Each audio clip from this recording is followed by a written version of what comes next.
When Lufan touched the crystal, a giant dragon spirit appeared before everyone. The ground shook, and the teachers thought a legendary class was being born. But when the light faded, the result left everyone speechless. Lufan had awakened the most useless profession in the world, Dragon Tamer. At first, everyone was silent. Then the students mocked him, saying it is the weakest class in history, a profession with no power and no future. Even the teachers couldn't hide their disappointment. Lufan was supposed to be special, the top student in his class, known for his talent and potential. But here's the catch. No one has ever seen a real dragon, let alone tamed one. And a dragon tamer without a dragon can't fight, can't level up, and can't grow stronger. It's a dead-end class, one that no one has ever succeeded with. Still, Lufan refuses to give up. After the ceremony, he studies his newly awakened super treasure map system, a strange ability that creates treasure maps leading to rare items. He decides to follow one of these maps, hoping to find something that can change his fate. Deep in the mountains, after fighting through dangerous beasts and surviving an ambush by bandits, Lufan discovers a glowing dragon egg buried under ancient stone. As he reaches for it, the egg begins to crack. A roar echoes through the valley, and a newborn black dragon bursts out. The bandits panic, and in that moment, Lufan's instincts take over. He raises his hand and activates his dragon taming skill, and against all odds, the dragon accepts him as its master. When the bandits attack again, the black dragon spreads its wings and releases a blast of dark flames, wiping them out in seconds. For the first time, Lufan feels the power of a true dragon tamer.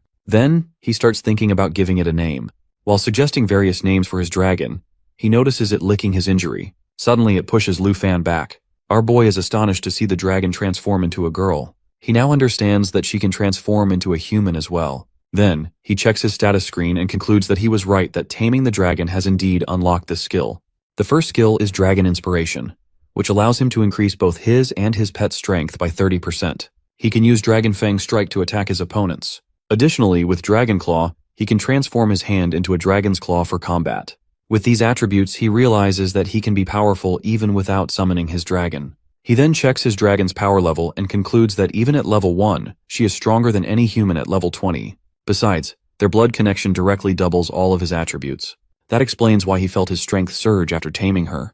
Now he smugly thinks that even the 3 strongest hidden classes have no chance against him as a dragon tamer. Even in her human form, she remains powerful. Then, he thinks about giving her a name and calls her Xiaoye, which she immediately likes. After that, he asks if she is hungry, and she nods enthusiastically. Deciding to hunt some beasts to feed her, he prepares for their next move. He thinks about the entry test for that university, where many candidates focus on leveling up outside.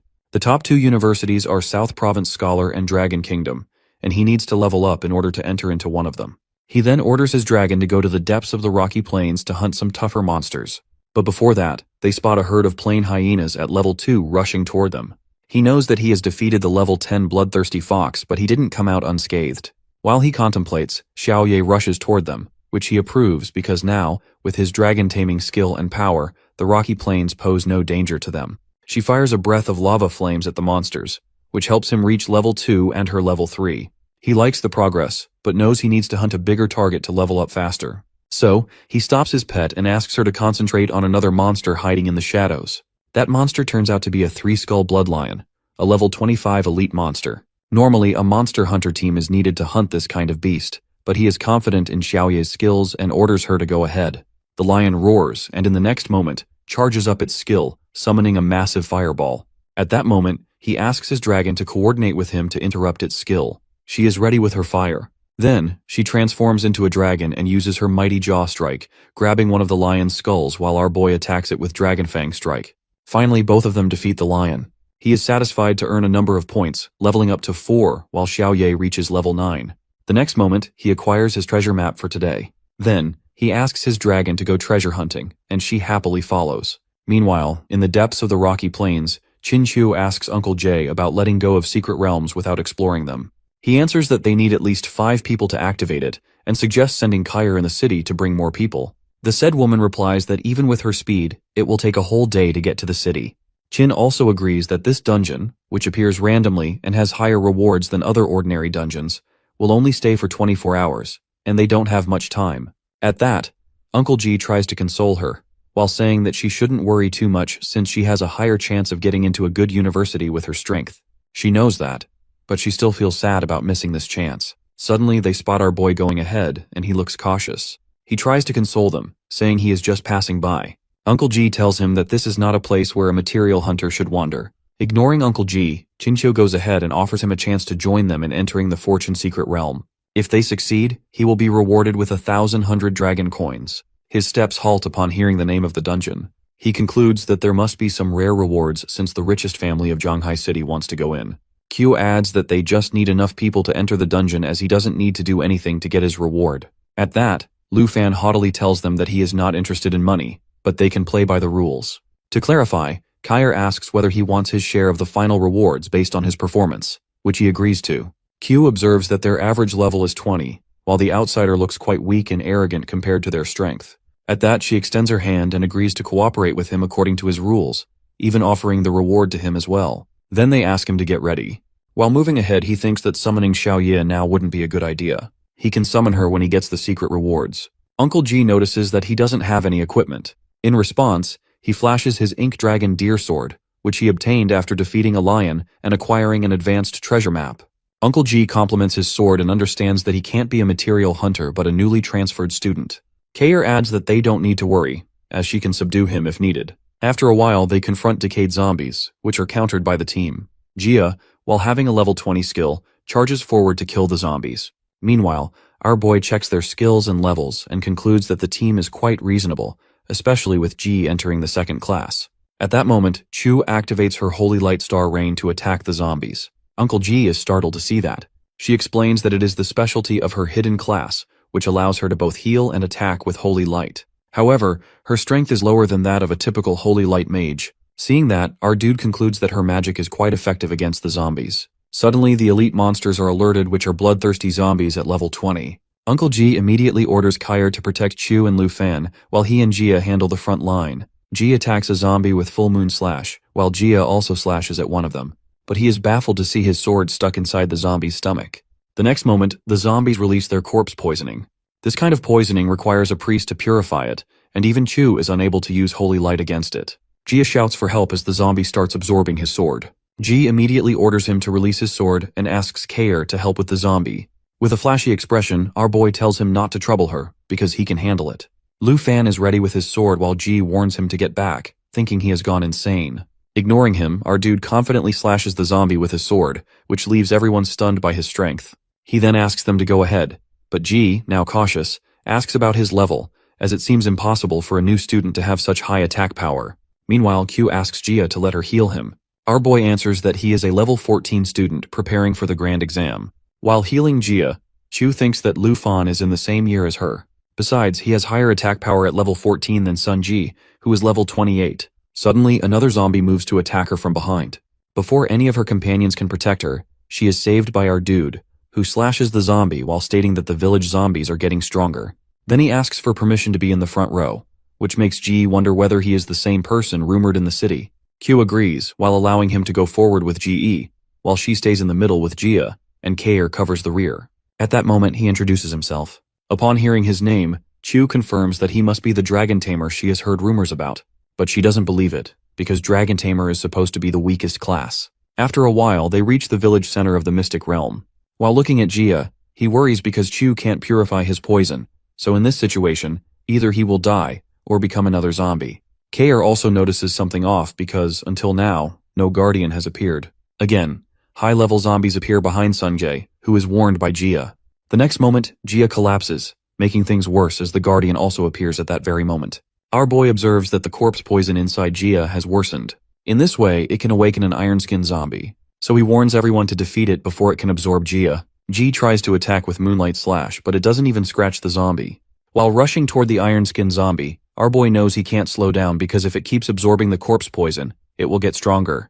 He checks an appraisal on the guardian, which makes him conclude that he needs to hit it twice, but they must do it quickly. He decides to attack with Dragon Blood Armorization. Meanwhile, the guardian is also charging its skill. Lu Fan is ready to attack and instructs Chu to work with him, while the remaining two members should protect Jia. Both of them are ready with their respective skills. After activating Dragon Blood Armorization, he uses Dragon Claw with a bonus as well, while Chu uses Holy Starlight to complement his attack. After their attack, it starts to disintegrate.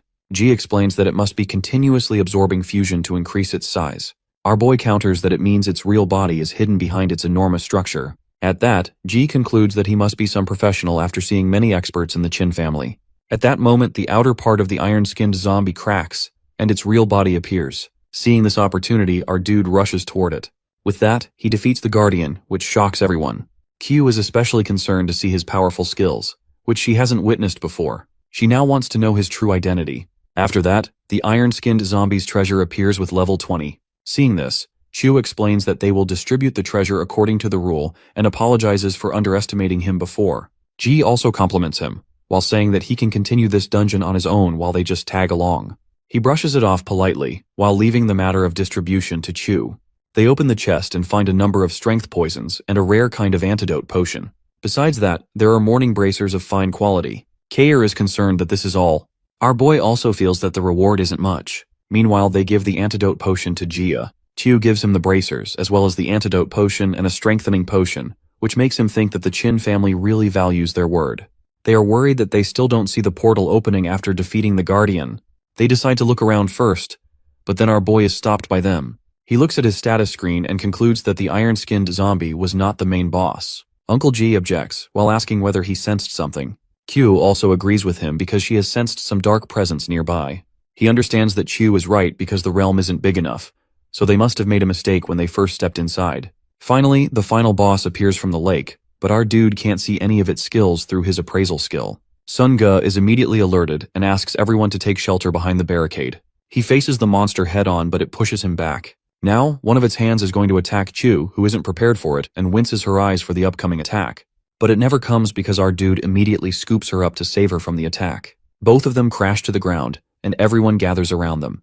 But Kair senses that ominous presence behind them, and sees that the whole monster has emerged from the water, named the Grieving Spectre, with a level of 25. Kair states that it is the final boss. Ji offers Jia to remain behind him, but he protests that he wants to fight as well. Ji protests that he doesn't need to be stubborn, while leaving the attack to Lu Fan, who rushes toward the monster.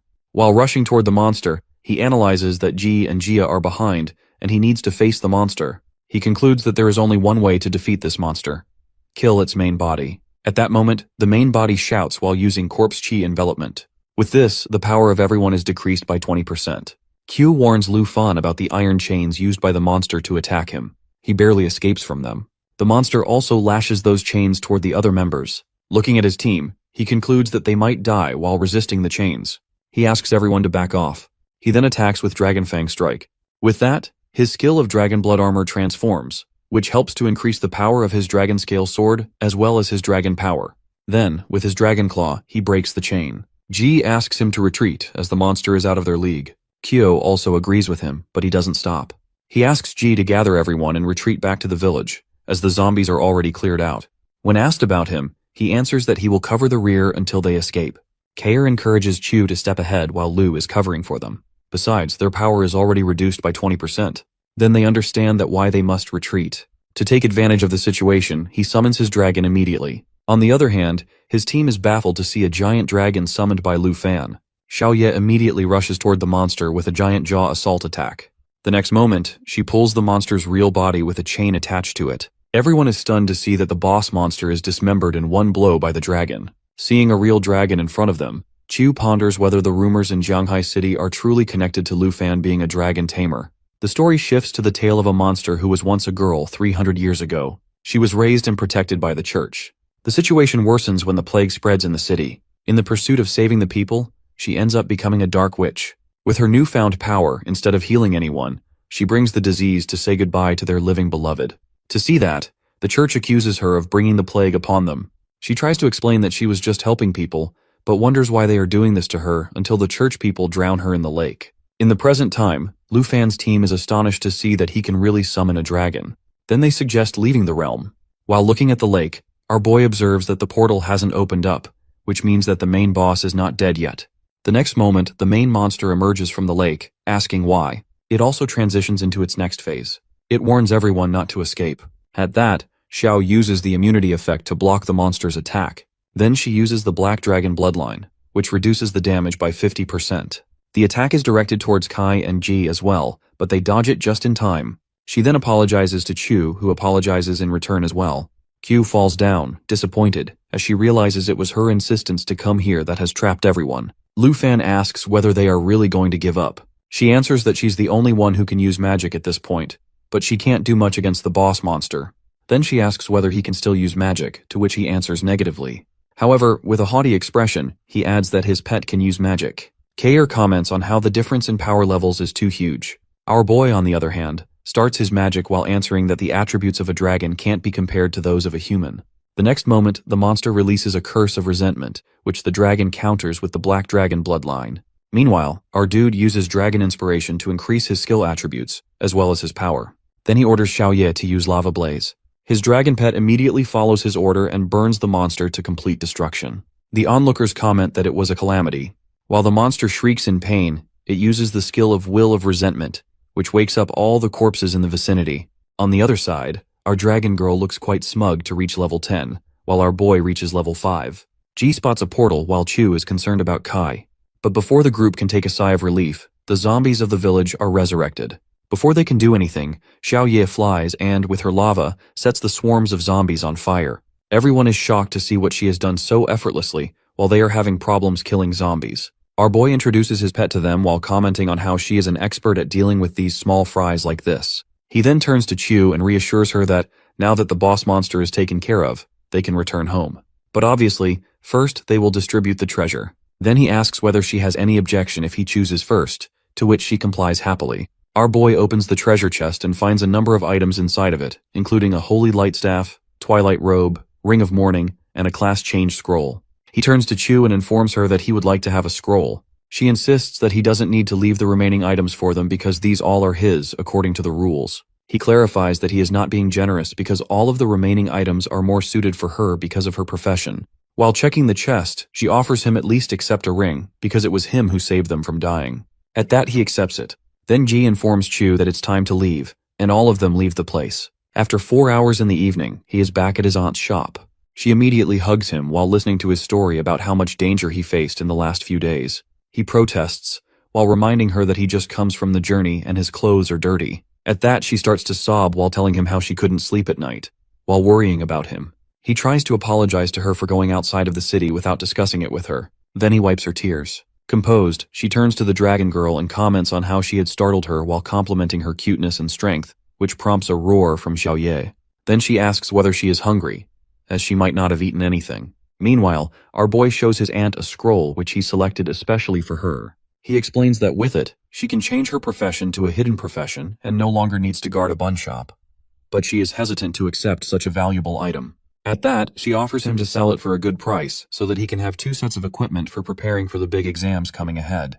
To answer this, our boy shows her his bank transaction, which shocks her to see that much money in his account. He explains that he got this money by selling materials collected during his journey. Besides, Chu also promised him 100,000 dragon coins. At that, he assures her that she won't have any money problems in the future. Then he gives her the scroll, which she accepts happily this time. As soon as she opens it, she feels the change. When asked, she responds to our guy that she has become the superior hidden occupation called enchantment chef. He asks about the specialty of this kind of hidden profession. She answers that now she can cook food with various buffs. At that, he compliments her cooking, which she tries to shun humbly. He also notices the absence of his dragon pet, who is found sleeping after eating lots of food. At night, in the study of the Qin family villa, Chu is shown in front of her father, who inquires about Lu Fan being the dragon tamer capable of summoning a powerful black dragon.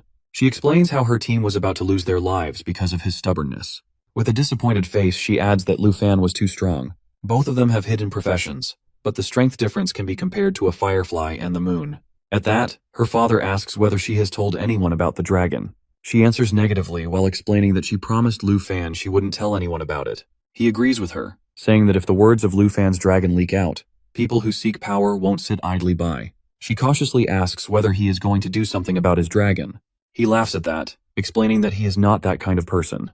However, he asks how she is going to repay our boy. She explains that she is going to pay him a reward of 100,000 anyway. He suggests she bring a ring purple card and thank Lu Fan personally. She asks, as he is very curious about Lu Fan, whether he is accompanying her. He would like to do it, but unfortunately, he has arrangements tomorrow. The next morning, the princess of Taizi Kingdom, who has come to Zhanghai City for studies, is shown going ahead with her guard. However, she comes just before the big exams.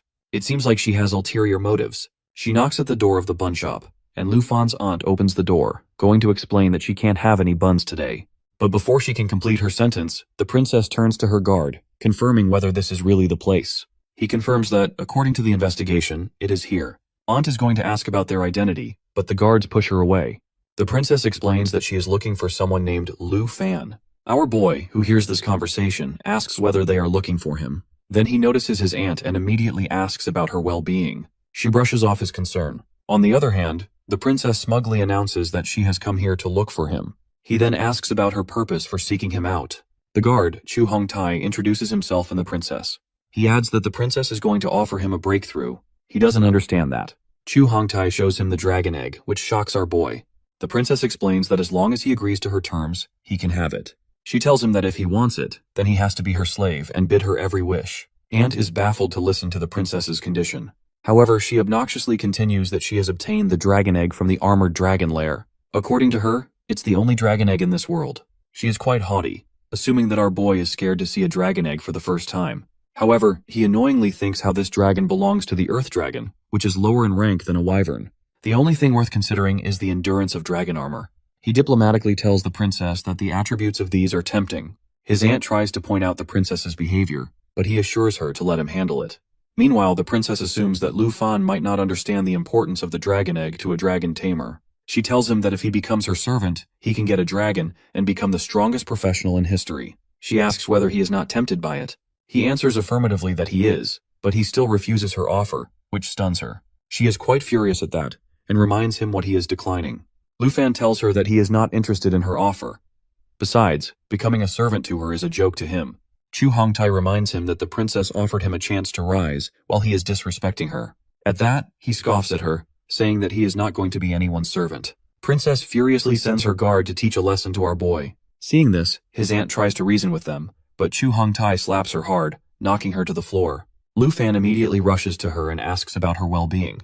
Chu Hongtai, however, scolds her for going against the princess while being a mere commoner. He adds that they have been lenient with them, but now he is going to talk to them in a hard way. Lu Fan, however, tells his aunt not to rush to get up. Chu Hongtai is then about to punch him, but our boy is ready with his weapon, claiming that he is going to kill him for hurting his family. Aunt tries to make him stop, and the guards are shocked to see a weapon in his hand, suspecting that there is something wrong with our boy. Meanwhile, the princess wants to teach him a lesson, but she is shut up by our dude, who punches her while ordering them to leave. Seeing this, Chu angrily rushes to him, daring to hurt the princess. But with one swift hand swing, Lu Fan throws his weapon away. Chu Hongtai turns to the princess with concern, who slaps him in return. She orders him to kill Lu Fan, even if they don't find another dragon tamer. Meanwhile, Chu is calling Lu Fan, who is busy with the fiasco at his home. She is on her way to Lu Fan's home and worries about him not picking up her phone. Suddenly, she is startled by the explosion. The next moment, Chu Hongtai is on the street, prompting a comment from onlookers that the foreigners are causing trouble. The princess orders them to go from there while calling them lowly people. Chu Hongtai turns to the princess, expressing his shortcomings compared to our boy. She scoffs, while saying that how useless he was against a dragon tamer. She then activates her own magic, declaring that she is going to help him. Lu Fan is shocked to see her attributes, which are just the opposite of Chu's.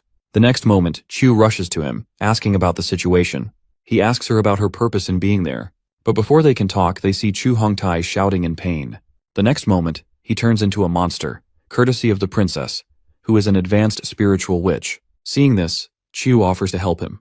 But when Chu tries to attack them, he asks Chu to stay away and helps his aunt, who is inside the shop. Seeing the strength of Chu, who has turned into a monster, our boy concludes that he must use dragon inspiration with Dragon Claw. The princess, on the other hand, is quite happy and encourages her guard to kill him to extinguish her anger. Chu is ready to fulfill her wish, but the next moment, Xiaoye comes into the picture. As soon as she turns into dragon form, the princess is petrified to see that. Our boy claims that this time he is going to take action because he has a real dragon. The black dragon rushes to them while simultaneously attacking Chu Hongtai and knocking the princess. She is in disbelief that the dragon is able to defeat her guard in one blow, while the said guard begs her to help him. She curses him while stating her skill charging, which is interrupted by Xiaoye's black dragon bloodline. Xiaoye then grabs Chu Hongtai with her claw, who begs her to spare him. The next moment, she claws him and throws him away. At that, Chu apologizes to the princess, who is thinking there must be other dragon eggs besides Jin family having dragon eggs. Our boy deadpans, asking won't she just kill him to vent her anger. With teary eyes, she pleads with him not to come to her. She reminds him that he is going to face consequences for attacking her guard and humiliating her. He darkly retorts that she is really trying to scare him when she sent her men to harm his family. Now he doesn't care who she is because he is going to repay her. Meanwhile, Xiaoye is charging her skill to attack the princess. Before he can attack the princess, Mr. Qin stops him. Q tries to stop him, but he comes in front of Xiao Ye. Seeing this, our boy orders his pet to stop. Qin ascends from his pet and asks Lu Fan to take his dragon away because there are numerous presidents nearby. Meanwhile, he thinks about how much pressure a person feels to see a dragon closely. Q requests him to follow her father's advice and orders Xiao Ye to take her back. She turns back into a human. Q asks Lu Fan to follow her while Mr. Qin turns to the princess. He politely asks about her well-being while informing her that he went to the airport to pick her up but didn't expect to find her there. Then, he informs her that his driver is taking her to the hospital. Inside Lu Fan's broken house, Chu informs them about her father knowing the princess. Aunt hopes there must be some solution to resolve the issue. However, our boy disagrees, while saying that the princess won't let go of this matter easily. Qin turns to him while apologizing for meeting him in this kind of drastic situation. Lu Fan agrees with him, while explaining that it was not his fault anyway. Aunt immediately asks about how he is going to handle the situation. Qin replies that he has sent both the princess and her guard to the hospital, but must explain the situation to the Jin family. He adds that the Jin family not only deals with business, but also has considerable influence in the upper echelons of the kingdom. At that, Han is worried that our boy is going to face punishment because he really hurt a princess. Our dude scoffs at that, saying that no matter how powerful she is, he's not going to compromise his dignity. Qin really likes his morals at that. He then assures them about Lu Fan's safety, but he has a condition. When asked, he explains that Lu Fan has to achieve the South Province companionship in the big exam. He will try to delay the princess until then. Q, however, warns him that it won't be an easy feat because there will be countless students from their province. Xian assures her that if he can do it, then he can help him.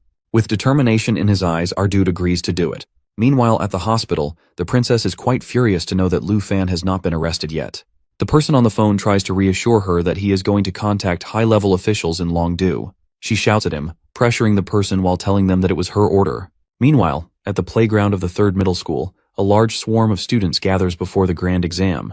They discuss their levels and occupations while seeking team members. Suddenly, all of them notice Lu Fan, assuming he went home to sell buns. They pity him, while wondering how top students can become so low class that no school will want them, yet he still comes to participate in the exam. He listens to their gossip, but he's not here to deal with that. At that moment, the principal announces that the grand exam in South Province is about to start. At that, our boy realizes that the treasure maps he has received have not been used yet. As he examines them, he finds that each one is of intermediate level. He begins to wonder if the 3 maps can be combined, which could help him prepare better for the upcoming exam. Just then, his teacher arrives and asks whether he plans to participate in the grand exam trial. Lu Fan no Diaz, while explaining that his strength has increased significantly over the past few days. His teacher appreciates his determination and hands him a teleportation stone. One of the students nearby comments that the teacher believes in him because of his strong fighting spirit. The teacher then informs them that they must form teams with their classmates to enter the trial. When they wish to exit, they must use the teleportation stone. However, he warns them that any mistakes in the exam could lead to serious injury or even death. Our boy acknowledges the risks and carefully considers his strategy. He also realizes that the total team score will be divided among all members, but he is determined to achieve the highest individual score. Our boy then asks Chu about Xiaoman. She tells him that Xiaoman is her best friend and a formidable fighter, as she is a level 1 swordsman. She invites him to team up with them for the trial, but he politely declines while explaining that he has promised himself to take on the challenge alone. He also mentions that he will go to the exam site by himself. After he leaves, Xiaoman asks Chu why she was so eager to team up with Lu Fan. Q responds that he is incredibly strong and will definitely be the top scorer of the southern province. However, she teases her while noticing her slight blush, and asks if she has feelings for him. Embarrassed, Chu quickly denies it while telling her to stop imagining things. Lu Fan soon enters Dragon Nation's southern province city, where the grand exam trial secret realm is about to begin. As he observes the other participants gathering at the starting point, an announcement is made. The candidates are informed that the portals are divided into 4 levels: normal, hard, fear, and nightmare. Once the levels open, selected candidates must enter the Heavenly Tower using their teleportation stones. The announcement clarifies that the Heavenly Tower will not cause major injuries. However, based on the difficulty level chosen, their final score will be multiplied accordingly. For example, in normal mode, scores will be multiplied by 0.9. It is also revealed that in hard mode, real monsters will be present, increasing the risk. Additionally, if participants use their teleportation stones to exit, their score will be reduced. At that, students consider the risks and understand that choosing the highest level would be extremely dangerous. Only those with hidden professions might stand a chance. The announcement further explains that fear mode contains monsters that are nearly impossible to handle alone and is recommended for team challenges. However, the score multiplier for this level is 3, while making it highly rewarding for those who succeed. At this moment, the Hongwu shouts to the professor, while declaring that he will achieve the highest score this time. Xiaoman notes that he is the top expert from middle school, and ranks among the top 5 in the 1,000 provinces. Qiu, impressed by his confidence, suggests that they should also take on the challenge alone, just like him. However, Xiaoman disagrees while arguing that they should aim for lower ranking levels since they are no match for him. Meanwhile, in the Grand Exam Trial Principal's office, the middle school head predicts that Hongwu will be the most formidable student and the likely winner of the exam. He also acknowledges that Qiu is skilled and will likely secure a top 3 ranking. However, the principal of No. 3 High School speculates that if Lu Fan has chosen another hidden profession, he might have the potential to surpass even the middle school's top candidates. At that moment, Mr. Qin enters the room and confidently tells the principals that he has a very promising candidate. He strongly believes in this student's potential. The others are curious about whom he is referring to. Qin then reveals that the candidate is Lu Fan, who is a dragon tamer from Number. As the exam begins, the middle school principal notices that all students have entered the Heavenly Tower, except for Lu Fan. Assuming that he has given up on the exam, he dismisses Mr. Qin's claims. However, the No. 3 High School principal observes closely and realizes that Lu Fan is not backing down. Instead, he is waiting for the final difficulty level to unlock. He wonders whether our boy is truly going to choose the Nightmare Trial and if he is becoming overconfident. The Nightmare Trial score is multiplied by 9.9 while making it the most challenging level. However, the principals consider this decision reckless, believing that attempting it is equivalent to courting death. One of them remarks that no one has ever chosen this trial before, and the last person who attempted it 8 years ago was devoured by a beast. Another principal questions whether the students of No. 3 High School are properly educated about the ranking system and rules of the exam. Despite this, he acknowledges that Mr. Qin's judgment regarding Lu Fan seems to be improving. The principals decide to shift their attention toward the Qi Master's performance, considering him the strongest candidate. However, Mr. Qin advises them not to jump to conclusions, and instead observe Lu Fan's performance without making premature judgments. Curious, one of them asks why Mr. Qin has such unwavering trust in Lu Fan. As the Nightmare Trial begins, Lu Fan finds himself on the first floor of the Heavenly Tower. He quickly realizes that the foggy environment is filled with at least 10 monsters. With no hesitation, he engages in battle while knowing that his trial has officially begun. He swiftly eliminates the monsters at this level while accumulating a score of +990. The middle school principal watches in disbelief, astonished by Lu Fan's overwhelming strength. The other principals also begin to recognize that his level is far beyond their expectations. One of them even wonders if he could be a legendary dragon in disguise. As the rankings update, our guy secures second place, right below Hongwu, while marking him as one of the strongest contenders in the Grand Exam Trial. A man appears in the principal's office while they are discussing Lu Fan. He introduces himself as Qian Xiong, a special envoy from Longdu. He states that he is there to take our dude back to Longdu for an investigation. He has been searching for him while knowing that he is a dragon tamer. Meanwhile, Lu Fan is handling the beasts in his nightmare level trial. He discovers a treasure map and realizes that he has reached the designated location.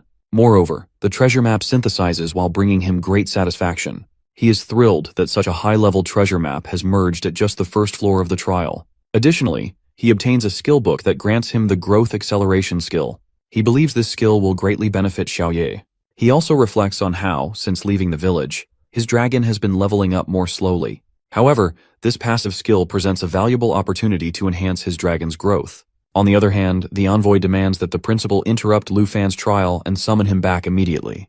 The principal refuses while emphasizing that this is an important exam for all students, and the envoy must wait until it concludes. He also assures that he will handle the situation himself. The envoy, however, warns that he cannot bear the punishment on the Our Boy's behalf. Shocked to hear about a potential punishment, the principal is left unsettled. At that moment, Mr. Qin arrives and firmly instructs the envoy to leave.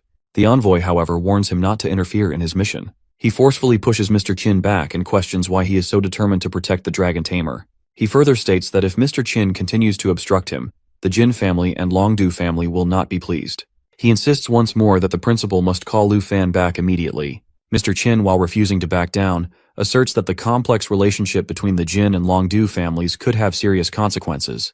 But now that Lu Fan's secret is exposed, nothing else matters. He remains confident that no one will be able to take our dude away today. The envoy, while growing more frustrated, demands to know what this secret is and becomes irritated by the continued defiance of his orders. Both Mr. Qin and the envoy stand face to face, their frustration evident. Mr. Qin, a level 57 knight, and the envoy, a level 57 swordsman, exchange tense words. The envoy warns that he will report all of Mr. Chin's actions to the higher authorities. As their argument escalates, the principal urges them to calm down and not disrupt the student's exam. Mr. Chin challenges the envoy while questioning whether the so-called secret would even matter to the upper ranks. The envoy, however, is also puzzled by how our boy has managed to enter the nightmare level. Meanwhile, inside the trial, Lu Fan considers how far he can progress relying solely on himself. Ultimately, he decides to summon his dragon to gain more experience. Back in the principal's office, the discussion continues about Lu Fan's choice of nightmare difficulty. The envoy remains curious about his unique abilities. Suddenly, a loud roar echoes through the air as our dude summons his dragon. Everyone turns their attention to the trial, witnessing the dragon's majestic form. Even Mr. Chin, despite having seen it before, is surprised by its presence. He finally reveals to everyone that this is Lu Fan's secret, that he has tamed a dragon while making him the first person in history to achieve such a feat. The principal and others are left in complete shock. Afterwards, he reaches the second floor of the nightmare trial and clears it with remarkable efficiency. The principal of the middle school observes his performance and finds him incomparable while realizing that no one can match his abilities. Now, he secures the top position on the ranking board with 58,000 points. As he continues, he clears each level one by one, eventually reaching the 13th floor of the nightmare trial. Once again, he successfully overcomes the challenges. The principal notices a significant change in his strength, not just because of the dragon but also due to his own abilities. He begins to believe that Lu Fan's attributes are increasing at an extraordinary rate, even without relying on his dragon. He also considers the possibility that our boy could achieve first place in the city, purely through his own strength. Mr. Chin turns to the envoy and questions whether he still intends to take Lu Fan away after witnessing his performance. The envoy now realizes why Mr. Chin dares to challenge the Jin family. Mr. Chin informs him that he will personally send a video of Lu Fan's major exam to the teacher while making the envoy's presence unnecessary. He then advises him to leave. Meanwhile, our boy reaches the 20th floor, where he encounters another formidable monster named Dark Sacrifice. He recognizes that with the growth acceleration skill, his dragon will continue leveling up at an even faster rate. As the battle begins, the dragon unleashes a powerful lava blaze while its skill charges. The attack proves devastating, and the dragon successfully clears the 20th floor. As a result, the black dragon's level increases to 11, while Lu Fan's level rises to 16. On the ranking board, he now holds 90,000 points while maintaining his dominant lead on the 13th floor of the nightmare trial. Determined to push further, he sets his sights on conquering the heavenly tower alongside his dragon. After an hour, on the 50th floor of the fear trial, Chi Master stands victorious while having successfully cleared the level.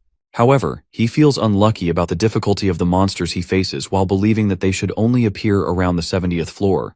The challenge proves to be overwhelming, making the battle even tougher. He initially thinks that only Chu is capable of competing with him, but then remembers that she is in a team, while meaning her points will be divided. Confident in his advantage, he assumes that the title will be his. Seeking validation, he asks the principals about his performance, and urges them to contact the top academies for his admission. Meanwhile, the principals discuss the Tower of Ladder's 50th floor, while acknowledging that previous scholars had failed at this stage. One of them points out that this floor serves as a crucial watershed level, which means that even if Lu Fan passes it, his strength may not increase significantly. However, at this moment, Lu Fan reaches the 50th floor of the nightmare trial. As he arrives, he realizes that his dragon has unlocked a new skill due to its continued leveling up. Now, it can transform into the World Ender and Destruction Dragon form. But before he can focus on this, he notices an amethyst mountain giant standing in his path. On the other hand, the principals observe the unfolding battle and note the presence of 3 nightmare bosses. They deem the fight impossible for Lu Fan. One of them predicts that this challenge will slow down his progress in the Tower of Ladder. Yet, despite this obstacle, they also acknowledge that he has already surpassed everyone in Yanghai City. One principal considers him an exceptionally promising student, and secretly regrets that he does not belong to his school. Suddenly, the mountain's massive arm swings forward while delivering immense damage. At this moment, our dude realizes that the difficulty level has drastically increased compared to previous floors. He then orders his dragon to take its World Ender form. The dragon lets out a harsh roar while shaking the surroundings. The principals realize that he is preparing to face the monster head-on. As the transformation completes, the black dragon shifts into its World Ender form, while unlocking new skills called World Ending and Earth Shattering. The onlookers are shocked to see that the dragon can switch between different combat forms. Mr. Qin also finds the transformation incredible. Without hesitation, Lu Fan commands the dragon to unleash a mighty jaw assault. The principals are astonished as they witness the shattering of a level 20 boss. One of them speculates that the attack must have carried a power of more than 2,000 points to break through the mountain giant's defenses. Mr. Chin turns to the envoy while questioning whether he now feels fortunate for not attempting to take Lu Fan away. Meanwhile, the dragon releases a world-ending roar while inflicting a vulnerability effect on its enemies. Seizing the opportunity, Lu Fan prepares for the final blow. The dragon switches into its earth-shattering form, and as the attack lands, Lu Fan's level increases to 16. He finds no difficulty progressing through the trial and successfully conquers the 50th floor. Recognizing his rapid progress, he decides to focus on further improving his experience. Mr. Chin also realizes that Lu Fan has barely struggled on this floor while confirming his overwhelming strength. One of the principals asks the envoy whether in Dragon City he can determine the exact numerical value of the dragon's growing strength. The envoy replies that, based on a rough comparison, the dragon's strength attribute should be at least 2,500 points. The middle school principal questions whether this level of power is even worth mentioning anymore. As they continue observing, another principal states that since Lu Fan has cleared the 50th floor, the X+1 mode will now be applied. Mr. Chin inquires about this mode while prompting an explanation. The principal explains that the X+1 mode was established by the original designers of the trial tower. He further clarifies that once an examinee surpasses the 50th level, each subsequent floor will feature one boss encounter. This adjustment makes the trial resemble a real secret realm while significantly increasing its danger level. However, in the Nightmare level Tower of Ladder, whether it follows the standard or X+1 mode, everything is replaced by Nightmare level bosses. The principal explains that in the Nightmare mode of X+1, multiple bosses appear on each floor with significantly increased attributes. Mr. Chin finds this impressive but remains focused on Lu Fan, confident that these challenges will not be an issue for him. Lu Fan continues progressing while clearing the 60th floor, and soon after, the Black Dragon's rank increases to 13 while his own rank rises to 18. As he advances, he realizes that the difficulty level has increased significantly after the 50th floor. However, with his dragon by his side, he decides not to rely on complex strategies, and instead pushes forward with sheer strength. He then calls Xiaoye to join him. On the other hand, the principal notes that our guy has rapidly advanced from the 50th to the 70th floor in a remarkably short time. Meanwhile, the middle school principal, who initially found the ladder challenging, now sees that Lu Fan makes it seem effortless. Continuing his ascent, Lu Fan successfully clears the 76th floor. He then orders his dragon to activate the Dragon Blood Armor transformation, further increasing the Black Dragon's rank to 14, while his own rank rises to 19. In this way, he swiftly conquers the 83rd floor. The principal remarks that many scholars in the past have attempted to earn rewards by defeating the tower, but Lu Fan stands apart from them. Unlike the others, he appears capable of clearing all 100 floors. The middle school principal acknowledges that the bosses on each floor are formidable, but he emphasizes that the difficulty of the 99th floor is on an entirely different level. Just as he expresses his concern, he is shocked to see that Lu Fan has already reached the 99th floor. Upon arriving, our dude finds Regicide standing before him. He immediately recognizes this entity and realizes that it originates from an ancient secret realm. He reflects on how all the secret realms seem to be connected to real historical events. Understanding that the best strategy is to focus on a single target while controlling the others, he prepares for battle. However, as the fight begins, he quickly notices that the monster might be indestructible. Realizing that the time has come for a decisive strike, he commands Xiaoye to attack. The dragon unleashes a powerful shot, and Lu Fan praises its accuracy. The monster, unfazed, declares that Lu Fan must pay with his life as a sacrifice for its king. Recognizing the urgency of the situation, Lu Fan decides that he cannot afford to waste time on this battle. His priority is to reach the 100th floor as quickly as possible. Preparing for the final push, he commands Xiaoye to get ready, and in response, the Black Dragon releases a devastating lava blaze. The dragon unleashes its lava flame while successfully clearing level 99. As a result, the Black Dragon levels up to 15 and acquires a new skill, Cataclysm. At that, our guy finds this new ability impressive and notices that his own level has increased to 20. Realizing that only the final level remains, he prepares for the ultimate challenge. Meanwhile, the principal's watch as the door to the last trial slowly opens. Mr. Chin remarks that they might be on the verge of breaking history. The principal, astonished, reflects on the 100th floor, while admitting that they never anticipated any candidate reaching this stage. Lu Fan draws his sword and steps forward. Now standing on the 100th floor of the Nightmare Trial, he surveys the scene before him. A vast Broken Kingdom secret realm unfolds, filled with eerie silence. Suddenly, more than 500 undead legions emerge from the shadows. Observing the overwhelming numbers, he recalls that Xiaoye has now unlocked its Destruction Dragon form. Additionally, the dragon has gained the Cataclysm skill, a 3-stage damage attack. He recognizes that this is the perfect moment to test these new abilities in battle. As tension fills the air, the dragon lets out a powerful roar while shaking the battlefield. Determined to give their best at this final level, Lu Fan looks at Xiao Ye with unwavering confidence. He commands the dragon to activate its destruction dragon form. In response, Xiao Ye undergoes a dramatic transformation while appearing in its new, formidable state, while ready to face the ultimate challenge. The principal observes the dragon third form with amazement, while Mr. Qin notices the rising flames surrounding it. Meanwhile, more than 500 undead legions advance for an attack. Lu Fan immediately instructs the dragon to prepare for battle and confront the undead army of the Broken Kingdom. Without hesitation, he engages in combat, skillfully fighting off the advancing enemies. As the battle intensifies, he commands Xiao Ye to unleash Cataclysm. The dragon's devastating skill significantly reduces the number of undead legions. Watching the battle unfold, the principal of the middle school questions whether this is a skill an examinee can truly master. Mr. Qin, equally astonished, points out that almost all the undead legions have been eliminated. Determined to end the fight quickly, Lu Fan instructs the dragon to use Cataclysm again while aiming for massive destruction. The principals, witnessing this incredible display of power, conclude that Lu Fan has accumulated over 1,000,000 points while breaking all previous records. They marvel at his achievement and speculate about the rewards he might receive. The high school principal acknowledges that the rewards will be exceptional this time while considering the extreme difficulty of the exam. He estimates that Lu Fan should receive at least 3 rare quality items. Meanwhile, Lu Fan, while noticing that all the smaller monsters have been defeated, prepares for the final challenge while declaring the final boss to show up. The world-destroying Emperor aka Final Boss emerges. Marking the last challenge of the trial, Lu Fan signals Xiao Ye to release his power, and in response, he transforms his hand into a dragon claw.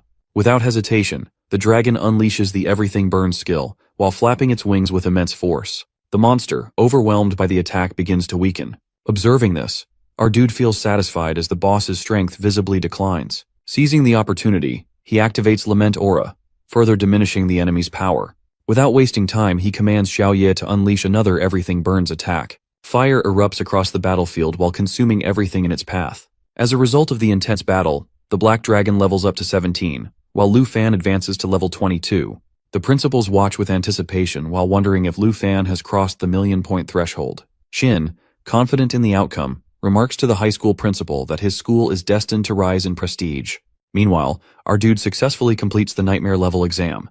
Turning to Xiao Ye, he asks if he wants to eat something. In response, the dragon lets out a powerful roar, marking their victory. With the 100th floor officially conquered, Lu Fan receives the Wrath of Ice Dragon skill book as a reward. Examining it, he realizes how well it complements his existing skill set.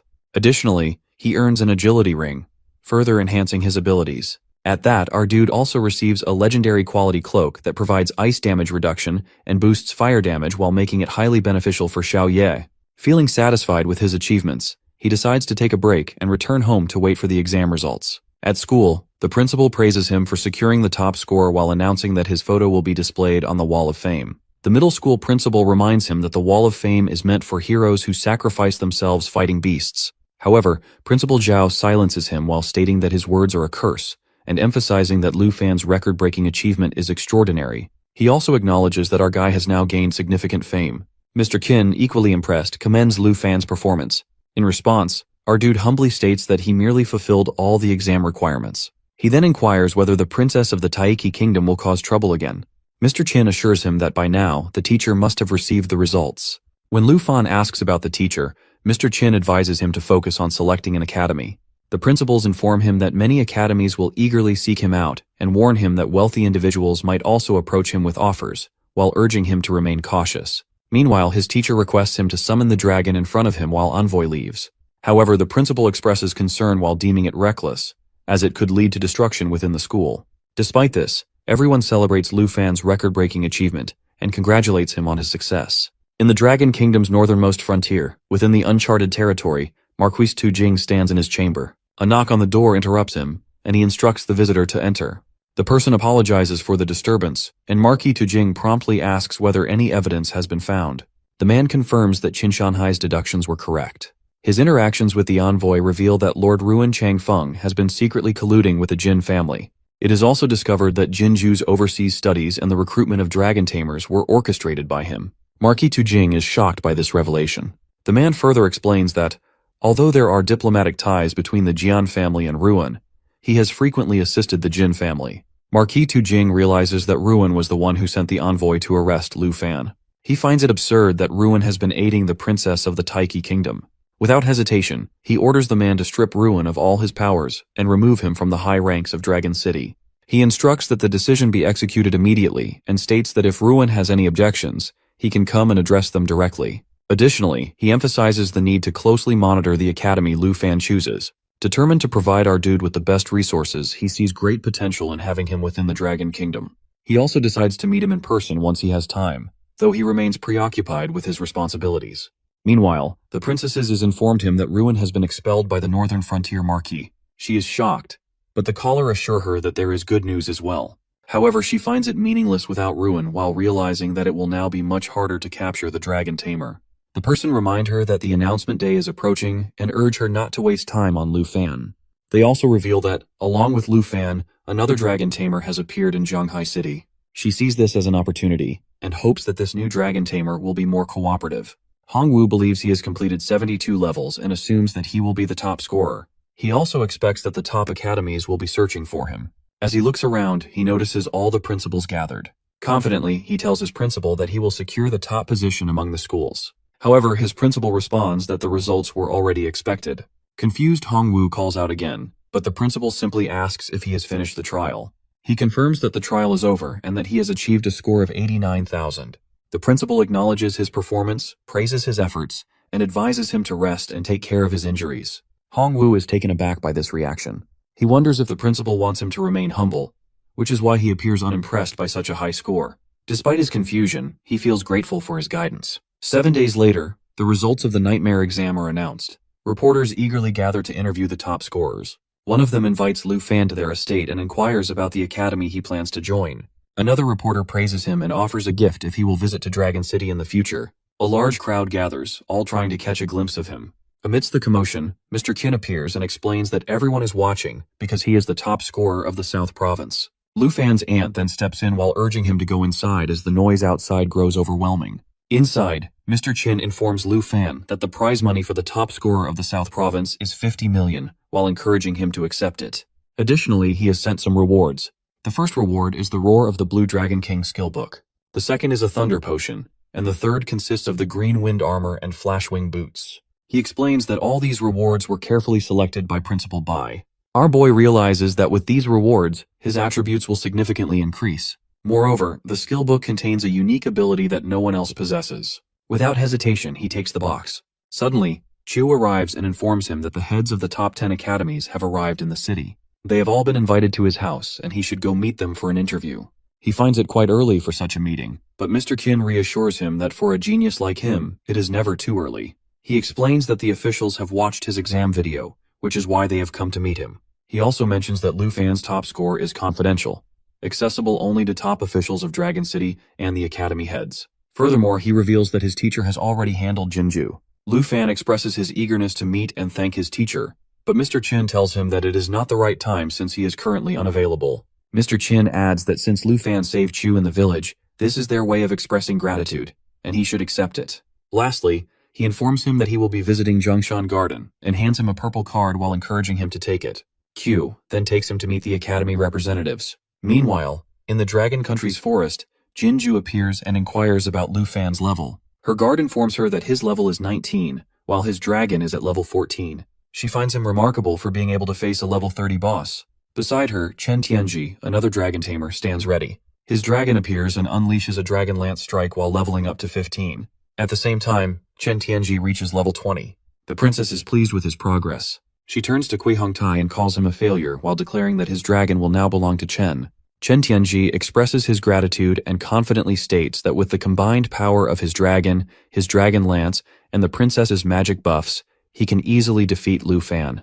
Jinju considers the situation and notes that he still has a chance, given that he has accumulated 210,000 points, which might be close to Lu Fan's score. She then commands him to kill Lu Fan and his dragon, while promising in return to help him become the greatest dragon tamer of all time. She warns him not to disappoint her. Chen Tianji is delighted by the offer and pledges his loyalty while vowing to serve as her knight for life. Jinju, while believing him to be far wiser than our boy, orders Kui Hongtai to investigate which academy Lu Fan is applying to. She is determined to take her revenge. At the Qin family villa, Chu approaches Lu Fan while asking about his choice of academy. Though reluctant, she explains that her father wants her to join the same institution as him so they can stay connected. He finds the idea appealing and acknowledges the importance of teamwork in academic settings. Since they have worked together before, he believes it would be beneficial. If they venture into the wilderness together, he assures her that she will be his first priority. However, he has yet to decide which academy to join. She considers his impressive scores but realizes she must keep it up to avoid growing distant. Ultimately, she agrees to apply to the same academy, which he finds reassuring. Later, he enters a room where the heads of various academies are gathered. Before he can speak, the head official from Jongnan Academy expresses admiration for his performance in the entrance exam video. He is recognized as the first dragon tamer in history to possess a dragon at such an early stage. Curious about his choice, they encourage him not to hesitate. Jongnan Academy offers a generous annual scholarship of 10 million dragon coins, along with access to valuable secret realms. Before he can respond, the head of Northern Academy interrupts while countering with an even more enticing offer: 20 million dragon coins annually, and exclusive access to secret dreams. A heated argument erupts as they compete for his enrollment.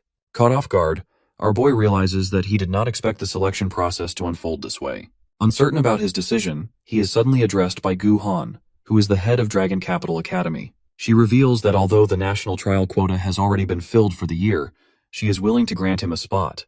The head of Southern Academy questions her decision while arguing that he has only recently changed his profession and does not qualify for such a significant opportunity. Shocked that such an important quota is being offered to a newcomer, he hesitates while wondering what the national trial entails.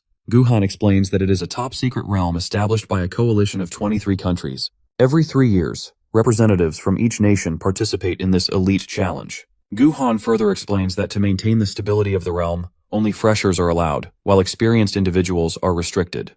The rewards offered are exceptionally valuable. The head of Northern Academy points out that Lu Fan must begin the next trial immediately, as this one is about to start soon.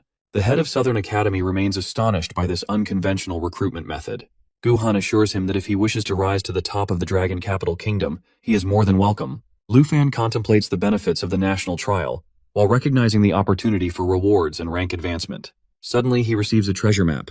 Remembering that the last map led him to the Black Dragon Egg, he finally decides to join Dragon Capital Academy. Professor Gu inquires about the Dragon Treasure Map, prompting him to confirm his decision to enroll in the academy. He then requests assistance with something, which she agrees to while ensuring a smooth application process. 4 days later, our dude is ready to leave the place with his aunt, who is sad to leave the place she has called home for so long. He reassures her that they no longer need to worry, as they have enough savings and a villa while allowing them to settle anywhere. His aunt reminisces about the time he first arrived as a child while recalling those early days fondly. As they talk, Xiao Qiu and Tao Xiaoman arrive in a car to pick them up. Lu Fan turns to his aunt, curious whether Tao Xiaoman is also joining Dragon Capital Academy. At that moment, Tao Xiaoman realizes that Qiu, who has the same grades, is applying solely to stay close to him. Our boy remembers his request to Professor Gu regarding his aunt's admission. Overwhelmed with gratitude, she expresses her appreciation, while recalling her long-held dream of attending a prestigious academy when she aspired to become a chef. Now she has the chance to start anew. She admits that she never expected him to remember her wishes. He gently reassures her while urging her not to cry. Xiao Qiu then urges Hanji to get into the car quickly, eager to set off for their new journey. They get into the plane, and Lu Fan realizes the hard work his aunt has endured and the sacrifices she made after becoming a professional chef. He also promises to give them a better life. This marks the beginning of a new chapter. Upon arriving at Dragon Capital Academy, they stand outside while his aunt looks around while appearing somewhat anxious. She remains composed, especially when selling rare recipes. As our boy observes the academy, he notices the arrival of the princess. Her guards inform her that they have reached the capital of the Dragon Kingdom. One of them glances at Lu Fan and seems disappointed. Seeing her presence, he grows irritated while questioning why she is there. When one of the guards steps forward to confront him, Jinju intervenes while reminding him that without Ruin, they cannot engage in a fight. Otherwise, they risk being sent back. Meanwhile, the girls find the situation strange, while Chu recalls her father mentioning that Jinju had come to study in the kingdom, making it likely she would be at the academy. Before any further conflict arises, his aunt stops him. Just then, Professor Gu appears, pleased to see both groups together. She invites them inside, marking the next step in their journey. Professor Gu asks if the two groups are unfamiliar with each other, as the academy refers to them as the twin stars of the southern province. Our boy wonders if Chen Tianji, the second ranked in the province, is also a dragon tamer, while the other recalls hearing the name of Lu Fan many times and acknowledges his reputation. To sense the tension between two groups, Teacher Gu asks them to let her escort them to their accommodation. Basically, in a villa area reserved for first-year students, there are 30 villas available. Every year, teachers review entrance exam videos to determine the students' overall rankings, and only the top 30 get to live there. When Professor Gu announces the rankings, everyone turns their attention to her. She states that Lu Fan is ranked first, so he will live in Villa No. 1. Meanwhile, Chen Tianji, who is the second best student in the southern province, is placed 18th overall, meaning Villa No. 18 will be his residence. Lu Fan reacts with clear disdain while believing Chen Tianji has compromised his dignity by accepting Jinju's offer. He thinks it absurd that they are still being called the Twin Stars. At that moment, Chu seeks confirmation from the professor. She and Tao Xiaoman both suspect that their scores are not high enough for the top 30, and wonder if they should check into the student dormitory instead. The professor confirms their assumption and informs them that he will personally take Qin Chu, Tao Xiaoman, and Han Jie to the dormitory area later. He also points out that the villa area offers better living conditions. Just then, Han Jie makes an unexpected request while asking if they could stay with Lu Fan instead. The two girls nearby are visibly shocked by this suggestion. The professor, however, remains neutral while saying that as long as the resident has no objections, there is no rule against it. Han Jie then turns to Lu Fan with a mischievous expression while reminding him of the home-cooked meals he enjoys. Not wanting to lose out, Lu Fan quickly assures them that he has no objections at all. Han Jie turns to the two girls and confidently states that since our boy has no objections, they will all live together. She reasons that it will help them build rapport and improve their teamwork, which will be useful for future expeditions into the secret realm. Lu Fan then gestures for the girls to follow him while mentioning that the dormitory area is quite far from the villas. He points out that if he ever needs to find them, it would take him half the campus just to get there. Xiao Qiu gives in and agrees, while Tao Xiaoman immediately follows suit while insisting that she will stay wherever she stays. She also admits that the conditions in the villa area are much better. Excitedly, Han Jie celebrates while saying that now Xiao Qiu will also get to taste her cooking. However, Tao Xiaoman quickly turns to Lu Fan with a warning while stating that living together is fine, but he better not get any funny ideas about Qiu. She makes it clear that she will be watching him closely. Meanwhile, our boy starts thinking about something else. He recalls that a treasure is hidden in one of the villas and realizes that Villa No. 2 is right next to his. Curious, he asks Teacher Gu who lives there. The teacher explains that she only know about the southern part and don't know about freshmen from other areas. However, she remembers that only one girl lives in Villa No.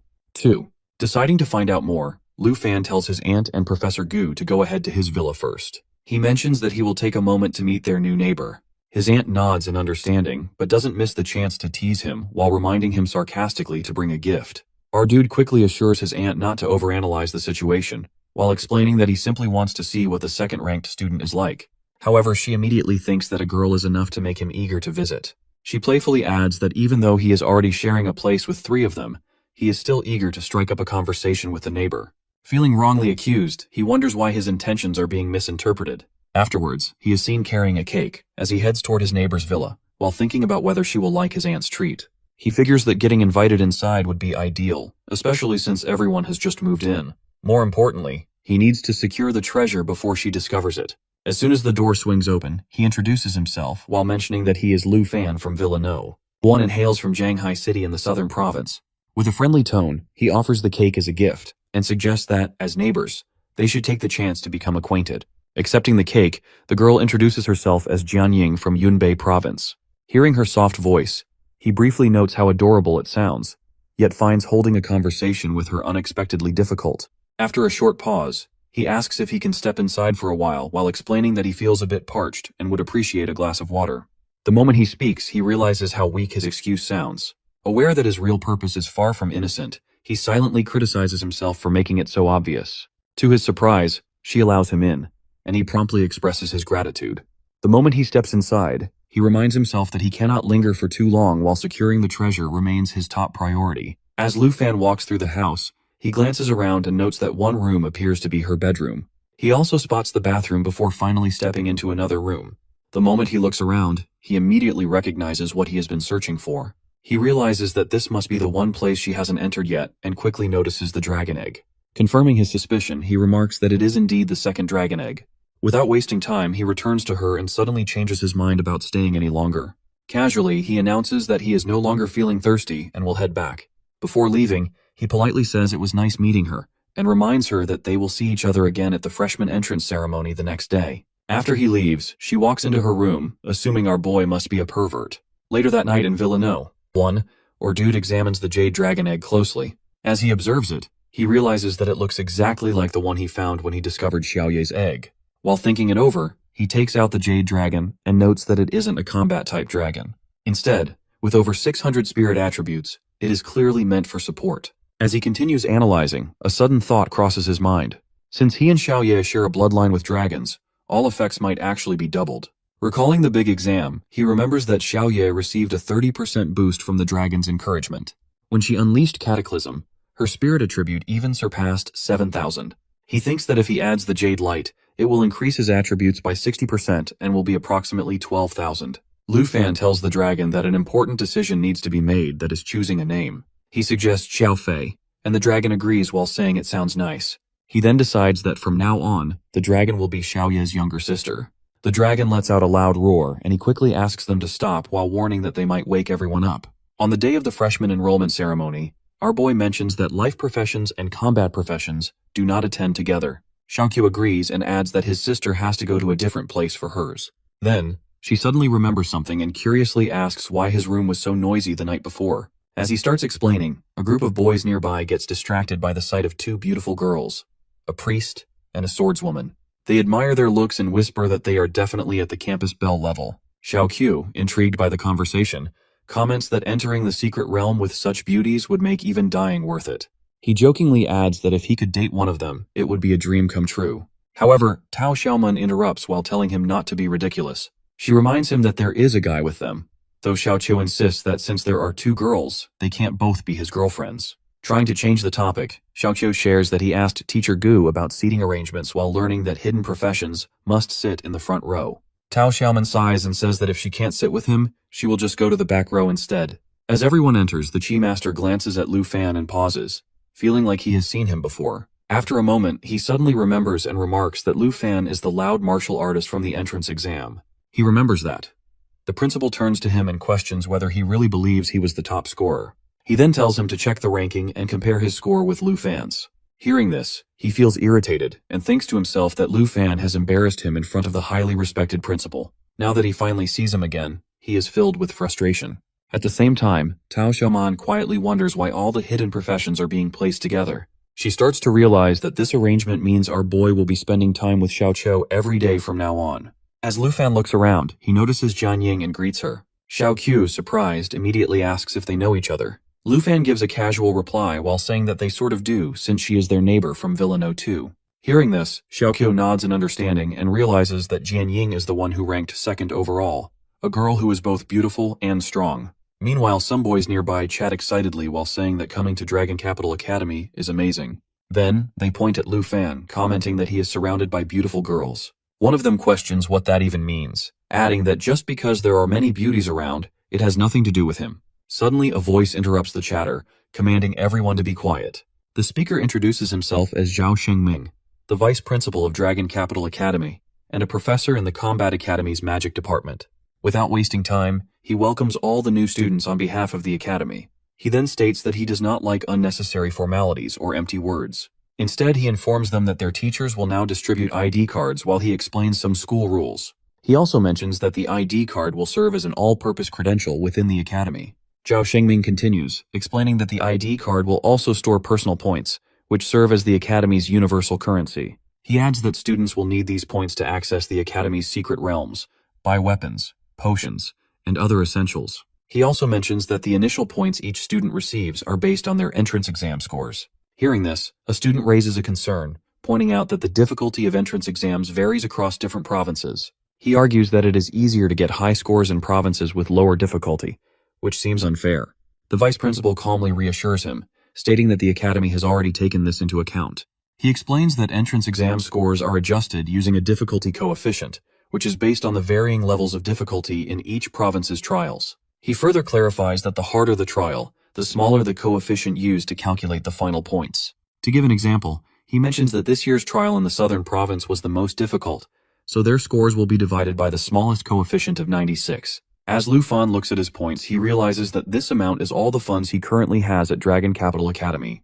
Meanwhile, the principal addresses the students, explaining that these points are only temporary. He announces that in a month, the freshman assignment will determine their points again. He then reveals that the top 30 performers in this assignment will qualify for the blue class, which comes with many special privileges.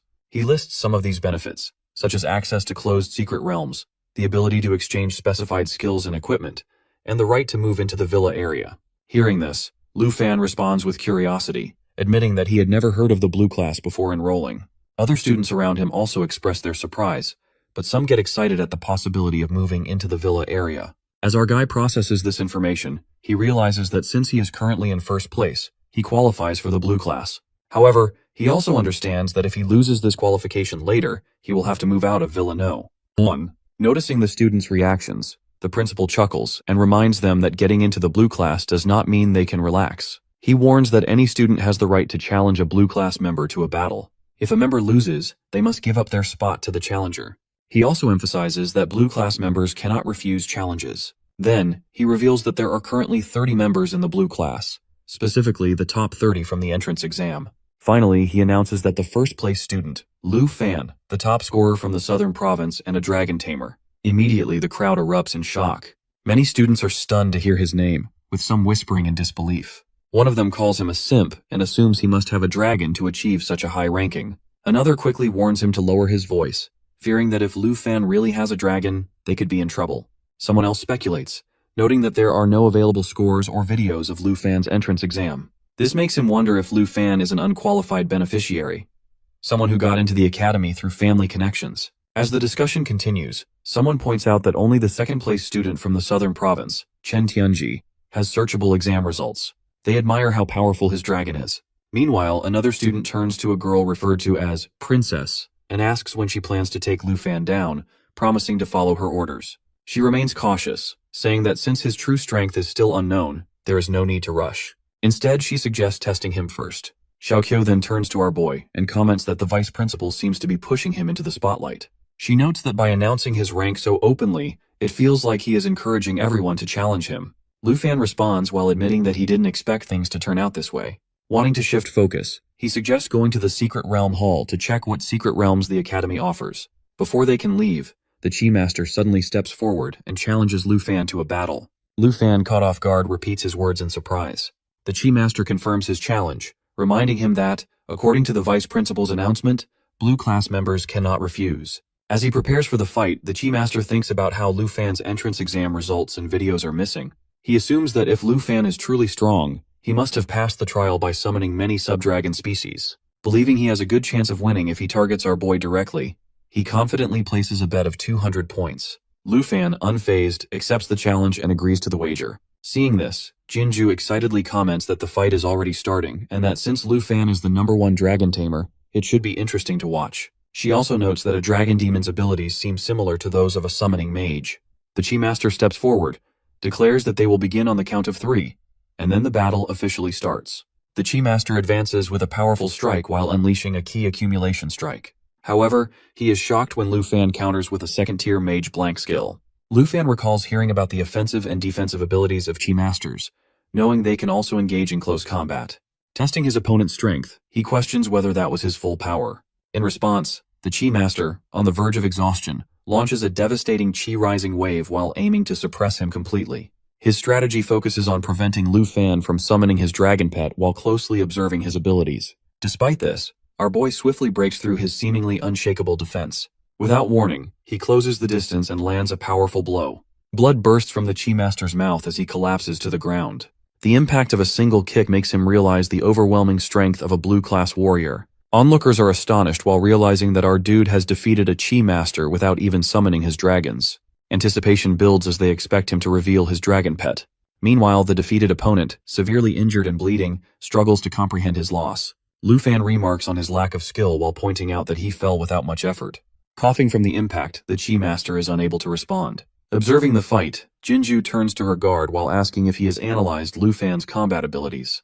Her dragon tamer acknowledges that Lu Fan's victory was purely due to his own strength, as he never summoned his dragon pet. However, he remained 70% certain that the princess's buffs played a role in enhancing his abilities. Turning back to his opponent, Lu Fan reminds him of their bet. Since the match is decided, he gladly claims the 200 points he was promised. As the Chi Master checks Lu Fan's points, he is stunned to see that he possesses 13,739 points. When multiplied by the difficulty coefficient, the total reaches approximately 1.3 million exam points, while he himself has only 210,000. Realizing the vast difference in their rankings, He feels foolish for ever thinking he could defeat him. Meanwhile, in the secret realm hall of Dragon Capital Academy, Xiaoqiu informs Lu Fan that they have brought his aunt. Concerned, she asks if he is injured, but he reassures her that there is nothing to worry about. Turning to Tao Xiaoman, Xiaoqiu reminds her that she had already mentioned Lu Fan's strength. Even so, she admits to being surprised by how effortlessly he overpowered his opponent. As they continue discussing the battle, they acknowledge that dragons have exceeded their expectations while believing that Lu Fan's dragon must be even stronger than he is. At that moment, he reveals his rating card and explains that he has just checked the secret realm dungeon assigned to him by the Academy. Confident that the accumulated points will be useful for leveling up, he soon realizes that his dragon has already advanced in rank. His aunt, however, quickly points out the dangers of the level 45 secret realm, warning that it could be life-threatening. He calmly reassures her, expressing his complete confidence in handling the challenge. However, Tao Xiaoman raises a concern while noting that they need 5 members for the dungeon run, but currently only have 4.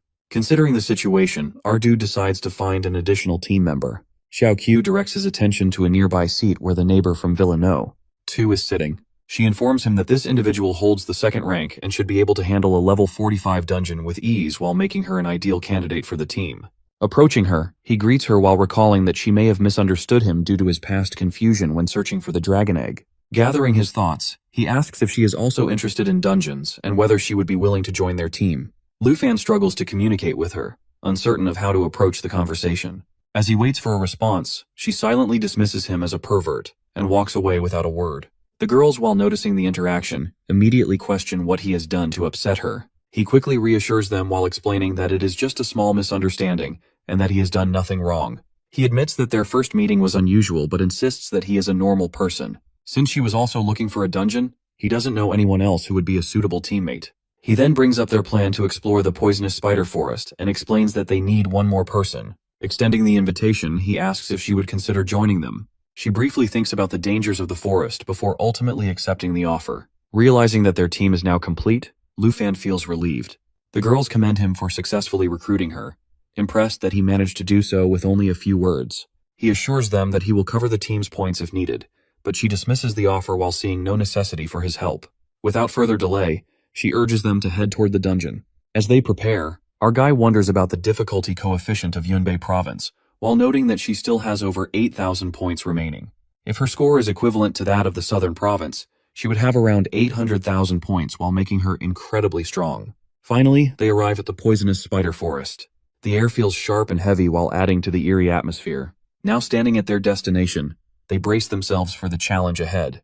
As they are going ahead in the dungeon, Tao Xiaoman turns to Lu Fan and questions his choice. She points out that this dungeon is level 45 and has a fear level difficulty. Our boy calmly explains that he spent a long time checking the dungeon hall and found no other dungeon that offers more experience at a higher level. However, Tao Xiaoman quickly clarifies that this is not what she meant, though she does not press further. Just then, Hanji excitedly interrupts while realizing something. She suggests that since they are here to level up, they should share something useful with everyone. Holding up a biscuit, she enthusiastically declares that these will help them reach the 2nd transition level much faster. She goes on to explain that these biscuits are made from a recipe given by the life profession teacher. However, many classmates struggled to make them successfully. Luckily, the enchanter chef, who has a high success rate in adding effects, managed to succeed on the first try. Wanting others to benefit as well, she then turns to Jianying and encourages her to try the biscuits. As they walk, Jianying suddenly asks if the cake from last time was made by Han Jie. She nods and clarifies that she is referring to the pumpkin cake. Smiling, she adds that if Jianying likes it, she can always make more. Xiaoqiu then happily chimes in while praising Sister Han's cooking and calling it delicious. Since they live nearby, she warmly invites Jianying to visit any time. While they chat, Lu Fan suddenly interrupts while warning everyone to be careful because a monster has spotted them. Immediately, Tao Xiaoman rushes into battle with her dragon, but Xiaoqiu quickly tries to stop her while reminding her that all the monsters here are above level 40 and will not be easy to defeat. Han Jai then offers a solution while suggesting that he can make some food to boost their resistances. However, he first needs to gather the right ingredients. Before he can act, Lu Fan reassures everyone that it is unnecessary. He confidently tells them to focus on fighting while he handles the problem himself. Jianying watches him closely while expecting him to summon his dragon. When he finally does, Tao Xiaoman reacts in shock upon seeing it while exclaiming in surprise. Our boy casually calls the dragon by name and scolds it for sitting on his head, playfully telling Xiaofei to stop being naughty. Tao Xiaoman, still surprised, realizes that this is not the same dragon she knew about. This means Lu Fan actually has 2 dragons. Curious, Xiaoqiu turns to him and asks where this dragon came from while wondering why she has never seen it before. Instead of answering directly, our boy commands his dragon to use Emerald Light. As soon as the dragon releases its skill, Tao Xiaoman's injuries from the fight disappear instantly. Stunned, she stares at the dragon, unable to believe what just happened. Lu Fan reassures everyone while telling them that with Xiaofei around, they can relax. He confidently adds that there is no need to worry about buffs or injuries. Tao Xiaoman, still amazed, lists Xiaofei's abilities, dispersing debuffs while blocking damage, and boosting attributes all in one skill. She excitedly remarks that it is even better than a second-tier priest. She then marvels at how powerful dragons are while realizing that even a small one like Xiaofei can provide both protection and buffs. Before they can continue talking, Jian Ying urges everyone to stay focused while reminding them that they are already being targeted. Meanwhile, Lu Fan observes her in action and realizes that this is how a swordmaster fights. Seeing her movements, he acknowledges that her strength as the second-ranked student is indeed impressive. Suddenly, a monster charges toward Han Jie. Lu Fan quickly shouts for her to get down while reacting just in time to save her. As he assesses the situation, he recognizes the monster as a silver-armored spider and notes that it is immune to the armor break effect of sword shadows. Before anyone can relax, Jian Ying warns the group not to let their guard down. She alerts them that there is not just one silver-armored spider. There are more. And even worse, they are not alone. Black web hunters have also appeared while making the battle even more dangerous. Next moment, our dude looks at Jian Ying's weapons and comments that they all seem to be class exclusive and far from ordinary. She nods and explains that a swordmaster can forge their own weapons, and each one levels up alongside them from level 1. However, she quickly reminds him that this is not the time for introductions. As Lu Fan processes this, he realizes that her class functions similarly to a dragon master. While he upgrades his dragon, she upgrades her weapons. Just then, Xiaofei lets out a loud screech. Lu Fan immediately calls out for it to use Emerald Light.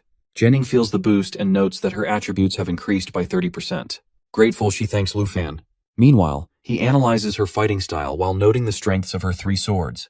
Blood-breaking sword for agile penetration, water-cold sword for magic control, and another one for blocking and high damage. Seeing how they work together, he acknowledges that the Swordmaster class is incredibly versatile. Nearby, Xiaoqiu turns to Xiaoman and tells her to focus on protecting Sister Han. Lu Fan, staying alert, reminds everyone that there are still many silver-armored spiders left. He assures them that he will keep an eye on them while urging them to hurry and locate the Black Web Hunter. He urgently shouts for everyone to be careful of Webbind while warning that if they get caught because escaping alive will be difficult. Jianxing quickly moves forward to fight, but he stops her, noticing that she is already injured. He warns her not to go too deep alone. Without hesitation, he commands his dragon to hurry and heal her before chasing after her himself. Meanwhile, Tao Xiaoman reassures him that with Emerald Light, they can handle things on their end.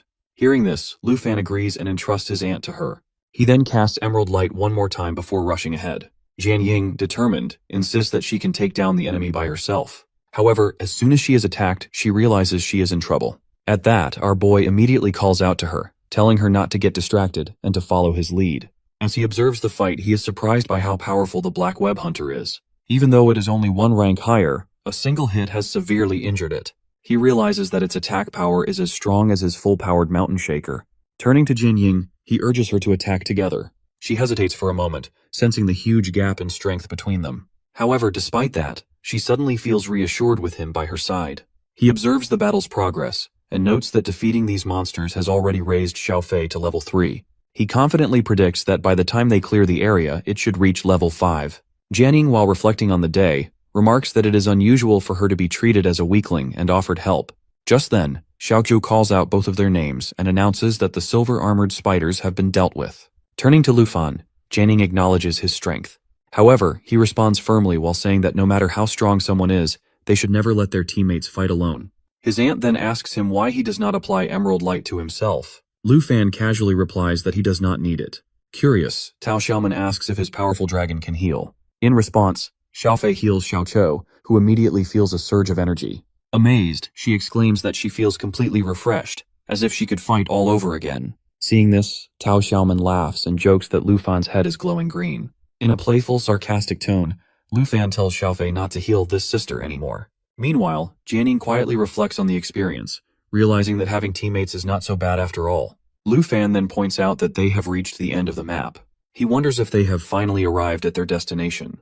However, Tao Xiaoman looks ahead and notices a large open area. She questions why there is still so much space left. As they continue forward, they suddenly see something in front of them.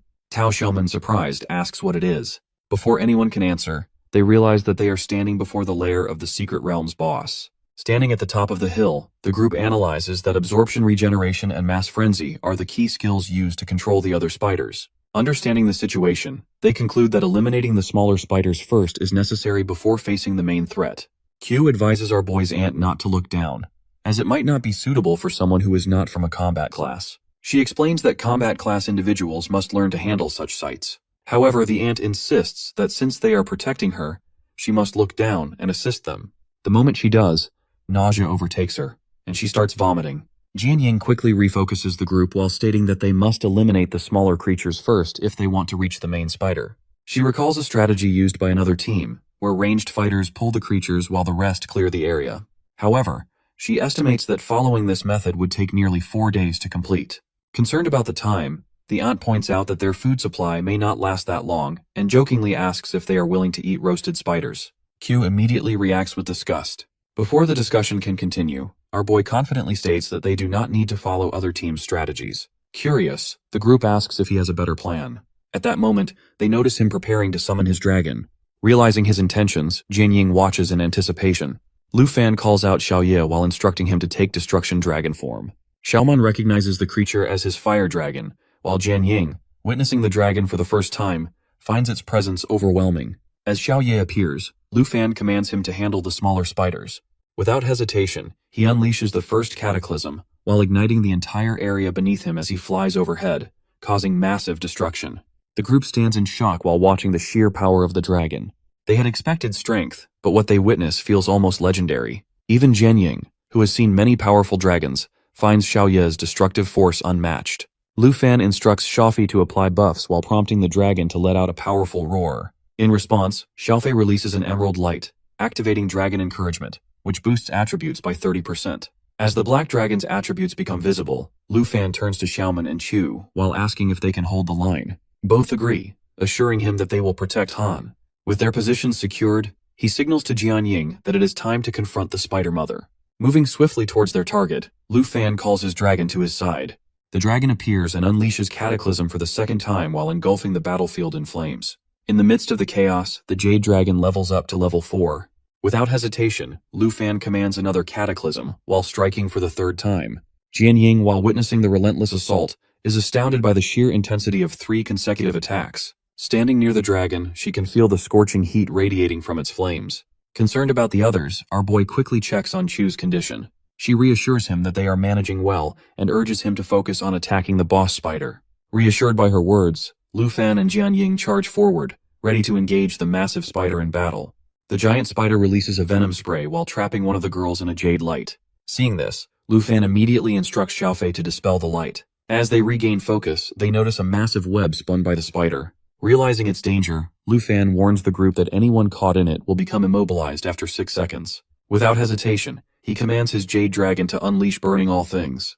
The dragon spreads its wings wide while releasing fiery waves that scorch everything in their path, dealing immense damage. Watching the attack unfold, Jianying quickly recognizes the monster's resilience and its powerful abilities. She begins to understand that its disaster-inducing powers could easily destroy entire cities while finding the creature's strength both terrifying and incredible. As the battle intensifies, the Jade Dragon levels up to level 5, and the group receives Jade Blessing. Wasting no time, Lu Fan instructs Xiaofei to activate the newly acquired skill. The moment the ability is used, Xiaofei undergoes a transformation, her form now resembling Xiaoye's.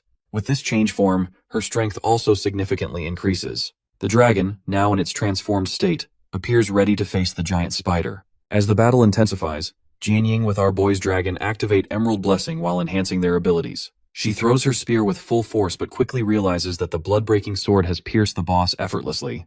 A sudden thought crosses her mind.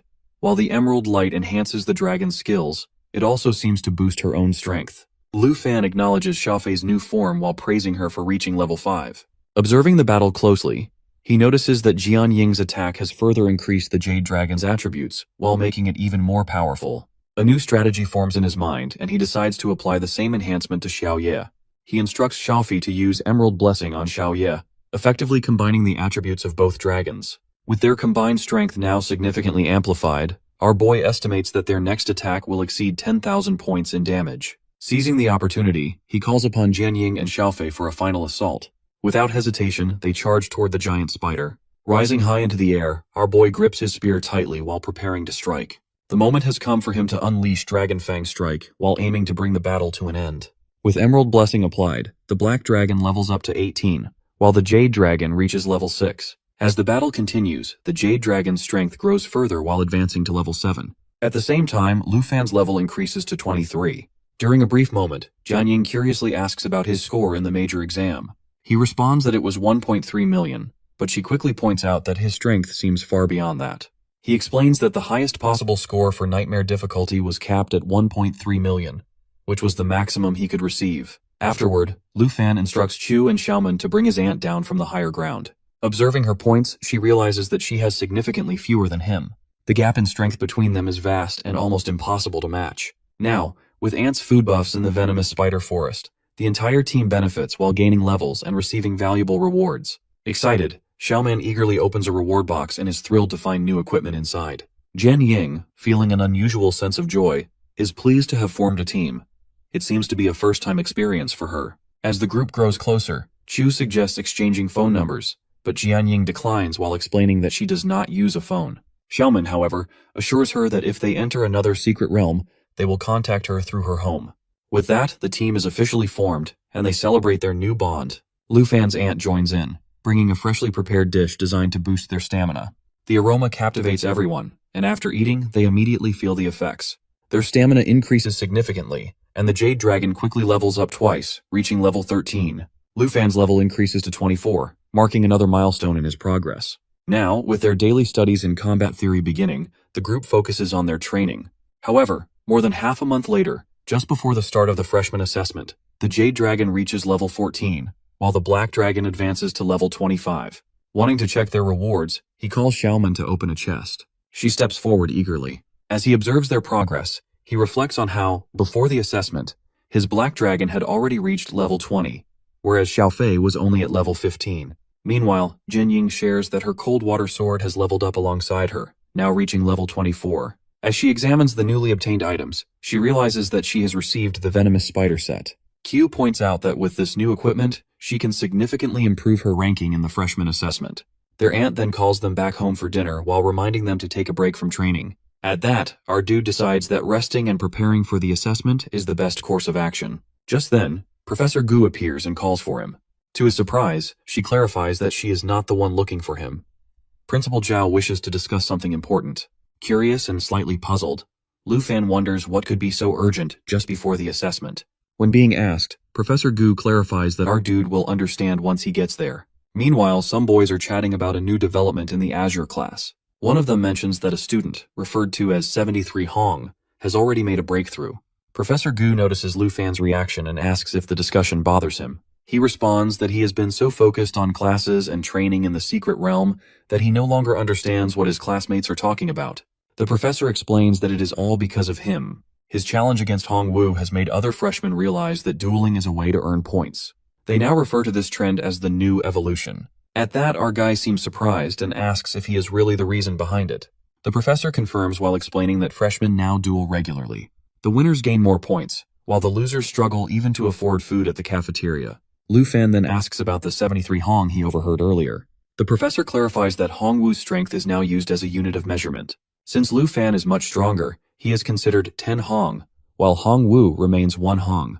The professor adds that Hong Wu is now doing janitorial work at the academy, which at least helps him earn some points and avoid starvation. Finally, she informs our boy that Vice Principal Zhao is waiting for him. Lu Fan acknowledges and prepares to leave. Our boy walks in and asks the vice principal if he was looking for him. The vice principal allows him to enter and then brings up the national trial that was promised before admission. He informs Lu Fan that the trial's schedule has been moved up. Originally, it was planned to take place in Jinyu City, Taichi Nation, 5 months later, but the host country has suddenly rescheduled it to happen in just 2 months. He then mentions that Taichi has already announced its contestant for this year, Jin Chenghan, the eldest son of the Jin family. He is expected to reach level 60 and complete his 3rd transformation within a month. Lu Fan immediately realizes that Taichi has arranged for the trial to start right after Jin Chenghan achieves his transformation. The vice principal confirms this, pointing out that holding the trial when most contestants from other countries are still at the second transformation level will ensure Jin Chunghan's victory. Our boy understands that the gap between the second and third transformations is not just about levels. Each transformation unlocks new abilities that greatly boost strength. He sees it as yet another clever scheme by the Jin family. The vice principal acknowledges that the qualification Lu Fan was promised now comes with unfair conditions. He explains that in 2 months, Lu Fan can, at best, reach level 30 in his second transformation, while most opponents will be over level 50. He even warns that facing such powerful competitors could cost Lu Fan his life. He then reminds him that Dragon Nation has always dominated past trials, but this time, other nations are specifically aiming to defeat them, and with even less preparation time. Finally, he asks if our dude still wants to participate in the national trial. Our boy tells the vice principal that this is his chance to join the ranks of Dragon Nation's top experts. He confidently states that not only does he want to participate, but he also wants to win. The vice principal, while seeing his determination, says that since he has made up his mind, he will arrange the necessary resources for him. He advises Lu Fan to perform well in the upcoming freshman assessment. Our boy acknowledges this and adds that it will be tough on the vice principal to secure those resources. The next day, during the freshman assessment conference, the principal keeps his speech brief. He tells everyone to follow the rules and then announces this year's assessment format, a team-based arena battle. He explains the rewards. First place will earn 5,000 points per person, second place will receive 3,000, and third place will get 2,000. As students discuss the announcement, one complains about the team format and immediately decides to give up. Another laughs and reminds him that he should have teamed up with him while promising to carry him through the battle. A nearby student, however, points out a flaw in that plan while reminding his friend that they are both healers. Q is happy that it's a good thing the team size is limited to 5 members. He mentions that since his aunt is not a combat class, they have exactly 2 full teams. The principal then addresses the students, while noting that many of them lack experience working in teams. However, he reassures them that it's not too late to form one. He announces that the preliminary round will begin that afternoon, and by the following night, the top 100 teams will be determined. He also asks if any 2-person teams are interested in joining up with others. At that, one guy then approaches Jianying and introduces himself as Double Swordsman No. 7. He tells her that he has been watching her since the freshman entry ceremony and hopes she will team up with him for the assessment. Just as he is about to finish his sentence, Jianying cuts him off and refuses without hesitation. At that moment, Xiaoman arrives and cheerfully tells them to hurry up and sign up with Teacher Gu. She then notices Lu Fan's expression and asks why he looks like he is about to cry. Q explains that many students want to team up with Jianying, but he was sure she wouldn't leave their group. In the end, Lu Fan decides to team up with Chu, while Jianying partners with Xiaoman. The next day, the freshman assessment's preliminary round takes place at Dragon City Academy's arena. The matches are intense, and a princess watches with interest. She praises her guard's performance, impressed by his 28 consecutive victories. She encourages him to keep going, as a few more wins will place him in the top 16. He thanks her respectfully. She then mentions that her brother, Jin Chunghan, will be coming to see her soon. She plans to introduce her guard to him, and insists that he must reach the No. 1 position to earn a promotion. He reassures her that he will follow her orders without fail. As the next battle begins, the opponents are introduced. No. 18 Chen Tianji and Jinju versus No. 1 Lu Fan and Jianying. The princess is shocked to see both top students in the same team. She questions in disbelief how they ended up together. In a flashback, it is shown that our dude swipes his team partner from Chu to Jianying. Q is the one who suggests it, as she doesn't want to drag him down and is happy to work with her sister. Now both of them are cheering for our boy's team, who is encouraging his teammate as they aim for first place. While waiting in the arena's waiting room, Lu Fan looks at his collection of treasure maps. He notices that their quality is low, and they are scattered in distant locations, so he decides to combine them. As he watches the maps merge, he is surprised and excited by the result. Jianying notices his reaction and asks if he is okay. He exclaims in amazement while realizing that the combination actually worked. Looking at the new map, he sees a location called Flying Dragon Cemetery and realizes that he has never heard of it before. He decides to ask about it another day. Just then, an announcement calls for Team No. 18 and Team No. 1 to enter the arena. Our boy reminds Jianying that it's their turn to step onto the stage and that they cannot afford to slack off in the freshman assessment. As they walk in, the audience starts talking. Some students confidently declare that since number 1 Lu Fan and No.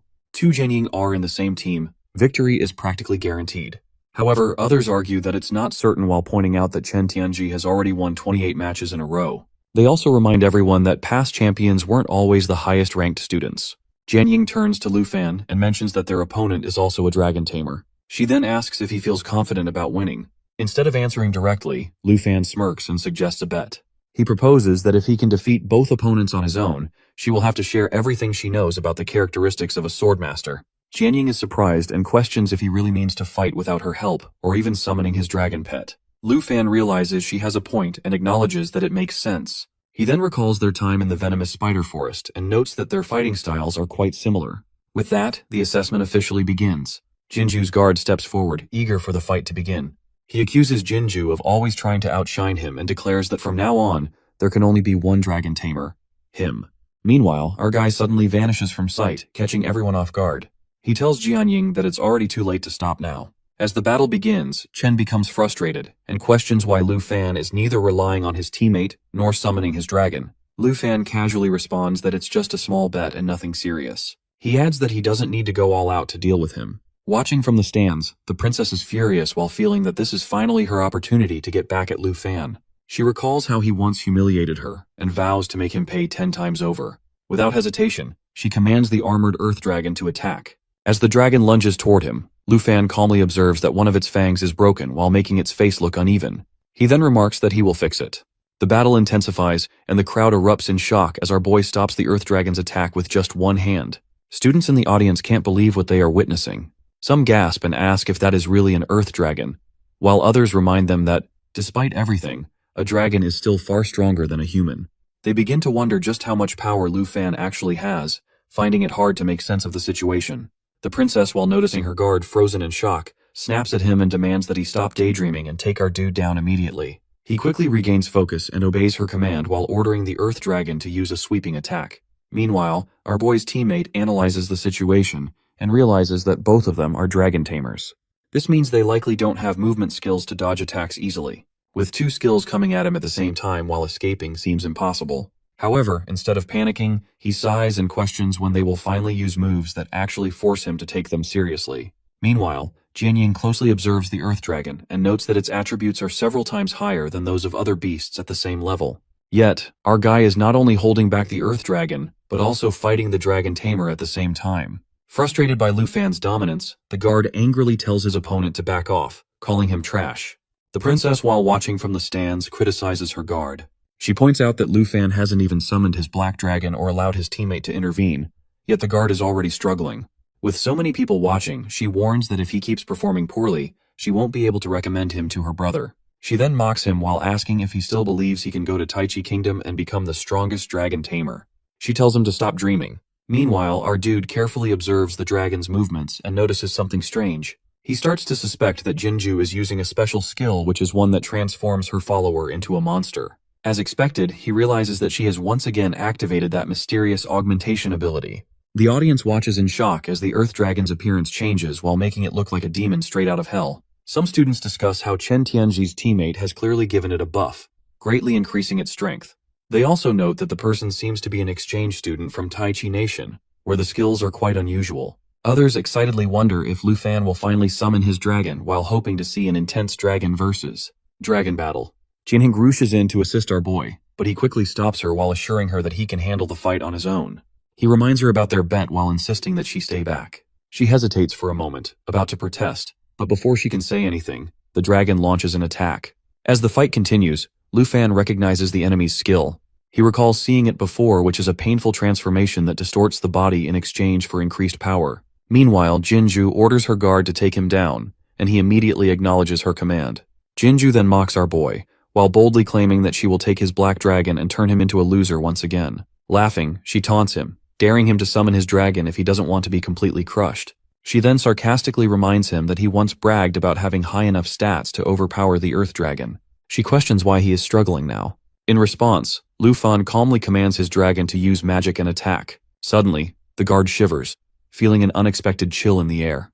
The temperature drops drastically, and he realizes that this must be Lu Fan's dragon. He finds it far more intimidating than Chen Tianji's earth dragon, but quickly convinces himself that something is off. He suspects it's just an illusion, a magic trick rather than a real dragon. Now, he understands that our boy can use both physical and magical attacks. Lu Fan then turns to Jinju and acknowledges that her strange magic has indeed boosted the earth dragon's stats beyond his own. However, he smirks and asks about whom the higher stats alone and are enough. He then boldly declares that she is not worthy of taking his black dragon. Hearing this, Chen panics and urgently warns her to be careful. Without hesitation, He commands the armored earth dragon to attack once again. As Chen launches his attack, our boy takes note of his unwavering loyalty. Seeing this, he decides to counter with a powerful move. He commands Dragon's Magic, Magic Concur, and then unleashes Blue Dragon King Roar. The audience erupts in disbelief. They can't believe that our dude has activated yet another new magic skill. One student exclaims that this isn't just any ordinary magic, but a rare and powerful form of dragon magic. Others marvel at his strategy. First, he withstood the dragon's physical attacks, then overwhelmed it with magic, all without even summoning his own dragon. Another student confidently predicts that Chen Tianji's winning streak is about to come to an end. Chen, who is overwhelmed, struggles to understand how such a huge gap exists between them when they are both dragon tamers. He questions how Lu Fan is so much stronger. Then, our guy points out something that has been bothering him from the start of the battle. Why hasn't Chen used any skills other than Dragon Lance Strike? Hearing this, the princess grows impatient and angrily orders her guard to make the Earth Dragon keep fighting. Meanwhile, our dude explains that Dragon Lance Strike and Dragon Fang Strike may look slightly different because they use different weapons, but in reality, they are the same skill. He then asks why the guard hasn't used Dragon Claw or Dragon's Encouragement. At that, Chen suddenly freezes, while realizing that Dragon Claw and Dragon's Encouragement are his original skills. Could it be that he never unlocked them? The princess, furious at his hesitation, insults him and compares him to Kui Hongtai. Our boy, however, calmly states that Chen's Earth Dragon contract must not have unlocked all his skills. He points out that the reason he hasn't used them is simple. He doesn't have them. With that, our boy tells him to give up while making it clear that he has no chance of winning. Frustrated, Chen finally snaps. Our boy suggests a peace offering while advising him to leave the princess's slavery in order to save his dignity. However, Chen, still enraged, interrupts him, accuses our boy not only of blocking his path to becoming the strongest dragon tamer, but also of daring to lecture him about self-respect. Turning to the princess, he declares that he will fulfill his vow. He begs her to grant him another enhancement while willing to risk everything to make Lu Fan pay for offending her. The princess laughs and agrees, while telling him that this is his last chance. He immediately acknowledges her command, determined to follow through. Lu Fan, while watching the scene unfold, questions why the guard swore loyalty to someone like Jinju, especially knowing her true nature. Chen explains that without the princess, he would be nothing.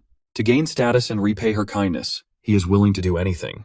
Jinju, satisfied with his loyalty, orders him to kill Lu Fan. Without hesitation, the guard charges forward while attacking with Dragon Lance Strike. Our dude, unfazed, repeats that instead of hating him, he only feels pity and sadness. Their battle continues fiercely, and Lu Fan finally counters with Dragon Fang Strike. As the fight reaches its climax, Chen, while knowing he is losing, apologizes to the princess. Princess tries to threaten our boy of her bother, but it doesn't affect him as he slaps her hard. She expressed disbelief that he would lay a hand on such a seemingly delicate girl. Lu Fan remains unfazed and responds that he don't know if her brother has the ability to strike back. Meanwhile, the audience wonders how she acts so high and mighty toward Chen Tianji, who has been winning match after match. The crowd begins to reconsider, with some admitting that the exchange student had been quite arrogant earlier. Before the discussion escalates further, the vice principal steps in and commands everyone to be silent. He then officially announces the results. Lu Fan and Jian Ying's team is the winner. However, before moving on, he instructs Lu Fan to report to his office immediately, while the other students continue preparing for the next round. Later, in the vice principal's office, Lu Fan listens as the vice principal explains that at first, he assumed Lu Fan's anger was caused by the Jin family advancing the national trial. However, through Mr. Qin, he also learned about his conflict with Jinju. Our boy acknowledges that this while admitting that settling personal grudges in the arena often leads to criticism. He also understands Chen Tianji's disappointment and recognizes how Jinju manipulated him into fighting. The vice principal decides to move on from the topic and presents our dude with something important. He reveals that both he and the principal observed Lu Fan's performance during the match and have made a decision. Lu Fan is allowed to withdraw from the freshman assessment. Shocked, our guy immediately questions this while wondering if his performance was unsatisfactory. The vice principal reassures him that it's the opposite. He explains that when our guy used the 2 dragon language spells, both he and the principal became confident in his potential for the national trial. As a result, they have arranged for him to enter a high-level secret realm. He then presents 2 options. Secret realms that were specifically selected for Lu Fan by the Secret Realm Hunter Guild in collaboration with Dragon Capital Academy. Hearing this, Lu Fan contemplates his options. He knows that Secret Realm Hunters, much like material hunters, are guilds responsible for managing resources. They earn their wealth by exploring dangerous secret realms and uncovering their hidden rewards. Now he must decide which path to take. The vice principal explains that all secret realms are acquired through high-priced auctions. He tells Lu Fan to choose one, and the school will bid for it on his behalf. Lu Fan hesitates while pointing out that the starting prices are extremely high. However, the principal assures him that Dragon Capital Academy never holds back when it comes to the national trial. The resources promised to him will be secured no matter what. After scanning the options carefully, our dude makes his decision. He confidently points at one and says to Vice Dean Zhao that he has made his choice. He chooses Flying Dragon Cemetery. Then on the next day in freshman assessment semifinals, at the Dragon Capital Academy Arena, the vice principal announces the first semifinal match. Lu Fan and Jian Ying's team was facing Zhang Fengyun and Xu Jing's team. Professor Gu looks confused, but before he can say anything, the vice principal clears his throat and makes another announcement. Lu Fan and Jian Ying's team has withdrawn from the match and will be reassigned. The students react with shock and confusion. Some question what's going on, while others speculate that it might be because of yesterday's incident. One girl complains that she came specifically to watch Lu Fan fight. Xiaoman sighs in frustration while calling the rumors annoying. However, Chu advises everyone to ignore them while explaining that Lu Fan and Jian Ying have probably already entered the secret realm. Outside Flying Dragon Cemetery. Giant Wood Forest. Standing at the edge of the secret realm, Lu Fan turns to Jian Ying and apologizes. Teaming up with me means you had to drop out of the competition. Jian Ying, however, reassures him. She explains that the academy allowed them to keep their elite spots and even gave them 10,000 points, so there's nothing to regret. Besides, she adds, getting the chance to enter such a rare secret realm is more valuable. She then tells him that all secret realm rewards will go to him. She only needs the experience points.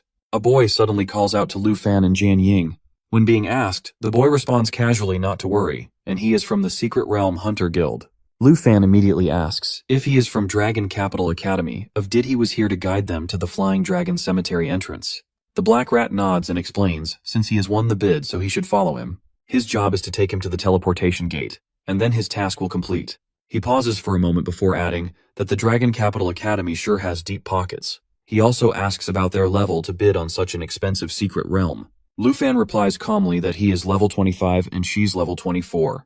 Black Rat's eyes widen in shock that he was only level 25. This secret realm is a nightmare-level area meant for those at level 55 and above. He quickly pulls out his communicator. He finds need to contact the academy. He said they must have made a mistake sending 2 people who haven't even reached their second transformation. He mentions that this is basically sending them to your deaths. Our boy interrupts him before he can make the call.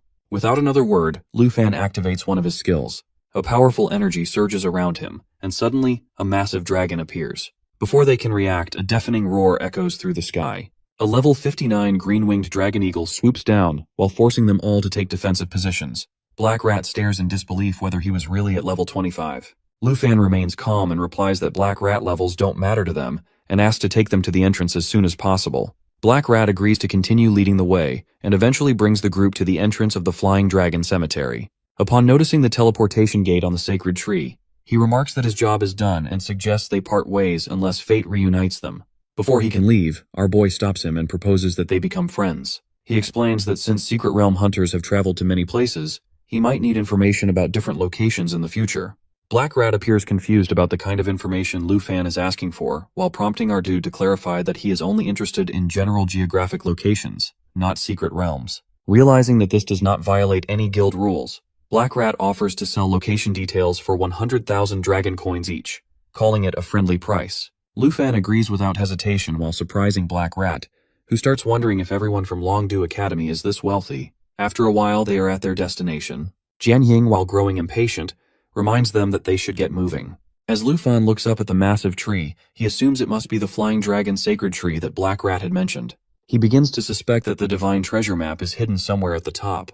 Just then, she hears a rumbling sound and warns our dude about an earthquake. However, he quickly realizes that it is actually a horde of flying dragons approaching. Jian Ying immediately prepares for battle, and the fight begins. During the battle, Jian Ying notices a heavy broadsword lying nearby and calls out for it, though she worries that she will not reach it in time. Meanwhile, Lu Fan unleashes his Dragon Fang strike and urges her to grab his hand, reminding her to be careful since their goal is not below them. She sighs while realizing that he has saved her once again. At that moment, another rotting corpse dragon appears. Before he can say more, he notices a dragon heading straight for Xiao Ye and urgently shouts her name in alarm. Lu Fan reassures Jian Ying that Xiao Ye will be fine and tells her to keep moving forward while he takes care of the situation. However, she hesitates and warns him that the Berserk Bone Dragon is a highly dangerous subspecies. Ignoring the warning, our dude shouts for the dragon to switch to destruction form. Watching this, Jian Ying realizes that Xiao Ye has another form, which explains why our dude is so confident in her abilities. Meanwhile, the dragon calls out to Xiaofei while asking for emerald blessings, and the dragon lets out a powerful roar. As the battle intensifies, Lu Fan urges Xiaoye to work with him. Suddenly, a bone storm erupts while sending a whirlwind of sharp bones across the battlefield. The storm deals more damage as the enemy's health decreases. Despite this powerful attack, Lu Fan notices that the dragon is still alive and prepares for another strike. Just then, he notices Jianying coming down and questions why she is there instead of moving forward. She reminds him of their bet while explaining that since he defeated Chen Tianji alone, she will now fulfill her promise by revealing details about the characteristics of swordmasters.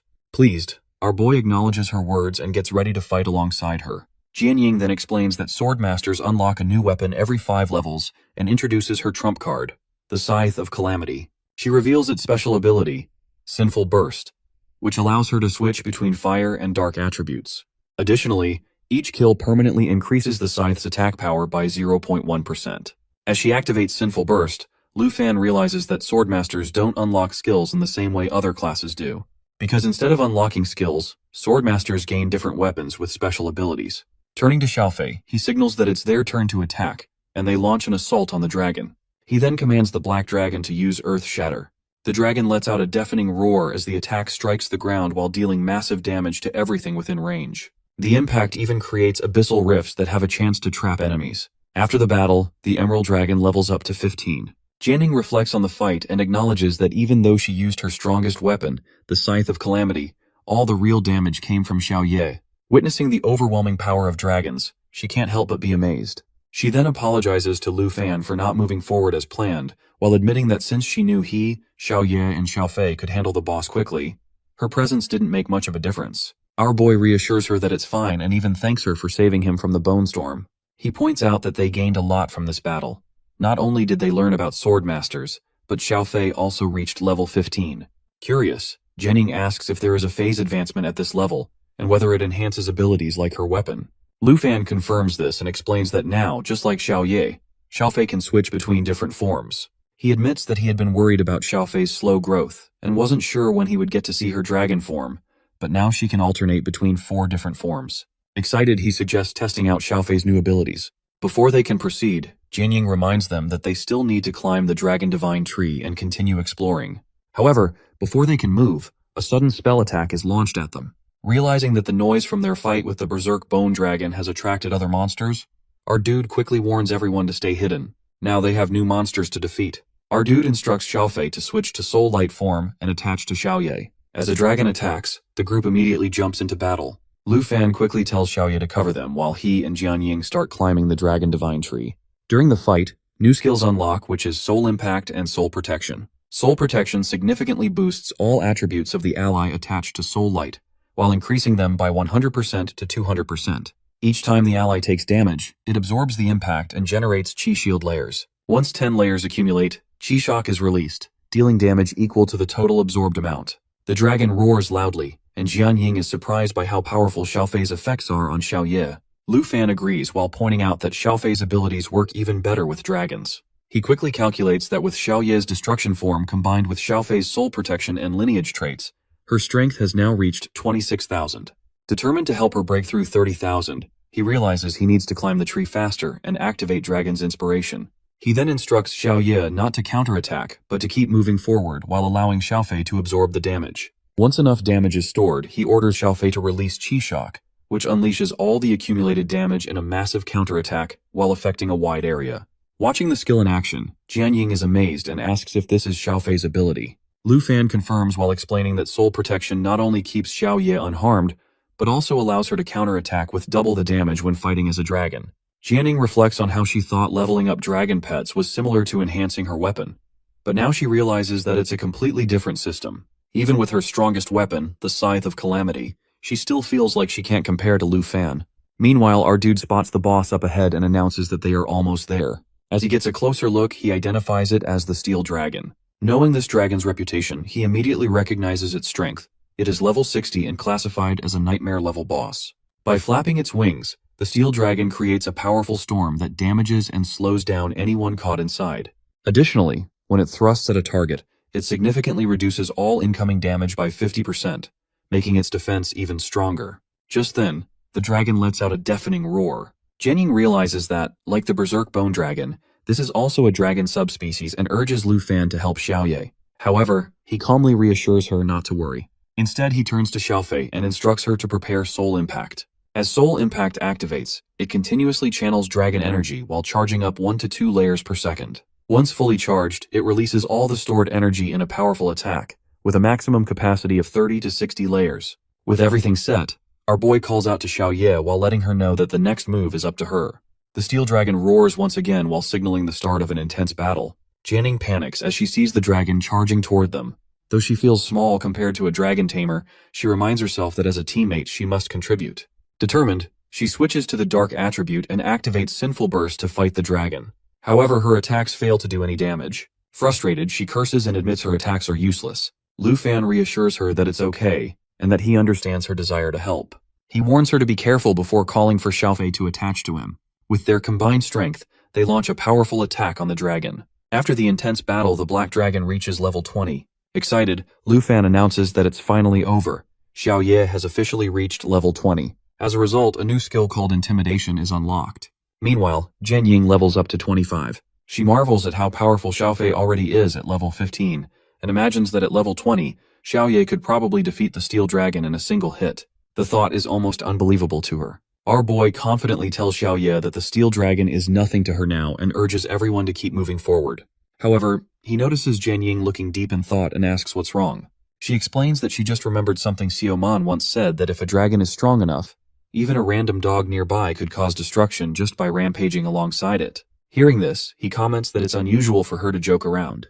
Jian Ying admits that spending so much time with them might have changed her. Our dude agrees and mentions that she has become much more talkative, which he thinks is great.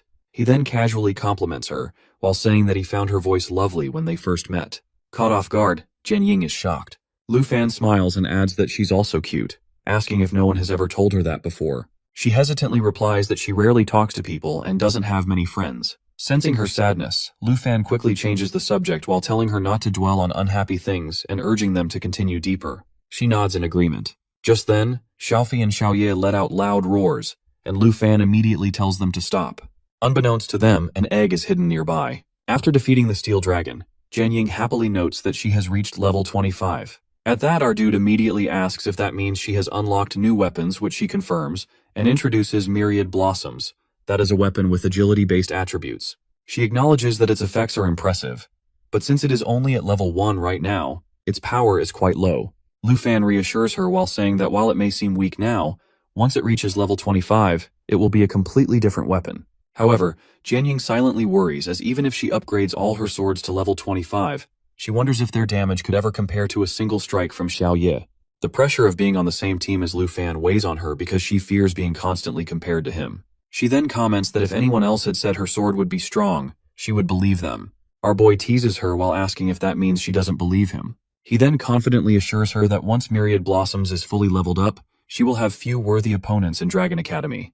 Deciding to push forward, Jian Ying urges them to hurry since Xiaoye has already moved far ahead. As they move forward, Lu Fan suddenly stops while noticing something strange. He questions whether the ruined site in front of them was once an adventurer's camp. Jianing looks around and while seeing old corpses concludes that the people here have been dead for a long time. Our dude carefully examines the surroundings and realizes that all the fallen adventurers were combat-class fighters who seem to have struggled at different times. This makes him suspect that there may be monsters lurking in ambush.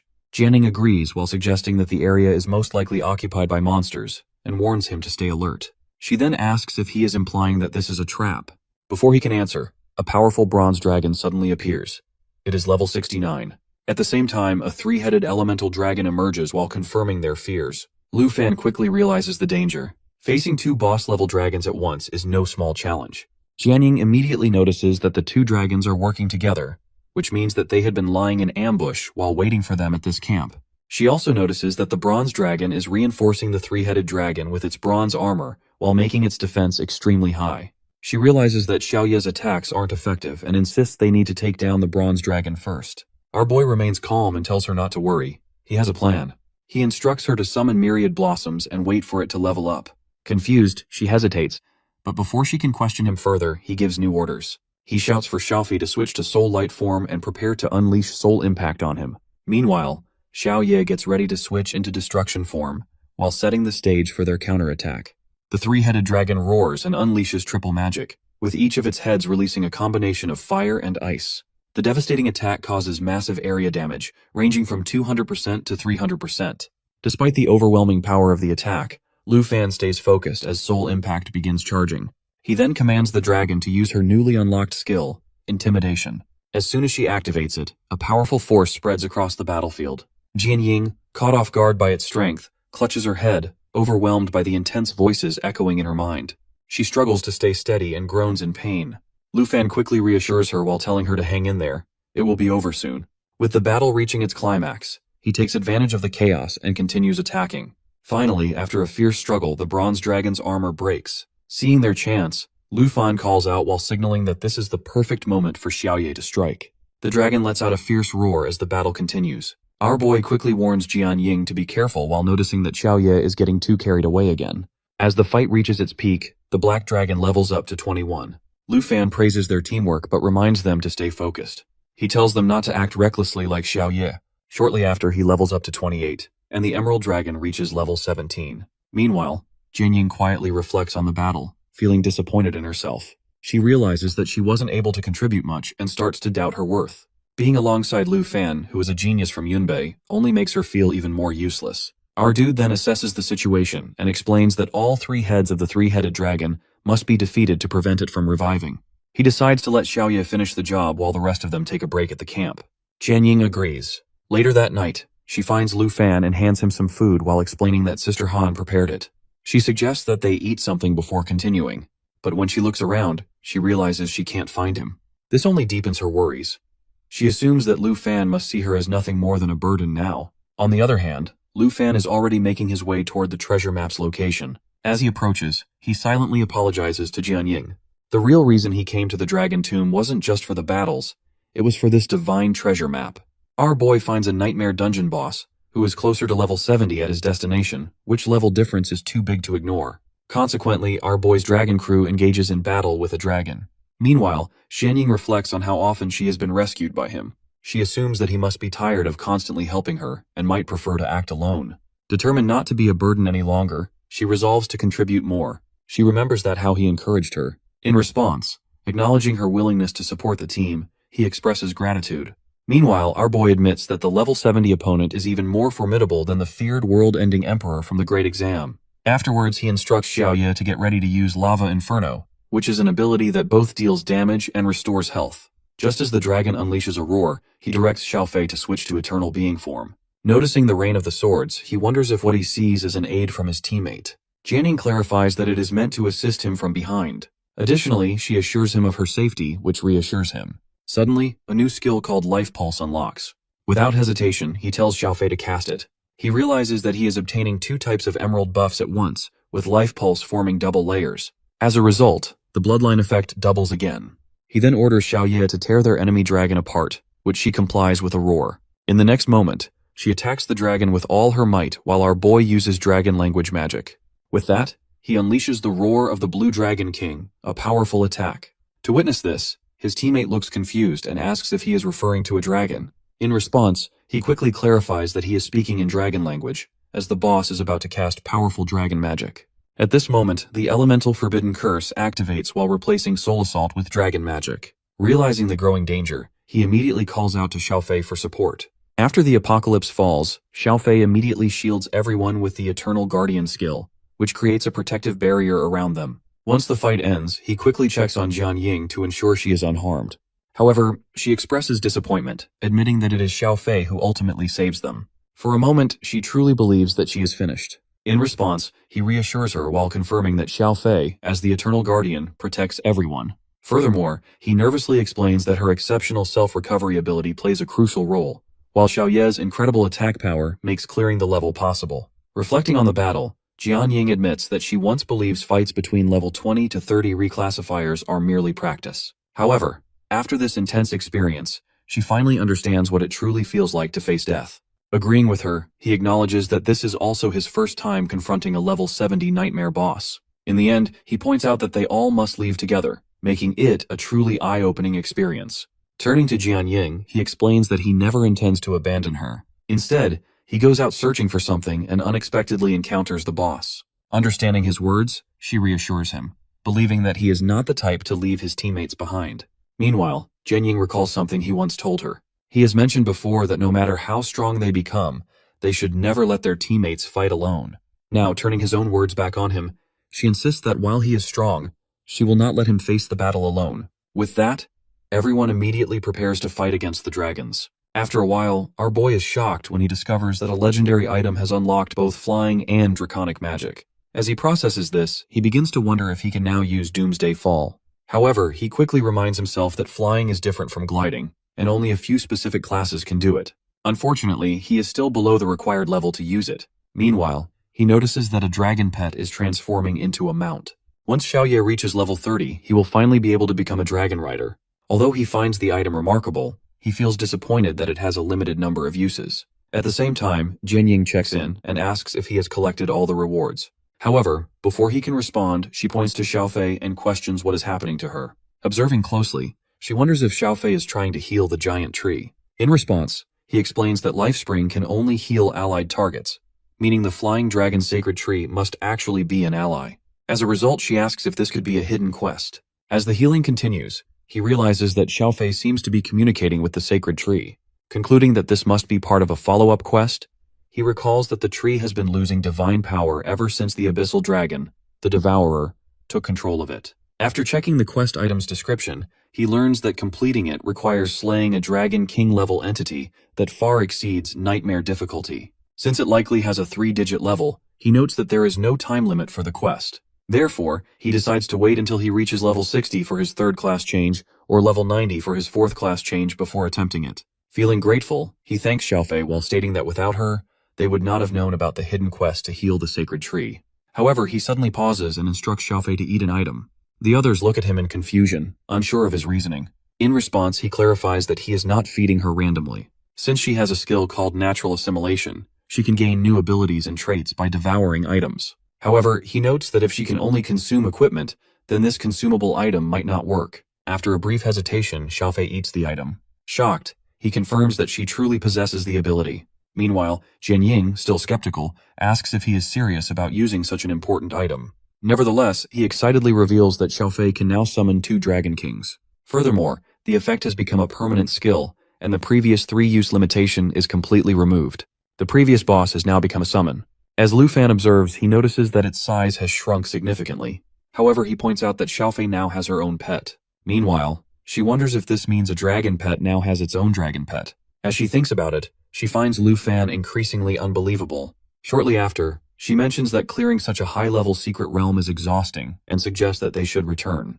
Additionally, she reminds him that Sister Han will be worried. In response, he tells her to go ahead, assuring her that he will catch up soon.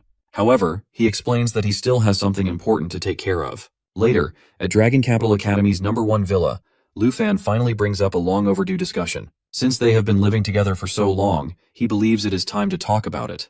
He points out that Xiaofei gets bullied by Xiaoye every day and asks if no one wants to see her grow stronger and fight back. At this moment, he insists, is the perfect chance. However, noticing their distraction, he questions whether they are even listening.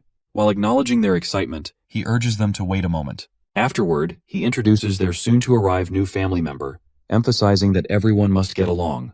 While giving these instructions, he directs a question to the star dragon egg, referring to it as the 3rd dragon. He playfully asks if they can guess whether it will be a brother or a sister. Although he is confused because the timing has always worked before, the situation now seems different. Meanwhile, Xiaoye reflects on her current limitations. At the moment, she only has 2 dragon pet slots, and unlocking the 3rd requires reaching level 30 and completing his 2nd class change. Because of this, she realizes that everything they have done so far is in vain. Seeing the situation, Lu Fan concludes that they need to go to the poison spider forest to level up. However, he decides that they should rest for now since they will not be meeting their new family member today. Finally, as the day comes to an end, he announces that it is time for bed. Without hesitation, everyone heads off to sleep. In the morning, Xiaoman and Chu arrive at the villa, knock on the door, and call for everyone to wake up. A moment later, our boy opens the door and asks what is going on. Without delay, Chu informs him that he needs to see a post that has spread all over the school. However, he reacts with irritation, questioning why they woke him up so early just for a post. In response, she clarifies that it concerns his withdrawal from the freshman exam. She further explains that someone posted about it on the school forum yesterday, and overnight, it has become the top post. As soon as he sees the post, he immediately questions the situation regarding Fengyun Pavilion. At this point, Chu provides more details while explaining that Fengyun Pavilion originally started as a 4-person team formed by students ranked number 3 to number 6. Over time, however, it has grown into a much larger group, now consisting of nearly 30 members with powerful classes. Moreover, she reveals that it is led by Jian Fengyun and Xu Jung. Hearing this, our dude acknowledges that he is officially recognized as the school's number 1. However, he finds it amusing that Jian Fengyun has now become the so-called number 1 in the eyes of the students. As he laughs at the situation, Xiaoman shares that Jian Fengyun made a public statement earlier that morning. According to him, in order to prove himself to his supporters, he will take control of the number 1 villa after tomorrow's final. At the same time, Chu points out that winning first place in the competition grants eligibility for the national trial selection process. Clearly, she states, Jian Fengyun is aiming for that opportunity. Meanwhile, Lu Fan reflects on the situation and realizes that Jian Fengyun seeks both fame and a spot in the national trial. Unfortunately for him, Lu Fan has already secured both. Soon after, Xiaoman expresses frustration while calling Jian Fengyun a clown for tarnishing Fan's name while he is away from school. She finds it ridiculous, especially since they do not even know him personally. Without hesitation, she declares that if he dares to come tomorrow, she will be fighting with her Shadow Blade form. In response, our guy acknowledges that Fengyun Pavilion is targeting him. Since that is the case, he decides to give them exactly what they want. With confidence, he announces that they will have some fun with them. He then takes the post from them and asks to borrow it for a moment. Without hesitation, he reveals his plan. He is going to respond to Fengyun Pavilion's challenge. Our boy responds to the post, which quickly catches Xu Zheng's attention. Without hesitation, he rushes to Jiang Fengyun and informs him that Lu Fan has actually replied. Meanwhile, Jiang Fengyun remains focused on his hidden combat class. After finishing his fight, he instructs his teammates to heal up before turning to Xu Zheng for details. Without wasting time, Xu Zheng suggests that Jiang Fengyun check the post himself. As soon as he reads it, he reacts with irritation while calling Lu Fan arrogant. He finds it unbelievable that Lu Fan dares to challenge the entire Fengyun Pavilion. Therefore, he immediately orders a response while instructing his team to tell our boy to meet them in the arena after the finals tomorrow. At this point, Xu Zheng hesitates and asks if he really plans to fight Lu Fan. However, Jiang Fengyun confidently confirms his decision while instructing his team to gather everyone. Since Lu Fan wants to challenge all of them, he decides to accept. Moreover, he emphasizes that true strength comes from real competition, not just school rankings. Meanwhile, Q excitedly announces that Jiang Fengyun has accepted the challenge. In response, Xiaoman suggests checking out Jiang Fengyun's semi-final match. However, Lu Fan dismisses the idea while admitting that he is not particularly interested in Jiang Fengyun's strength. Instead, he believes they would benefit more from leveling up in the secret realm.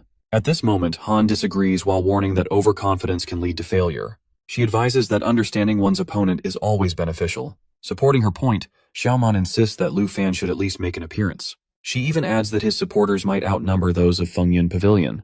Additionally, Q mentions that our dude is currently the hottest topic on the campus forum. If he is caught observing Jiang Fengyun, it could easily start rumors. Hearing this, Han playfully suggests disguising him so that no one recognizes him. Without further delay, they dress our boy differently before heading to watch the match. As the event begins, Xiaoman closely watches the matches and notes that Jiang Fengyun's turn is coming up. Q agrees while pointing out that a huge crowd has gathered to watch him compete. Meanwhile, Han, now in disguise, turns to Lu Fan and asks how she looks, confidently claiming that no one will recognize her. Shortly after, the semi-finals of the freshman assessment are about to begin. However, as Han notices Lu Fan leaving, she questions why he is walking away before the match even starts. In response, he simply states that the match is not interesting and that he is stepping out for a walk.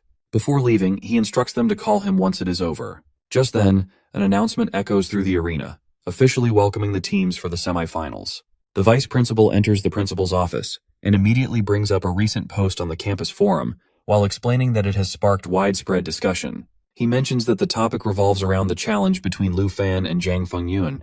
In response, the principal remains unconcerned and insists that Lu Fan can handle minor disputes among the freshmen, so there is no need to report it. However, the vice principal expresses his concerns while suggesting that the school should step in to stop the challenge.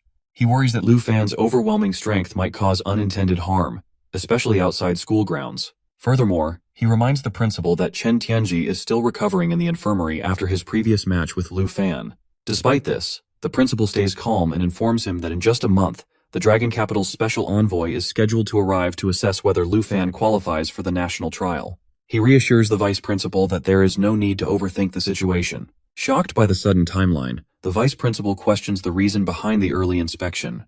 In response, the principal explains that since the national trial has been moved up, the envoy's visit has also been rescheduled. Curious about our boy's preparation, the principal then asks for an update. The vice principal confidently reports that Lu Fan is about to complete his second-class change, so there is nothing to worry about. Additionally, he shares his knowledge about the previous Dragon Capital envoy, Chen Xiong, who, despite his arrogance, remains professional in his duties. He assures the principal that Chen Xiong would not intentionally create obstacles for Lu Fan. At this moment, the principal corrects him while revealing that his information is outdated. He clarifies that Chen Xiong is no longer the envoy, and that Ruan Changfeng has taken his place. Once a high-ranking official, Ruan Changfeng has faced multiple demotions while reducing him to his current role. Finding the situation intriguing, the principal then questions the vice principal's sudden silence. After a brief pause, the vice principal apologizes and acknowledges that if Ruan Changfeng is overseeing the national trial selection, Lu Fan will undoubtedly face numerous challenges. The principal firmly states that Lu Fan is his personally approved candidate for the national trial. He then asks the vice principal if he understands what needs to be done. In response, the vice principal acknowledges the directive and assures that he will gather more resources to help Lu Fan advance to his second-class change as quickly as possible, ensuring he can compensate for any level disadvantage. Shifting the conversation, he mentions that Lu Fan's battle with Zhang Fengyun is set for tomorrow, and asks if the principal plans to watch. With a smile, the principal confirms, saying he would never miss such an exciting event. Meanwhile, at the Dragon Capital Academy's Arena Points room, several students engage in battles. One of them questions how many opponents have already been defeated there. He points out that since this is only a 100-point arena, it should not be too difficult. However, another student speculates that a second-class job holder might be pretending to have a low score to deceive challengers. Soon, someone declares that this cannot be a level 29 arena, and warns others not to enter, insisting that anyone who does will surely lose. Curious, some students begin to wonder about the identity of the arena master. While he looks familiar, they struggle to recognize him.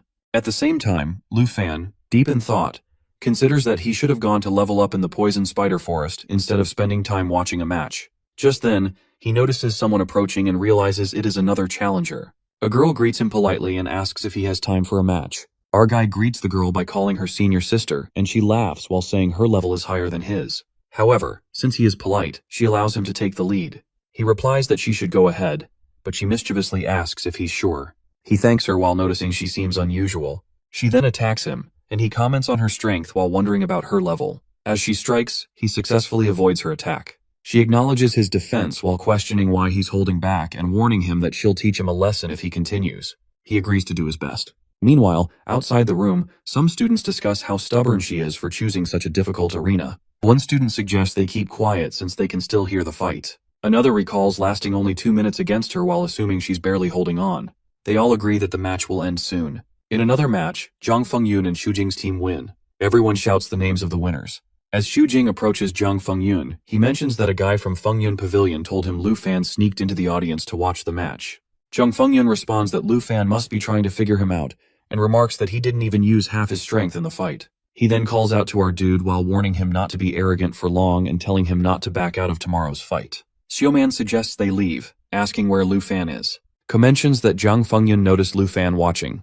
Han adds that Lu Fan left when he got bored, but he'll call him. Meanwhile, our dude wonders about the senior sister, thinking about how incredibly strong she is. While fighting, he reflects on how, in just 15 minutes, she went from unfamiliar to predicting his moves, impressed by her progress.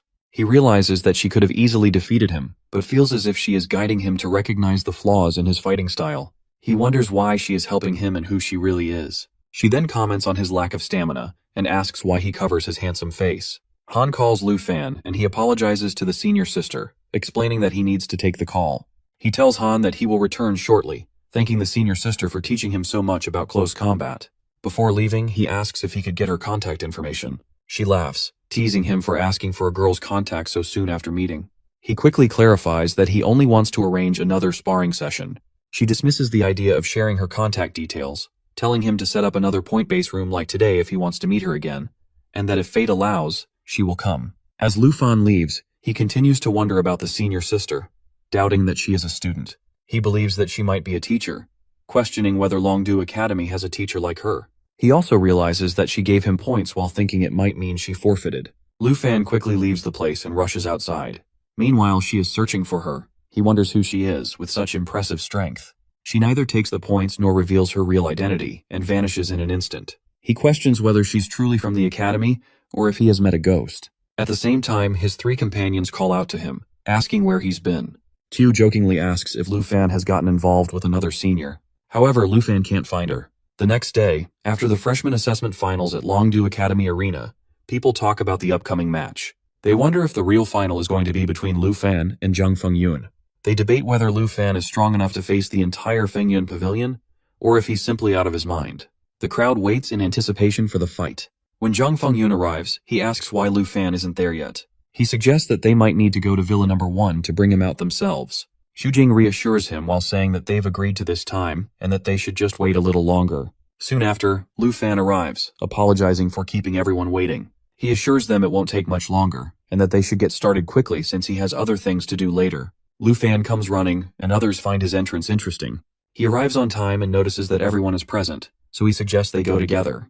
The guard of Zhang becomes frustrated and questions his behavior. Zhang, while noticing that Lu Fan does not take them seriously, decides not to prolong the matter. He places a bet of 7,000 points. Our boy initially forgets to bet, but then decides to wager all 17,000 points he has.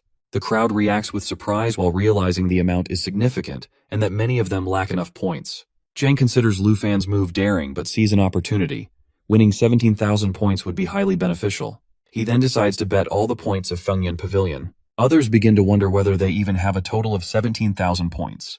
However, one of them dismisses the concern while reminding everyone that they are betting against him. Our guy signals for the match to begin. Recognizing the boldness of his challenge, his opponent knows that he must summon his dragon. He instructs the members of Feng Yun Pavilion to prepare, and they quickly ready themselves for battle. Next moment, our dude is caught in a spellbinding lock which prevents his movement. Zhang's group immediately charges at him. However, Lu Fan easily breaks free from the binding while shocking everyone. Zhang, overwhelmed, falls to the ground.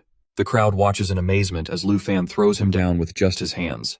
They begin to wonder whether a Dragon Master possesses complete control over the spellbinding technique. Xu Jing applies spell stiffness while causing his target's body to stiffen and reducing movement. He then orders a ranged attack.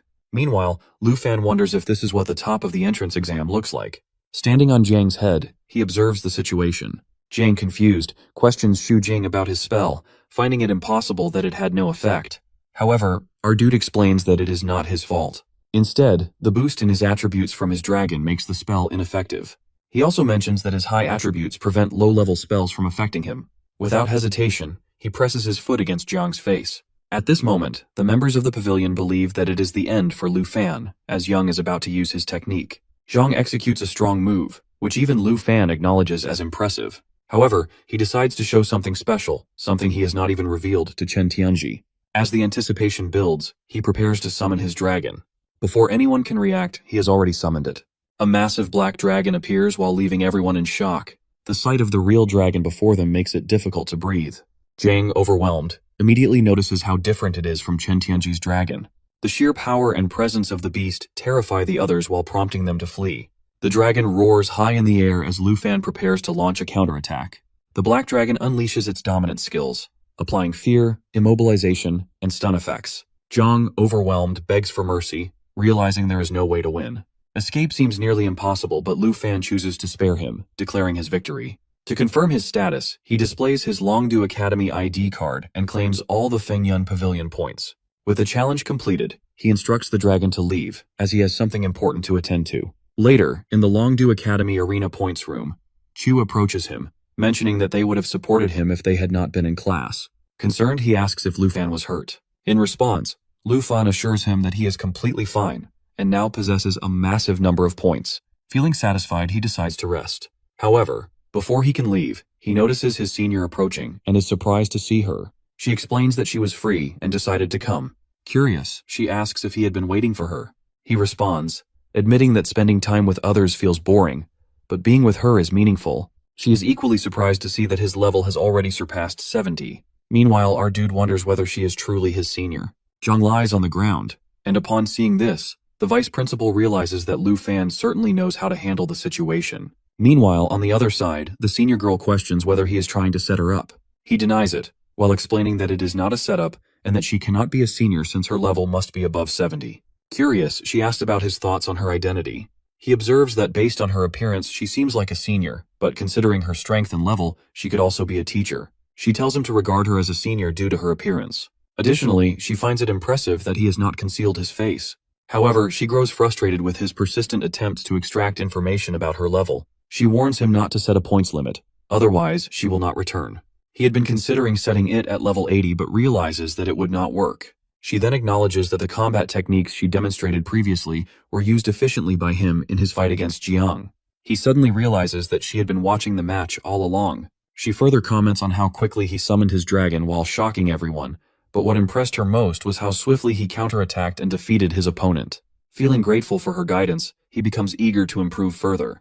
However, she suddenly strikes him while leaving him in shock. She remarks that while he has improved significantly, he still lacks humility. This misunderstanding upsets him, as he genuinely wants to learn from her. He also mentions that his senior is very kind and recalls how she previously gave him points while treating him like a younger brother. Seeking to improve his skills, he asks for her guidance. She finds it interesting that he is trying to build a connection with her. Amused, she instructs him to bring some food prepared by his sister. He briefly wonders if calling her aunt a sister would also be appropriate. She then acknowledges that since he has been waiting for her, he should now demonstrate his skills. Observing his movements, she notes that he has become significantly faster. She adds that if he manages to defeat her, she will reward him with a weapon, pointing out that his current one is not suitable for him.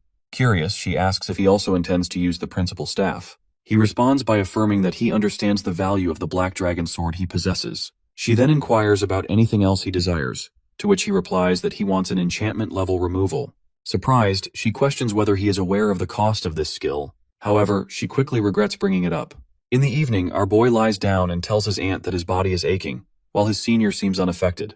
Jian Ying, considering his description, suggests that she might not be a teacher since she has never seen her at Dragon Academy. Meanwhile, Chu discovers that Lu Fan is leading the school forum. She informs him that Fengyun Pavilion has uploaded a video featuring him along with Xiao Ye. His aunt remarks that now the entire school knows about his victory. He wonders who recorded the fight. Jian Ying speculates that he will become a hero for Fengyun Pavilion's supporters, but he has already experienced this kind of attention before. Choosing to stay focused, he reminds them to concentrate on their goals. When asked about his own goal, he states that he aims to level up, as becoming stronger will help him connect with the seniors. They soon arrive in a secret realm, the poisonous mushroom forest. Xiao Ye executes a fang strike, and Lu Fan's level rises to 30. Excited, he prepares to open a treasure chest. His aunt and Chu celebrate his progress. Xiaoman advises him to head to the class change hall, and Jian Ying realizes that he is now eligible for a second-class transfer. Meeting all the necessary requirements, he advances to the second stage of his class change. Q urges Lu Fan to complete his second job transfer quickly. One of the onlookers notices him and wonders if he is the one who defeated Fengyun Pavilion and Chen Tianji. Excited to meet him, the crowd gathers, eagerly asking for his autograph. Xiaoman realizes that Jian Ying was right about his growing support from Fengyun Pavilion fans. To avoid the attention, his aunt decides to disguise him again in different attire so he won't be recognized. After 10 minutes, people are still searching for him, but they manage to escape successfully. Lu Fan hopes that he won't have to flee like this every time. Xiaoman wishes at that she is chased by numbers of guys like Lu Fan. Jian Ying informs Xiaoman that there is no historical record of a dragon tamer completing a second job transfer. If our boy succeeds, he will make history. As they approach the transfer hall, Xiaoman points out their arrival. After arriving at the gate of transfer hall, our dude confidently states that he fully understands the process of a dragon tamer's second job transfer. One of them informs our boy that the ceremony will be conducted alone, so they will wait for him outside. He then enters the Dragon City Academy transfer hall while presenting his academy identity card for verification. An announcement echoes through the hall while instructing him to proceed to the ceremony platform. As he steps forward, he realizes that this second job transfer is entirely different from the initial process. Faced with multiple branches to choose from, he becomes momentarily confused. As the ceremony platform activates, he notices that there is no recorded information about the dragon tamer profession. He considers that if someone chooses a well-known profession, it would typically be documented for future reference. However, as expected, no historical records exist for his specific job transfer. Finally, Dragon City Academy announces the successful transfer of Lu Fan. At that moment, he fully experiences the transformation taking place within him. At that, our guy discovers that 3 branches available for the second job transfer as a dragon tamer. The first is Dragon Priest, which focuses on dragon encouragement skills. The second is Dragon Spellcaster, a mage-based specialization where skills transform into dragon language spells. He speculates that if the Dragon Spellcaster is an advanced version of the dragon language mage, then the Flame Dragon Warrior must be an evolved form of the Dragon Blood Warrior. seemingly more focused on dragon claws. He realizes that these branches represent 3 distinct paths: the support path with dragon encouragement, the magic path with dragon language spells, and the enhancement path for dragon transformation. However, he soon notices a 4th option, which is Dragon Rider. This specialization enhances spiritual development in all directions, strengthening both the dragon and the wielder's abilities. Recognizing this as the perfect fit for his style, he confidently makes his final decision for his second job transfer profession.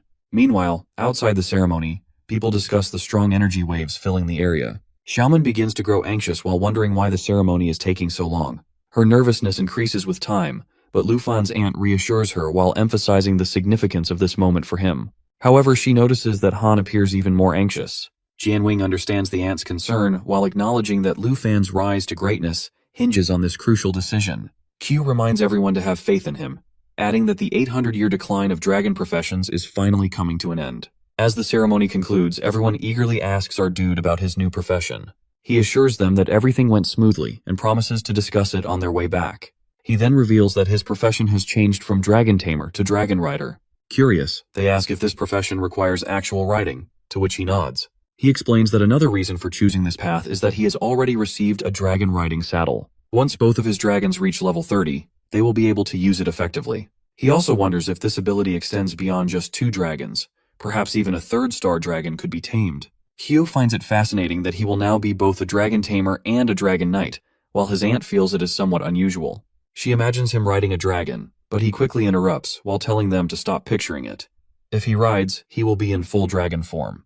At that moment, he notices his senior again. Xiaoman, realizing how beautiful she is, asks Lu Fan if this is the senior who trained him. Amused, the senior acknowledges that they already seem to know her. She then turns to his aunt and asks if she is the enchanted cook, to which his aunt nods. The senior then surprises everyone by stating that she has come to borrow Lu Fan. Shocked, they listen as she explains that she needs him to run errands in Dragon City. His aunt, while seeing how much he has already benefited from her, allows her to take him along without hesitation. The senior thanks her and takes Lu Fan with her, while his aunt invites them to join for dinner later. Lu Fan, however, feels overlooked because no one considered his opinion, as he had planned to tame the Star Dragon. But now, he has no choice but to follow his senior. She urges him to hurry, while reminding him that they are out of time. As they leave, Lu Fan checks his mobile absent-mindedly. The senior notices and asks him what's wrong. He then asks about their destination. Smiling, she reveals that she is taking him to buy a gift that is the enchantment level removal he had requested last time. Shocked, he can hardly believe what he just heard. They arrive at the Longdu auction house, where the senior informs our dude that the enchantment scroll he desires is now up for auction. They will need to bid for it.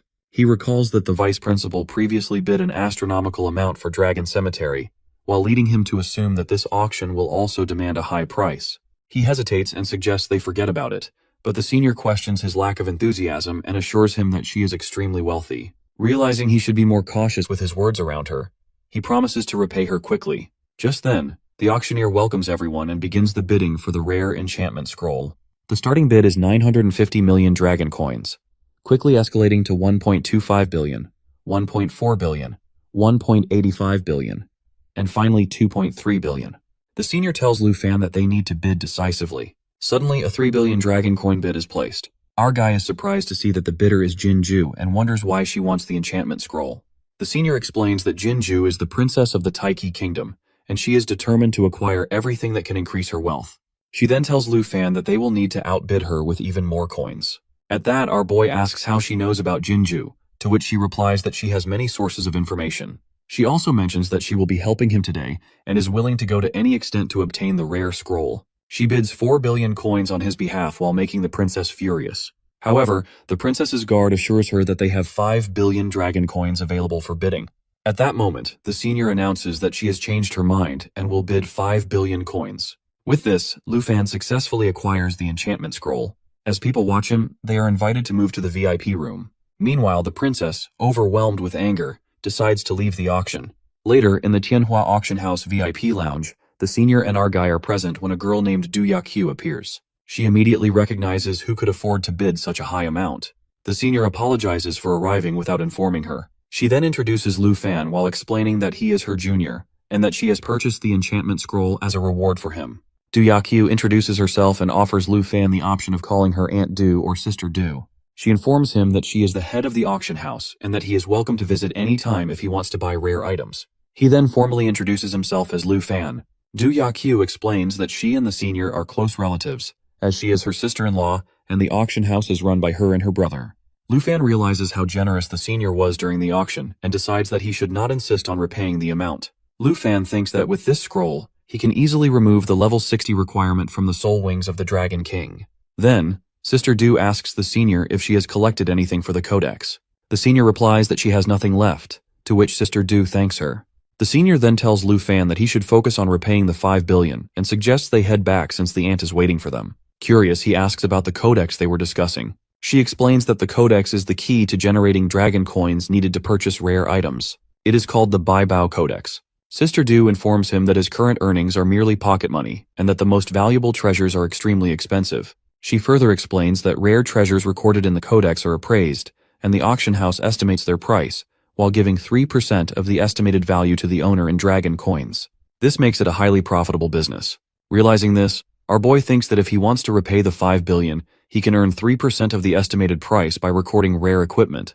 He immediately starts estimating the value of the Dragon King's soul wings. Sister Du tells him that these wings are meant for level 60 and are considered a top-tier item. She also mentions that they can easily be sold for 2 billion coins. However, our guy realizes that he is still far from reaching 5 billion.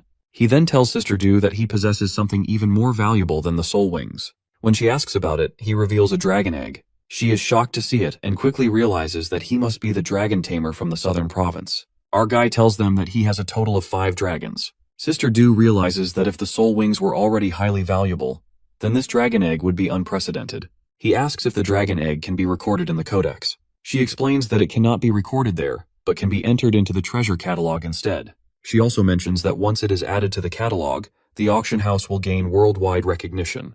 The senior feels satisfied with her decision to support Lu Fan, while knowing that his popularity will only grow. Sister Du then offers him a deal that he can visit the auction house once a month and purchase anything he wants. Seeing no reason to refuse such an opportunity, he gladly accepts. She then asks him to proceed with recording the items in the catalog. Curious, Lu Fan asks when his privileges will begin. Sister Du informs him that they start immediately, from this month onward.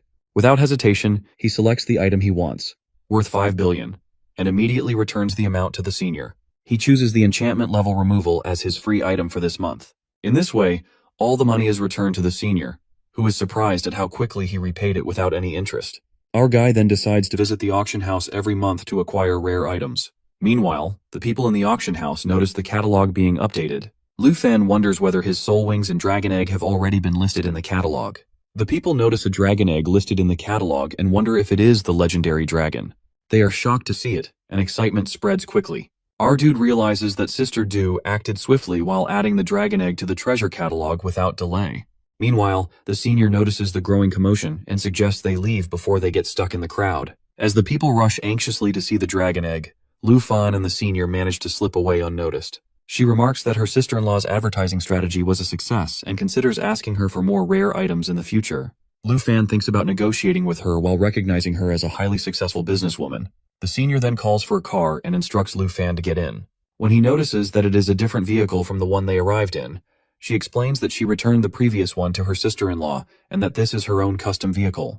Our guy finds her generosity and kindness admirable. As she starts the bike, she tells him to hold on tightly. While he does, she comments that his endurance and agility have improved significantly. He realizes that she knows a lot about him, likely because of his second transformation. She then points out that he now has 3 available slots and questions why he has not yet hatched the dragon egg. When she confirms that this would be his 3rd dragon, she considers him incredibly fortunate, as dragons are extremely rare. Curious, he asks about her true identity, wondering why she always helps him. She reveals that he still has his first trial to complete, and that a special envoy from Longdu Academy will be assessing him. To pass, he must earn the envoy's approval. She also mentions that the envoy is above level 70 while making him a formidable opponent. Lu Fan perceives her presence as an advantage for the trial, but notes that if the envoy is with him, he will take care of him while ensuring his victory. She finds his confidence amusing. As it gets late, she accelerates the vehicle. However, he has taken her hand in his while he opens his soul wings as they soar through the night sky. Lu Fan asks if he needs to see her off, but she finds it unnecessary, so he heads back. She finds him obedient, and thinks that if it were someone else, they would have accompanied her to the door. She then returns while humming a tune, only to realize that she left her motorcycle on the road. Meanwhile, at Longdu Academy's Villa Number 1, Lu Fan arrives, exhausted from flying, but he has gained more proficiency in using his soul wings. He asks the dragons if they are ready to summon the third dragon. Without hesitation, he begins the summoning ritual and calls for the new dragon to emerge. The egg hatches, revealing the third star dragon.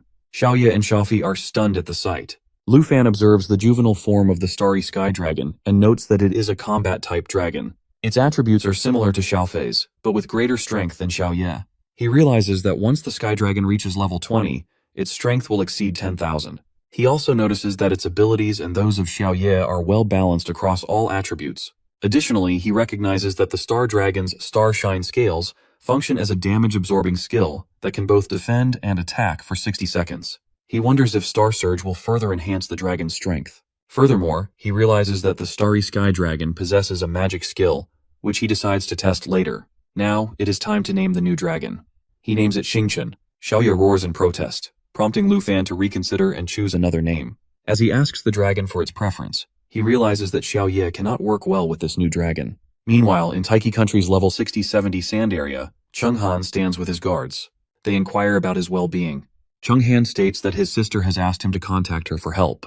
One of the girls inquires whether Jinju called him from Longdu State, while another asks if she was bullied in Dragon Country. He nods while explaining that she has been calling him repeatedly while claiming that a kid has hit her more than once. One of them asks if he plans to go to Dragon Country, to which he responds that he will, but only after completing his current priority, which is the national trial. He is focused on obtaining the cursed set equipment before making his way there. In addition to helping his sister, he intends to investigate the players participating in the national trial. Determined to claim the top spot, he remains resolute in his goal, and his companions fully support him. Meanwhile, a week after acquiring the Star Dragon, Lu Fan notices that without Jinju's provocations, his life has become more peaceful. He spends his time studying with his senior sister. She mentions that if he manages to defeat her, she will take him to Tianhua House again, which excites him. Lu Fan's team continues leveling up in the Poison Spider Forest, and the dragons experience significant growth. The Emerald Dragon reaches level 22, the Starry Sky Dragon advances to level 11, and the Black Dragon increases to level 29. Meanwhile, Lu Fan himself progresses to level 32. His equipment, Sword Shadow, advances to Sword Dancer 11. Q and Xiaoman also reach level 30, finally qualifying for their second advancements. Excited about their progress, they celebrate reaching level 13, which allows them to proceed to the next round of advancements. Their aunt is deeply impressed while recognizing the difficulty of reaching level 30. Xiaoman expresses her desire to explore high-level dungeons after her advancement. Her aunt warns her of the dangers, but she insists on going with Chu. Our boy realizes that now all combat professions in their group have reached the second advancement level, while enabling them to explore areas beyond level 30 together as a team. Jianjing announces that she has chosen the Sword Dancer class. She tells Chu that she assumes Q will opt for a support role. However, Chu responds that while she had considered it, she no longer needs to since Xiaofei is with them. Instead, she selects the Holy Light Judge skill, while choosing a damage-dealing role. Her strong light attribute enhances her combat capabilities. Our boy realizes that their team now possesses a well-balanced combination of magical, physical, and support abilities. Shortly after, Xiaoman appears and Chu asks what happened. Xiaoman reveals that she has changed her class to Water Ripple Swordsman 11, granting her control over the water element.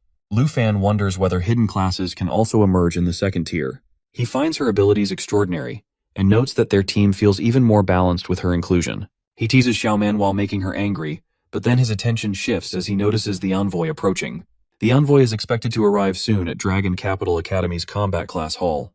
Professor Gu informs Lu Fan that the envoy is Ruan Changfeng, a level 76 third-tier Holy Shield Knight. She also mentions that the vice principal has certain opinions about Lu Fan, which makes him curious about what they might be. As he contemplates this, Ruan Changfeng makes his appearance. Our boy then notices another man holding a staff and asks Professor Gu about him. She explains that he is the new headmaster of Dragon Capital Academy and is an expert beyond the 4th tier. Lu Fan asks whether anyone knows about the headmaster's abilities, but Professor Gu responds that only the vice principal is aware. She explains that the headmaster never participates in events, and no one knows his exact level. She also mentions that if he is here to greet the envoy, then the envoy must be someone special. Suddenly, the envoy enters the room and asks for the headmaster. However, the vice principal steps forward and introduces himself, but the envoy is only interested in meeting the headmaster. He then inquires whether all the candidates have arrived.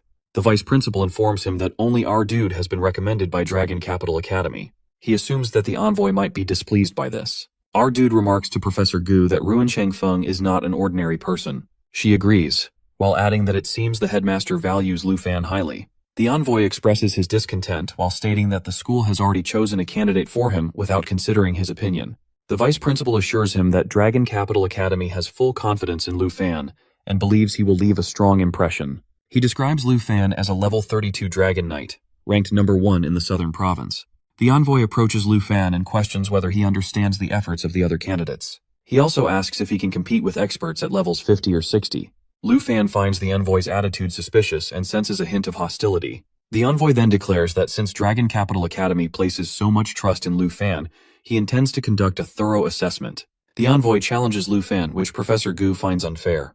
The vice principal also states that it is unreasonable for a level 32 student to compete against someone at level 76. However, the envoy explains that he is not forcing Lu Fan to enter the national trial. His mission is simply to select strong individuals capable of competing against contenders from 22 other nations. He adds that if Lu Fan cannot pass his test, he is not worthy of representing the Dragon Kingdom. Our boy realizes that he cannot match the envoy in close combat, and the current space does not allow him to summon his dragon. The envoy urges him to display his full strength and prove his capabilities. He wants to see how well Lu Fan manages his power. The spectators notice the envoy's enthusiasm and suspect he wants to move the assessment to another location. On the other hand, with his power, Headmaster transfers them to some other location. Suddenly, they vanish from the area while leaving the onlookers searching for them. Our boy soon realizes they have arrived at the Dragon Capital Academy arena, where there is ample space to summon his dragon. The envoy instructs him to stop holding back and reveal his full power. Although Lu Fan initially questions the fairness of the assessment, he decides to take advantage of the open space and summons his dragon. The dragon executes a flash leap while drawing the envoy's attention. He recognizes it as the same black dragon that the princess of the Jin family had mentioned. However, he finds the dragon's pressure ineffective against him and believes that Lu Fan poses no real threat. Our dude on the other side warns him to stay alert as the dragon prepares to attack. The black dragon roars high in the air, and the envoy feels the intense pressure radiating from it. He misses the stun and paralysis effect, but realizes that, in the end, the dragon's effect will only cause a slowdown. The vice principal recalls that this black dragon had once defeated an entire pavilion. The headmaster advises him to keep watching, as Lu Fan has more specialties to reveal. The envoy assumes that while the dragon's moves might intimidate Lu Fan's classmates, they will not work against him. However, when the fear effect takes hold, he suddenly kneels to the ground.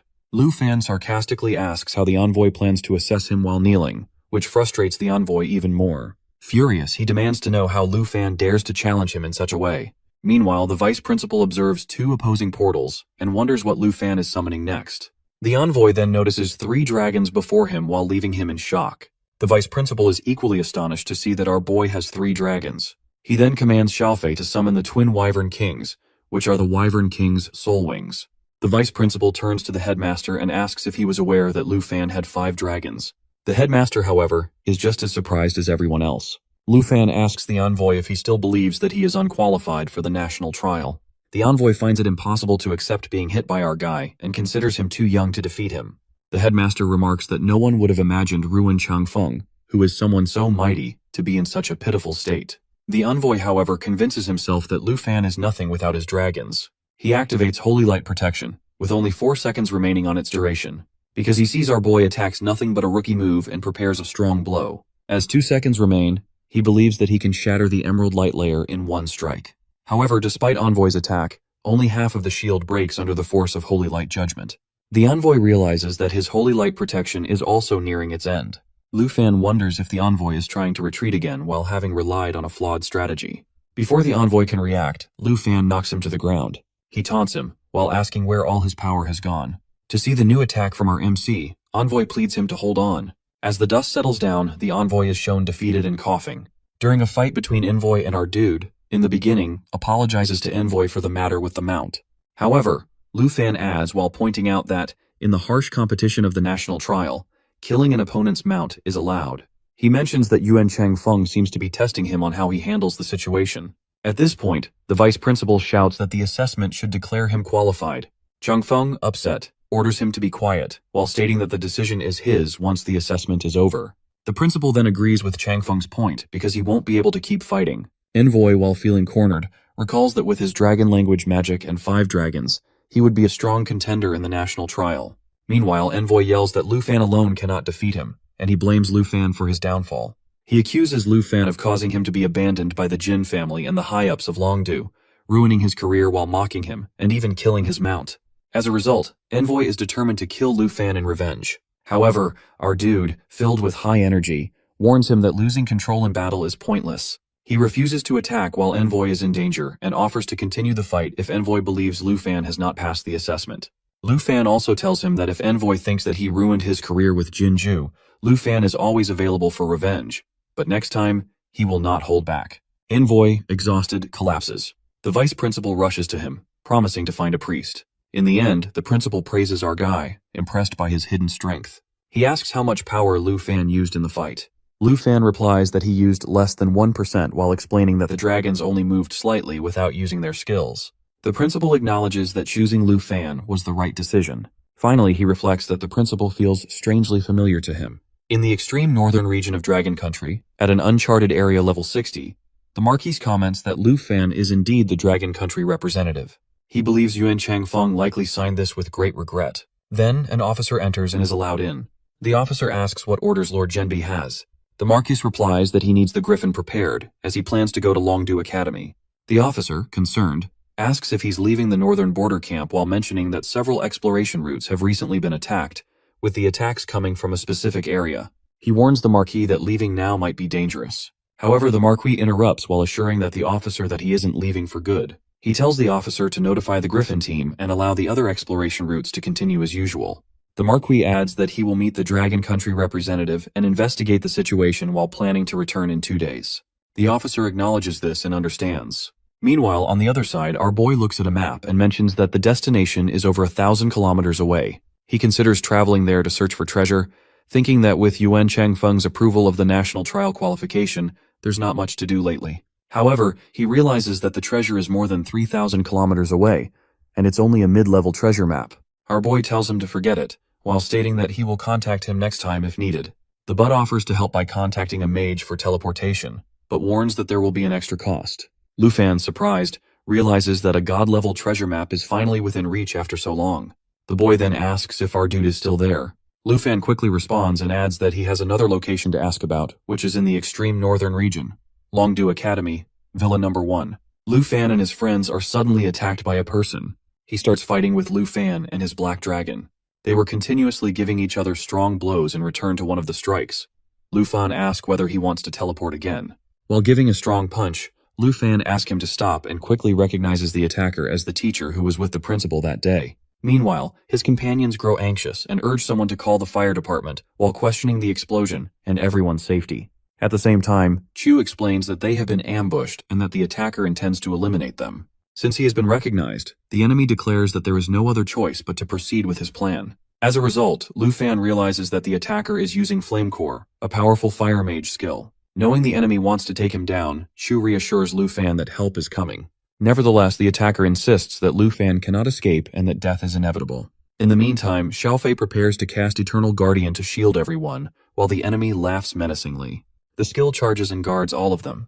Our boy, while realizing the imminent detonation of Flame Core, calls him reckless. Suddenly, a monstrous figure appears while wielding what seems to be the principal's Brahma staff.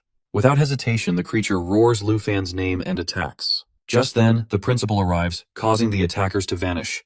Professor Gu, while standing nearby, expresses concern over the terrifying explosion and demands an explanation. At the same time, students are instructed to return quickly and stay away from the firefighting efforts. Soon after, Han rushes to Lu Fan while admitting how terrified he was and asking if he is hurt. In response, Lu Fan reassures him that he is fine and tells his aunt not to worry. Likewise, Q, still in shock, asks if he recognizes the attacker. Lu Fan recalls seeing the mage during the envoy assessment while standing next to the principal.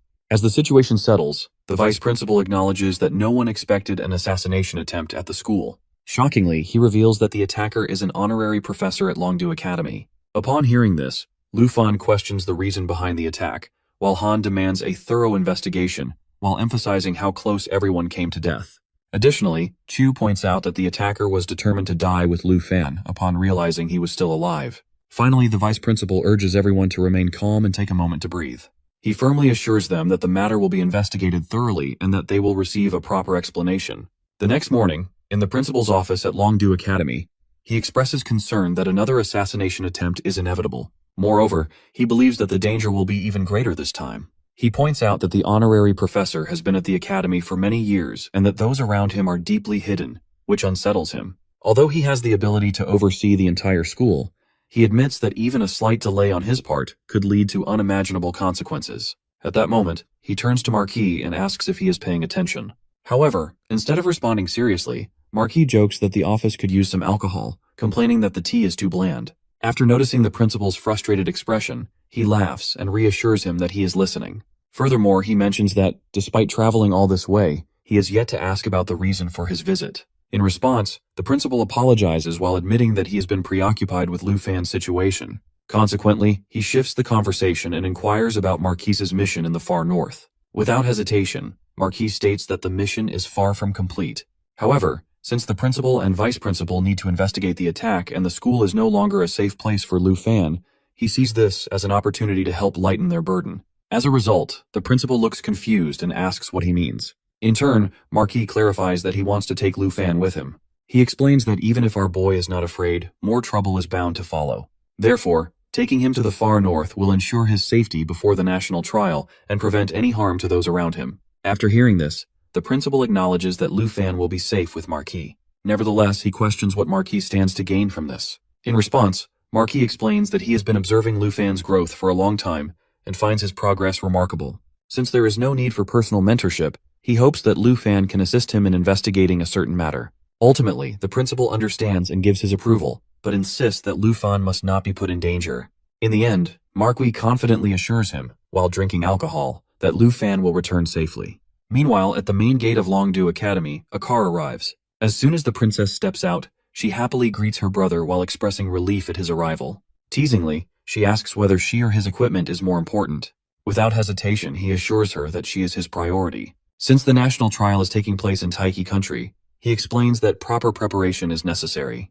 Additionally, he adds that this is why he came to find her only after getting ready. At this point, she directly asks if he will help her get revenge. Without hesitation, he affirms that he will, while stating that anyone who upsets his sister must be taught a lesson. At Villano, 2 in Longdu Academy, a boy asks Lu Fan if he has received something. Lu Fan replies that he has the map and promises to transfer the money immediately. The boy then mentions that Lu Fan suddenly goes offline the previous night, making it impossible to reach him. He adds that he is relieved to see Lu Fan safe, as the map is highly sensitive, and no one else dares to buy it. Since there is nothing more to discuss, Lu Fan decides to end the call. Meanwhile, Jianying notices his actions and asks if he plans to travel far. Lu Fan admits that he is concerned about a particular place, but chooses to wait for the investigation results regarding the recent attack before making any decisions.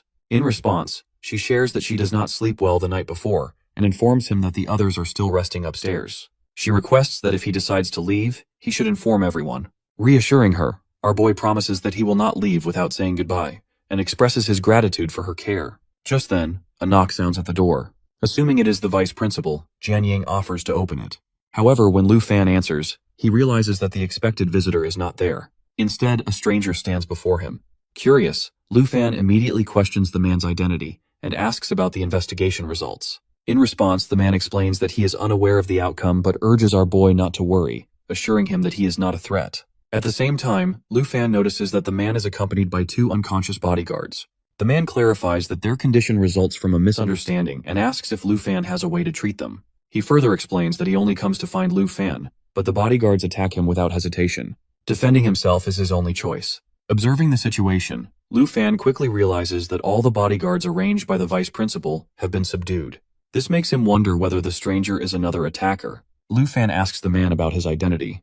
Before he gets an answer, Chu arrives and immediately greets the man, calling him Uncle Tu. Hearing this, Lu Fan, confused, repeats the name and wonders what is happening. However, as he processes the situation, he quickly realizes that the man is the teacher Uncle Chin once mentioned. Q confirms this and explains that he has always called him Uncle Tu since childhood. Then, turning to the man, Chu jokingly comments that his grip is a bit too strong. Laughing, Uncle Tu expresses his relief that Chu arrives in time. He points at Lu Fan and remarks that if Chu had been any later, Lu Fan would have ended up fighting him. In response, our boy apologizes while admitting that he mistakenly assumes the man is an attacker. He also takes the opportunity to thank him, explaining that he has wanted to express his gratitude in person for handling those behind Jinju. However, Uncle Tu dismisses the thanks while pointing out that although Ruan Changfeng is removed from his position, he still seeks revenge as an envoy. He emphasizes that Lu Fan is the one who truly resolves the matter and does not owe him any gratitude. At that moment, Chu expresses surprise while stating that it is unexpected for a great hero, one who once rode a griffin to confront the beast tide, to go unrecognized even by the bodyguards of Longdu Academy. Hearing this, Lu Fan is stunned and repeats the words, "facing the beast tide alone." He then recalls that while studying in Zhanghai City, the school walls were covered with portraits of heroes who lost their lives fighting ferocious beasts. Realizing the truth, he exclaims that the hero who repelled the beast tide back then turns out to be Uncle Tu. Uncle Tu, however, laughs it off while calling it an old story. He then remarks that every era has its outstanding individuals and shifts the focus back to Lu Fan. He reveals that he comes specifically to find him, not for anything else but to take him to the extreme north for training. Surprised, Lu Fan questions the destination. Uncle Tu then explains that he has already discussed it with the principal. He assures Lu Fan that traveling to the extreme north will not only help him improve his abilities, but also prepare him for the national trials. Moreover, leaving the academy will keep him away from any further attacks. Hearing this, Chu expresses concern while reminding Uncle Tu that the extreme north is an uncharted territory. Jianying also speaks up while emphasizing that Lu Fan is now a representative of the Dragon Kingdom and cannot afford any accidents before the national trials. In response, Uncle Tu acknowledges the dangers of the region, but insists that the harsh conditions make it an ideal place to grow stronger. Additionally, he points out that leaving means those targeting Lu Fan will no longer put those around him at risk. At that, our dude assumes that the man believes his divine treasure map is hidden in the extreme north, so he naturally wants to go. However, at the same time, he wonders whether his departure will truly keep everyone safe from further attacks. Sensing his hesitation, the man encourages him to be direct if he wishes to leave. Meanwhile, Jianying reminds him that they have already advanced to the second level. She reassures him that even if attacks continue, he does not need to worry, as she will continue to take care of everyone. Adding to this, Chu promises that they will protect Auntie no matter what. He urges Lu Fan not to be concerned about them. Feeling grateful, our guy thanks everyone and firmly states his decision to travel to the extreme north. Hearing this, the man laughs, expressing his satisfaction that his judgment about Lu Fan is correct. Without hesitation, he then instructs Chu to buy a few bottles of good wine, suggesting they have a farewell meal together. However, Chu reminds him that they can no longer drink the strong liquor he prefers. At that moment, Xianying mentions that she usually joins them for meals, but suddenly realizes she does not have the necessary ingredients at home. In response, Lu Fan offers to buy them, suggesting they all eat together once Auntie and Xiaoman wake up. He also sees this as a good opportunity to bid farewell to his senior. Before concluding the discussion, the man instructs Chu to quickly take care of the unconscious bodyguards at the door, while emphasizing that it would not be good if anyone saw them. However, Chu explains that he has changed his role to a holy light judicator and, as a result, no longer possesses healing abilities. Lu Fan finds it hard to believe that Senior 2 is the hero who once resisted the beast tide. The thought of learning from such a legendary figure feels unreal. However, he also wonders what benefit the man would gain from taking him to the extreme north. Just then, his senior sister arrives and questions why he is still there so late. Playfully, she asks if he is waiting for her and explains that she has been quite busy over the past few days. Without wasting time, she suggests that if he still wants to practice close combat, they should begin immediately. However, Lu Fan quickly clarifies that he is not there to train but to say goodbye. Hearing this, she looks confused and asks what he means. Lu Fan then explains that he will be traveling to the extreme north and will not see her for an entire month, at least until the national trials. He adds that without their usual sparring sessions, he will likely be quite bored. In response, she calls him a fool and insists that he will learn far more by going to the extreme north than by training with her. She also warns him that the place is very dangerous, so boredom will not be a concern. Our boy acknowledges her words and mentions that he needs to return soon to say goodbye to everyone. Before he leaves, she suddenly stops him, pointing out that he is in a hurry and she does not have much to give him. Without hesitation, she hands him something and instructs him to wear it for his safety. She then encourages him to do his best in the extreme north and during the national trials. As a final request, she asks him to bring back a piece of unmelting ice when he returns. Without another word, she disappears. Looking at the item, Lu Fan realizes that it might be a strand of her hair. As he continues walking, he suddenly notices a boy following him. He starts wondering how much longer the boy intends to trail behind before the boy speaks up, admitting that he has been discovered. The boy then expresses how difficult it was to find Lu Fan. Confused, Lu Fan immediately asks for his identity and the reason for following him. In response, the boy introduces himself as Jin Chenghan, the older brother of Jin Ju. He explains that although Lu Fan may not know him, he has heard a lot about Lu Fan's achievements. He also mentions that his little sister has received a lot of care from our dude, so he has come specifically to express his gratitude. Lu Fan questions the boy about whether he is the top newcomer from the Taiki Kingdom. Assuming that Jinju must also be nearby, he demands that she come out. As expected, she appears and immediately expresses her irritation while questioning why he is acting so arrogantly. She then adds that she looks forward to seeing her brother teach him a lesson. Jin Chunghan, however, remains calm and states that whether he takes action depends on Lu Fan. He then offers a deal, suggesting that if Lu Fan allows Jinju to slap him a few times, they can consider the previous matter settled. In response, Lu Fan reminds Jinju that she made a similar demand before and questions whether she even informed her brother of how things ended last time. Frustrated by his words, Jinju complains to her brother while insisting that Lu Fan is still being disrespectful and that negotiating with him is pointless. She urges Jin Chunghan to take action immediately. Jin Chunghan, unimpressed by Lu Fan's attitude, warns him that he will not truly understand his situation until it is too late. Without hesitation, he begins casting his magic. Observing the spell, Lu Fan quickly recognizes it as a summoning technique, while noting that it appears just as sinister as Jinju's magic. Another boy, filled with aggression, declares that Lu Fan's end is near before launching an attack. Lu Fan immediately notices the powerful corrosive force behind the creature's ordinary strike, while leading him to conclude that avoiding direct contact should be his priority. As he observes the monster more closely, he is shocked to see that it has taken on Jin Chunghan's face. At that moment, Jin Chunghan commands the creature, Abyssal Crawler, to capture Lu Fan. The monster roars continuously as it advances toward him. Before it can reach its target, someone suddenly intervenes and saves Lu Fan. Confused by the unexpected interruption, Jinju questions what is happening. Meanwhile, the newcomer sternly reminds them that this is not Jin family territory. Recognizing the Griffin King and hearing the voice, Jin Chunghan quickly realizes who the man might be. However, before he can react, the man launches a direct attack. Alarmed, Jin Chunghan warns his sister to step back while insisting that their opponent is highly dangerous. Senior 2 continues his assault, confidently declaring that the Abyssal Crawler will not be able to protect Jin Chunghan. He asserts that nothing can escape from the Griffin King's claws before delivering a decisive blow. Watching the battle unfold, Lu Fan assumes that Senior 2 has just killed Jin Chunghan. However, 2 calmly explains that Abyssal Summoners possess a third-tier skill called Abyssal Symbiosis, which allows them to be reborn as long as their summoned beast remains alive. Realizing this, Lu Fan quickly understands that Jin Chunghan is not truly dead. At that, he warns Jin Chunghan that if he does not come out immediately, he will truly be finished once the Abyssal Crawler is destroyed. Shortly after, Jin Chunghan appears and confidently declares that he cannot be killed while emphasizing that he is the representative of the Taiki Kingdom. He reminds everyone that attacking a national representative before the trial would result in consequences from the 23 nations. Meanwhile, our boy observes the situation and realizes that Jin Chunghan has managed to revive through his summoned creature.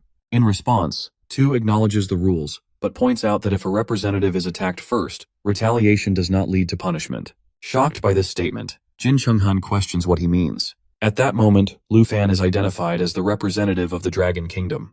2 then clarifies that he has no intention of being a murderer and mentions that since the Taiki Kingdom is hosting the national trial this year, he will spare Jin Chunghan's life to avoid unnecessary trouble. Understanding the situation, Jin Chunghan accepts the decision. However, he firmly warns the Jin family that he strongly dislikes them and advises them not to cross his path again. Before leaving, Jin Chunghan signals his sister to follow and then turns to Lu Fan while reminding him that since they are both national representatives, making a move before the competition is against the rules. He then states that he will wait for Lu Fan at the national trial and sarcastically advises him to hope that no one in the Taiki Kingdom offers him support. Afterward, Lu Fan reflects on Jin Chunghan's attitude while finding it both frustrating and somewhat amusing. Despite having already experienced death once, Jin Chunghan still speaks arrogantly. The man also comments on the situation, expressing his disbelief at how even in defeat, people from the Taiki Kingdom continue to act tough. Changing the subject, he urges Lu Fan to hurry inside while mentioning that everyone has been told to stay put and is likely worried. He then remembers that Lu Fan had gone to buy ingredients and asks about them while adding that his aunt has been waiting for a long time. At that moment, Lu Fan realizes with regret that the summoned beast had ruined everything he had purchased. During the long-awaited gathering that night, everyone finally relaxes after the recent attack. As they enjoy the moment, Han reminds Lu Fan to stay safe and avoid reckless actions, while assuring him that they will be fine without him. In response, our dude tells Han not to cry while promising to return in a month. Furthermore, he reminds himself that he must stay strong and have faith in his path. Since he is the main target of the attack, he cannot allow others to be put in danger because of him. Meanwhile, with only a month left until the national trial, he eagerly looks forward to uncovering the secrets hidden in the extreme north. By the following afternoon, as they travel through the icy terrain, the man advises Lu Fan to hold on and be cautious of frostbite. At the same time, Lu Fan reflects on the unexplored regions above level 60, realizing that the location of the divine treasure map lies right before him. Just then, he notices something unusual and immediately asks Senior 2 about it while pointing out an object resembling a blood moon. In response, Senior 2 explains that this phenomenon is precisely why he brought Lu Fan to the extreme north. Upon arriving at the extreme north military camp, Senior 2 introduces Lu Fan to the elite Griffin squad while explaining that these soldiers specialize in mounted combat. Moreover, he describes the ongoing exploration mission, stating that there are 114 different routes. As for their primary objective, Lu Fan has already seen it, the mysterious blood moon. Senior 2 confirms this, further explaining that they have been unable to get close to it and still do not understand its true nature. For this reason, they simply refer to it as that. However, now that Lu Fan, the legendary youth, has joined them, Senior 2 expresses confidence that their exploration efforts will finally make progress. As our boy listens, he quickly realizes that Senior 2's goal aligns perfectly with his own. Here, he not only has the chance to locate the divine treasure map, but also to train in a high-level environment. While reviewing the available routes, he identifies two that are closest to his target. Without hesitation, he asks whether he can immediately begin exploring those areas. In response, Senior 2, amused by his enthusiasm, warns him that Route 78, despite having multiple outposts, is filled with extremely dangerous beasts. Additionally, he emphasizes that if Lu Fan, who is only level 32, encounters trouble, the principal will undoubtedly hold him responsible. Determined to prove himself, Lu Fan insists that escaping danger is not his main goal. He has come here to grow stronger. He argues that if he only takes the safest paths, his journey will lose its purpose. Hearing this, Senior 2 chuckles while recalling that he was just as reckless when he was younger, always rushing headfirst into danger without a second thought. Before they continue, Senior 2 hands Lu Fan a special item. As soon as Lu Fan receives it, he realizes that it is a legendary quality offhand bow. Excitedly, he notes that he can now wield both the Ink Dragon Scale sword and the Underworld Serpent's bow at the same time. Moreover, he observes that the item not only boosts his attributes but also removes level restrictions. At that moment, he quickly understands that Senior 2 must have spent at least 800 million dragon coins on the enchantments, while making him even more grateful for this valuable opportunity ahead. The man urges our boy not to be overly polite and insists that he accept the item while explaining that these preparations are necessary if he plans to take Route 78. In response, Lu Fan expresses his gratitude to Senior 2 while assuring him that with this bow, he will be well prepared for both the exploration routes and the national trials. However, Senior 2 dismisses his words while calling him a little brat and telling him to stop speaking nonsense. Just then, an officer arrives and reports that the military uniform has been delivered.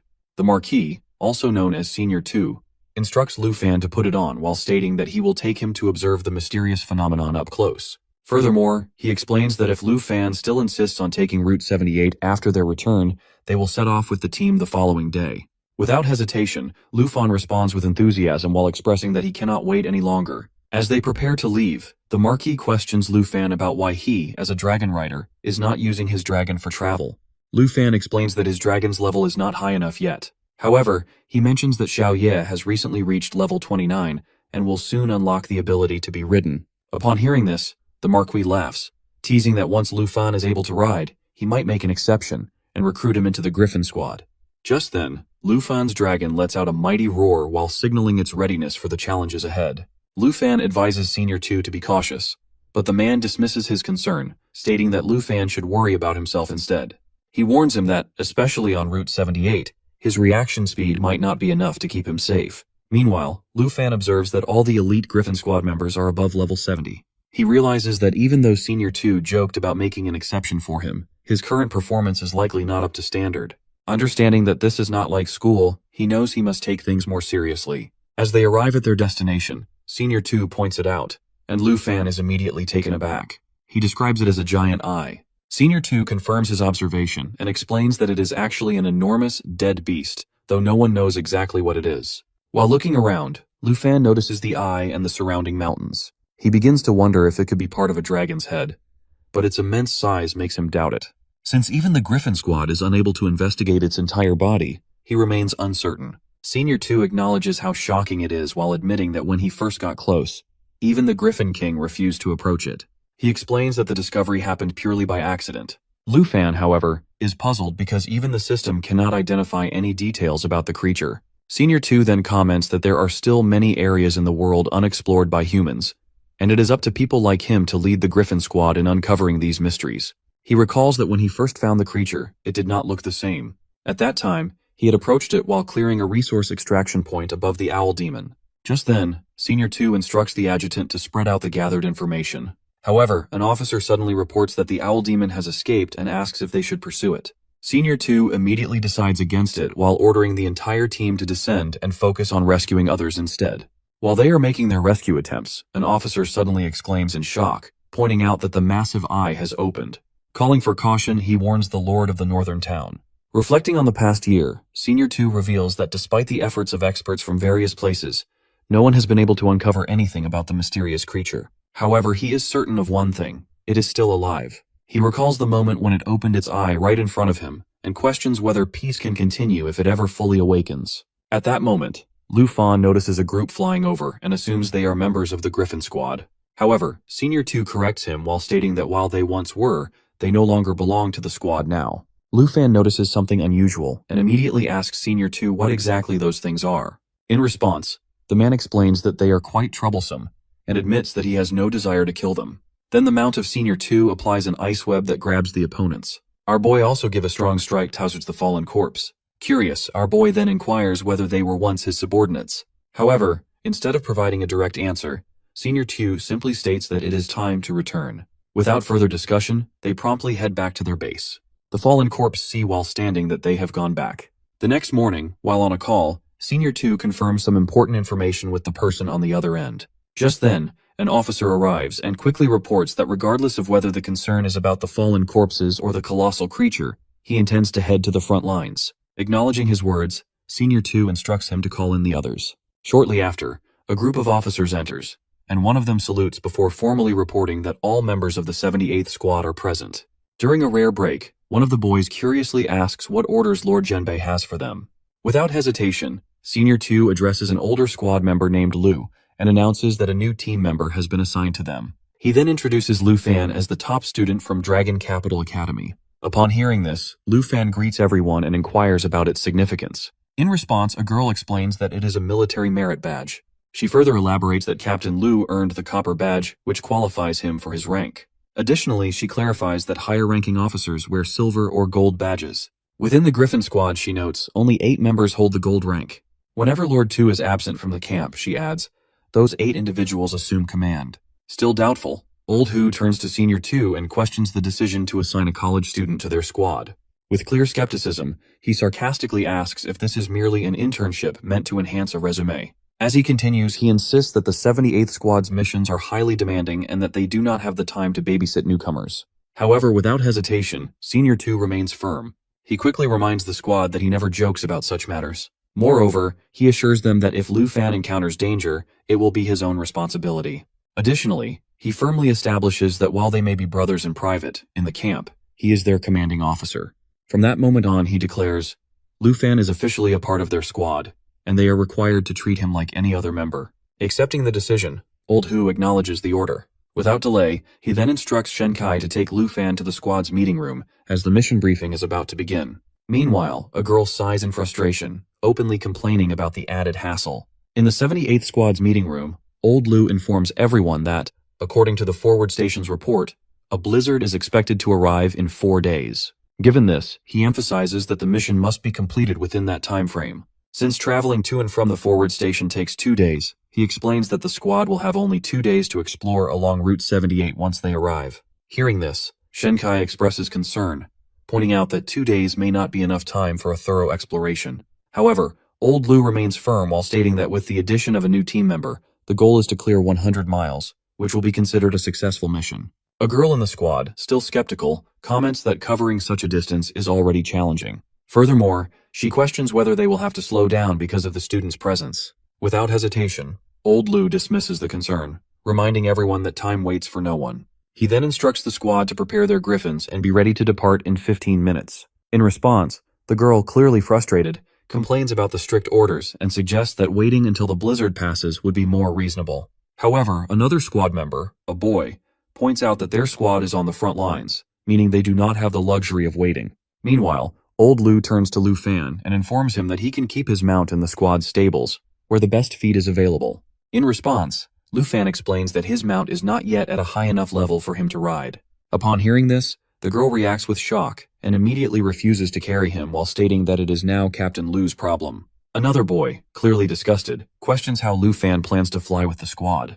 However, without hesitation, Lu Fan reassures them not to worry about carrying him. As the squad sets off on their mission, a boy marvels at Lu Fan's impressive gear, while noting that his rare equipment and Lord Tu's special arrangements suggest that his family might be part of the Dragon Capital elite.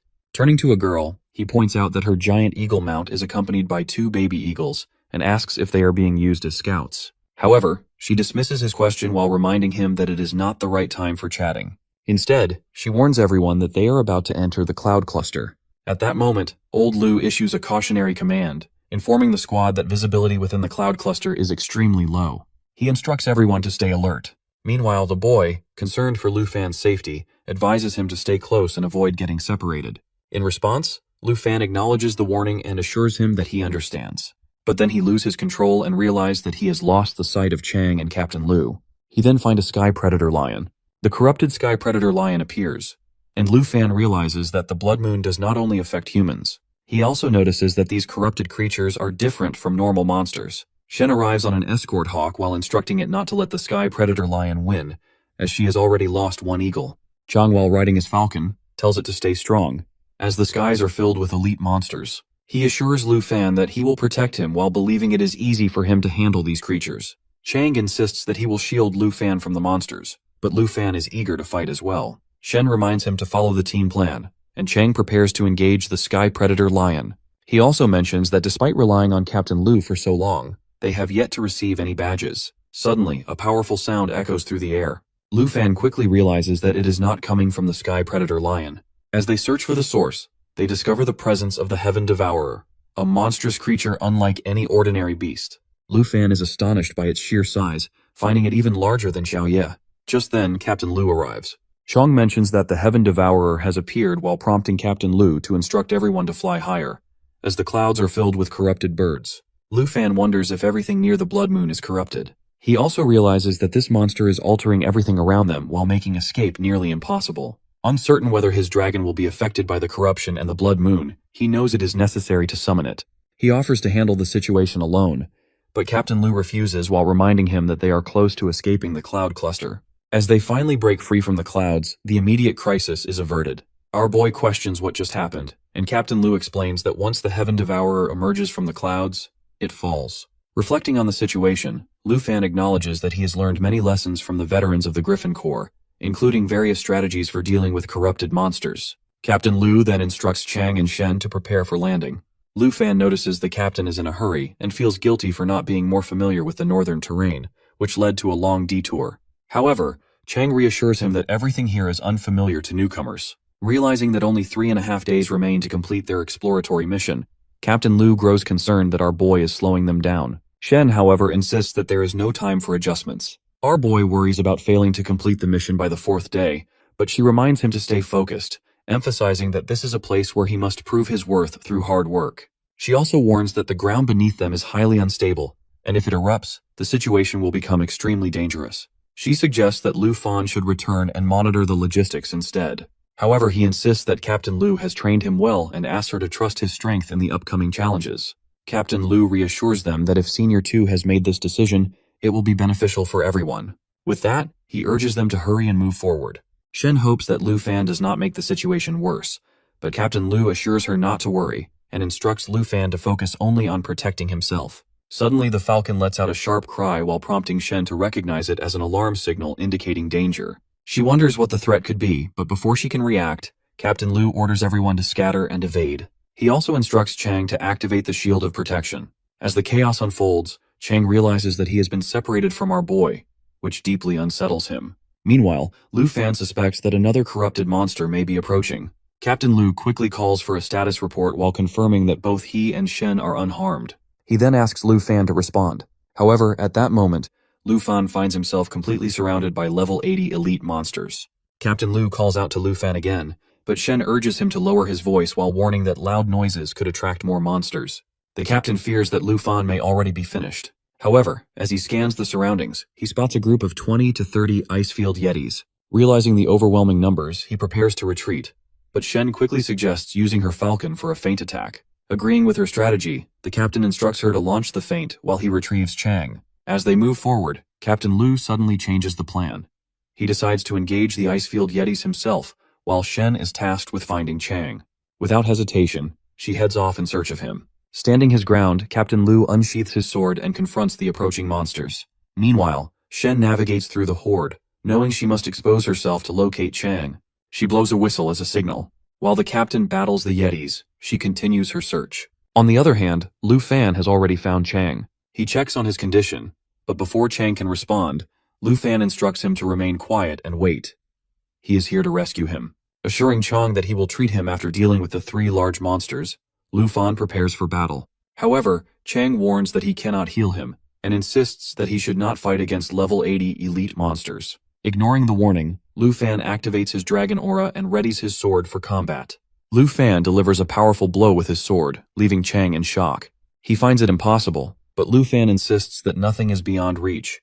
He is a dragon knight and a top dragon tamer from the southern province. As he battles the beasts, he seamlessly switches between different forms. Chang is astonished to realize that Lu Fan, despite being only level 32, can fight against level 80 monsters with ease. He is about to ask something when Shen and Captain Lu arrive. Shen is horrified to see Chang's injuries, while Captain Lu is equally surprised to find Lu Fan still alive. Chang quickly informs them that Lu Fan not only found him but also healed his wounds. Suddenly, Captain Lu shouts a warning, and Lu Fan swiftly lands a powerful strike on a monster attacking from behind.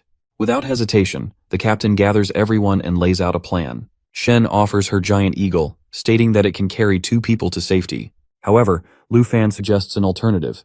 If they manage to eliminate all the icefield yetis, the problem will be solved. Shen initially thinks he is joking, but he is completely serious. He insists on healing everyone before continuing the fight. Shen urges him to stop worrying about others and focus on himself. But Lu Fan argues that time is running out and prioritizes evacuating the wounded first.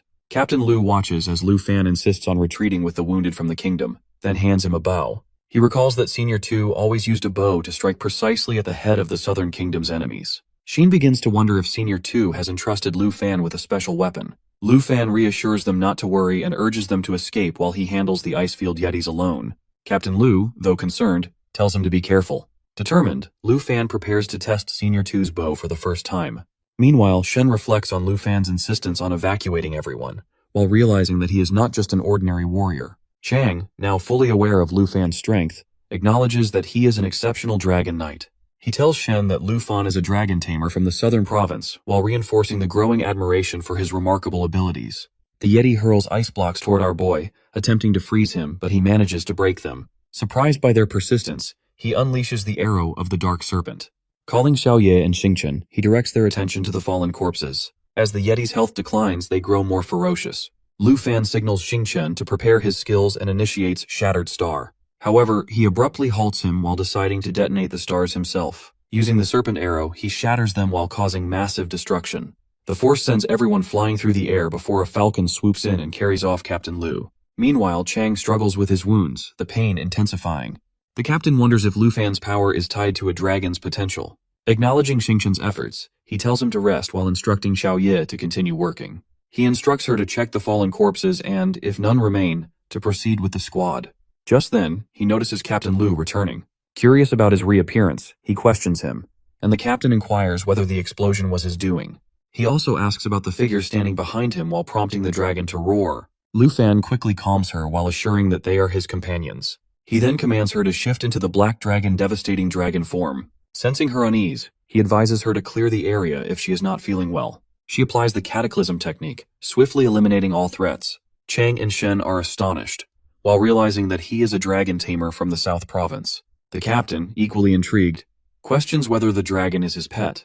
Lu Fan confirms while identifying her as his black dragon. The captain then mentions that Senior 2 has often spoken about a dragon tamer.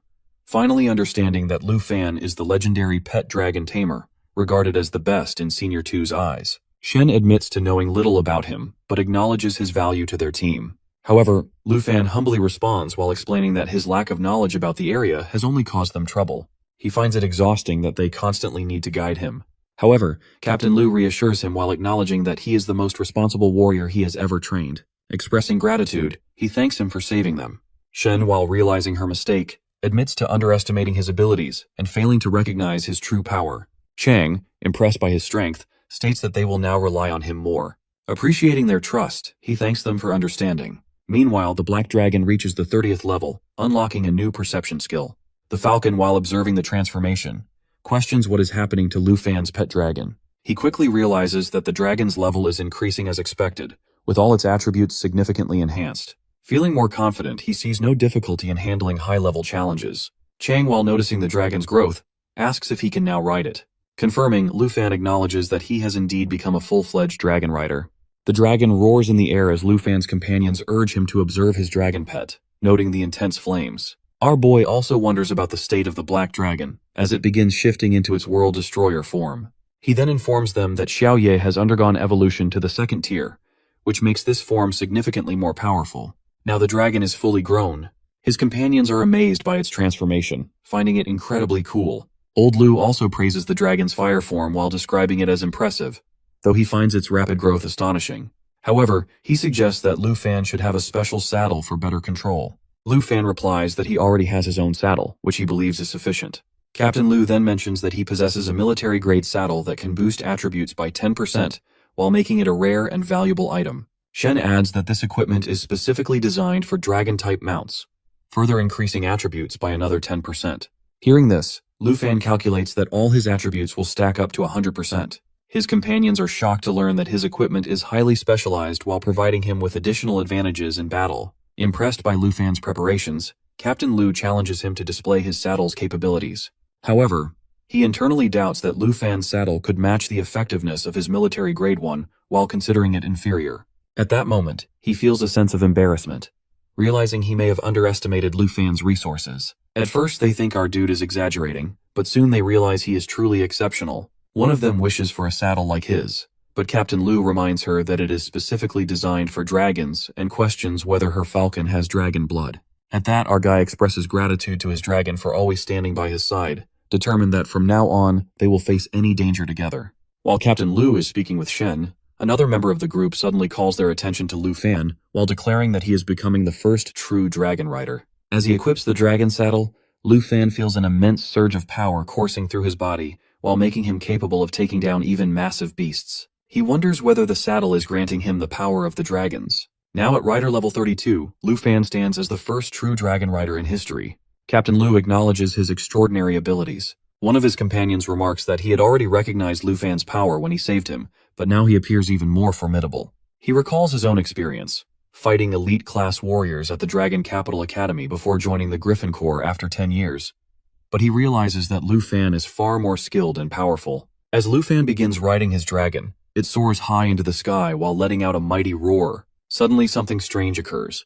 A powerful wave emitted by the dragon. Lu Fan instructs his dragon to use perception for scouting while allowing them to detect hidden enemies. His companions are astonished while realizing that Lu Fan and his dragon have successfully unveiled their stealthy foes. Suspended in the air, they spot the enemies, snow moths, known for being extremely dangerous. The snow moths are at level 86. Captain Lu acknowledges that these creatures are extremely dangerous while posing a serious threat. However, Lu Fan finds it impressive, as he has been seeking extreme danger to test his coordination in battle. He swiftly applies Sky Split with Dragon Aura, executing a powerful attack.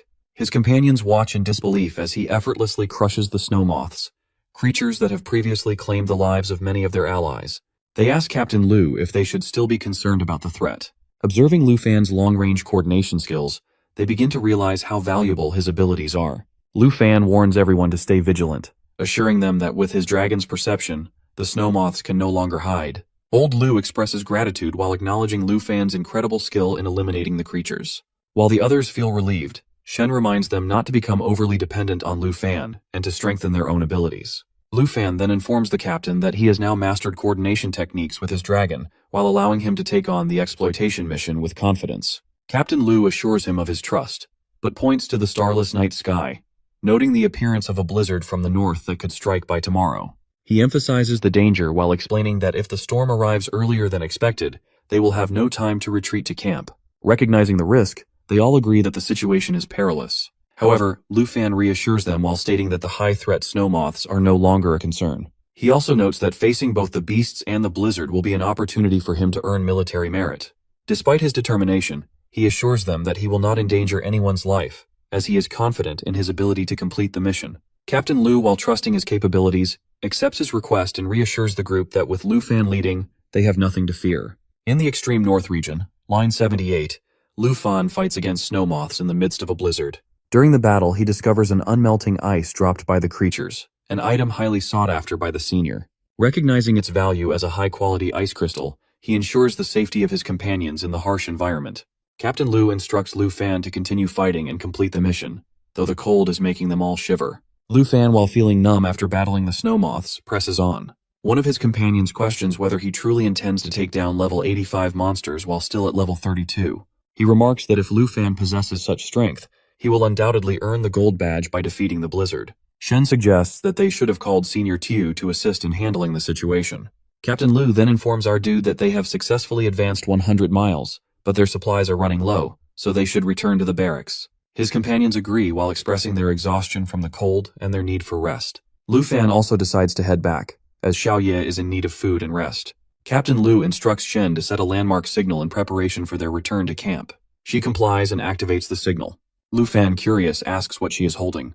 Captain Lu explains that it is a landmark signal gun, used to mark their current location so that when the weather clears, the construction team can find them and set up a resting area. They then realize that the Griffin must have already returned to the camp on its own. The next day, at the extreme north region barracks, Captain Lu instructs everyone to disperse while he reports to Senior Tu. However, Lu Fan stops Shen and asks if there is anyone who can help process the unmelting ice. Surprised by the question, she informs him that Old Ju, the blacksmith at the supply office, can assist him. Curious, she asks if he plans to give it to his girlfriend, but he clarifies that she is only a friend. Deciding to visit the blacksmith, Lu Fan heads back to the supply office. Meanwhile, Shen realizes that she also possesses an unmelting ice necklace, which is extremely valuable to her. Upon reaching the blacksmith shop, Lu Fan speaks with Old Ju, who assures him that he will craft a remarkable gift from the unmelting ice, one that any girl would cherish.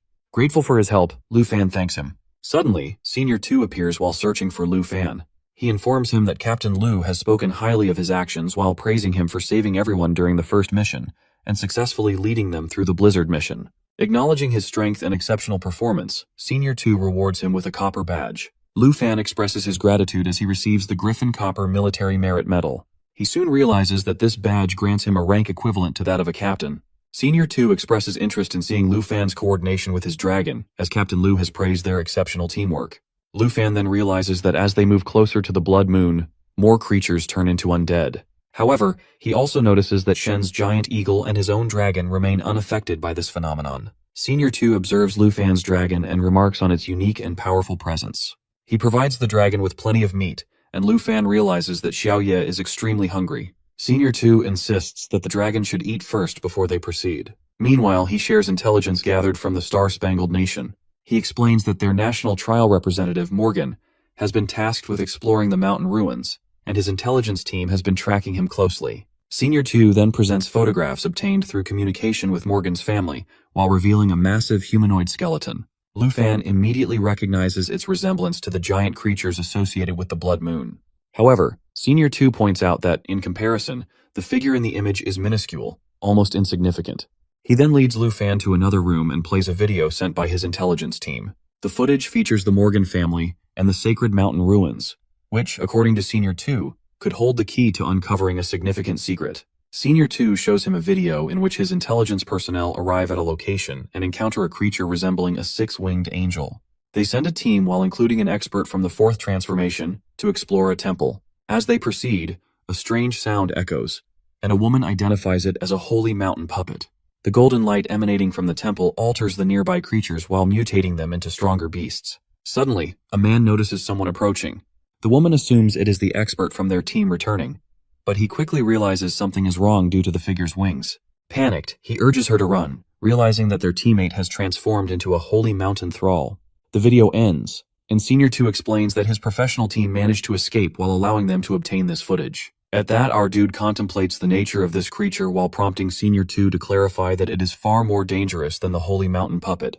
He further explains that both the puppets and the mountain thralls have mutated due to the temple's influence and the presence of giant skeletons. Lu Fan compares this phenomenon to the fallen corpses affected by the blood moon, which alters everything around them. Senior 2 confirms his suspicion while adding that the video has already been shared with the top scholars of Dragon City. He then speculates that other mysterious creatures might exist while remaining untraceable due to their ancient origins. Now, they are referred to as ancient gods. Lu Fan wonders about their origins and abilities, recognizing that little is known about them.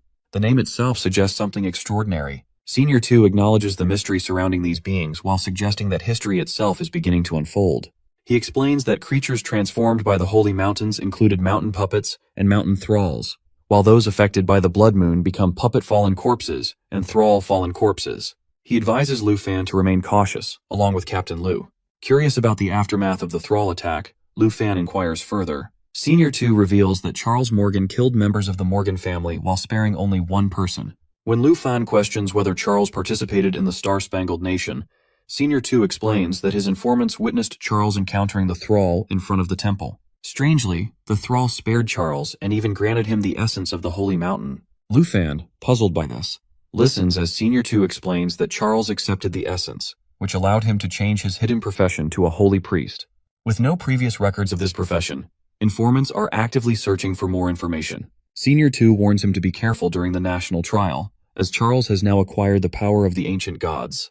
However, our boy remains confident while believing in his own strength to face even the toughest opponents. 2 days later, at the military supply blacksmith shop, the blacksmith presents Lu Fan with a necklace crafted from ice. He estimates its price to be at least 10,000 dragon coins, impressing Lu Fan with his craftsmanship. Satisfied, he offers the blacksmith a bottle of liquor as a token of appreciation. Master Ju initially refuses, but then realizes that Lu Fan knows exactly what he likes. Suddenly, Shen arrives while urging Lu Fan to leave, as a new exploratory mission awaits them. Master Ju encourages him to go and assures him of any future assistance. Meanwhile, Chang notices Lu Fan's copper badge and feels surprised while realizing that despite fighting for a long time, he has yet to earn a single badge. The next morning, the team prepares to embark on their mission while having packed enough supplies for 15 days. As they begin, Lu Fan finds it odd that the signal pole is missing. Shen quickly points it out, but something about the situation feels strange.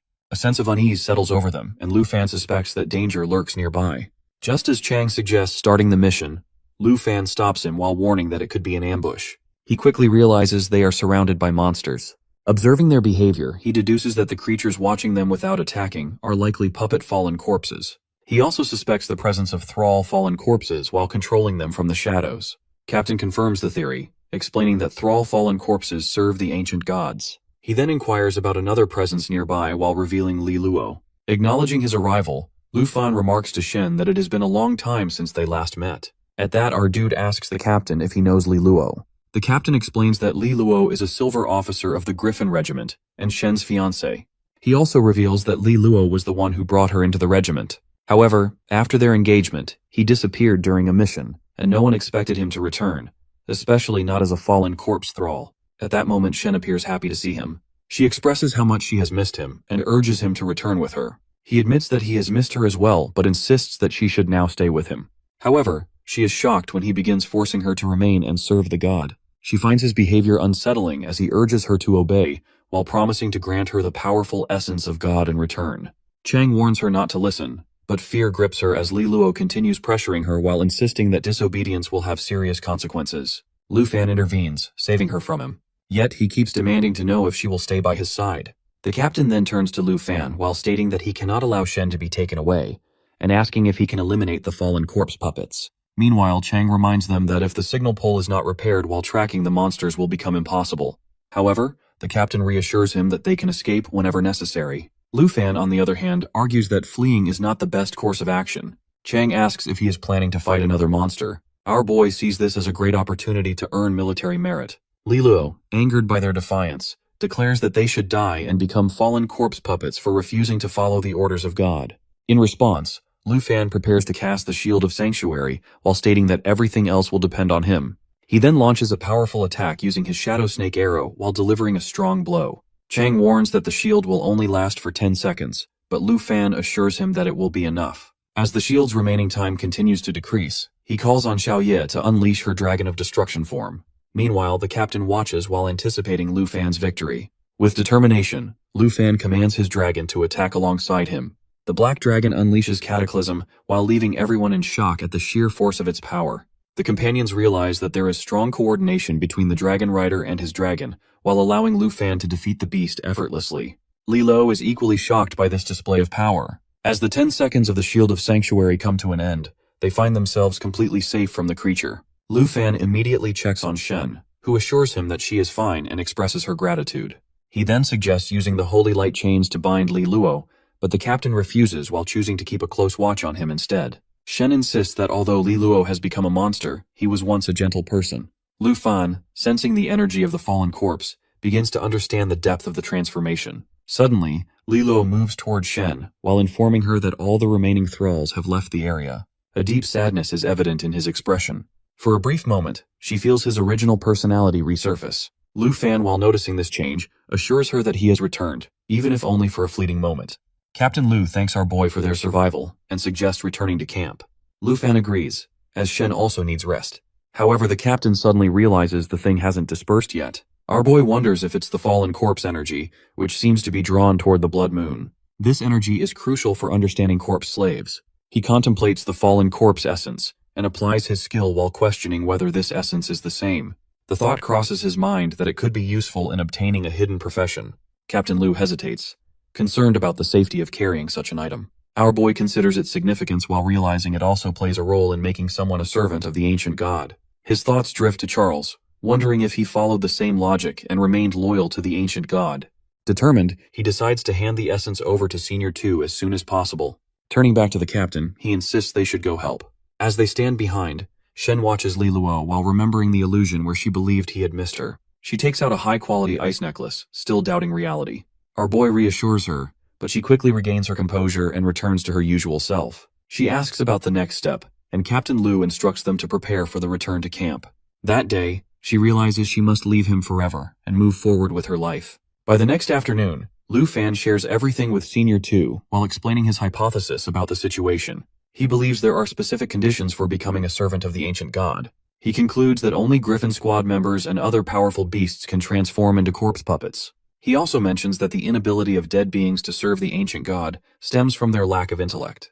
Even Li Luo was controlled by the corpse essence, reinforcing his theory. From his perspective, anyone wishing to become a servant must be chosen through the ancient god's selection. Senior 2, intrigued, asks if the essence alone is enough to create a corpse slave. Our boy, while feeling uneasy, admits that only sentient beings seem capable of leaving the place, a point Li Luo also noted. Senior 2 finds the hypothesis compelling.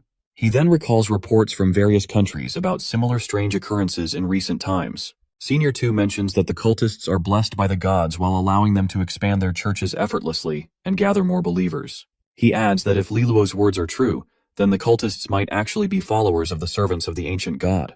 Our boy wonders if this implies that many ancient gods are yet to awaken. Curious, he asks whether their camp is the only populated area in the northern region. Senior 2, puzzled, questions his sudden interest. In response, he inquires about the members still missing from the Griffin Squad. Shocked, Senior 2 asks if he believes all of them have become fallen corpse slaves. Our boy explains that those who survived and managed to leave the place might already be considered fallen corpse slaves. A deep sense of sorrow washes over Senior 2 as he pities his lost companions. Our dude then questions whether the Griffin Squad will accept this truth and suggests using the essence to test his hypothesis. However, Senior 2 hesitates, unsure of whom they could experiment on. He points out that they cannot test it on humans. Without hesitation, Lu Fan offers his dragon as a test subject. Senior 2 is shocked to hear that Lu Fan wants to test it on his dragon, especially since the creature remains unaffected by the blood moon. However, Lu Fan clarifies that he has been misunderstood. He does not intend to test on his pet dragon. Instead, he reveals that he actually has 2 pet dragons, while the others are mere summons of his main dragon. Senior 2, once again surprised, listens in disbelief. Without hesitation, Lu Fan calls Xiaofei and instructs him to summon the twin flying dragon kings. In an instant, the dragons appear while roaring as they soar through the sky. Senior 2, witnessing the scene, is astonished by the sheer presence of these summons. He quickly realizes that the dragon is remarkable, yet it remains the weakest among the 5 Lu Fan possesses. Our boy contemplates the experiment while reasoning that if this dragon turns into a fallen corpse slave, they can easily eliminate it. This makes it an ideal test subject. Senior 2 agrees and decides to proceed with the experiment. He instructs Xiaofei, who then commands the dragon to consume the essence. As he throws it towards the creature, the essence vanishes into its mouth within moments. Almost immediately, the dragon begins to transform into a fallen corpse slave. Our boy, while observing the changes and instruct to wait. Senior 2 informs him that the other dragon is also beginning to transform into a fallen corpse slave while urging them to act quickly. Lu Fan immediately instructs Xiaofei to maintain control over her dragon and prevent it from falling under the ancient god's domination. As the transformation progresses, he notes that the twin flying dragon kings possess immense strength while rendering the application of emerald light ineffective. Senior 2 questions whether their efforts will succeed while pointing out that the black-purple aura has yet to dissipate. Meanwhile, Xiaofei continues applying emerald light without pause. Soon, they realize that the dragon has not become a fallen corpse slave, but has instead gained the power of the ancient god. Our dude observes that his dragon has seized the flying dragon king's abilities from the ancient god while expressing his admiration. Senior 2 acknowledges that our boy's hypothesis was correct. Lu Fan further explains that the transformation has fundamentally altered the flying dragon king. Senior 2 reflects on the situation, relieved that he stopped him in time. Otherwise, both dragons would have been killed. Eager to explore the fallen corpse demon dragon's abilities, Lu Fan asks if the mission can proceed. However, Senior 2 reminds him that while they have confirmed the essence and minions of the ancient god, the temple itself remains unexplored. By the next morning, Chang raises the question of whether what lies ahead is truly a temple or merely ruins. Lu Fan realizes that the Golden Light Temple and the ruins are the same while confirming that they must explore this place to understand the awakening of the ancient god. He also wonders if the divine treasure map is nearby. Meanwhile, Shen grows frustrated as she searches for anything left behind. She notes that they are close to leaving the blizzard zone and finds the landscape unexpectedly beautiful. Lu Fan also notices a vast lake stretching before them. Chang observes that the sky has cleared while suggesting they have finally left the northern region. Captain Lu decides they should settle down and rest for a while. As they take in their surroundings, they spot massive chains beneath the ice, while sparking curiosity about what they might be connected to. Lu Fan speculates whether these chains could lead them to the ruins. While examining the area, he unexpectedly discovers a dragon egg, which is now his fourth one. Lu Fan picks up the egg, but his attention quickly shifts to the spot where it was kept. Something is buried in the snow which appears to be a box. He reaches down, lifts it, and examines it closely, confirming his suspicion. When he opens the box, surprise flashes across his face. Inside, he finds the Dragon Language Echo Skillbook, classified as Epic Quality, requiring level 35 to use. Excitement builds within him, because if he masters Dragon Language magic, his power will increase by 100%. Not only this, once he conquers the Blue Dragon, his skills will rival the roar of the Blue Dragon King. With Dragonic Resonance, his Blue Dragon magic will double in strength. However, he realizes he must wait until level 35 before he can wield its power. The thought reminds him that he needs to contact Miss Du from the Tianhua auction house to use his monthly special rights and obtain a pet slot expansion scroll. While the group moves forward, Lu Fan lags behind, fixated on the egg. Shenkai and Chang Kong soon notice and come looking for him. As they approach, Lu Fan quickly hides the skillbook and the egg before greeting them with a casual smile. To divert their attention, he shares a thought that has been lingering in his mind. Since they have reached the edge of the far north, there might be an unexplored region beyond the glacial lake. Captain Lu, listening carefully, agrees. He explains that even though they have crossed the snowstorm, the far north is vast, possibly stretching further inland. He mentions that the Blood Moon mountain range extends for over 1,000 miles and does not end here. Instead, this could be the tail tip of an ancient god.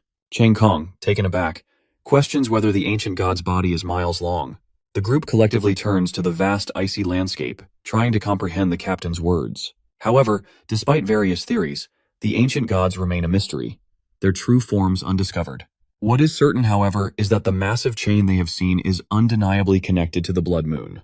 At that, our guy contemplates whether the Blood Moon is controlled by the ancient gods, or vice versa. Seni, surprised by the thought, wonders if the ancient god is a mountain-sized entity, with its master residing at the end of the chain. Chong Kong laughs and pats Lu Fan's shoulder, reminding him that it is too early to speculate. Instead, they should follow the chain and discover what lies ahead. There might be ruins or temples on the other side of the lake. Captain Lu, however, remains cautious. He warns the group that the unknown lake could be extremely dangerous, reminding Chang Kong of the serious injury he suffered last time. Chang Kong, regretful, apologizes. Lu Fan steps forward, raising his hand confidently. He assures the captain that he will scout ahead and return with a signal. Captain Lu, though initially hesitant, recognizes Lu Fan's strength and allows him to proceed. Our boy calls out to Xiaoye, ordering her to activate her destroyer form. Within seconds, she transforms and lava surges around her. The group, reassured by her presence, prepares to wait at camp. The captain reminds Lu Fan that they have brought a teleportation scroll in case of emergencies. Lu Fan manifests his dragon wings and reassures the team before soaring into the sky with Xiao Ye. They fly continuously for 2 hours, covering vast icy terrain. However, something feels strange. Despite flying for so long, he still cannot see the end of the chain. Suddenly, the system issues a warning regarding them entering into the Fallen Corpse Ruins realm. Our boy, startled, tries to analyze the situation. Could this realm be tied to everything they have discovered so far? What level is this Fallen Corpse Ruins realm? Hein orders Xiao Ye to advance cautiously. The ancient god's proximity to this realm aligns with the findings of the Star-Spangled Kingdom.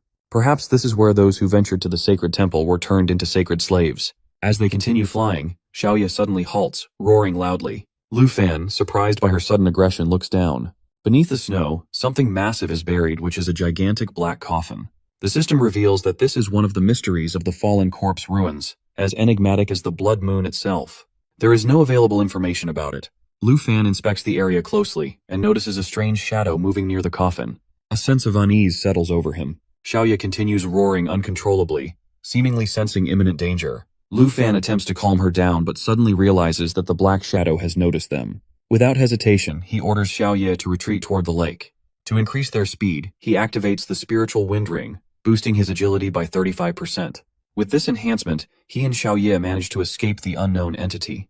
Back at the camp, the group is resting, their eagles feeding nearby. Chang Kung notices Lu Fan approaching and rushes toward him, eager for answers. Lu Fan, visibly disturbed, delivers his report. He explains that beyond the lake lies the ruin of fallen corpses, but something highly dangerous lurks beneath the snow. The group listens in silence, their expressions shifting from curiosity to concern. The realization dawns on them that whatever forced Lu Fan to retreat must be beyond their imagination. Chang Kung, stunned, looks at our boy seriously. The fact that even Lu Fan chose to withdraw confirms that they are dealing with a threat unlike anything they have encountered before. A quarter of an hour later, the group finally reaches the office, where all eyes turn to the screen. Senior 2 explains the situation clearly, that the black coffin, the shadows under the snow, and the massive chains all signal extreme danger. He reminds everyone of what happened to the Morgan family, warning that no one will survive if they interfere with the Fallen Corpse ruins. Lu Fan, while maintaining a serious tone, describes the eerie atmosphere of the area, noting how it appears to be sealed off with chains everywhere and a strange creature lurking in the lake. Even Black Dragon Xiao Ye, usually an unstoppable force, seems uneasy and struggles to maintain control. That alone is enough to send chills through the room.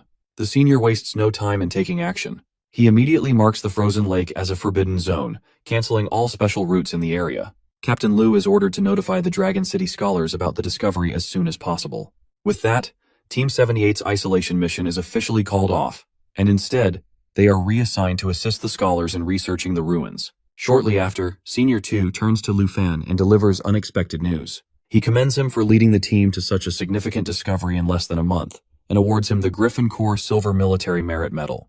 This is a prestigious honor, as only a handful of individuals have ever received it. Naturally, Lu Fan tries to downplay his achievement, insisting that he does not deserve such recognition after only a month in the Griffin Corps. However, Senior 2 firmly dismisses his modesty, emphasizing that the medal will open many opportunities for him if he chooses to join the Griffin Corps after graduation. Eventually, Lu Fan accepts the badge, and his team celebrates his accomplishment. Captain Lu jokes that if Lu Fan decides to join officially, he might have to take orders from him in the future. Meanwhile, Chong Kong cannot help but express his jealousy, playfully pouting about how quickly Lu Fan is rising in rank. Shan Kai shakes his head in exaggerated disappointment, muttering that it is a shame how things turned out. However, the light-hearted moment is short-lived. Once the others leave, Senior 2 pulls Lu Fan aside and hands him a book, explaining that it is time to prepare for the national trials. Realizing he has only 2 weeks left, our boy immediately begins planning his return to Dragon City Academy. Meanwhile, trouble is brewing in the Taiki nation. Jin Chenghan, the princess's brother, is up to no good in the forest. His summoned creature, an abyss crawler, looks terrifying even though it has not yet reached its full growth. To accelerate its development, Jin Chenghan unleashes it on a nearby family, mercilessly sacrificing them to the beast. Even when Chun Tiang, an old family ally, attempts to stop him, Jin Chenghan dismisses his concerns, coldly referring to the citizens as mere sacrifices. The princess, horrified by her brother's cruelty, finds herself powerless to intervene. Though reluctant, she follows him, deeply disheartened by his actions. Elsewhere, preparations for the national trials are in full swing. Leaders from various nations gather to discuss their strategies. Kirin from the Heng Nation, Weiji from the Han Nation, and Yasanlai from the South Nation all share the same goal: winning the trials. Confident in their four-nation alliance, they believe they have the strength to claim the top position this year. Meanwhile, in the Snow Nation, Andre trains near a volcano, fresh from slaying a demon. Upon receiving word that it is time to prepare for the trials, he smirks, ready to prove his strength. Over in the Star Stripes Nation, Charles Morgan stands atop the ruins of the Sacred Mountain Temple, declaring his inevitable victory in the trials. Back at camp, 2 days pass, and Lu Fan is busy studying the documents Duke Jinbei has given him. The team gathers to see him off. Lu Chongkong, unable to resist teasing, asks if he is aiming for first place in the trials, while Shan Kai enthusiastically cheers him on, promising to support him from afar. Captain Lu reminds Lu Fan that it is time to leave. Before he departs, Senior 2 offers him one last piece of advice, urging him to make full use of his abilities, especially the mountain summoning skill and the fallen corpse dragon in his arsenal. Lu Fan thanks him and assures everyone that he is ready. The next morning, our dude arrives at the academy and heads straight for the vice principal's office. Inside, Vice Principal Zhao greets him warmly, shaking his hand like they are old friends. Zhao, excited about his temporary position in charge of the national trials while the principal is away, stands beside two intimidating shadow guards, Yue and Zhen. These guards, sent by the high-ups to protect the delegates heading to the Empire, are on another level which is far beyond the Griffin Regiment. Zhao cannot help but mention how much attention the higher-ups are giving this year's trials. Lu Fan casually asks if Zhao can accompany him on a trip to the Taiki Nation. Zhao agrees, but reminds him that the principal will not return for another 10 days. He informs Lu Fan that he has already arranged a private plane, and they will leave the next afternoon. Over a cup of tea, Zhao presents an interesting offer, telling Lu Fan that he can ask for anything he wants, and the academy will provide it. Without hesitation, Lu Fan requests a pet slot expansion scroll. Caught off guard, Zhao spills his tea everywhere and admits that the school does not have one in stock. However, he reassures our dude that he is free to handle his time as he likes, and that the shadow guards will not interfere. Later, Lu Fan stops by to meet his close friends, and emotions run high. Han practically tackles him with a hug, while crying and telling him how much she missed him. Q chimes in, while saying that they had been waiting for him since the night before. Lu Fan, looking a bit sheepish, admits that Vice Principal Zhao had tipped him off about his return, but jokes about not bringing gifts. His friends wave it off and drag him to the dining table, where a feast awaits. Han proudly announces that she cooked everything just for him, knowing how bad the food was in the far north. Lu Fan does not deny it that he had missed Annie's cooking the most. As they dig in, Chu peppers him with questions about his adventures and whether he has grown stronger. For hours, Lu Fan shares his experiences from the far north, from battling demons to discovering forbidden ruins. At some point, he shows them a bracelet he has crafted, intending it as a gift for his senior sister. Xiaoman notices it immediately and begins teasing him, while wondering who the lucky recipient is. Flustered, Lu Fan hides the bracelet and stammers something incoherent. Kim rolls her eyes and jokes that it is obviously for his senior sister. The teasing continues until Han changes the subject, reminding Lu Fan to return early tomorrow night because they are all going out. Later that evening, Lu Fan visits the spot where his senior sister had trained him. Sitting alone, he reminisces about her introducing him to Sister Du at the auction house. Missing her presence, he decides to call Du to ask for news about his senior sister. Du, amused, teases him, suggesting that he must be blushing. Eventually, she admits that his senior sister had to leave for personal reasons, but had left something for him at the auction house. That night, our dude heads to the Tianao auction house, where Sister Du greets him with her usual charm, while teasing him about traveling with shadow guards now. He brushes it off, explaining that they are professionals who do not interfere. She leads him to a private room and unveils a flowing meteorite sword. This is not just any weapon, as it is a level 30 beast with incredible stats. 256 strength, 204 agility, and a primary ability called Flame Enhancement, which boosts fire skills by 50% and stores damage for an extra attack. Lu Fan's jaw drops as he holds the sword, immediately feeling its power. He realizes that it has been custom-made for him by his senior sister. Du smiles while pointing out how much thought went into the gift. However, she is not done yet. She hands him another surprise, which is a Magma Burst skill book. This rare skill turns targets into magma, dealing massive damage, making it a perfect addition to Lu Fan's arsenal for the national trials. Finally, there is a letter. Du, ever the tease, jokes about it being a love letter. Lu Fan reads it and cannot help but smile. His senior sister writes that she had to leave unexpectedly, but left these gifts as encouragement for the trials. She reminds him of his promise to give her something that will not melt the ice. Touched by the thoughtful gifts, Lu Fan thanks Sister Du. As he is leaving, he casually asks if the auction house has a pet slot expansion scroll. Sister Du explains that unfortunately the market for these scrolls is pretty small, and only hunters, summoners, and the like are interested, so they aren't kept around. Our guy takes it in stride, thinking to himself that since there are no scrolls for now, he will focus on leveling up Xingchen and wait to hatch the blue dragon egg later. She reassures him, while saying that she will keep an eye out for any scrolls or dragon spellbooks that come in and notify him right away. With that, Lu Fan bids her farewell and heads back home, his trusty shadow guards trailing behind. As he walks, his mind races with plans. He realizes that he needs to level up during the early stages of the national trials to give Xingchen the proper training she needs. He reflects that the far north might have sharpened his military skills, but he still needs real leveling to stay ahead. Just as Lu Fan nears home, he spots Jianying waiting for him along the path. She calls out, teasing him about how relaxed he looks despite the looming competition. Lu Fan grins and asks her why she is there alone. Jianying gets straight to the point and tells him that she wants a practice match before he heads abroad for the trials. Lu Fan, always up for a challenge, agrees that it is perfect timing, feeling eager to test out his new flowing meteorite sword. The two head to the training hall at Dragon Capital Academy, where Jianying draws her sword, ready for battle. Lu Fan unsheathes the flowing meteorite sword, its fiery aura lighting up the hall. Jianying smirks and reminds him not to rely too much on new skills, wanting to see how far his training in the far north has taken him. The duel begins with Jianying launching swift attacks, but Lu Fan's new sword makes quick work of them. Its lightweight design and responsive movements amaze him. He marvels at how the sword seems to already know his next move. Activating Wicked Surge, Lu Fan adds a fiery sheath to his weapon, amplifying his power with every strike. Jianying, impressed, notes that the bonus attack power keeps stacking. Our boy thinks that the sword is incredible, and acknowledges that his big sister was right, that it is the perfect match for him. He considers that it might be time to retire his permanent dragon-scale sword. The battle rages on, with Jianying countering using Army Breaker Great Squad, but Lu Fan effortlessly deflects her strikes. She admits that she can no longer keep up with his combat skills, even as she pushes herself to the limit. Finally, Lu Fan activates Mountain Shaker, a devastating move that deals massive physical damage and reduces health.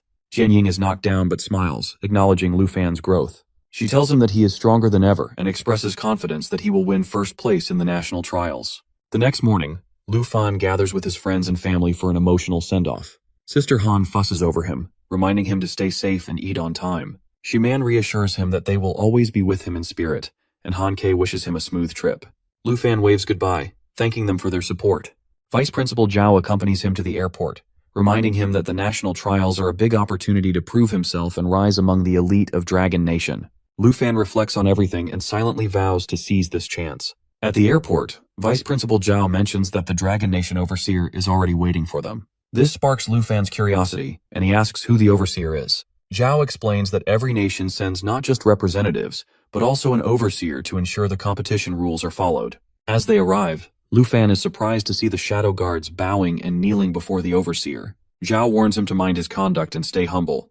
The Overseer, exuding authority, steps forward and commands everyone to stand. His attention shifts to Lu Fan, and he acknowledges him as Dragon Nation's representative. At Jinyu City International Airport in Taiki Nation, Vice Principal Zhao is surprised to see Old Han personally welcoming them. Zhao quickly expresses his gratitude, acknowledging the rare honor. Old Han, however, humbly insists that it is a fitting gesture for state representatives. Vice Principal Zhao introduces Lu Fan as a second-tier professional from Dragon Capital Academy, highlighting his dual professions as a beast rider and tamer. Lu Fan suddenly realizes he has met Old Han before, which surprises Zhao. Old Han confirms their past encounter with a knowing chuckle and praises Lu Fan's large dragon, likening him to ancient heroes. He expresses confidence that Lu Fan will bring glory to the Dragon Empire and advises him to seek out Tu Jing if he encounters trouble. If that does not help, Old Han himself will intervene. Old Han departs in his car after reminding them about the evening banquet. As the car speeds away, Lu Fan asks Zhao if Old Han is one of the three olds of the Dragon Empire. Zhao confirms, emphasizing Old Han's immense influence. Our guy is shocked to hear the name Han Feibi. He asks if this is the same person he has heard about, and the vice principal confirms it. They follow behind while our boy expresses that he notices Old Han's status is extremely high, yet there is no strong aura around him. He wonders why Old Han seems so ordinary. Lu Fan considers this carefully and suggests that his own rank might be too low to sense Old Han's true power. The deputy principal laughs and corrects him. Old Han is not hiding immense power. He is only a mid-tier level 40 illusionist. Compared to the greatest warriors, his strength is average. Our guy is surprised. If Old Han is not that powerful, how does he command so much authority? Zhao explains that Old Han's power comes not from physical combat, but from wisdom and influence. Despite being in his early 40s, Old Han has the ability to shape the Empire's future. Zhao elaborates that while combat strength is valued, True power can also lie in intelligence and strategy. Among the three olds, only one is known to have combat skills at the rare 5th tier. Another specializes in enhancement rather than direct fighting, but remains crucial to the Empire. Old Han exemplifies how power extends beyond physical strength. Zhao also mentions that Old Han's elite bodyguards, the 4 legendary swords, who follow him everywhere. Lu Fan is amazed by these revelations. The three olds are shrouded in mystery, their true abilities unknown, but their influence extends far beyond battlefields to wealth, strategy, and leadership. As they arrive at their destination, Lu Fan is greeted by a chaotic scene as reporters and onlookers eagerly awaiting the Dragon Nation's representative. Cameras flash and voices clamor for his attention. Vice Principal Zhao stays close, shielding him from the overwhelming crowd. Reporters bombard Lu Fan with questions about his dragon-taming abilities, his rumored feud with the Ji family, and his plans for the championship. Feeling the pressure, our dude recalls Old Han's wisdom and the responsibilities he now carries. The reporter's excitement reminds him of how much his life has changed since his days in Gan City. Vice Principal Zhao firmly announces that interviews will not take place, and bodyguards clear a path, allowing Lu Fan to enter the hotel and finally find some peace. That evening, the banquet hall buzzes with conversation as representatives arrive. Lu Fan remarks on the persistent media presence, making it difficult to even step outside. Zhao advises that staying indoors would be wiser. Lu Fan then asks about Charles, the representative from the Star-Spangled Empire. Zhao explains that their representatives always arrive at the last moment, so there is no need for concern. Lu Fan's attention shifts to Jian Qing'an, who sits quietly observing the room. Just then, Jin Zion, the overseer of the Tai Nation's national trials, approaches Old Han. Jin Zion respectfully greets Old Han with a handshake, acknowledging his presence at the trials. Whispers spread across the room as guests speculate about Old Han's identity. Some wonder if he is truly one of the legendary three olds, while others notice the figure standing beside him, suspecting he might be one of the 4 great swords. One guest excitedly recalls seeing Old Han at an international conference in the Roman country, further fueling the speculation. The presence of the Dragon Nation's top figures signals that this year's trials will be intense. As Old Han moves to take his seat, Lu Fan gestures invitingly, an interaction not lost on the onlookers. The guests exchange curious glances, while whispering about Lu Fan's connections to powerful figures within the Dragon Empire. However, attention soon shifts to the banquet itself, a grand event meant to showcase the host nation's hospitality. Vice Principal Zhao leans toward Lu Fan, offering a word of advice. He should be mindful of his reactions to the food, as the Tai Nation's cuisine may not meet Dragon Nation's high standards. Our dude nods but is left both surprised and curious. When the first dishes are served, Lu Fan struggles to hide his disappointment. The food is simple and modest, far from the lavish banquets he had anticipated. He quietly wonders what kind of state banquet this could possibly be. He expected something more elaborate. Old Han notices his reaction and explains that the Taiki nation has minimal resources to spare for a banquet. Our dude is quite disappointed to see that and really misses his aunt's food.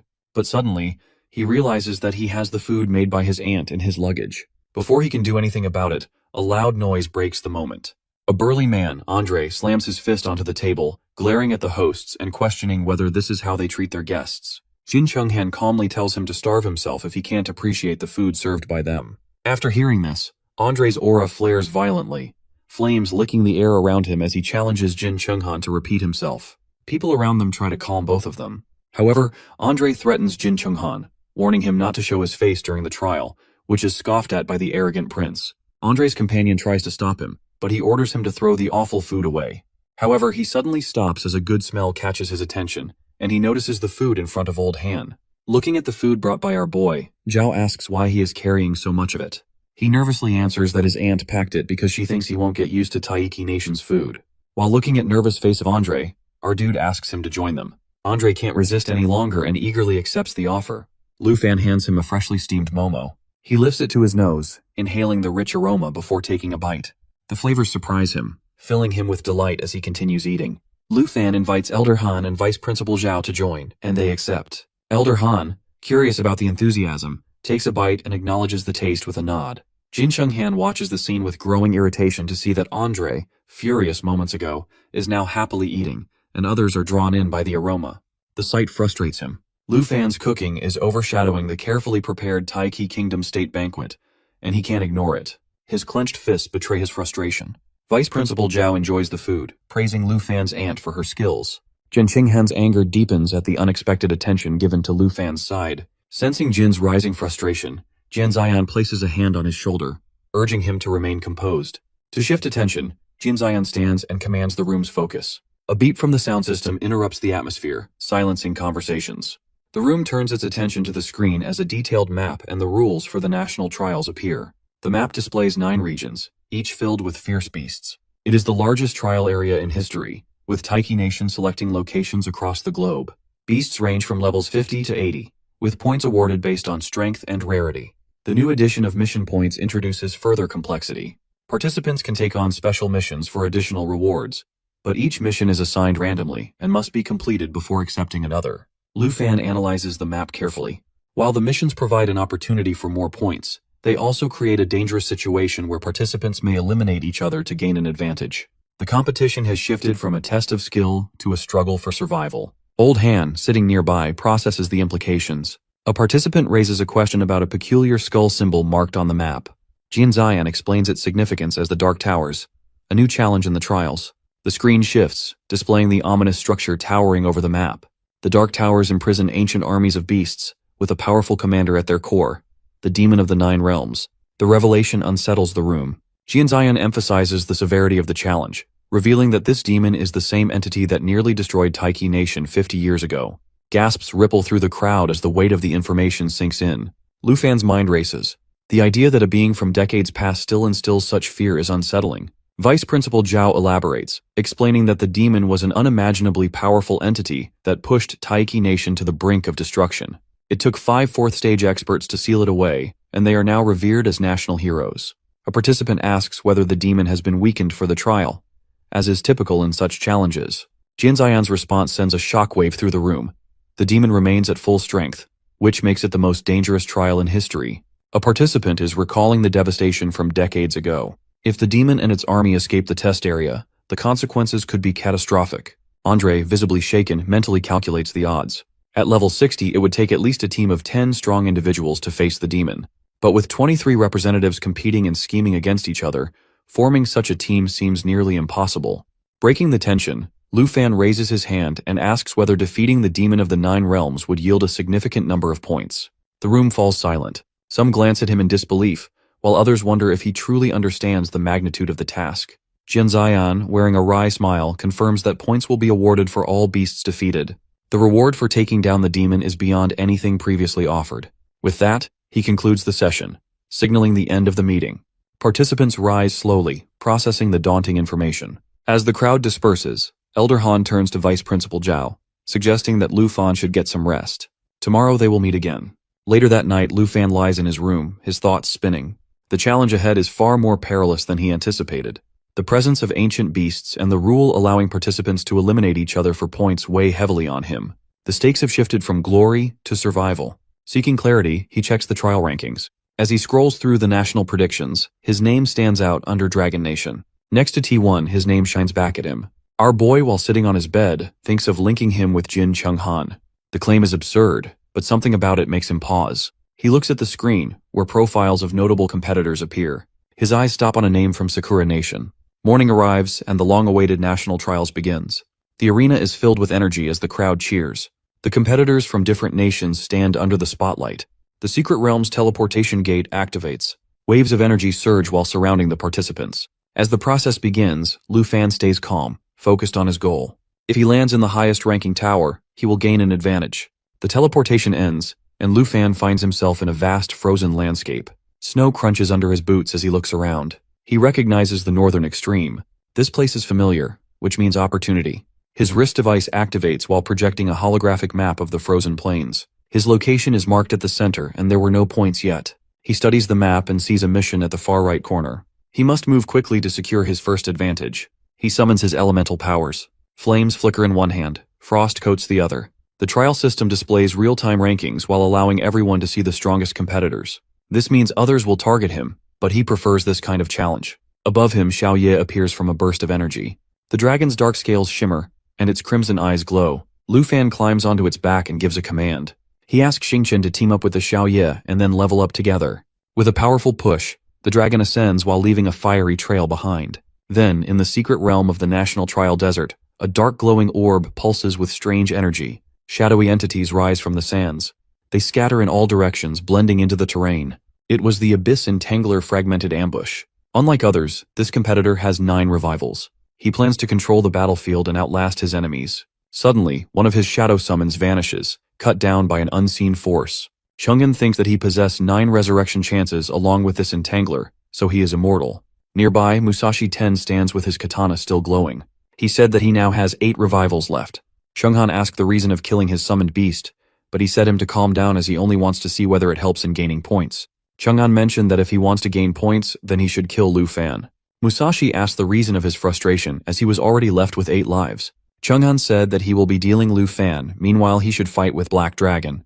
He also reveals a secret about the Black Spire. It never stays in one place. It moves across the map, and anyone who gets too close faces instant death. Musashi is caught off guard. This is crucial information, deliberately kept hidden. His strategy makes sense now. Their conversation shifts to the 9-realm demon spires. These legendary structures hold immense power. The summoner, confident in his abilities, sees them as obstacles he can use to his advantage. But for Musashi, the risk is greater than expected. He asked Chang'an about himself, to which he mentioned that he will also protect his life. He makes his move. With a flick of his wrist, he sends abyssal energy forward. Musashi barely reacts before the force wraps around him while binding him with unbreakable weight. The Abyss contract links his survival to the summoner. Chang'an told him from now on Musashi can also resurrect after his death because they are bound by the contract. He says to him that if he will die, then Musashi will also die. Musashi accuses Chang'an of holding back and not trusting him despite their alliance. He insists that he has no intention of betraying him. Jin Chang'an dismisses Musashi's words and says that working with Taiki Nation is the best choice. He also reveals that once the trial is over, he will terminate the Abyss contract. Determined not to be left behind, Musashi hurries after him and suggests they track down Lu Fan together. Jin Chang'an remains calm and explains his plan that rather than acting immediately, they will let the Demon of the 9 Realms eliminate most of the other delegates. Only when the competition is thinned out will they strike against Lu Fan, while ensuring they expend minimal effort. As they continue, Musashi notices a mission point and suggests accepting it. Jin Chang'an warns him that it is a trap.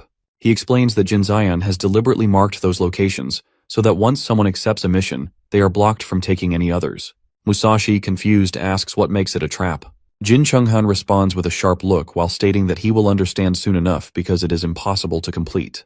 Meanwhile, overseers monitor the trial through screens. Jin Zion, amused, leans back and mocks the situation as he reviews the rankings. He notes that the major nations that are Dragon Nation, Star Nation, and Snow Nation are absent from the top ranks. Another overseer, curious, asks for clarification. Jin Zion points to the screen while highlighting Dragon Nation's representative, Lu Fan, who was hyped as a Tier 1 contestant, but is currently ranked last with only 257 points. The overseer is surprised by the low ranking, but Jin Zion chuckles while suggesting that Lu Fan's reputation was exaggerated because of his dragon pet. Elder Han, while sipping his tea, does not correct them while knowing that underestimating Lu Fan will only make his eventual rise more dramatic. Meanwhile, our guy is wandering through a hidden area while growing frustrated as he sees his score still stuck at 257 points. He wonders where the Dark Tower is. Despite searching for a long time, he finds no trace of it. Suddenly, a deep, ominous sound echoes. A powerful, lion-like monster appears before him that is identified by the system as a sky-hunting flying lion, level 60. Though defeating it would yield some points, Lu Fan quickly assesses the situation. Compared to the zombies from Fallen Clouds, this beast is weaker and not worth his time. The best way to climb the rankings, he realizes, is to accept missions and defeat powerful bosses. He commands Xiao Ye to follow him. Soon, he spots a mission point marked on his map inside a cave. As they approach, he notices another participant battling a giant snow bear outside the cave. The participant barely defeats the beast and is about to enter the cave when he hears footsteps. Turning around, his eyes widen in shock as he sees Xiao Ye, who is the legendary black dragon standing before him. Lu Fan dismounts calmly while ignoring the man's reaction.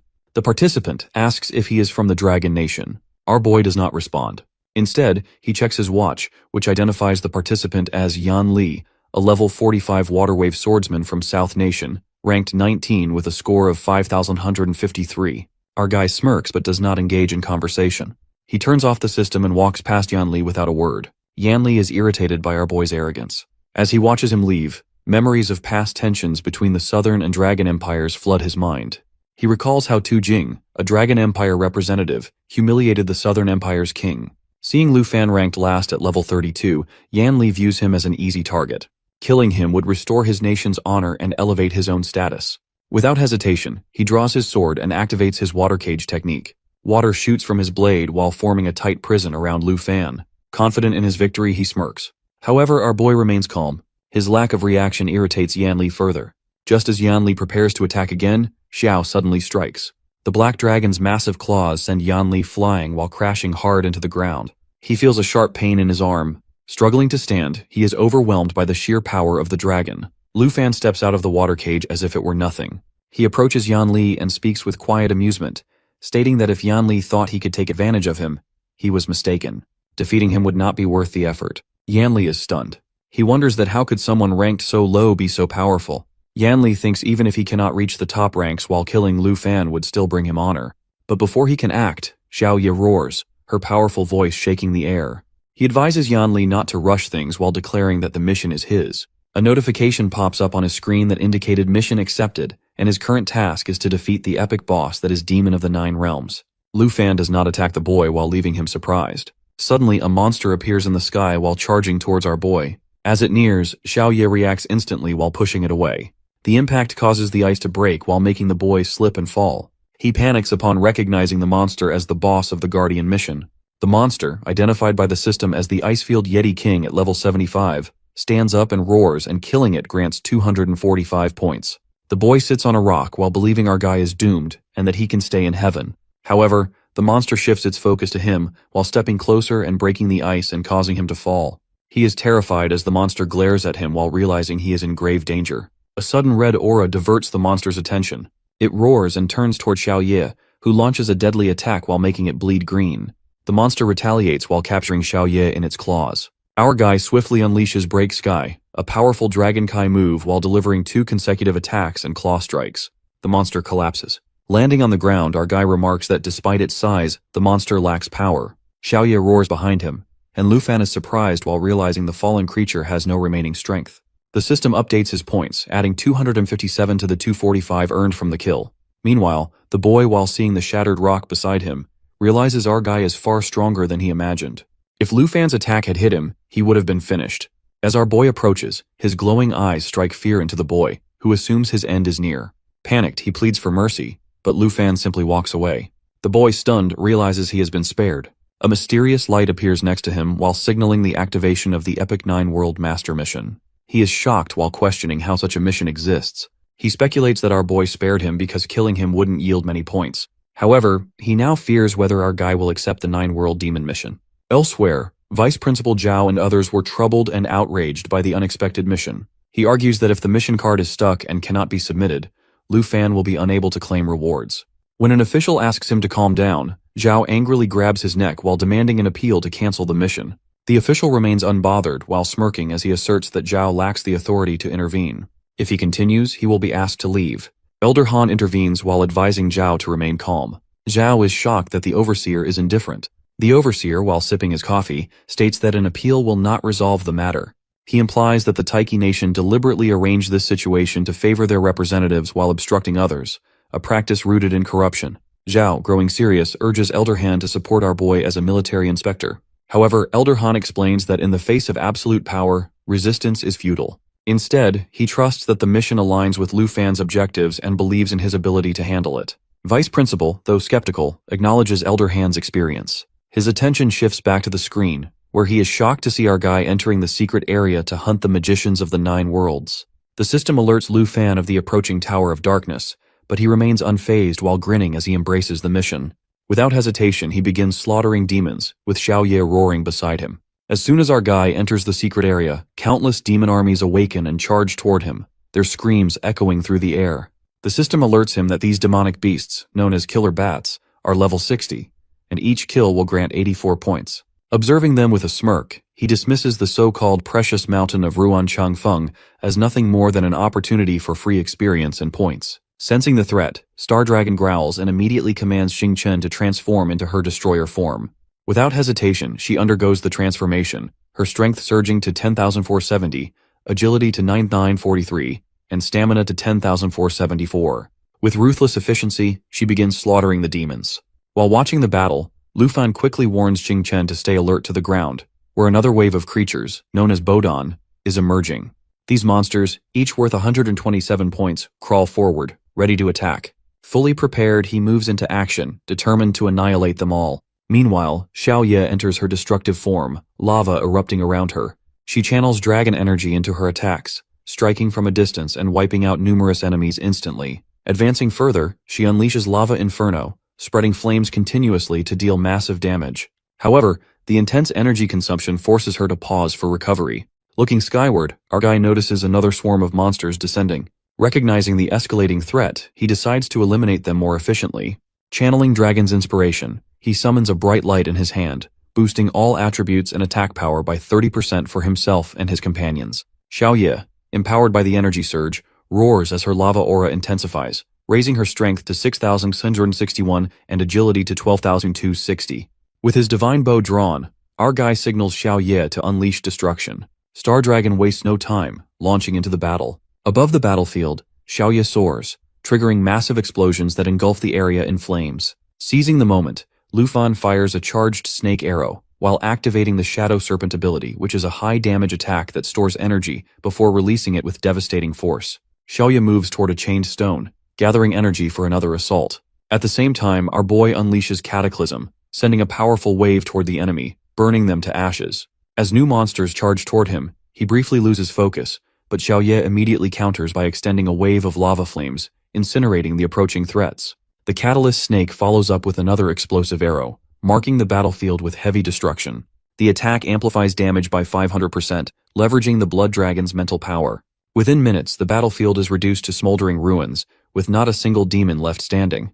The system registers Lu Fan's success, while awarding him 20,758 points and increasing his rank by 1%, bringing him to level 24. As he scans the battlefield, the system confirms that Star Dragon Xingchen has also leveled up to 12, while Lu Fan himself reaches level 33. Spectators watching from a distance react in shock, murmuring about his unexpected dominance. With his points surpassing all others, he now holds the highest rank. Meanwhile, Charles and Andre, having received the same mission, find their points stagnating. Vice Principal Zhao, realizing Elder Han's insight was correct, finally acknowledges that defeating the Nine Realms demon was never a reckless move, but a well-calculated strategy. Elder Han, watching the unfolding events, remarks on Lu Fan's yet-to-be-summoned dragons, hinting at even greater power. Vice Principal Zhao, caught off guard, contemplates ordering tea, but is reminded by Elder Han that celebrations should wait until the Nine Realms demon is truly defeated. However, just as Lu Fan believes the battle is over, the stone chain unexpectedly breaks, causing a shift in the atmosphere. As he descends, a massive door creaks open, releasing an even more ferocious wave of beasts. Realizing the true extent of the challenge, he regrets not waiting for all of them to emerge earlier, while knowing that he could have eliminated them in one decisive strike. Drawing his sword, he analyzes the new threats. The system reveals that these creatures, known as Wandering Pavilion Beasts, are level 75, each worth 135 points. Among them, a two-headed beast offers 297 points, while smaller level 60 beasts grant 50 points each. Seeing the overwhelming number of enemies, Lu Fan, instead of being intimidated, sees an opportunity for more points. With a determined expression, he signals to Xiaoye to unleash her full power and eliminate the beast army entirely. Turning toward the Star Dragon, he acknowledges that the real challenge has finally arrived and orders him to enter the fight. Watching his companion take action, Lu Fan is surprised while wonders if Xingchen intends to face the enemy alone. As the monsters charge toward Lu Fan, their deafening screams echo across the battlefield. Without hesitation, Xingchen leaps into action, soaring toward them. Lu Fan immediately calls him back, while knowing that Xingchen's level has not increased yet. But Xingchen ignores the warning and pushes forward, determined to fight. Realizing that Xingchen won't be able to handle the monsters alone, our guy quickly moves into action. He turns to Xiaoye and orders her to cover Xingchen before he gets hurt. Observing the situation, Lu Fan thinks to himself that Xingchen is truly rebellious. He never follows orders, and always acts on his own. At such a low level, he is putting himself at serious risk. As Lu Fan and Xiaoye move to support him, Xiaoye lets out a powerful roar. The two-headed monster, while sensing Xingchen's approach, arms itself and roars back, while its smaller minions prepare to strike. Sitting atop Xiaoye, Lu Fan watches closely and notes Xingchen's independent nature. He finds her difficult to follow commands, always relying on her instincts. Just then, Xingchen's star shines brightly, and Lu Fan realizes something that he has never seen Xingchen's full power. Maybe it's time to let him follow his instincts in battle. Accepting this, he makes no further move. Xingchen, now brimming with anger, radiates a powerful aura. Without hesitation, she activates the Star Radiant skill, merging it with Starlight to absorb incoming damage for 6 seconds while pulling in all nearby enemies. In a swift motion, Xingchen surges forward, wiping out every enemy in her path with a single devastating strike. The two-headed monster tries to attack, but the force of Xingchen's aura strikes it down instantly. Meanwhile, Lu Fan and Xiaoye hover above, watching the scene unfold. Seeing Xingchen's overwhelming strength, Lu Fan smirks and tells Xiaoye to hold back. There is no longer a need to worry. Xingchen is more than capable of handling the battle. The two-headed monster launches another attack, but Xingchen needs no instructions. She fights on her own terms, mastering her abilities effortlessly. With precise skill, he eliminates enemies one by one, his Star Radiant ability absorbing every nearby opponent. The battlefield erupts into chaos as monsters scatter in all directions. Even the two-headed beast struggles to withstand the onslaught. At that moment, Xingchen activates Star Shudder, summoning a star and crushing it to unleash widespread destruction. The energy blast devastates the entire area, forcing all demons into retreat. Lu Fan, amazed by the display, commands Xiaoye to fly closer for a better view. As Xingchen shatters his star, an immense energy wave ripples across the battlefield, instantly annihilating the remaining enemies. Their screams fill the air before silence takes over. Xingchen then calmly approaches Lu Fan. Seeing him return victorious, Lu Fan grins and praises his performance. Without even using the 5 times damage boost from the Shadow Arrow, Xingchen's Broken Star attack has been just as destructive as the Great Destruction of Xiao. The system confirms Lu Fan's level up. He has now reached level 34. Hearing Lu Fan's praise, Xingchen can't contain her excitement. Lu Fan chuckles to himself, noting how easily Xingchen's arrogance inflates. Just one compliment, and she is already acting overconfident. Meanwhile, Xiaoye lets out a loud roar, clearly jealous of the attention Xingchen is receiving. Amused, our guy reassures Xiaoye, promising that she will have her moment to shine when the next boss arrives. However, before he can relax, a sudden burst of blinding light erupts from a nearby secret box, drawing everyone's attention. Their surprise turns to shock as a massive, monstrous frog materializes, the Blood Mountain singing beast. At level 80, defeating it will yield 429 points. Without hesitation, our guy springs into action, signaling to Xiaoye that they won't let this one escape. Realizing the challenge ahead, he instructs both Xiaoye and Xingchen to prepare for an all-out attack. As they charge forward, the frog lashes out its long tongue. Anticipating this, our boy, using his sword technique, sky cutting, slashes the giant toad's tongue into pieces. As the assault continues, the creature's horn suddenly begins to glow before breaking off from its place. Enraged, the frog redirects its attack toward Xingchen. Sensing the impending threat, Lu Fan panics while urging Xingchen and Xiaoye to counter the attack. As the giant toad lunges forward, Jinjin steps in while blocking the assault with his hands. The impact of their collision releases an immense surge of energy. Seizing this crucial moment, Lu Fan commands Xiaoye to launch a lava explosion. Xiaoye responds immediately while igniting the battlefield with a powerful blast. The system indicates that the core ability of the lava explosion target area is to release flames over a designated region while creating a molten bridge. The giant frog, caught in the inferno, lets out agonized screams as its condition rapidly deteriorates. At the same moment, our boy wields his sword and strikes directly at the creature's center while triggering a devastating explosion.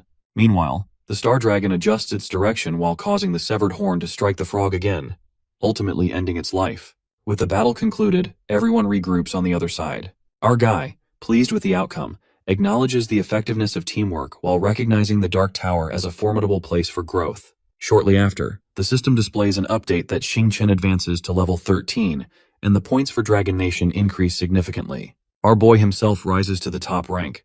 The onlookers, in disbelief, discuss his remarkable progress. His total points soar to 51,453, while the second and third ranked competitors only have 26,000 and 22,000 respectively. Meanwhile, a certain individual, deep in thought, observes the rankings. The representative of Dragon Nation has nearly doubled Xingchen's score while leaving many astounded. Even overseas observers, while including a vice principal, acknowledge Lu Fan's exceptional performance. However, not everyone shares the same admiration. Mr. Jin, clearly irritated by the results, questions how our guy has managed to eliminate an entire Warcraft army without any apparent struggle. Realizing that Lu Fan has now surpassed Cheng Han, he immediately calls upon several officials while demanding an urgent verification of the data from the Dark Tower. Convinced that Lu Fan must have exploited a loophole, he orders his subordinates to report any irregularities. Despite his frustration, he remains firm in his belief that only the supreme national hero of Taiki Nation can defeat the demon of the Nine Realms. Determined to put an end to Lu Fan's progress, he resolves to strip him of his qualifications as soon as he finds any evidence of misconduct. The officers return after their inspection, reporting that the system is functioning normally, with no weaknesses in the Darkspire section. Hearing this, Jin's anger flares. He grabs their collars, shouting in frustration, questioning if they even understand what they are saying. The officers, nervous and unsure, quickly apologize and promise to conduct another inspection. Jin pushes them aside, calling them useless and ordering them to continue investigating until they find a flaw. Panic-stricken, the officers rush off to comply. Jin's thoughts consumed by the realization that the mechanism designed to intimidate others has now become an advantage for Lu Fan. The monsters, meant to instill fear, are nothing more than stepping stones for him. Unwilling to let this continue, Jin storms toward the overseer's room, determined to manually adjust the demon's stats to force Lu Fan into retreat. As he steps inside, his mind shifts to Jin Chunghan and Musashi Ten, the only ones above level 30 in their second stage class. He pins his hopes on them, convinced that stopping Lu Fan should not be too difficult. However, when he enters inside, the scene on the screen quickly shatters his confidence. Lu Fan has turned the Nine Realms battlefield into an inferno, cutting through demons without hesitation. New armored beasts begin appearing, their metallic bodies gleaming under the firelight. A magical weapon emerges among them, but Lu Fan remains unfazed.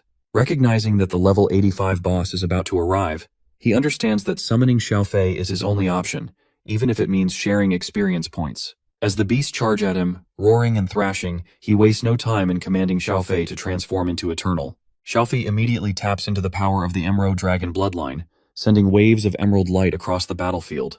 The energy amplifies all skill effects for dragons and allied bloodlines. Life Pulse spreads through the area, healing allies, while Emerald Blessing strengthens effects even further. Xiaofei's aura grows stronger, her roar echoing across the battlefield as she unleashes 32 stacks of dragon energy onto the enemies, enhancing attacks and creating protective shields. Lu Fan shifts his focus to Xiaoye and Xingqian, signaling them to join. With her level now at 30, Xiaoye unleashes roaring lava, spewing continuous fire while simultaneously healing allies. Acting as a protector, she forms a powerful barrier, its durability tied to her health and self-healing abilities. Xingqian moves swiftly to attack, prompting Lu Fan to instruct her to use the Starlight Scale armor. The shimmering armor envelops her, absorbing damage for the next 60 seconds before reflecting it back at nearby enemies. Meanwhile, Lu Fan recalls an important detail that the Dragon Resonance skill book. Retrieving it, he opens the ancient text, releasing a strong surge of energy. Without hesitation, he activates Dragon Resonance. Sensing the connection, Xiaoye immediately triggers a lava explosion. With victory in sight, Lu Fan calls for Xiaoye's final attack. Lava surges from her, forming a bridge that traps enemies, dragging them deeper into the scorching magma. The battlefield is consumed in flames, monsters shrieking as they burn. Amidst the chaos, a heavily armored sword beast withstands the flames, its agonized screams filling the air, but its body refusing to fall. Without delay, Lu Fan activates Dragon Resonance once more, amplifying their power. Xiaoye now shifts into her World Destroyer form. However, before the battle ends, a sudden attack cuts through the air. Xingqian rushes forward, delivering a lethal blow to the beast. As the system registers their victory, notifications flood the screen. Emerald Dragon reaches level 23, the Black Dragon ascends to level 31, and the Star Dragon unlocks its 15th level, gaining a new transformation skill. Lu Fan, satisfied with their progress, watches as Xingqian unlocks her dragon form. Lu Fan realizes that no more demons will emerge from the area, so he checks the system to examine Xingqian's attributes. He notices that Xingqian has reached level 15, with significantly increased stats. Her strength, agility, mind, and endurance have all improved while making her even more powerful. Xingqian has also unlocked new forms and skills while including Stellar Radiance, which boosts her strength fivefold but lasts only a minute. Another ability, Galaxy Form, unleashes all her energy into a devastating laser attack that ignores defenses. Satisfied with the upgrades, our guy stands up and observes the changes. Xingqian has entered her evolution period while making her power levels higher than expected. Compared to Xiaoye at the same stage, Xingqian's strength surpasses 4,000 while proving her potential as a combat-focused dragon. Along with her improved attributes, all his skills have reached level 3, and he has gained new abilities. Stellar Radiance form is particularly remarkable. Meanwhile, Galaxy form intrigues him, while granting powerful abilities such as Soul Light form, which prevents the physical body from touching. At that, our dude decides to find some monsters to experiment with these new abilities and see their true potential in battle. Xiaoye senses the presence of enemies in the spire, and our guy wonders it to be the Earthshade demon. Determined, our guy mounts Xiaoye and heads toward the Dark Castle, his dragons following closely. As they pass through the massive gates, our guy dismounts and moves forward. The castle is vast and shrouded in shadows. Though his vision is limited, his black skill allows him to sense any nearby demons. Walking deeper, he notices a faint fire ahead. He pauses while recognizing the change in atmosphere. In an instant, the surroundings shift, and he realizes he has entered a hidden area. The eerie silence and floating torches confirm that this space once housed the demon army he had already defeated. His attention shifts to a massive throne at the end of the hall, far larger than expected. Even Xiaoye reacts with caution. A shadowy figure emerges while speaking in a mocking tone. Our boy listens carefully while realizing that this creature is one of the 9-realm demons. As the figure steps into view, chains binding its form, the system identifies it as the Earth Shadow Demon, a level 85 nightmare boss. Its stats are formidable, with immense strength and agility, along with powerful abilities like Shadow Layers, Phantom Walk, and Bloodblade Claw. The demon taunts him while speaking of past battles and how foolish humans have kept its soul alive. Without warning, it launches an attack. Our boy reacts immediately while activating Shadow Layers to counter. The attack lands multiple hits while increasing damage with each strike. A protective shield forms around him while absorbing the demon's retaliation. Confident in his advantage, he prepares for the battle ahead. Xiaofi activates Emerald Light while removing all negative effects and boosting their attributes. The shield absorbs incoming attacks while allowing Lu Fan to stay unharmed. Without hesitation, he calls upon the twin Fallen Core Dragon, while using the Dragon Bone Flute to summon them. As the twin dragons appear, their roars shake the battlefield. Lu Fan grips his sword, ready for the fight. He also asks whether he has prepared his last words. And he asks Shoya to apply Lava Flame.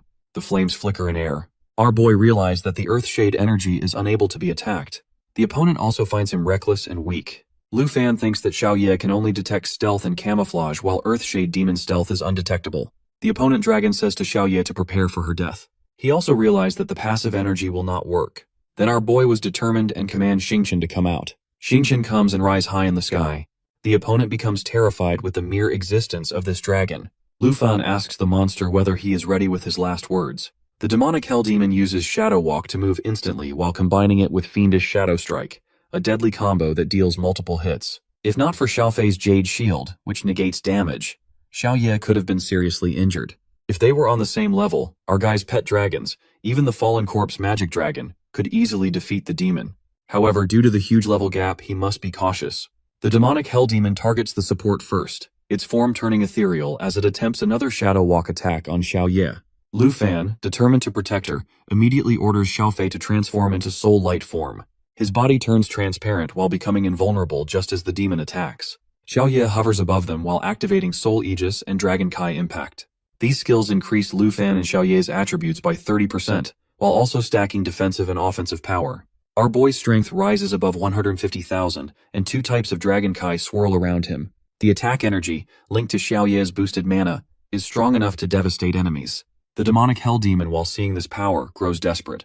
It roars in frustration while questioning why dragons would serve a human. Furious, it slashes at the dragon Xiaoye energy while trying to destroy it. Lu Fan responds by enchanting his bow with the Shatter Star skill, while charging a powerful serpent's hidden arrow for 3 seconds before releasing it. Stepping out of the dust, it looks battered yet furious, its black energy surging again. Our guy, unimpressed, sees this as a disadvantage of high-intelligence demons that they overthink. He warns the demon to focus on its own survival. At that moment, 2 Fallen Corpse Magic Dragons descend while having unlocked their full power. Their bodies burn with blue-black flames as they fold their wings while preparing for an apocalyptic collision attack.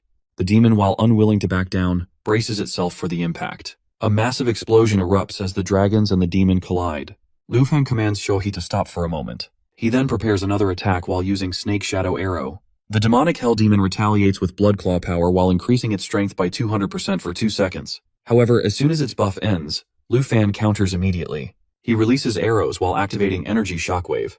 Xingqian also stops retreating while gathering star energy in his dragon claws, while his starry armor flows around him. Our boy switches to a physical fight while wielding his flaming meteor sword while keeping his bow ready. Xiaoye, now in World Destroyer form, radiates terrifying black dragon pressure. The battle shakes the entire Dark Castle. Flames and destruction spread as the 2 sides clash. Meanwhile, in the Jinyu City Arena Supervisory Room, including Elder Han and Vice Principal Zhao, are stunned. Elder Han, who has faced countless assassins, has never seen such a fierce battle. He recognizes Lu Fan's combat genius. Despite his young age, our guy's battle sense is already at an elite level. The fight drags on for nearly an hour. However, it fails to land a serious hit on Lu Fan's dragons, thanks to Xiaoye's defenses. Finally, our boy spots an opening and orders his dragons to unleash their strongest attacks. Shatter Star, 5 Elements Dragon Incantation, and Magma Burst strike the demon simultaneously while triggering Dragon Gauge Resonance. The sheer power overwhelms the demon while shattering its ghostly armor and energy defenses. At this moment, our guy reminds the demon that his 2 dragons have been missing for a while. Suddenly, their eyes glow and they attack in unison. The devastating impact is too much for the demon to withstand. With a final reluctant roar, its body shatters and 10 of its fangs break. The dark castle remains engulfed in flames. The once mighty king of the Nine Realms lies battered, his hands severed, and his shackles broken. Racked with pain, he struggles to comprehend his defeat. He refused to accept that he has fallen to a mere human once again. Desperation takes hold as he activates Shadow Walk while merging into the Earth's shadow energy to evade detection. Lu Fan reacts swiftly while unleashing a relentless shower of arrows from his divine bow while disrupting the demon's escape. Confusion spreads across the battlefield as the Earth Shadow Demon finds himself trapped. Lu Fan and his dragons remain vigilant while sensing the final moments of the battle approaching. With precise control, our boy activates the power of his Blackhead Festival while sending 100 magical arrows soaring through the air. Each strike inflicts devastating damage while leaving the demon in disbelief. The realization of his impending demise weighs heavily on him. Once a ruler of the Dark Lands, he now finds himself broken and powerless before a human. One of his eyes glows intensely, his claws sharpen, and a chilling energy spreads across the battlefield. Our guy, wary of this unexpected change, activates his system to analyze the phenomenon. The readings confirm the emergence of a second form that is the Earth Shadow Demon is evolving. His level skyrockets beyond recognition, and his attributes multiplying at an unnatural rate. The battlefield shifts as his newfound power threatens to overturn the tide of battle. At the Dragon Capital Academy, Vice Principal Zhao monitors the unfolding events, his concern growing as the demon's power levels spiral out of control. The figures displayed on the screen continue to rise while surpassing all limits. Urgency fills the air as he suggests intervening to extract Lu Fan from the battlefield before it is too late. Old Han, seated beside him, his belief in Lu Fan unwavering. He reminds Zhao of their earlier promise that is to trust Lu Fan's abilities. Despite the rising danger, Old Han remains confident that Lu Fan will prevail. Zai hesitates but ultimately places his faith in Lu Fan. Not known to them, President Jin observes in silence while harboring sinister intentions. Having secretly manipulated the officials into amplifying the Nine-World Wizard's power, he revels in the impending chaos. While others debate Lu Fan's survival, Jin knows that the battle has already been tipped in the demon's favor. On the battlefield, our boy recognizes the urgency of the situation. He cannot allow the demon's stats to increase any further. Determined to put an end to the battle, he summons the twin fallen dragons, their forms manifesting with a surge of celestial energy. The sky darkens as the dragons roar in unison, their power resonating across the land. Our guy takes his position atop his black dragon and issues the command to activate the world-destructive roar. The battlefield trembles as Xiao Ye unleashes the devastating attack while sending shockwaves rippling through the land. Despite the immense force, the demon endures, his arrogance unwavering. Determined to end the battle decisively, our dude unlocks dragon language magic while replacing his previous abilities with forbidden spells of immense power. A golden circle forms around his sword, while a purple aura engulfs his dragons. The forbidden dragon spell is unleashed. Agony consumes the Earth Shadow Demon as his form begins to unravel. Desperate to reclaim dominance, the demon gathers his remaining strength. However, an unseen force takes hold of him while restraining his movements. Confusion fills his expression as he struggles against the invisible power. Lu Fan, while recognizing the final opportunity to end the battle, activates the Star Dragon form. A radiant light envelops the battlefield as the Star Dragon takes flight, its presence dominating the skies. The transformation brings forth unparalleled power. Lu Fan's attributes soar to new heights, and the system notifies the activation of Starlight form for a limited time. Without hesitation, he commands the execution of Starfall Burn, a concentrated beam of celestial energy. The attack tears through the demon's form while bypassing all defenses. His limbs disintegrate, his body dissolves, and the final remnants of his existence vanish into the air. The battlefield falls into an eerie silence. The dark castle, once a symbol of terror, now stands in ruins. The flames dim while leaving behind the remnants of destruction. Lu Fan and his dragons remain motionless, surveying the aftermath. A sense of unease lingers as the ground beneath them trembles. The collapse of the battlefield begins. Recognizing the imminent danger, Lu Fan orders a retreat. Xiao Ye responds instantly while preparing to evacuate everyone from the crumbling peak. As the final remnants of the demon fade, the world itself seems to shift while signaling the end of an era. The rocks crack and shatter. Our boy, while sensing the danger, swiftly flies into the air with his dragons. As he ascends, the system updates reveal that the Emerald Dragon has reached level 24. The Star Dragon has advanced to level 16, and the Black Dragon Xiao Ye has increased to level 32. Our dude himself reaches level 36. He is pleased while realizing that despite the explosion, the vast space in the dark castle allowed him to escape unscathed. The battle has been long, but with the Earth Demon finally defeated, he feels the leveling up was well worth it. Lu Fan checks his points, recalling that he previously had 4,597, 920. Now, his points have increased significantly while confirming that he has reached rank 1 in the system. The system also announces the successful completion of his mission, that the 9 regions demon has been slain. Looking at his updated score, he is thrilled to see his total surpassing 500,000 points while allowing him to relax without worry. In the monitoring room, no one expected the 9 regions demon to be defeated, especially with Lu Fan's level increasing so rapidly. The discussion begins, with many acknowledging his exceptional abilities. Some praise his remarkable teamwork with his dragons, particularly the precision of his decisive laser attack. His battle instincts are considered extraordinary while setting him apart from others. His 440,000-point lead over the second rank shocks everyone. Vice Principal Zhao and Old Han discuss his performance, both impressed by his advanced combat skills at such a young age. They acknowledge the effort Dragon Captain Academy put into training him while ensuring his talent was nurtured. The Overseer commends Lu Fan's mastery of dragon taming while emphasizing that such skills require immense dedication and hard work. Meanwhile, President Jin is furious. He smashes his mobile phone in frustration while realizing that all his schemes to bring down Lu Fan have failed. Despite Taiki Nation securing second place, they are trailing Dragon Nation by 400,000 points. He cannot comprehend how this happened. As he angrily paces, Vice Principal Zhao and the Overseer notice his reaction, but dismiss it while continuing their conversation. The Overseer suggests leaving Jin to his anger while they focus on celebrating Lu Fan's achievement. Jin storms out, still enraged by our boy's success. His officer cautiously approaches and asks if he is all right, but Jin, still seething, grabs the officer's collar and demands answers. He questions whether the Earth Demon's stats were truly set to maximum. The officer, visibly nervous, confirms that they were, yet Lu Fan still managed to defeat it. Jin is shocked while realizing that Lu Fan must have discovered a weakness in the Earth Demon and used it to his advantage. At the same time, Vice Principal Zhao and the Overseer continue discussing Lu Fan's victory over T. Jin, still suspicious, decides to eavesdrop while believing that a conspiracy is unfolding. He remains hidden while straining to hear their conversation. Suddenly, a glowing sword appears while flying rapidly toward him. Jin barely moves in time to avoid being impaled. Looking closely, he realizes it is a level 90 Dark Knight Reaper sword. He begins sweating while recognizing the danger. The sword was merely a warning, while meaning the Overseer's special bodyguard is nearby and ready to strike. Understanding the risk, Jin immediately retreats while knowing that if he continues spying, he may not escape next time. 10 minutes later, the Overseer and Vice Principal Zhao inspect the hole in the wall left by the sword attack. They confirm that someone had been attempting to listen in on their conversation. The Overseer, unimpressed, dismisses the matter, more interested in returning to watch Lu Fan's performance. Jin returns to his office, still furious. His officers greet him while handing him a replacement phone, as he had shattered his previous one in anger. He checks his messages and finds multiple alerts demanding evidence that Lu Fan cheated. His allies urge him to find proof to disqualify Dragon Nation from the competition. Determined, Jin focuses on the leaderboard while needing to confirm Lu Fan's point increase. As he approaches the board, he is shocked to see Lu Fan's points rising at an unnatural rate. The total now stands at 529,035. Doubt creeps into his mind that could Lu Fan be exploiting a loophole. The more he thinks about it, the more convinced he becomes. If Lu Fan is indeed cheating, this would be the perfect opportunity to eliminate him. Just as he starts gathering evidence, something unexpected happens. The Earth Demon revives. Jin watches in horror as the demon, instead of fighting Lu Fan, begins slaughtering its own kind.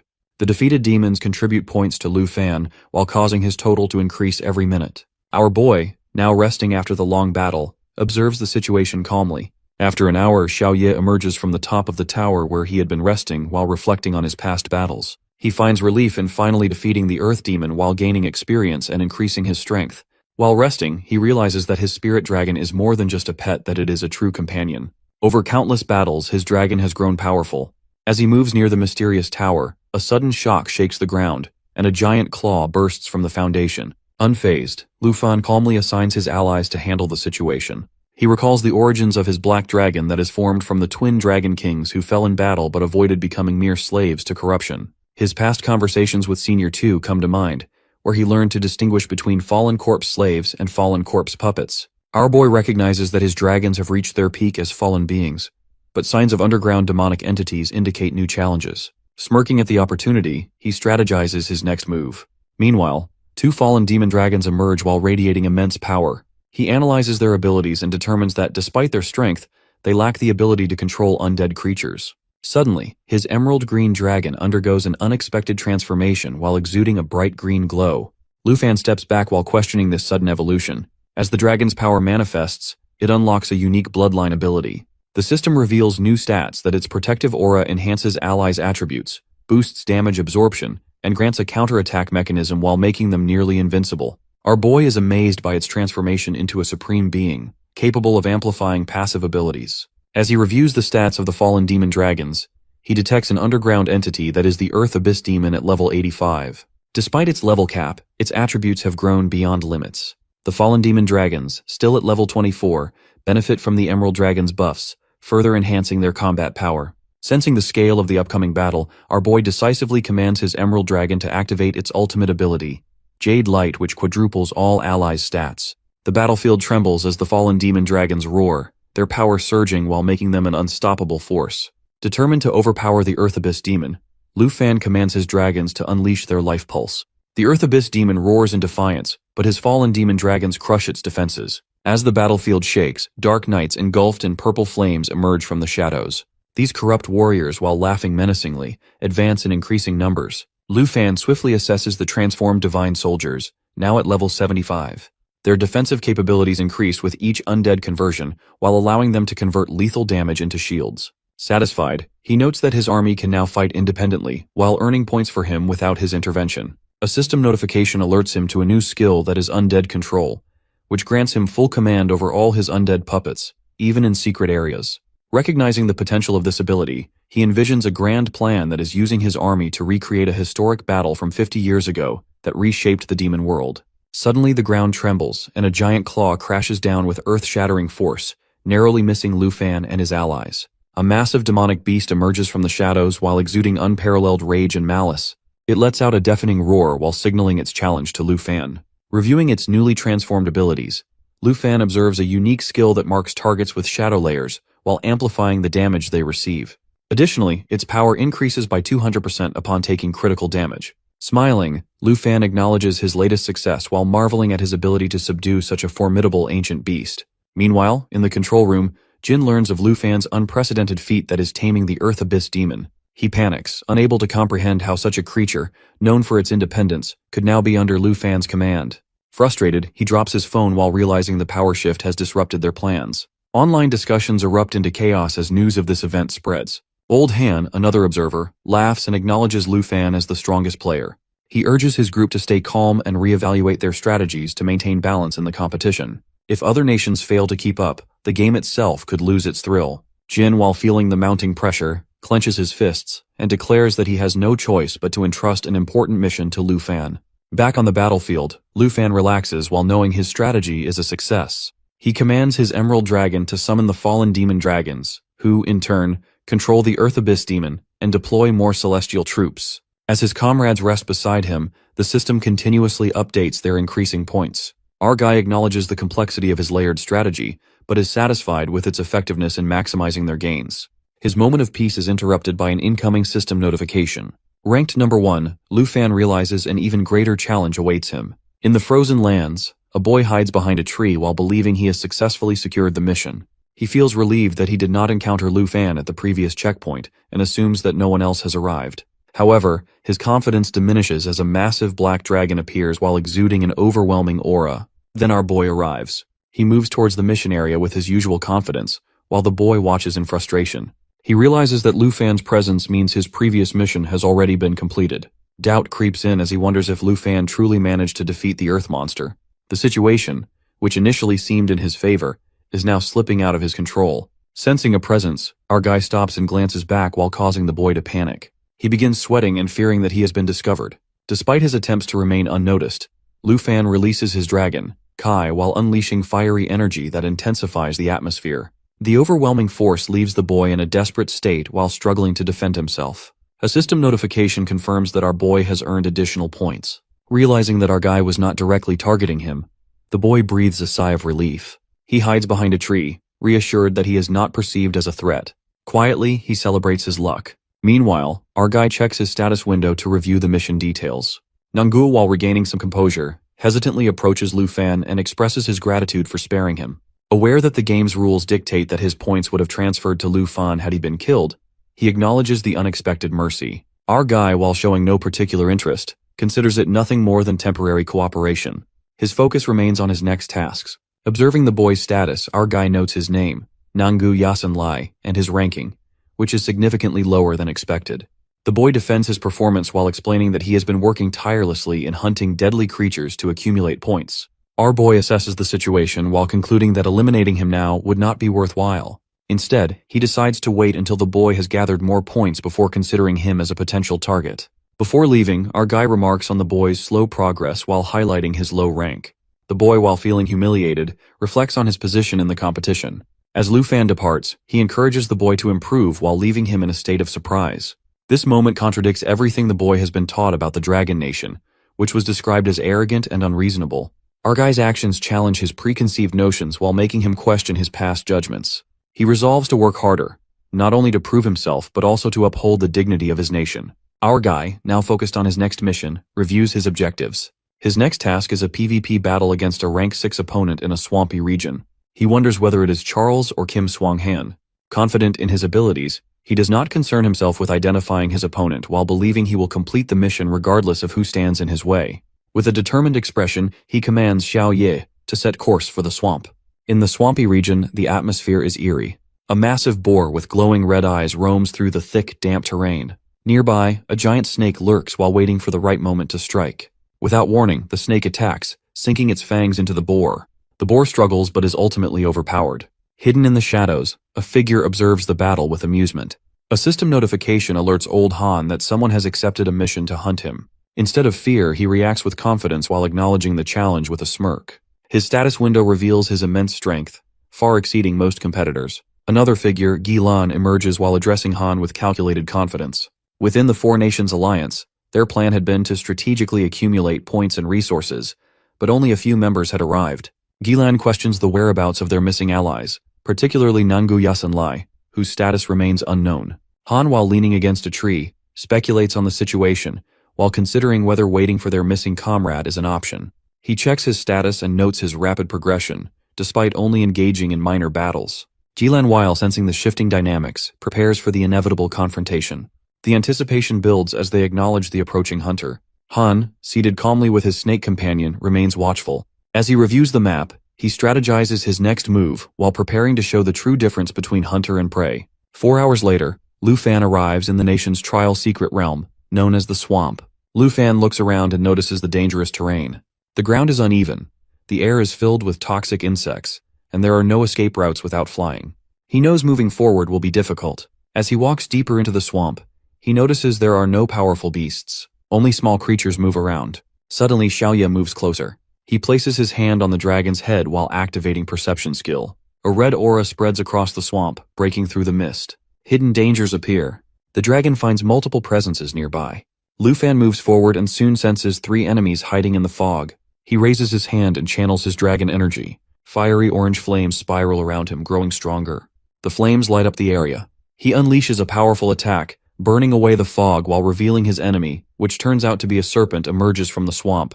The heat from the flames scorches the area.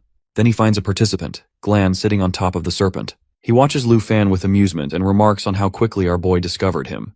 On the other hand, our guy remains calm and comments that there are few places to hide, so finding his opponent was not difficult. He also expresses his disappointment over finding him because his target is neither Kim Sung-han nor Charles. Glan smirks as he checks Lu Fan's status and comments that while Han is a high-level expert, Ku Fan is nothing but the lowest-ranking dragon representative.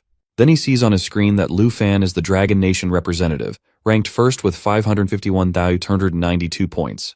The enemy is shocked. Just a day ago, the Dragon Nation's representative was at the bottom of the rankings. The sudden rise in rank seems impossible. But soon his shock turns into amusement. He sees Lu Fan as a high-level target despite his strength. Green energy surrounds his weapon as he prepares to attack. He mocks Lu Fan and questions how a hunter could have such a high bounty. However, our guy remains calm. The enemy launches a powerful green energy attack while commenting to have our guys pointed. Our guy reacts quickly while dodging with incredible speed. The enemy's attack crashes into the ground. A wave of green energy explodes outward. Xiaoye roars in response to Lu Fan's command, while summoning a huge orb of molten energy. The enemy does not look worried. He orders the serpent to attack while consoling it that Xiaoye is nothing but a low-level dragon. Then the serpent attacks our dude with poison serpent spray, which tackles with lava flames. Lu Fan remains alert. His glowing blade is ready. He scans the battlefield as Glan and his serpent have retreated, but 2 more enemies have not yet revealed themselves. Behind, our boy's Bach new enemy rushes forward, spinning chains. The metallic links cut through the air at high speed as they fly toward our boy. However, he deflects the chains with his blazing sword. Next moment, Xiaoye intervenes as her massive claw crashes down the enemy. It aims directly at the chain-wielding participant. The enemy is now coughing with blood while being power, as she is shocked that someone at his level is this strong. Next moment, our guy notices her smirking, which makes him cautious of her.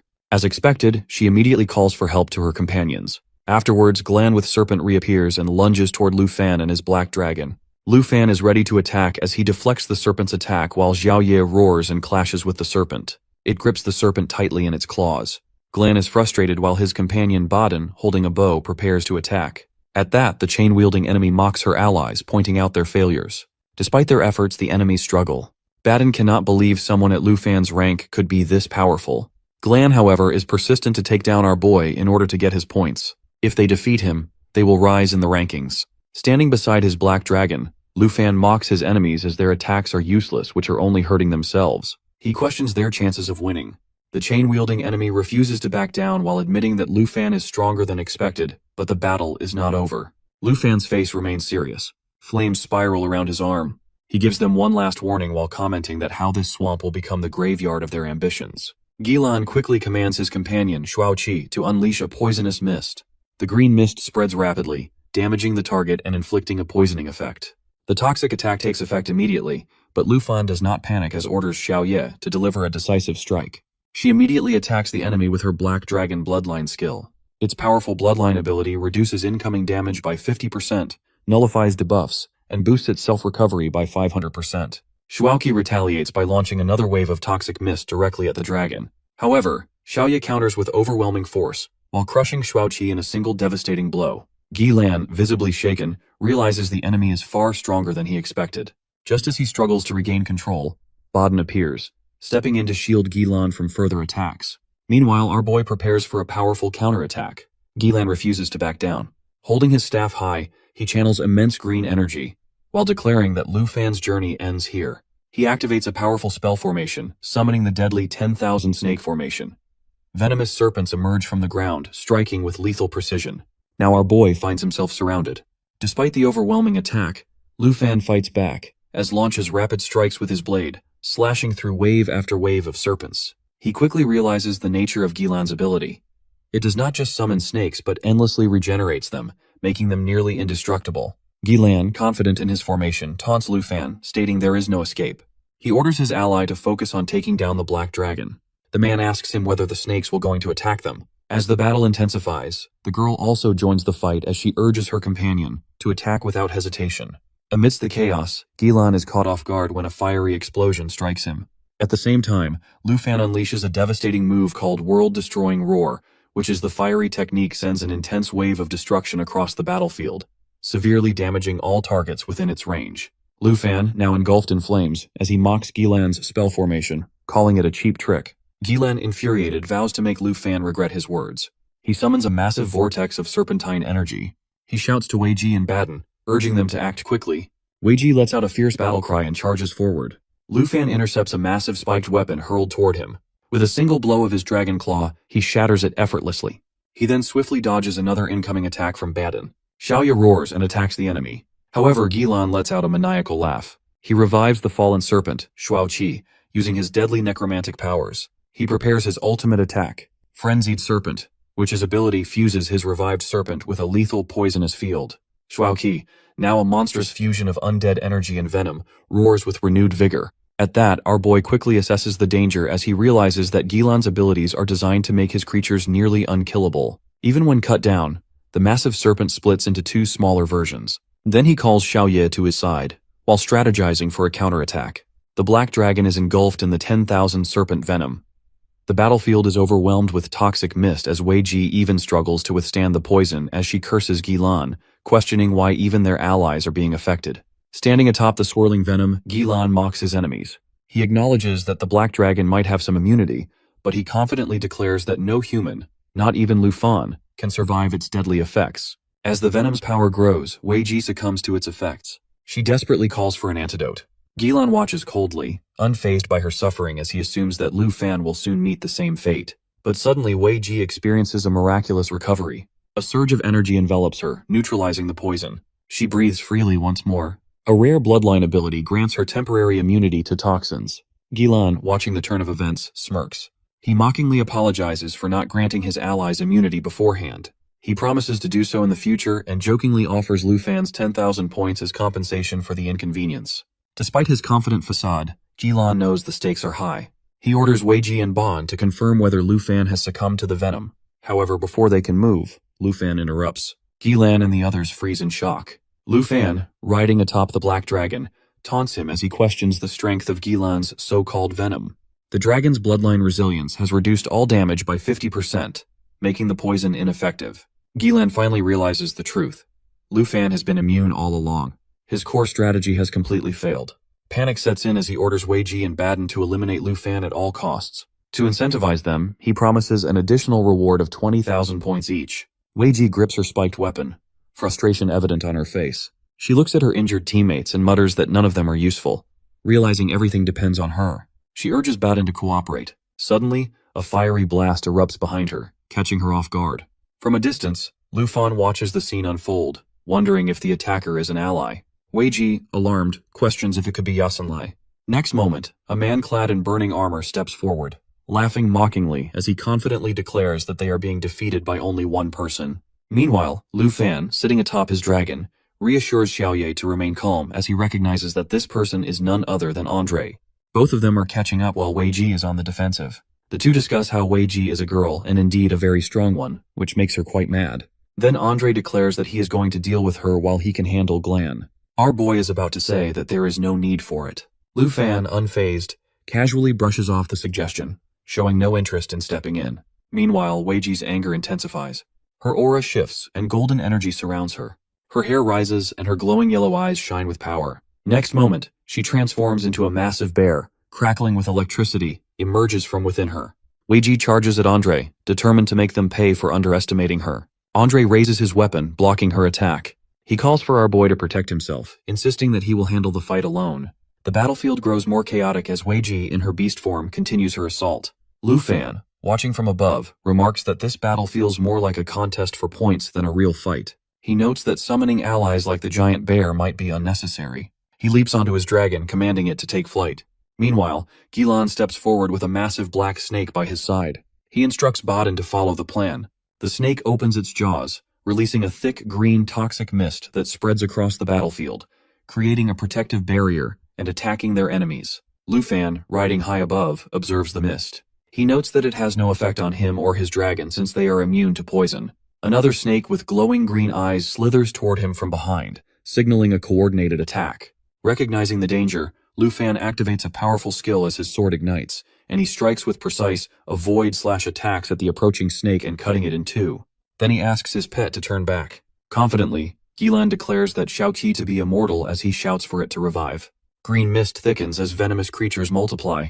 Lu Fan orders Xiaoqi to transform into its destruction dragon form and burn the enemies. Flames engulf the battlefield as Xiaoqi undergoes as it unleashes a deafening roar and a powerful lava flame. The attack scorches everything, restoring the dragon's vitality while devastating its enemies. Gilan, now desperate, urges his serpents to hold their ground, but it's no use. Meanwhile, Baden summons an electrifying power, his arms crackling with purple lightning. He impatiently orders his ally to complete their charge. Lu Fan's dragon continues its fiery rampage. The enemy retaliates with a dark vortex skill. Smirking, he releases Evil Thunder Eye, sending waves of destruction towards our guy. Despite the overwhelming attack, our boy raises his hand and channels dragon language magic, while summoning a bright sphere of electric energy. His opponent, however, is shocked, as he recognizes the rare ability and shouts in disbelief. Lu Fan's dragon, now infused with lightning, roars and releases powerful bolts across the battlefield. The enemies struggle to withstand the relentless assault.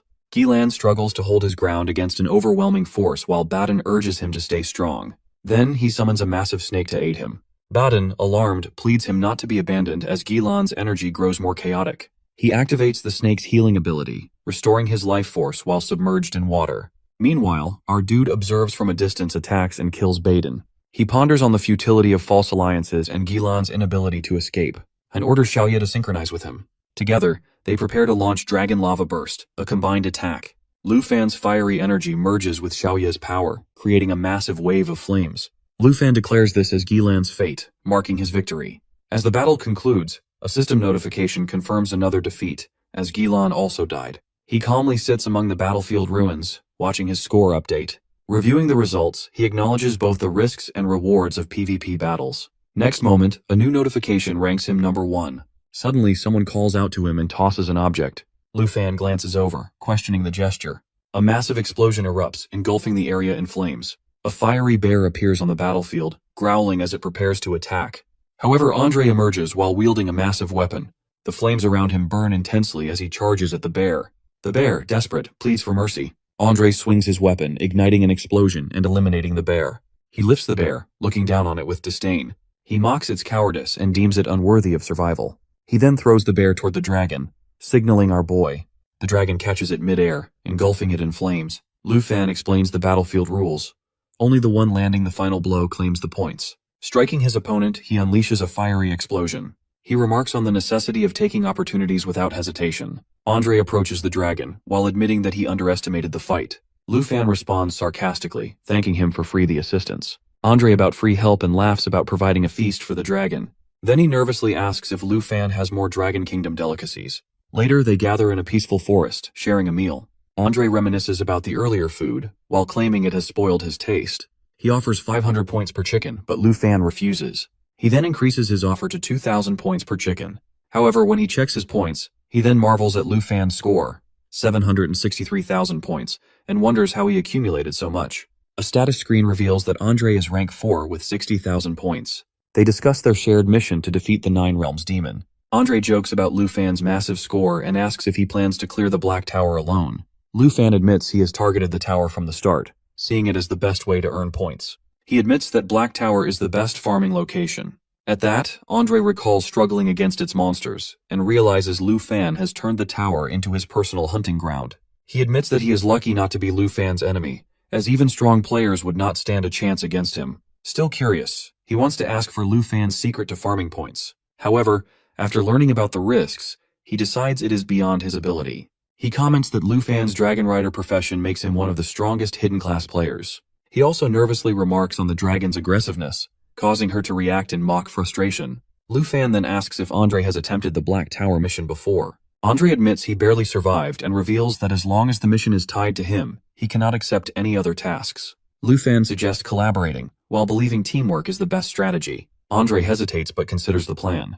He glances at Lu Fan's dragon, wary of its presence. As the dragon takes off, Lu Fan remains silent, hiding the fact that he had recently eaten some of Xiao Ye's provisions. The ominous energy of the Black Tower looms ahead. Undead bats, serpents, and other high-level monsters await them. Andre grips his massive axe, looks at Lu Fan, and asks about their next move. Lu Fan tells him to focus on his own tasks. Standing on top of his dragon, Lu Fan smirks and reminds that they will handle their own duties. Carrion eagles and demon creatures rush forward, while our boy asks his companion whether he can manage these creatures with his abilities. Andre looks up at Lu Fan and confirms that he can manage these low-level monsters despite their numbers. Our guy confidently nods. His hand glows with blue energy as he summons a water-based spirit.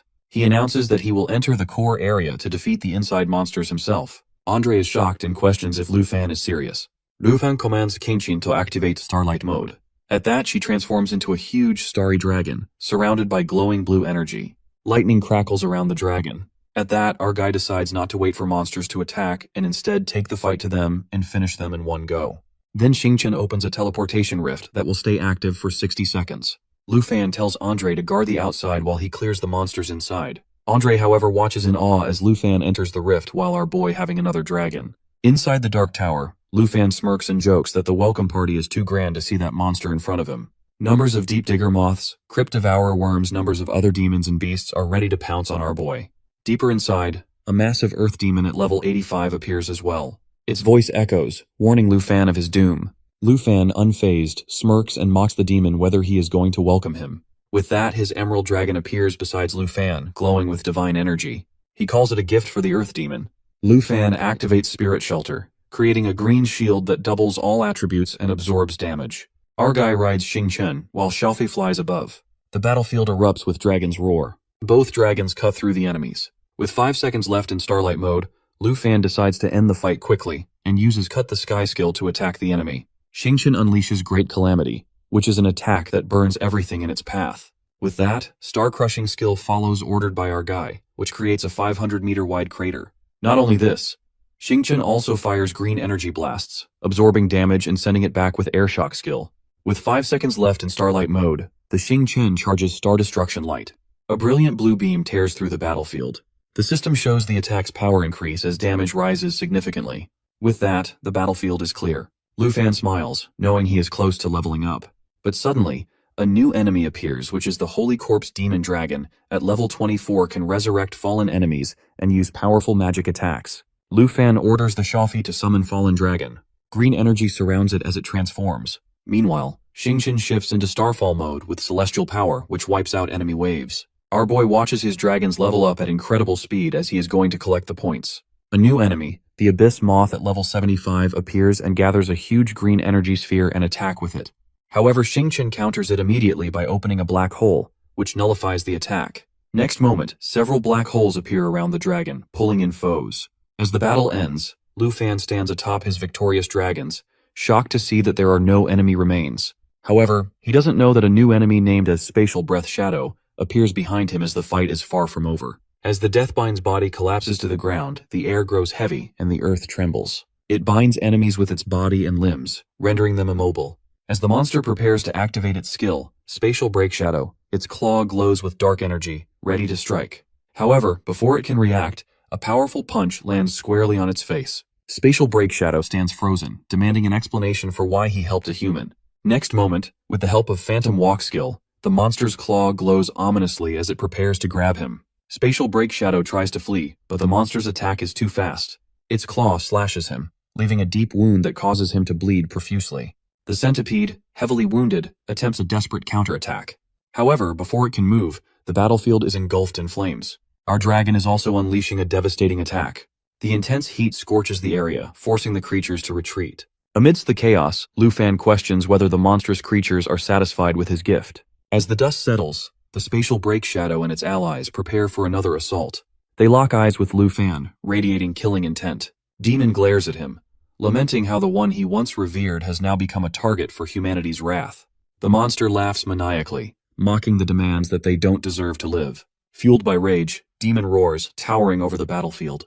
He declares that fighting alongside weak creatures is beneath him and aims to annihilate everything in his path. Below, Lu Fan remains calm. He summons his allies, ready to face the overwhelming threat. Sparks fly as the creatures above him clash in a violent exchange of blows, each side fighting for dominance. Suddenly, Demon screams in rage, challenging his opponent, the Earth Demon.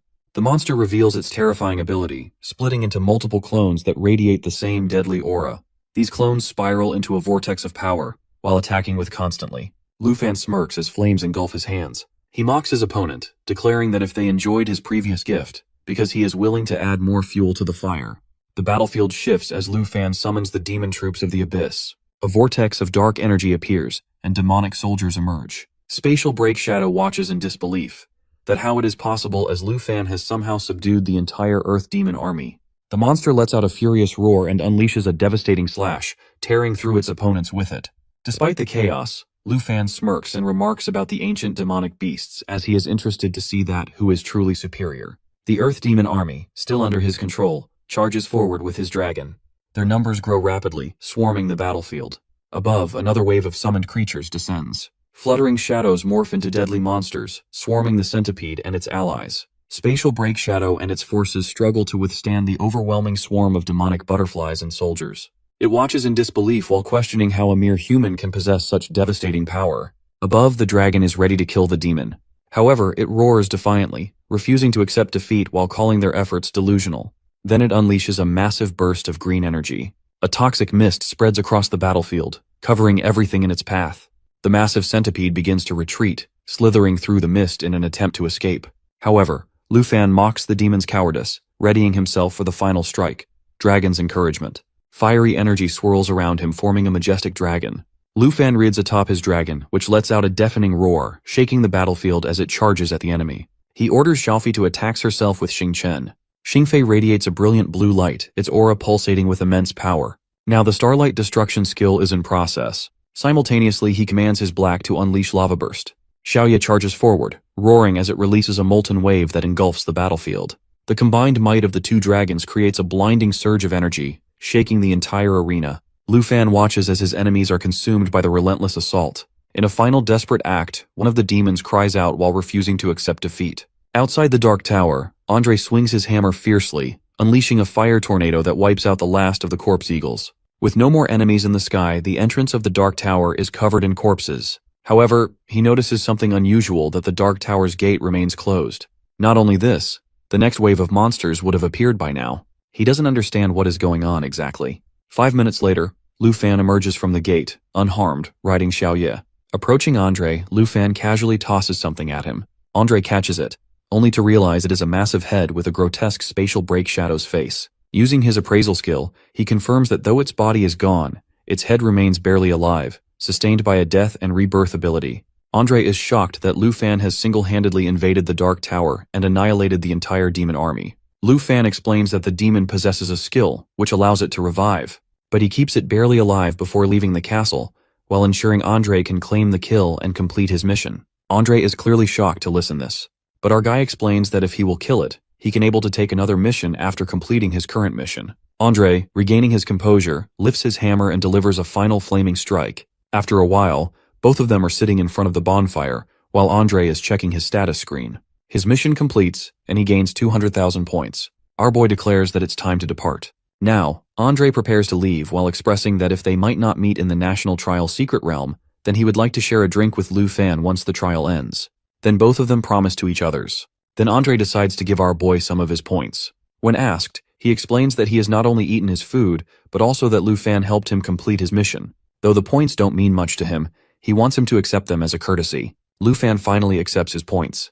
Then Andre asks about his reason for wasting time in this trial when he is already so strong. Our dude replies that it is because there are many candidates with different hidden professions from different countries, so it is a great opportunity for him to widen his knowledge. Besides, he is confident as hell that he will be the winner. Andre quips that he can't fall behind, so it's better for him to take some missions and restock his points. Then, spreading his flame wings, he flies away, disappearing into the distance. Lu Fan, impressed by Andre's character, hopes to face him in future encounters in PvP mission. Then he turns to his new members of the demon army. Meanwhile, at the nation's trial room, representative of Snow Nation comments on Andre's impressive performance in securing second position. After seeing this, people discuss how defeating the Nine Realms demon is not an impossible task. However, another person disagrees, arguing that Andre was only able to do it because of Lu Fan's help. Someone else agrees, adding that other candidates wouldn't be able to accomplish the same feat. The Snow Nation representative then thanks Old Han for this achievement. Old Han responds that Andre is someone truly deserving of such a feat.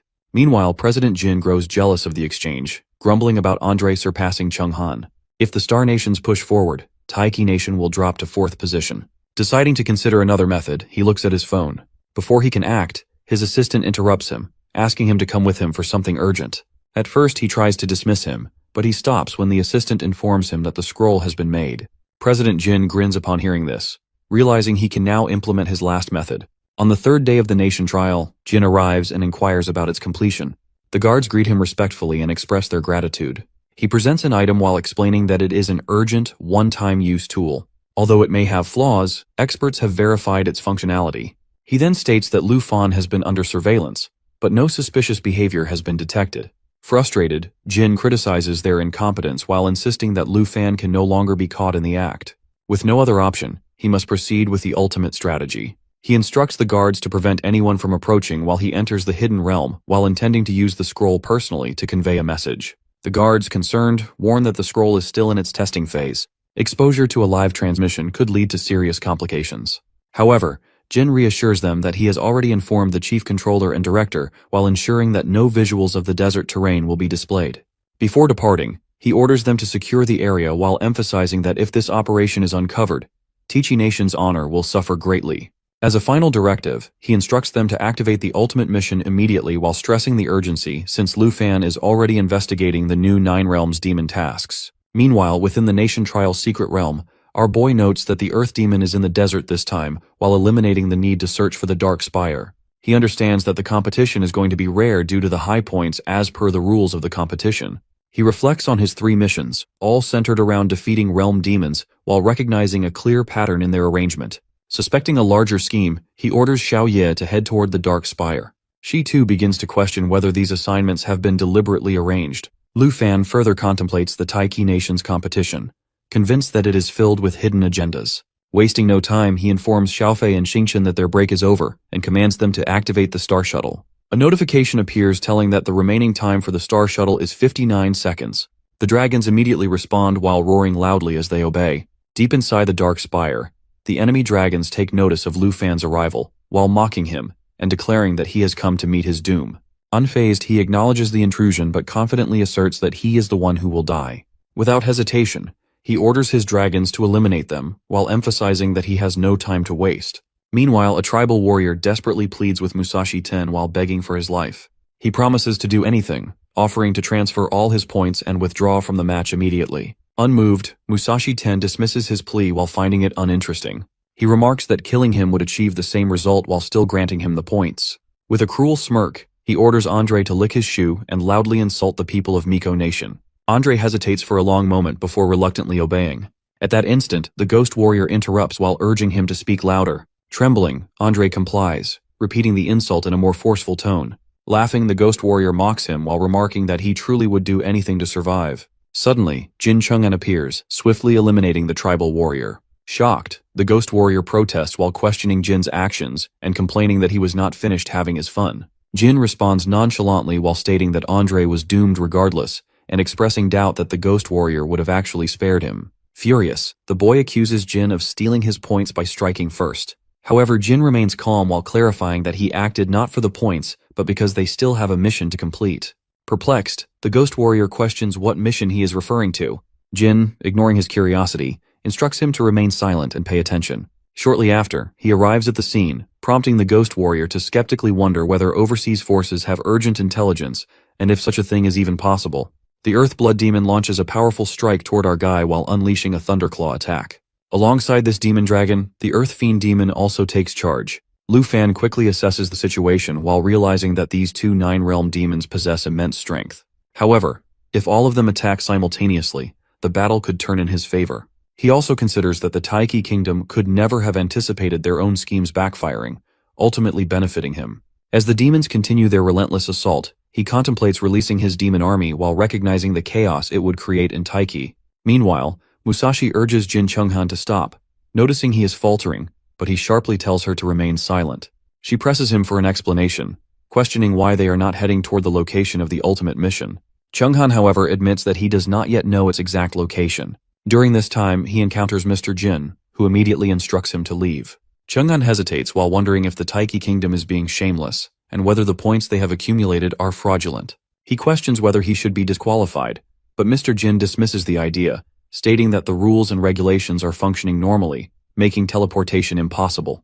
At this moment, Mr. Jin realizes that relying solely on grinding monsters and completing quests will not be enough.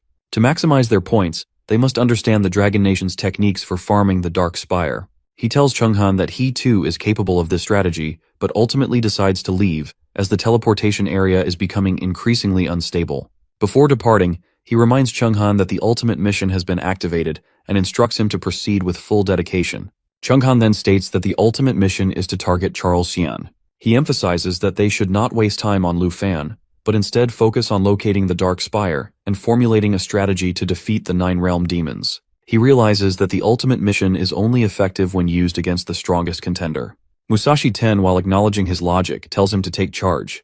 However, he notices Chang'an reacting defensively to just a few words. Ignoring the tension, Chang'an urges him to look ahead. In the distance, an army of heavenly demon soldiers stands ready. Musashi Ten identifies the location as the Dark Spire and immediately feels an overwhelming sense of oppression. Despite this, Chang'an remains confident in handling the army.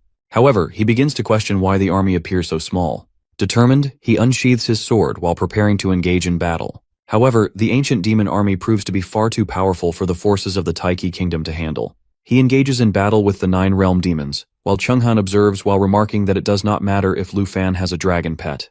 He asserts that if Lu Fan relies solely on his own strength, he cannot possibly clear the Dark Spire. Confidently, he claims that he can achieve the same results as Lu Fan. As the fight continues, he notices that despite clearing the monsters, their points remain unchanged. Chang'an immediately senses that something is wrong and begins to question what Lu Fan might have discovered inside. Determined to uncover the truth, they venture deeper into the Dark Spire. To their surprise, they find no monsters within. Chang'an wonders whether the area has already been cleared. Just as Musashi Ten questions who might be present, their answer comes into view. 3 of the 9 realm demons stand waiting for them. 3 demons stand before them, their presence creating an overwhelming pressure. Musashi feels the intensity of their aura while struggling to remain composed. However, Chang'an senses something unusual, his instincts warning him of an underlying threat. Meanwhile, Lu Fan observes the scene, surprised that they have managed to find this place. He, equally shocked, realizes that he has arrived at the same location. However, our boy remains unfazed, his focus solely on them. As he takes in the situation, he reflects on his growth. With the fallen corpse puppets he has gathered, his skills have significantly improved. He now understands that he can command hunts far beyond the reach of the Dark Spire. Additionally, he is well aware that each demon has the ability to control an entire army, while allowing even the smallest soldiers to venture out in defense of the Dark Spire. Musashi Ten, filled with confidence, questions Lu Fan's purpose, implying that his presence will only lead to his downfall. Turning to Chang'an, she urges him to eliminate Lu Fan quickly and secure more points. However, Chang'an intervenes, refusing to let him be taken down so easily. Unlike the others, he stands against the idea. As he assesses the situation, he acknowledges that dealing with a dragon tamer is far simpler than facing the formidable 9 realm demons. At the same time, he speculates that our boy has already devised a strategy to achieve victory without engaging in direct combat. The opponent realized the mere fact that he has entered the Dark Spire alone suggests a carefully planned approach. Lu Fan, while growing frustrated, listens to their discussion unfolding right in front of him. The casual way in which they speak about him fuels his anger while making it clear that he will not stand idly by. Chang'an, determined to uncover the truth, demands to know the secret of the Dark Spire. However, his companion dismisses his curiosity while urging him not to waste time and to seize Lu Fan immediately. Meanwhile, Lu Fan challenges their assumptions while questioning whether they truly believe he relies on a mere bug to expand the Dark Spire. Chang'an, still seeking answers, inquires about the method to accumulate such a high number of points. Musashi Ten, while growing impatient, accuses him of deceiving everyone by pretending he can clear the spire's area alone. Lu Fan remains composed while insisting that there is nothing extraordinary about his achievements. However, Chang'an, unconvinced, shifts his focus to the 3 9-realm demons standing behind him. It is at this moment that he notices something unusual. The demons remain completely silent. A sudden realization strikes him as he begins to suspect that they might be under Lu Fan's control. Yet, the thought seems impossible while leaving him more confused than before. Lu Fan, unfazed by their skepticism, directs his attention to the head of the Taki kingdom, while suggesting that if a farming method truly existed, the kingdom would have already been aware of it. Chang'an, taken aback, suddenly understands that Lu Fan has uncovered their manipulation of the trial. Musashi Ten, while unwilling to waste any more time, prepares for a direct attack. However, Lu Fan, sensing their disbelief, decides that words alone will not convince them. Realizing he must prove his strength, he prepares to demonstrate his true power. Musashi, still unable to accept the possibility, finds it impossible to believe that Lu Fan could command the 9-realm demons. Chang'an remains convinced that a bug must be controlling the demons. As he reflects on the trial, he struggles to understand why Lu Fan is claiming it when it rightfully belongs to the Taki kingdom. However, before he can find an answer, the demons launch a relentless attack against him. Caught off guard, he begins to wonder if this overwhelming force is the strongest power capable of shaking everyone.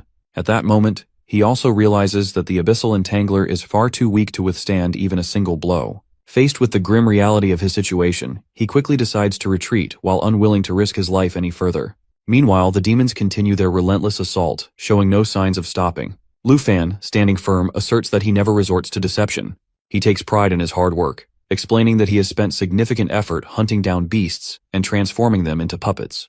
Musashi, on the other hand, refuses to accept his fate. Convinced that he is destined to become the future king of the world, he struggles against the inevitable while unwilling to acknowledge the way he is falling. However, Lu Fan understands all too well that everyone harbors ambitions of ruling the world. Before he can even take his final action, all of them are knocked down while leaving him momentarily stunned.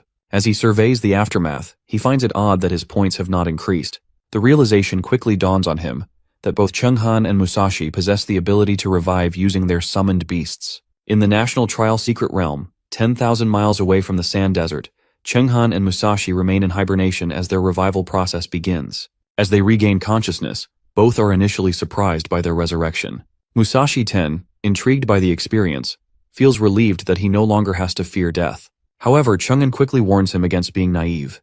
He reminds him that reviving repeatedly holds no real value if Lu Fan continues to eliminate them with his 3 9-realm demons. With concern, He also points out that they now have only 5 chances of split hibernation remaining. Determined to turn the situation in their favor, he decides that they must locate another dark spire that has not yet been cleared and devise a strategy to tame the 9-realm demons. Since they cannot afford to waste any more lives, they need to act carefully. As he considers their next move, he reflects on the fact that Lu Fan is a dragon tamer, while meaning taming demons is not necessarily his expertise. If Lu Fan can do it, then there must be a way for them to achieve the same.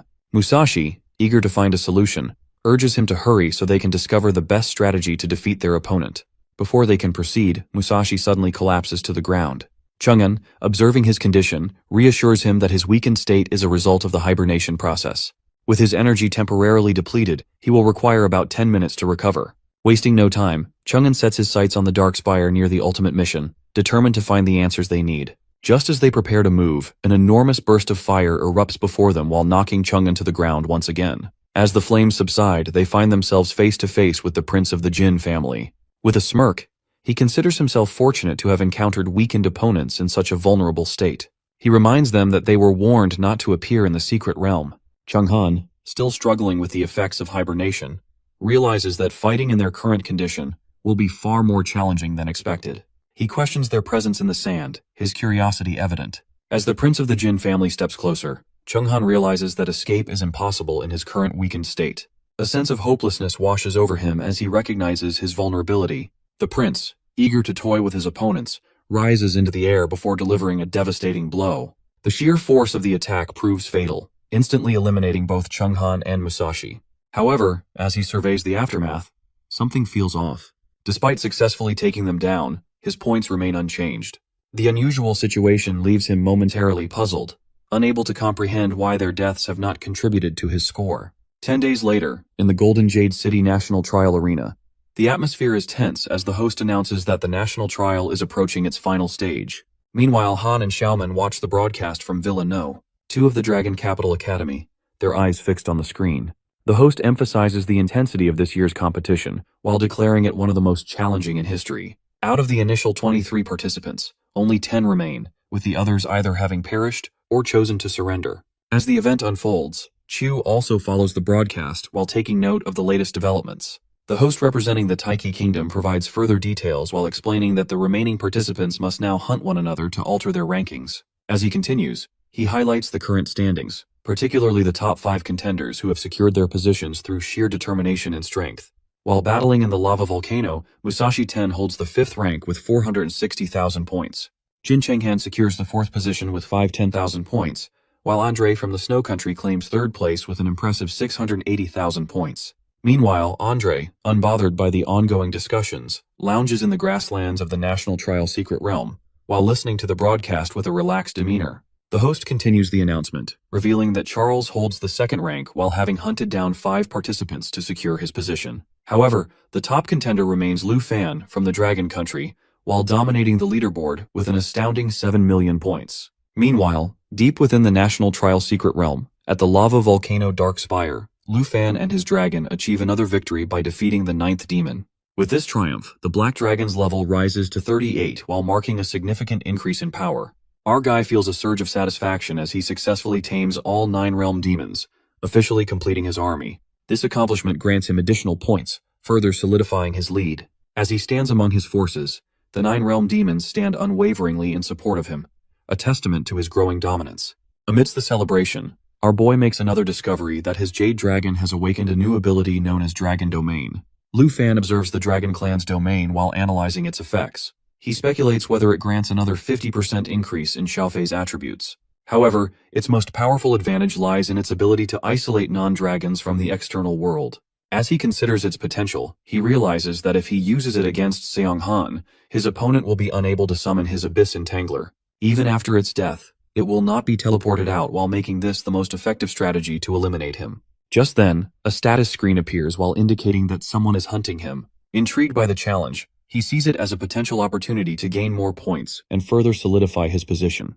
Meanwhile, in the National Trial Secret Realm's volcano, Charles holds the essence in his hand while marveling at its existence. He accepts the ultimate hunting task for the rank 1 contender, determined to prove himself. As he assesses the situation, he questions whether this method is being used to eliminate Lu Fan.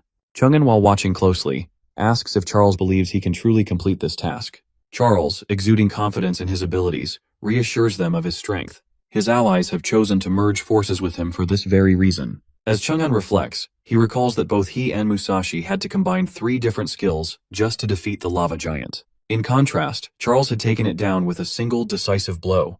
Realizing the vast difference in their abilities, he begins to see his earlier decision to hunt Charles as a grave mistake. Musashi acknowledges that they are no match for our dude.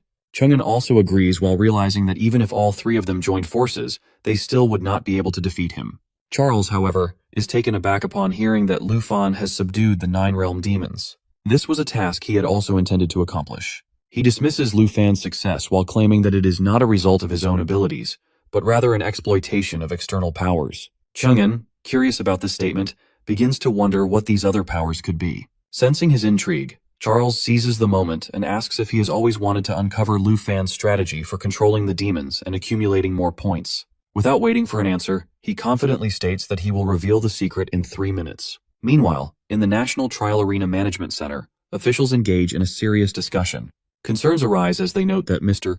Kin has not yet contacted them while raising questions about his whereabouts and the unfolding events within the trial. One of the officials anxiously questions whether they are at risk of losing their jobs due to the lack of records on Mr. Kin. Another reassures him while suggesting that Mr. Kin might have handled the situation on his own. He further adds that Mr. Kin had specifically instructed them to focus on tracking Lu Fan, so their priority should remain there. However, as the conversation continues, the second official notices the unsettling silence from his colleague.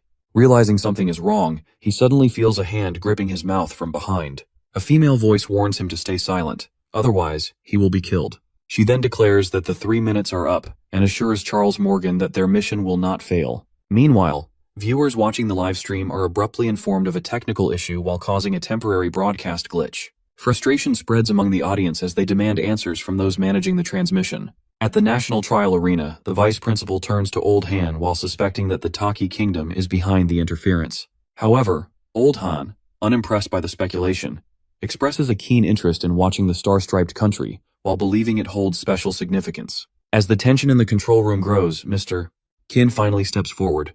One of the officials urges him to investigate the matter, but just as they expect a response, they realize he is no longer present. At the end of the corridor, outside the war room, Mr. Kin confronts Mr. Morgan while questioning what exactly he intended to say about him. He reminds him that he was given 3 minutes, yet now, there seems to be nothing significant left to discuss.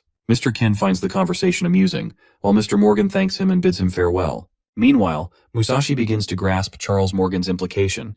If Lu Fan has become a servant of the fallen corpse ancient god, then he might also be using that power to control the demons. Chang'an struggles to believe it, but Charles confirms that while it may seem impossible, the power of the ancient gods is a tremendous blessing that Lu Fan now possesses. He further explains that this power is not dependent on individual strength, but has the ability to amplify one's abilities instantly. He then reveals that his own power has also been granted by his master, known as the Holy Mountain Essence. Musashi is astonished by this revelation, while Chang'an questions whether Charles's strength comes from these 3 essences. Charles clarifies that he is offering 2 of them to them. Chang'an, skeptical, inquires about the cost of acquiring these essences. Charles, emphasizing their immense value and potency, makes it clear that they will not be given away for free. Instead, he proposes a deal. He will grant them access to his master's greater power, but in return, they must facilitate the expansion of the ancient god's influence in both Taiki country and Sakura country. Eager to grow stronger, Chang'an accepts the deal without hesitation. Musashi, however, remains reluctant. Sensing his hesitation, Charles challenges him while asking whether he is willing to let Lu Fan remain superior to them indefinitely. Confronted with this thought, Musashi wavers before ultimately agreeing to the deal. Satisfied with their decision, Charles tells him that embracing this change will only make him stronger. With that, he holds out an essence which he had specifically prepared for Lu Fan. One of the guards in the management control room reports that the surveillance footage does not capture the killer, but the broadcast and war room footage have been successfully restored. A concerned woman asks Mr. Jin whether they should report the incident, but he refuses while deciding to conduct their own investigation to avoid unnecessary disturbances. He suspects that the Morgans are behind this event. Meanwhile, in the National Trial Realm's volcanic region, Lu Fan assesses the competition's progression. He realizes that in these final stages, mutual hunting has become essential for accelerating the process. He also senses that those who seek to eliminate him are dangerously close. Suddenly, a status screen appears while displaying the avatar of an opponent nearby. Without hesitation, he commands his black dragon to advance, eager to reunite with an old acquaintance. The dragon soars through the sky before descending toward the ground. Upon landing, Lu Fan scans the area while searching for his target. Soon he spots Nango Yasanglai. Nangu, relieved to see him, expresses his happiness while admitting that he had feared for his life. However, now that he has encountered Lu Fan, he feels a sense of reassurance. Noticing Nangu's unusually low points, Lu Fan questions him about it. As Nango hesitates, he cannot help but wonder how Lu Fan remains so cheerful, despite being in the final and most perilous stage of the competition. However, Lu Fan warns him that at this point, trust and friendship can be dangerous. Before Nango can respond, a sudden shift in the atmosphere draws their attention. Without warning, a holy mountain golem emerges and engulfs Nanguo, while leaving Lu Fan to confront yet another unexpected challenge. Lu Fan realizes that the creature before him is Kim Seonghan's summoned beast. Nanguo desperately cries out for help, but within moments, he perishes in the lava volcano. As the scene unfolds, Charles arrives with Chunghan and Musashi. Chunghan smirks while claiming that he has stolen Lu Fan's points by killing Nanguo while assuming that the points will now be transferred to them. Observing their newfound strength, Lu Fan quickly assesses the situation. He recognizes that they have become significantly more powerful and mockingly refers to them as holy mountain slaves. Their presence confirms his suspicion. They were the ones searching for him. Charles, while standing confidently, acknowledges that Chunghan and Musashi have grasped the power of control. However, instead of attacking immediately, he offers Lu Fan an opportunity. He explains that he could easily hand him over to his master in exchange for the supreme holy mountain essence. Lu Fan, while analyzing the situation, realizes that this energy closely resembles the fallen corpse essence he once used to transform Musashi and Chunghan. Charles continues while offering Lu Fan a choice. If he joins them, there will be no fight, and he will be granted the essence's power. However, Lu Fan scoffs at the proposal while dismissing it as a joke. He coldly points out that despite all their supposed power, they have only managed to reach the level of his pet dragon's summoned creatures.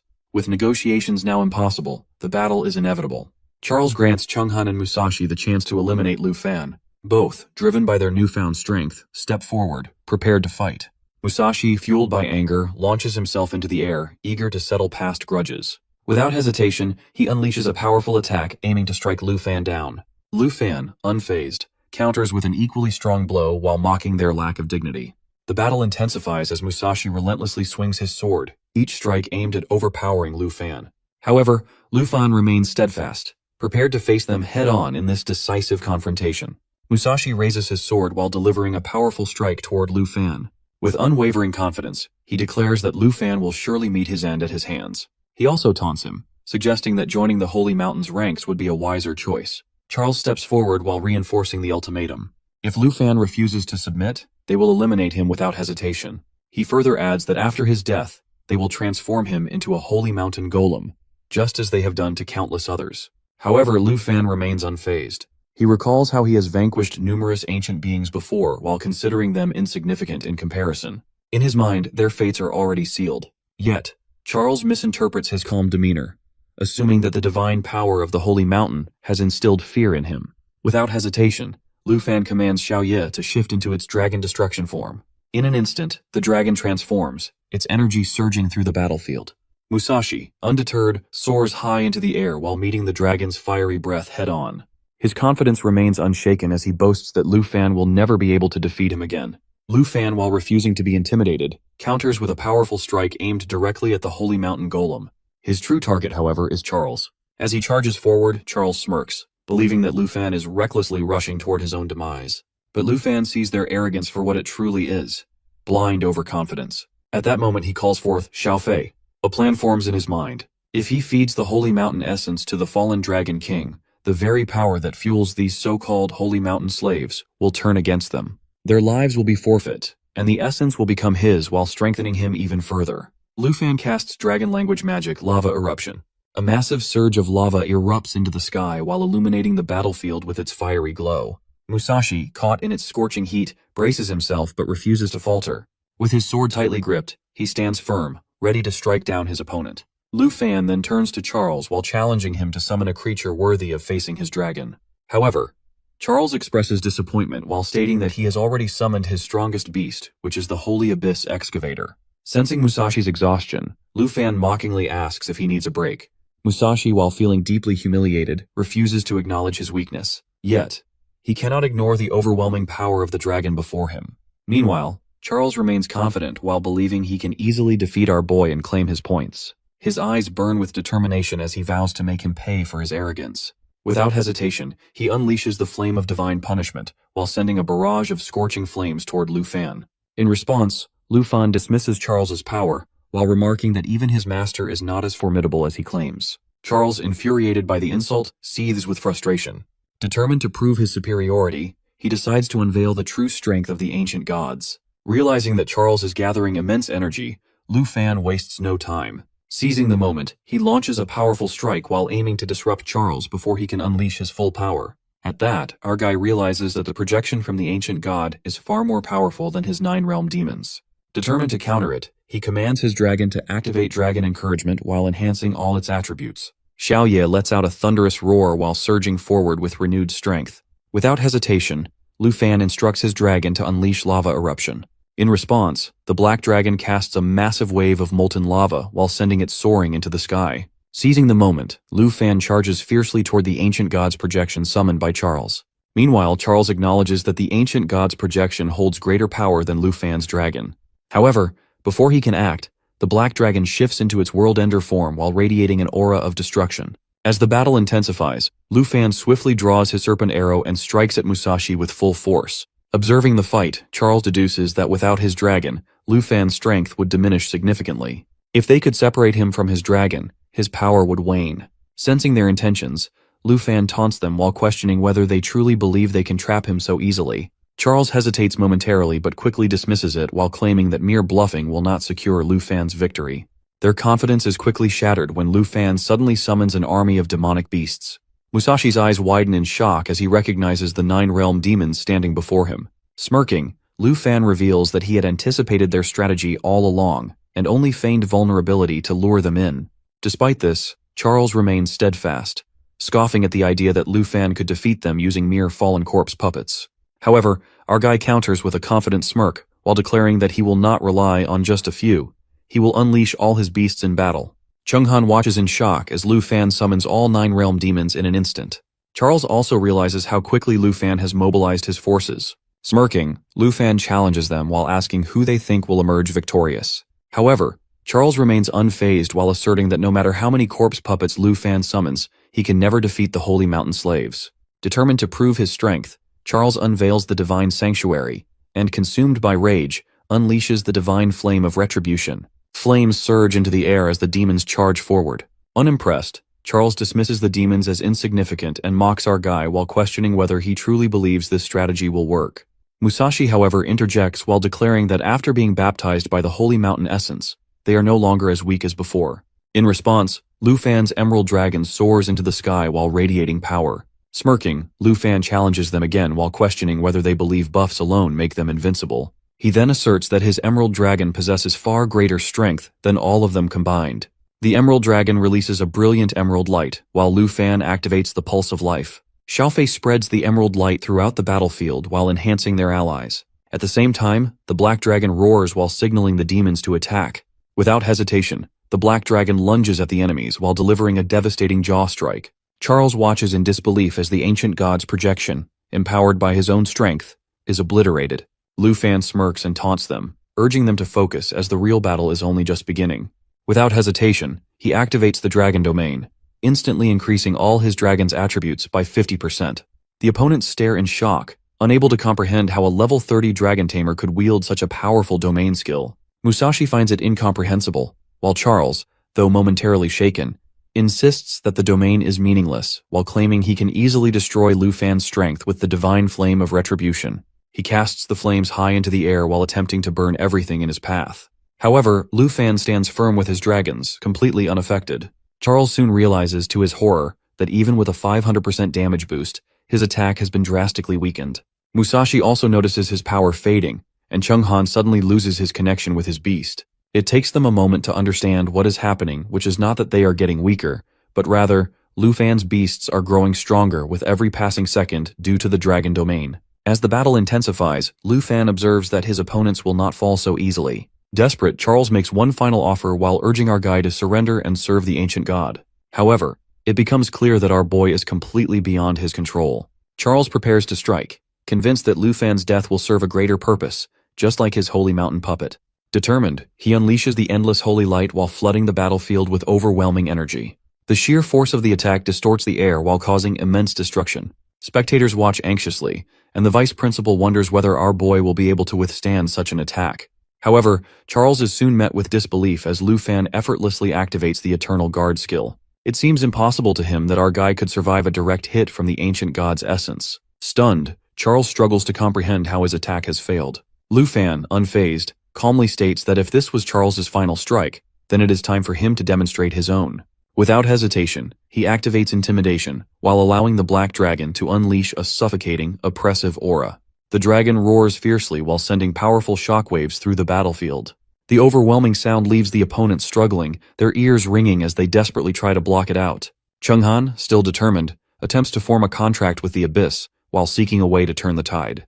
However, before he can act, Musashi is struck down. Our dude attack proves fatal.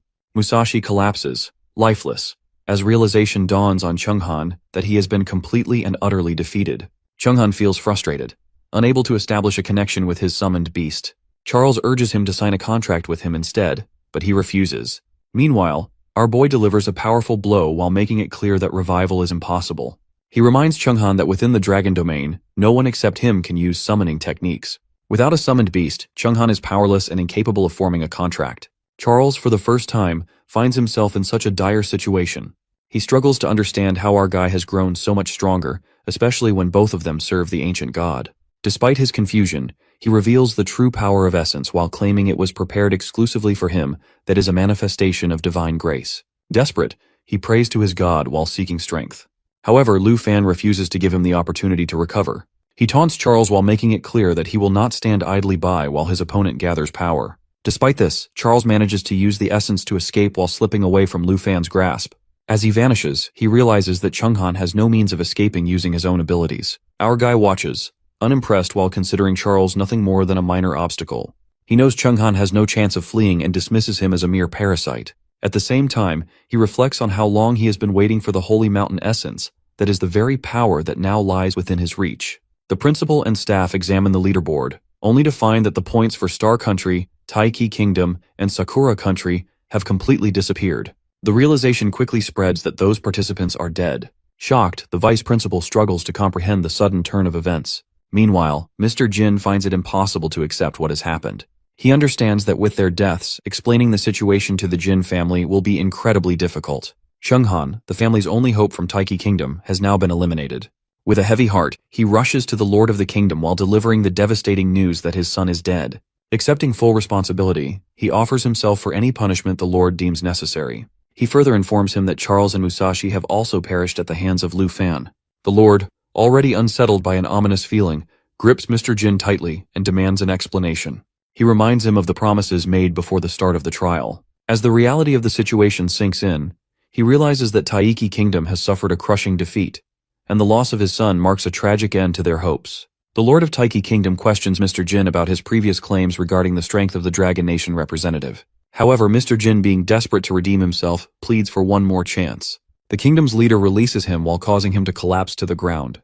Without hesitation, he orders Jin to ensure that Lu Fan remains in their kingdom after the national trial ends. He then contemplates gathering some of his old allies to eliminate Lu Fan, just as he once did with the abyssal demons. Jin, while understanding the weight of the command, immediately accepts it.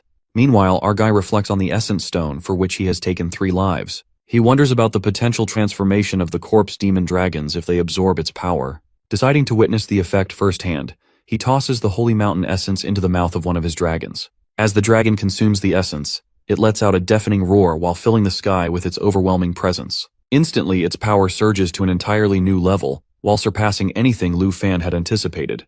At the secret realm of the lava volcano, our boy's twin dragons are blessed with 2 skills, Holy Light Gate and Holy Light Blessing, which come with their second evaluation. Overall, Holy Light Blessing increases their stats by 30%, boosting attributes and healing effects, enough to stand against a small army. With Holy Light Gate, he no longer needs Xiaofei in his presence to summon realm demons, as he can now send them away wherever he wants. Looking at his dragons, he wonders whether they will evolve further, curious about their final form. At that moment, he receives a notification asking if he wants to end the trial. He evaluates the situation. Only 6 candidates remain, and Andre has already voted in favor. It's clear no one wants to fight with our hero. Informing his dragons, he casts his vote in favor as well. With his vote, the trial officially ends, and the candidates are promised rewards based on their points. Immediately, a number of treasure boxes appear in front of him, waiting to be claimed as he prepares to leave the realm. Lu Fan is excited to see what kind of rewards are waiting for him from a trial that attracted 23 countries to participate. His first reward is a level 90 5-piece set, which takes the form of a belt with a built-in skill. When he wears all 5 pieces, he can transform into a Golden Dragon King, and 3 additional skills are unlocked. His next reward is a level 40 skill book that allows him to copy the dragon language, saving him time from having to learn it manually. The last reward leaves him confused. It is a random expansion pack that grants 3 scrolls of rare or higher quality. He decides to check the expansion pack. The first scroll is an epic quality summon slot expansion scroll, which can be used to expand his pet slots. The second scroll is a quality enhancement scroll, allowing him to upgrade the quality of his equipment by 1 tier. He is glad to receive these scrolls, which are so rare they are almost impossible to find even at the Tianhua auction. Finally, he prepares to use the summon slot scroll to make space for his blue dragon egg. With the level removal skill, he is able to use the belt, despite it being level 90. Now he is curious about the third scroll, which can upgrade the quality of his weapon. With that, he upgrades his meteor fire sword to legendary level. He is glad to enhance his weapon, because with these 2 weapons, he now reaches a whole new level of power. Not to mention, the dragon language replication book will help him cast dragon curse magic. His blue dragon egg also has a slot now, which helps him take his unique skill to further elevate himself. Then he turns to the belt,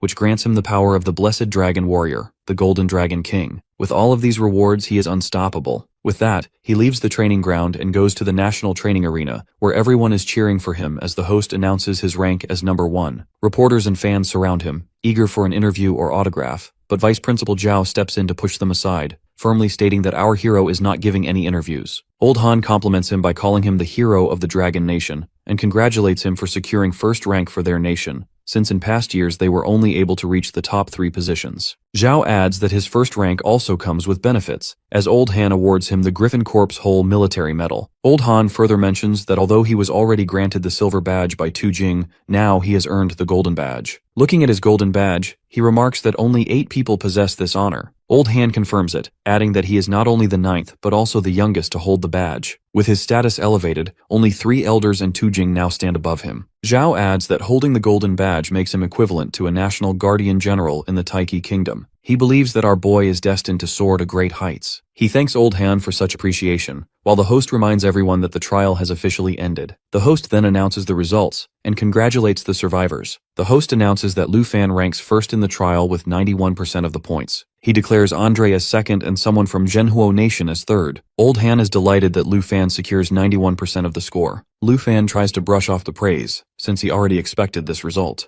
Old Han tells him to go and rest, but before leaving, he informs him that they will depart for Dragon Nation tomorrow, where he will also receive national-level rewards presented by the 3 elders. Lu Fan is taken aback by this. Jay reassures him that he deserves it, as he has truly outdone himself. Now, in his VIP hotel room, he looks at the golden badge that elevates his status so high that only Tu Jing is superior to him. His expression turns satisfied as he realizes that, with this badge, he holds enough power to make Ruin kneel and apologize. But he reminds himself that it is not the time to indulge in the glory of his golden badge. Instead, he focuses on the event he has been waiting for so long. He opens the slot expansion scroll, which he is going to use to hatch the blue dragon egg. Everyone gathers around the egg to welcome their new family member. He applies the dragon taming technique on the blue dragon egg. Finally, the egg hatches, and they are taken aback to see that this time it is a male dragon, which makes our boy very happy. Looking at his new pet, he hopes that it will grow into a gorgeous dragon in the future. Not to mention, its stats clearly mark it as a top-level lightning magic damage dealer. Lu Fan already plans to use it alongside his Blue Dragon King's roar, but his happiness dims when the blue dragon suddenly bites his hand. His aggravation spreads to the other dragons as well, creating a small chaos. Checking its stats, he hopes this new dragon won't be as rebellious as Xingchen. However,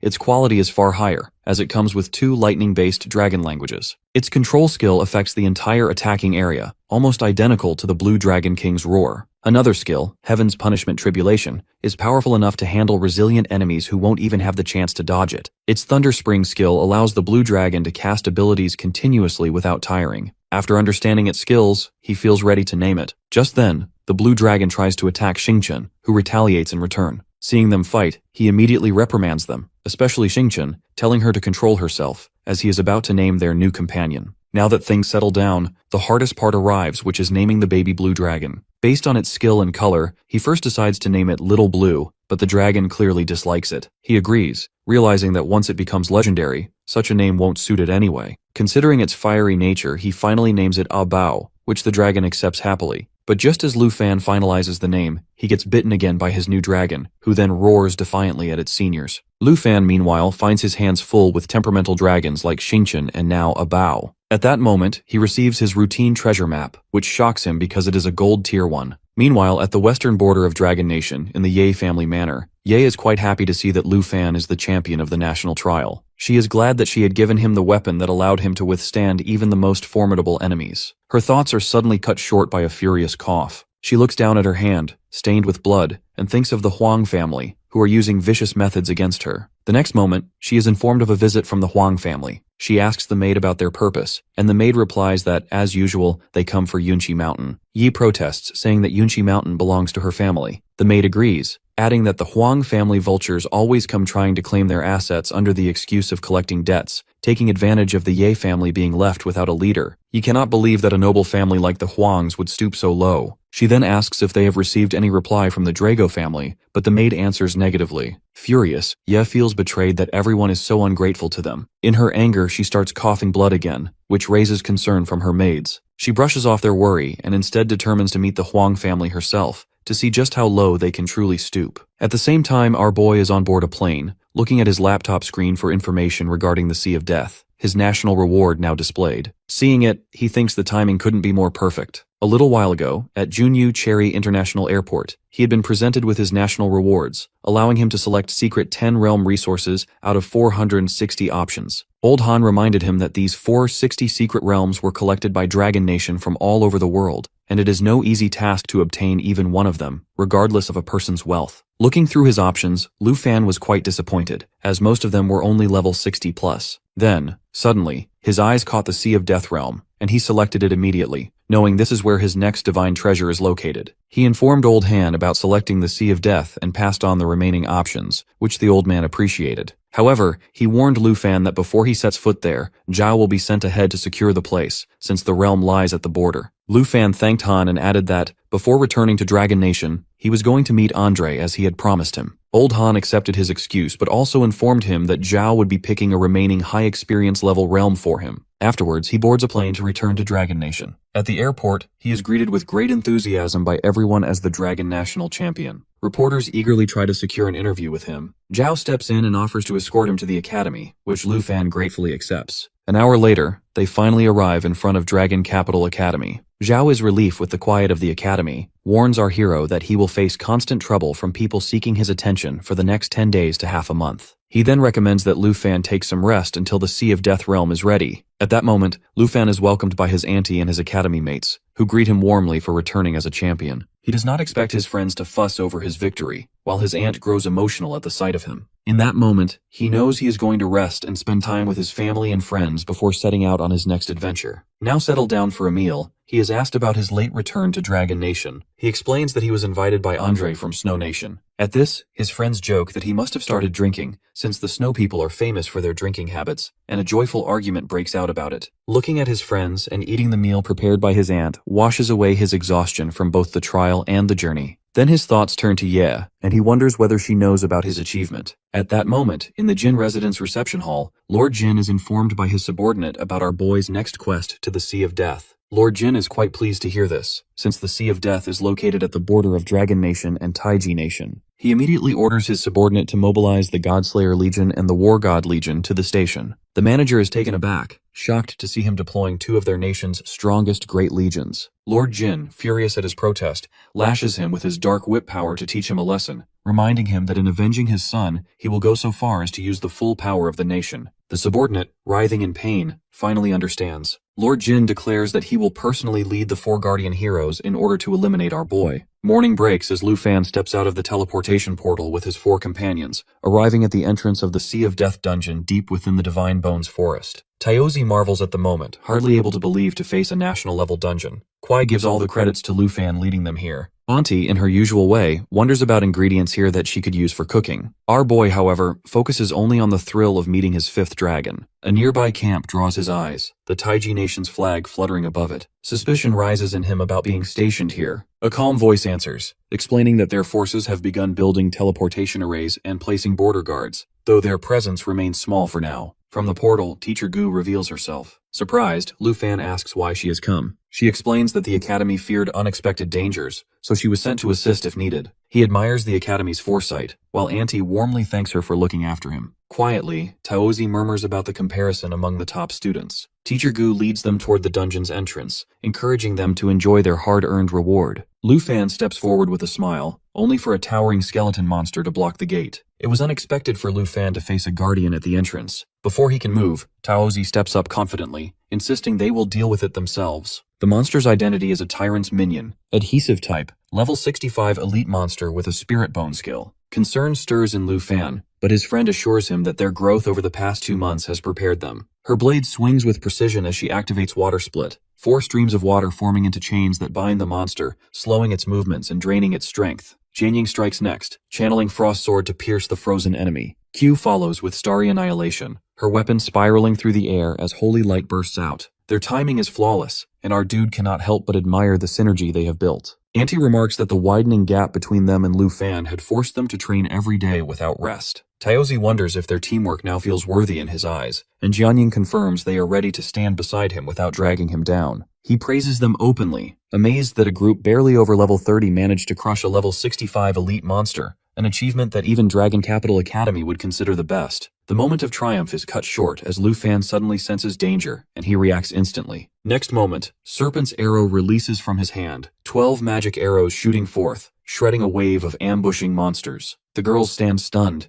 realizing how easily he swept aside what for them would have been life-threatening opponents. To him, protecting them feels natural, as they are his friends. Taozi flushes with embarrassment, realizing her earlier bravado now looks childish. Auntie lightens the mood, suggesting Lu Fan bring out his dragons so they can level up. He hesitates, mentioning the temper of his newest dragon, but she clasps his arm firmly, insisting they feel fearless with him nearby. Her encouragement leaves him no choice. The others eagerly speculate about the dragon's element and type, their questions tumbling over one another. Finally, Lu Fan decides to summon a bow. The sky answers before the dragon even arrives. Thunder rumbles and the ground shakes beneath their feet. Concern flickers in the group, Taozi wondering if such grand entrances are normal for his dragons. The storm splits as a bow appears, overflowing with untamed energy. Jianying gasps at the sheer pressure radiating from the creature. Lu Fan can only sigh, knowing this dragon refuses to ever remain low-key. A deafening roar erupts from a bow, rolling like thunder across the dungeon. Lightning splits the heavens as the thunderous roar channels a storm of strikes onto the land. The ground shudders, and monsters caught within the storm convulse under paralysis. Our boy recognizes the skill. This is the Blue Dragon King's roar. Its lightning damage crushes enemies, while dragon resonance builds, linking a bow's might with the rest of his companions. At that moment, a bow levels up to 2, which is a proof of its overwhelming potential. The next step is to unlock the tyrant's retreat and uncover the treasure, and he must gather map fragments hidden within this deadly dungeon. Lu Fan holds a glowing fragment in his hand when Auntie wonders aloud if they really need to search for the treasure.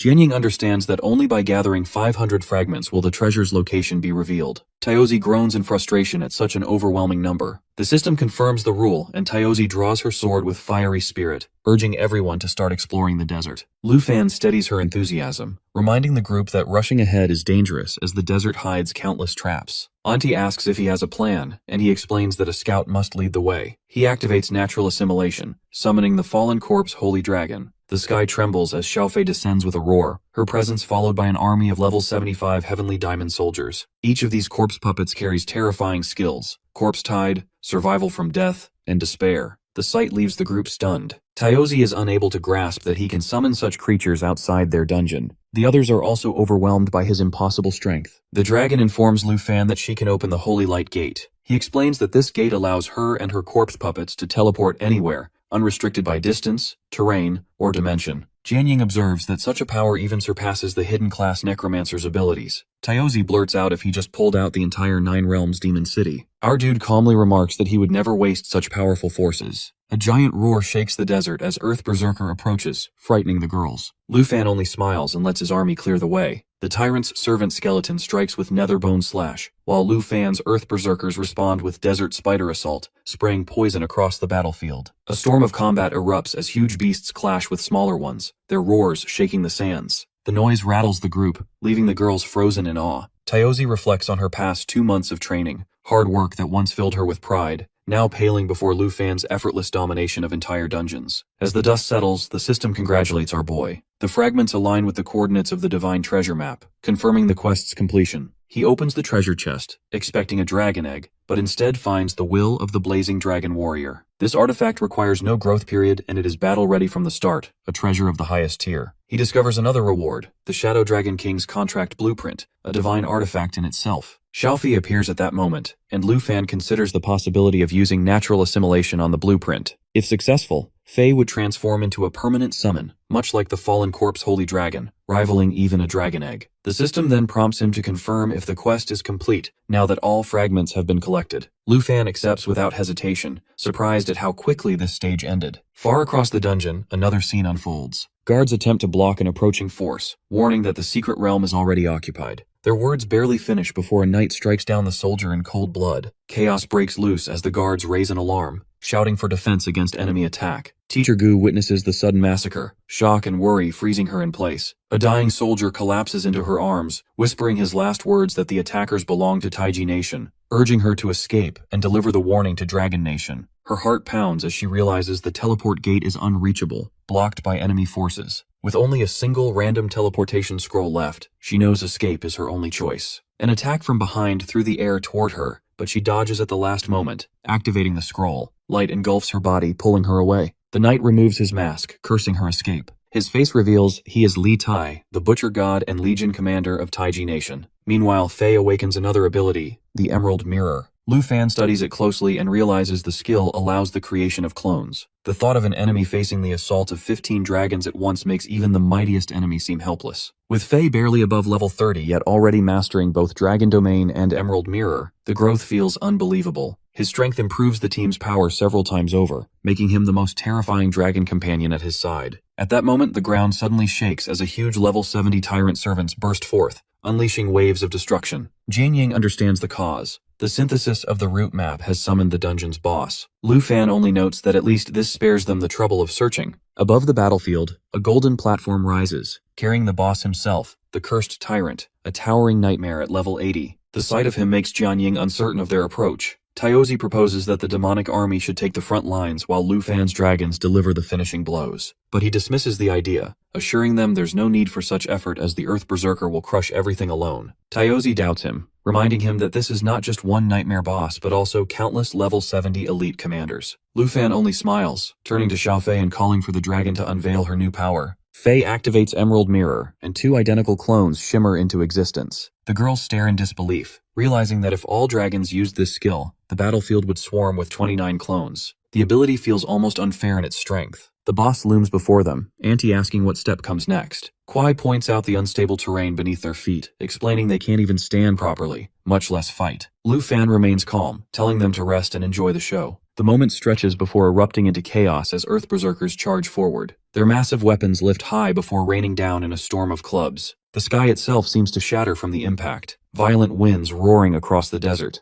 The golden platform shakes, and the cursed tyrant lets out a shrill scream before being crushed under the relentless strikes. Smoke rises from the broken ground as silence falls. Our guy casually remarks that it ended too easily. Jianying admits he keeps surprising her, while Taozi, still dazed, wonders if the battle truly ended before she even caught a glimpse of it. The system announces the Death Sand Sea dungeon has been cleared. Lu Fan steps forward and opens the treasure chest, eager to view the rewards. Inside lies an enhancement level removal scroll, exactly the kind of item he needed to save a fortune in upgrade costs. Beside it rests a Seeker paper doll, a powerful tool for tracking and routing. He reflects that if Fei devours it and removes its usage limit, the doll would become priceless. The chest also yields a cooking blueprint for Flying Ox leather candy, Dawnstep of platinum grade, and a tidal blade of the same quality. Lu Fan decides to claim the scroll and paper doll for himself, leaving the other treasures for his companions. Since the dungeon can be cleared again, everyone will eventually receive what they need. Jianying agrees while Taozi beams with excitement, already eager to farm the dungeon again. Meanwhile, in another corner of the realm, a knight reports Li Tai that their commanders have been dispatched to capture Gu. He orders a message sent to Lord Jin, informing about the elimination of the Godbone Forest. He swears that once Lu Fan steps out, both he and his companions will be wiped out in a single strike. Before his words settle, a chilling voice cuts through the air behind them. brushing aside the need for patience.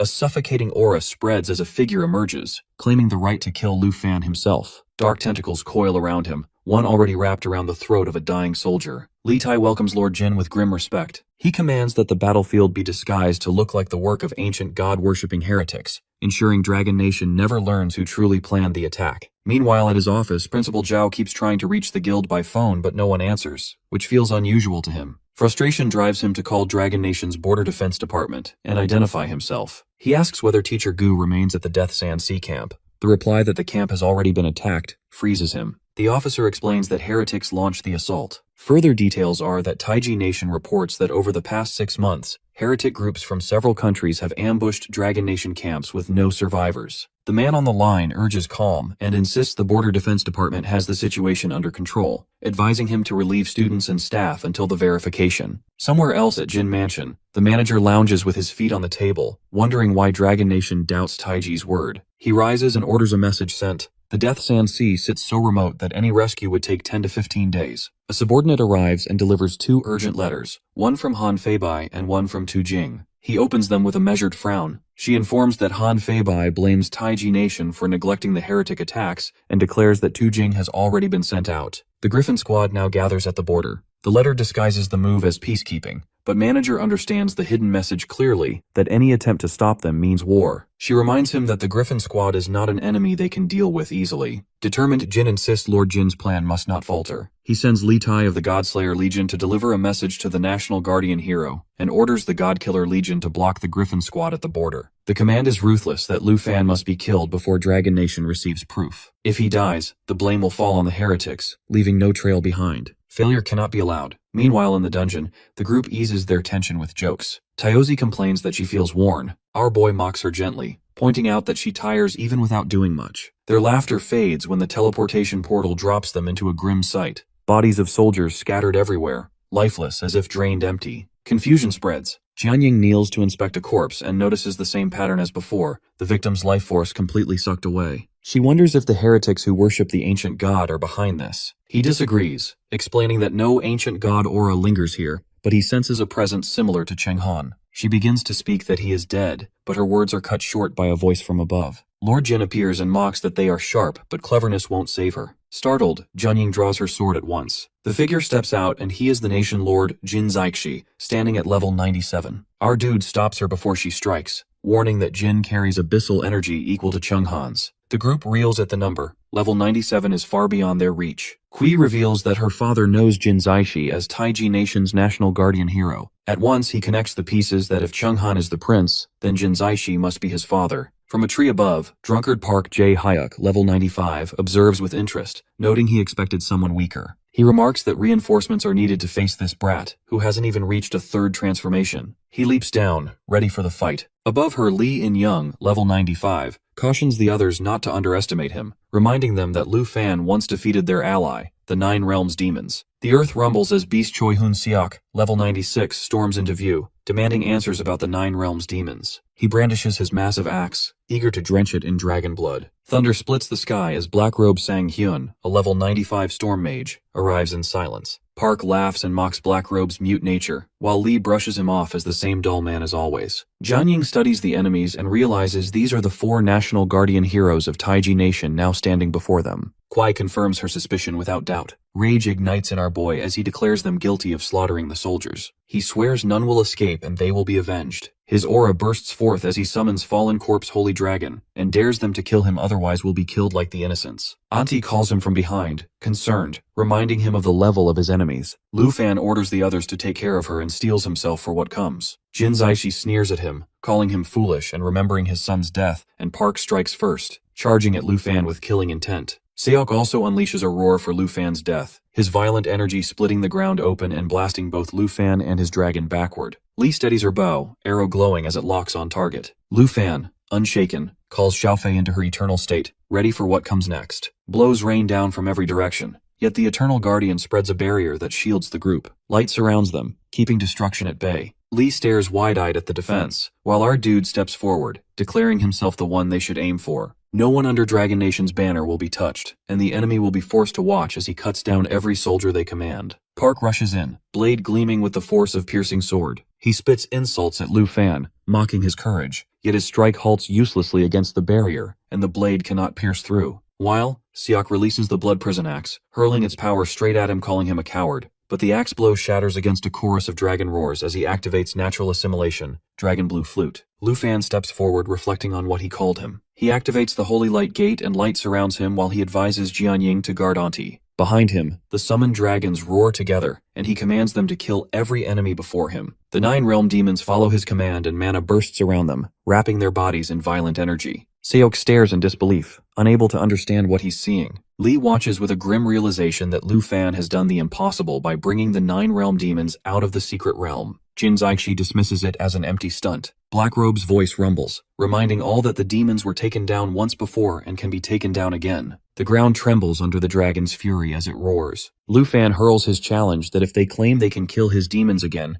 then prove it. Yet the enemy quickly notices something unnatural. The demons fight with a merciless drive, replicating themselves until their numbers swell. Panic surrounds as Lee curses, watching the horde multiply. Blackrobe identifies them as clones, and 18 clones already crowd the battlefield. Jin steadies his forces, insisting that weaker stats make the duplicates nothing more than shadows. His tentacles lash out and 2 clones fall, and Jin smirks, convinced it is nothing but a scare tactic. Siak urges them to cut the numbers down first. Blackrobe frowns as his eyes are fixed on the glow building around Lu Fan. From the start, light has been coiling around him. Jin realizes something dangerous waits to be unleashed. The glow erupts. Lu Fan's voice cuts through chaos, warning that the wait is over, and their only future is death. The will of the fierce dragon warrior ignites within him, unlocking the buried dragon bloodline. His form shifts, body surging with power until he towers before them as a golden dragon king. Shock takes over the girls as it is totally unexpected. Blackrobe mutters in disbelief that Lu Fan not only controls dragons but has become one himself. Lee, pinned by a demon's grip, screams for support. Her arrows vanish into the monsters without effect. Park struggles against another clone, realizing with horror that what Jin cut down so easily before now stands untouchable. In his dragon form, Lu Fan explains that his army now carries tremendous power, making the 9 realm demons far stronger than before. The same demons they once defeated are now strong enough to crush them completely. Holy light radiance bursts outward, flooding 100 meters in sacred glow. Lu Fan himself absorbs double the strength, his aura crushing everything it touches. Jin Zaiqi staggers under the weight of it. Fear occupies him as Lu Fan lunges. The dragon's roar splits the skies, followed by a strike that catches Jin in an instant. Agony racks his body as he collapses, and his mind swirls with regret. They should never have provoked our boy of a monster. They should never have underestimated the dragon Tamer. Our boy then towers over him, the dragon domain blazing like a prison of fire. Jin, broken and shaken, admits defeat and pleads for a quick end. But no mercy comes. He grips his weapon and reminds Jin of his words. Fear runs through Jin as he asks what fate awaits him. Our dude lifts his blade and swears that every soldier of the Taiji nation will fall, and Jin will watch it all with dying eyes and kill him. When the fight ends, Jianying remarks that the 5 heroes of Taiji have all fallen. Auntie turns to Lu Fan, checking if he feels any pain, while the others push to clear the battlefield quickly. No one expected Jin Zaiqi, leader of the 5 heroes, to die like this. He gives a small smile and reminds them not all of them are gone. Kwai speculates what he is up to, and before she says anything, a huge dragon rises, its energy spreading everywhere, spreading over the 5 heroes. He explains that Dragon Nation lost countless people to Taiji, and refuses to let those enemies vanish so easily behind him the cursed heroes stand. At the entrance, Li Tai appears. He kneels as he finds all the 5 lords of Taiji Nation standing there, and reports that Jin Zion has already warned Dragon Nation of the destroyed teleportation array. Han Feibai, Marquis Zhenbei, and Tu Jing have already sent troops to the border. Silence follows, and Li Tai assumes he is late. He believes his lord has already taken down Lu Fan. Just then, a voice suddenly tears through the silence, questioning Li Tai's audacity to raise arms against Dragon Nation. It's none other than our boy, leaving him in shock that he still breathes. Panic drives him to command an attack, yet before blades can swing, a violent surge of energy slams him across the ground. The force does not belong to the enemy, it comes from his own lord. Soldiers rush forward to steady him, only to collapse under the same crushing weight. Shaken, Li Tai stares upward, unable to grasp why his lord attacks him. Lu Fan answers, showing his face, revealing that the lords he trusted becomes his puppet. Fury ignites and Li Tai throws himself forward, screaming that striking a lord seals one's death. He brushes him aside, claiming his lord did not endure 2 moves. Siak's corpse lurches into battle, and our guy sneers at Li Tai's fading strength. Li Tai roars back that pain or death makes no difference anymore. Another blast hurls him into the air, locking him in his lord's grip. Lu Fan offers him a final chance to speak the truth. Writhing and broken, Li Tai gasps out his confession. Taiji had not only dispatched the 5 heroes, but also 2 elite legions to crush Lu Fan. Sister Han admits she never thought Taiji would risk so much. Kwai notices the absence of Teacher Gu's remains, realizing she may have escaped after all. Auntie presses for the next step.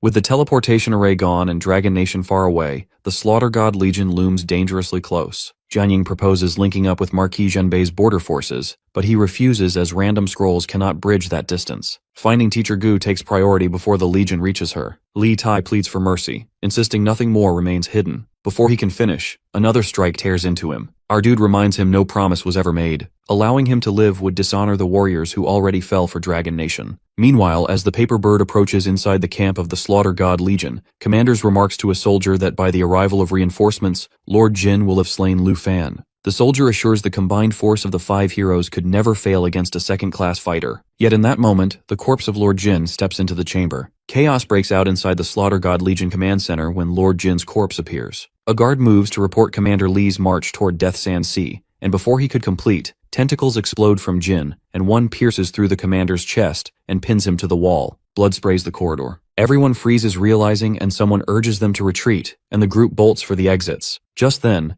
tentacle lash and one wraps around a fleeing soldier and drags him down with a scream. They gather at the entrance, but a soldier from behind urges them to run instead of blocking the way. Before the words finish, his arm is severed in a sudden strike. Panic rises as they rush forward, yet the moment they reach the entrance, their eyes widen. Standing before them are the 9 demon realms, filled with countless demons waiting in formation. The guards turn only to witness Lord Jin tearing through their comrades like a beast, cutting them down one after another. When the slaughter ends, he steps out of the building with a sharp gaze, and behind him stand ranks of demons. At the Jin residence in Taiji Nation, Jin tries to reach someone by call, but no one answers. The call finally connects to the Slaughter God Legion Command Center. He identifies himself as Jin Zion, and orders his men to move to the Death Sand Sea at once, telling them to join Li Tai and have him report back immediately. The officer on the other side begins to share troubling news about the 9 demons, but his words break off mid-sentence. The call cuts abruptly, making him realize that something is wrong. He decides to send people to investigate without delay. His subordinate rushes in with grim news. The Extermination God Legion has failed to hold Dragon Nation, and one of their strongest experts is breaking through, heading straight for the Divine Bone Forest. The report leaves Jin shaken as the danger grows heavier with every moment. At the Dragon Nation border, warships hover over the mountains, while Taiji guards block the way. Griffin Squad 78 prepares to charge with arrows drawn. Their old commander announces that they have orders to pass through and investigate the cult attack on Dragon Nation's camp. The Taiji side refuses, warning that anyone who crosses into their land will be treated as an enemy. One officer quietly warns his commander that stopping Griffin Squad could bring heavy losses, but the commander's pride blinds him. He orders his troops to get ready and open fire once Griffin Squad moves. The Taiji ships fire beams of light across the sky. The old commander of Griffin Squad responds with one decisive strike, unleashing a wave of force. The shock smashes into the ships, tearing all 3 apart in explosions of fire. Soldiers panic as a burning explosion occurs, fleeing the sinking vessels. The Taiji commander stares in disbelief, realizing that one attack destroyed all their warships. He recognizes the weapon in the old man's hand, the burning desolation staff, and knows its strength rivals the 5 national heroes. Another figure appears at Griffin Squad's side, lifting burning desolation staff with cold confidence. He warns the Taiji troops that if they keep blocking the way, a massacre will follow. The choice of survival or destruction now rests with them. Morning comes to Jinyu City with news that shakes everyone awake. Screens and speakers everywhere report trouble near the border at Divine Bone Forest. A huge beast tide has broken loose, smashing through towns and leaving nothing but ruins. No one can even name the creatures attacking. People gather around to watch the news. Their faces turn pale when they see the footage. Leading the monsters are figures that look exactly like the 5 national heroes. The crowd cannot believe it, remembering the 9 Realms incident when those same heroes fought and destroyed such creatures. Now the footage shows them standing on the enemy's side. The Jin residence reacts quickly. Lockdown orders spread across the land, cutting off the attacked areas. But instead of feeling safe, people panic. The thought that their heroes might have turned against them is too much to accept. Crowds soon fill the streets outside government buildings, demanding answers. Everyone points at the broadcasts, insisting the heroes in the footage are not just lookalikes. Their moves, their fighting style, it all matches perfectly. Word reaches Tianshu City. The 3 great legions are ordered to gather and march toward the crisis. Officials tell people to stay calm and not spread rumors, but the people are already too angry to listen. The protests grow fierce, demanding an explanation. The crowd gathers outside the Jin residence. Guards push back, but the crowd refuses to stop. An officer pleads for patience, reminding them that no proof exists of betrayal yet, but no one believes him. Their fury only grows and they keep asking for an apology from Jin's family. Far away in the broken remains of Southwest Town, a lone figure steps. Even here, the reports reach him about the gathering outside the Jin residence and that 10,000 are already dead, border posts falling silent, armies moving, civilians fleeing. He keeps still until an explosion nearby breaks his focus. From the smoke, 9 demons appear, their voices booming as they declare loyalty to their master. The figure understands at once. These events connect to Lu Fan. If the companion still follows orders, then Lu Fan must be alive. But safety for one boy means nothing if the whole Taiji nation is in danger. The Jin family are only pawns, while true rulers hide in the shadows. With a burst of power, the figure sends energy into the sky, deciding he can't let this destruction continue. His mind lingers on Lu Fan. Our boy is treading a risky path. If the hidden powers notice him now, his strength may not be enough to survive, even with dragon allies. Back in the Jin residence, Jin looks down from his window at the waves of protesters shouting below. Their anger is loud enough to cut through the glass. The subordinate reports that unrest spreads fast, both in the streets and online. Armies are moving, and already 2 great legions march toward the danger zone. But Jin hardly listens. His thoughts race. He never believed Lu Fan could release the 9 realms demons. And yet, here they are. Even the heroes who once defeated them now appear as his allies. Nothing adds up. When his subordinate pulls him back to reality, Jin finally gives cold orders. The lockdown must stay, and protests must be crushed at any cost. The woman hesitates, calling it a misuse of power. Jin touches her face with his eyes sharp, declaring that with the Taiji ruler missing, he alone holds the highest authority now. The warning is clear. She steps back in fear and agrees. A thin smile forms on Jin's lips. This disaster is also his chance. If he destroys both the heroes and the 9 demons, he can call himself the savior and brand the heroes as traitors. That would give him full control over Taiji Nation and the Jin residents. Meanwhile, in the Divine Bone Forest, chaos grows and a Bao gets out of his control. He yells at a Bao to stop, but the little beast roars, shaking the ground with power. Mana bursts fly everywhere, forcing the others to dodge for their lives. Abao's roar grows louder, and his level suddenly reaches 10. He warns him to return at once, but Abao ignores him, pouring out even more strength. Then the system message appears that Abao has unlocked a full transformation. His small body begins to change, growing bigger and stronger with every breath. The forest trembles as the change finishes. In place of the small creature now stands a mighty dragon, roaring so loud the skies shake. Our dude stares in shock that Abao has revealed his true dragon form at level 10, just like Xiaoye once did. Abao finishes his transformation, turning into a massive blue dragon. His strength rises to level 10, and the pressure around him makes everyone step back. Kui admits that even after seeing such things before, a dragon's transformation still feels overwhelming. Lu Fan notices that both Abao and Xiaoye unlock their true forms only at level 10. Abao, however, has only one dragon form, and that makes his spirit 5 times stronger than others. This form gives him access to powerful skills like Thunder Apocalypse and Jumping Thunder. Reading these abilities, Lu Fan feels his power matches Xingqian's deadly techniques. Abao's name seems to fit perfectly. He assumes that Abao's only dragon form revolves around the Thunder Orb, and this orb will keep growing stronger with each battle. But before he can think further, he notices something wrong with Xiaoye. A blinding flash suddenly crashes down from the sky, and with it appears a Divine Bone Revenant at level 75. Jiang prepares to charge, but Lu Fan stops her, wanting Abao and Xiaoye to face it. Xiaoye rushes forward, but the Revenant counters instantly with a roar filled with red lightning, wiping out nearby skeletons. The girls warn everyone to keep their distance, recognizing the force of heaven's punishment in its power. Jiang realizes it is red electricity. Lu Fan agrees, noticing it matches Abao's Crimson Orb, which boosts his skills by half. Each spell Abao casts releases even more destructive energy. Our dude calls Abao back, sensing the danger, but Abao ignores him and triggers Heaven Punishment Calamity. Lightning crashes down, frying skeletons everywhere. Sister Han jumps in fear, while Auntie and Kui watch with nervousness. A sudden bolt heads straight for Kui, but Lu Fan pulls her to safety just in time. She blushes as he holds her close, embarrassed by the moment. Auntie thinks Abao is losing control, but Han argues he is only flexing his new strength. Our dude admits that Abao's impulsiveness is slowing down their search for Teacher Gu. Suddenly trees start shaking as something enormous stirs in the forest. Scattered revenant bones pull together, forming a massive bone dragon with hollow eyes glowing in menace. Our boy urges Abao to fall back, but the dragon refuses, too proud to retreat. The bone dragon rises into the air, releasing a surge of mana so powerful that even Abao falters. Lu Fan realizes they have ventured too far into the heart of the Divine Bone Forest, a place ruled by the deadliest creatures. He keeps Kui close, apologizing when she asks him to leave her.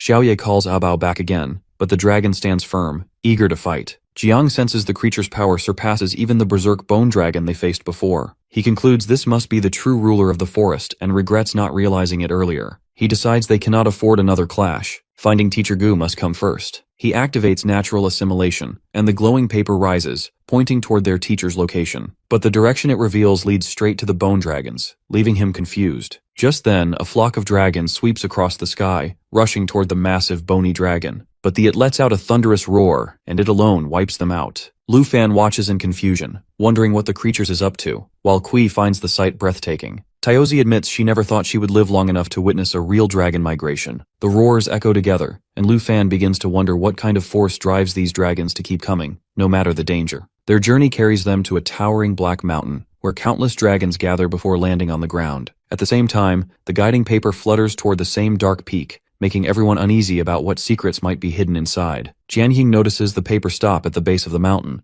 assuming Teacher Gu might be trapped within. Taozi studies the scene carefully, pointing out the dragons seem to be inside the mountain. Lu Fan moves ahead, signaling others to step back, planning to carve open a way himself. Taozi reminds him not to harm Teacher Gu in the process. Power gathers as his arm twists into a dragon claw, and he releases a surge of energy that tears forward. The blast shakes the ground, but it also rouses the dragons resting nearby. One after another, they lift into the air, their wings blotting out the sky. Fear spreads through the group as they wonder how to face so many at once. Lu Fan reminds them that these beasts aren't just enemies. They hold great value for their growth and leaves the battle to Xiaoye and Abao. Abao shoots upward in the shape of a blue dragon, while Xiaoye activates the crimson orb and unleashes a stream of fire from her mouth. Their cries echo through the sky, answered by thunderous roars from the revenant dragons. Then, a voice breaks through the noise, but only inside Lu Fan's mind. It commands him to stop. He quickly realizes no one else can hear it. The voice says the others are unworthy of such words. The presence feels strangely familiar, reminding him of the coffin buried deep in the frozen northern lands. He suspects it belongs to the ancient god of the divine bone. The god questions him whether he is tied to the Revenant or the second mountain. Lu Fan considers giving his name first, but the voice cuts in, warning him instead. If he holds such ties, he must leave now. Do so, and he will be spared. But if he disturbs this place again, there will be no mercy. Our boy remembers the second mountain god striking at him even after recognizing the Revenant's power. It proves the gods stand as enemies, not allies. This one may be weakened and stalling, but the threat of an ancient god remains real. The voice grows harsher, demanding his choice. But he's concerned as Teacher Gu is still inside and leaving would mean abandoning her to death. He orders Xiaoye to raise the Eternal Guardian. She shifts into her jade dragon form, casting a glowing barrier that shields the entire group. He warns them to stay inside no matter what happens. Auntie asks in fear what he intends to do. He tells her that something terrifying is about to awaken. He raises his arm toward the teleportation array, summoning the star dragon. It bursts forth with a roar that shakes the heavens. The ancient god's voice hisses, asking if this is truly his choice. The ground rumbles with a violent quake and the girls are scared. The divine being laughs coldly, declaring they will all become divine bone puppets. From the mountain's shadows, a monstrous figure steps out, a divine bone clone, level 90, bearing nightmare tier strength. Taozi is stunned by its size, and our boy realizes this is only a clone, not the god's real body. Yet even the clone speaks with disdain, declaring they will soon be reduced to dust. Before them, the corridor itself forms, pressing heavily against Xiaoye's barrier. At that moment, the star dragon shines with blinding light. Its body reshapes, energy bursting outward as it takes on the figure of a young girl. He stares in disbelief, questioning why Xingqian chooses now of all times to awaken a new form. Lu Fan reflects how he had gotten up Xingqian would ever be able to hold a human form. Kuai and Tarozi are also amazed by this form. Their moment is cut short when an ancient god starts, calling them ants and preparing to strike. Thunder's favor answers the threat instantly. Xingqian reacts with a fierce assault, blending thunderbolts, fire, and blue soul energy into one attack. Thunder Favor, Crimson Jade, and Star Crush merge together, exploding with unstoppable force. At the same time, Xiaoye summons Roaring Thunder, filling the battlefield with raging streams of lightning and pouring molten lava at their enemy. The ancient god only laughs, unimpressed. He mocks their power as weak and useless, leaving the group shaken. Lu Fan orders Xiaoye to use Emerald Mirror, but the skill falters and refuses to respond. The ancient god sneers, preaching that mortal tricks are worthless against divine power. Refusing to bow, Lu Fan calls on bone reconstruction, his body shifting into dragon form. The will of the fiery dragon warrior ignites, and he takes the shape of the golden dragon king. Energy roars around him as he mocks the ancient god for lacking a true body, existing only as a broken soul fragment. Beside him, his black dragon turns into destruction dragon mode, while the star dragon rises into galaxy form.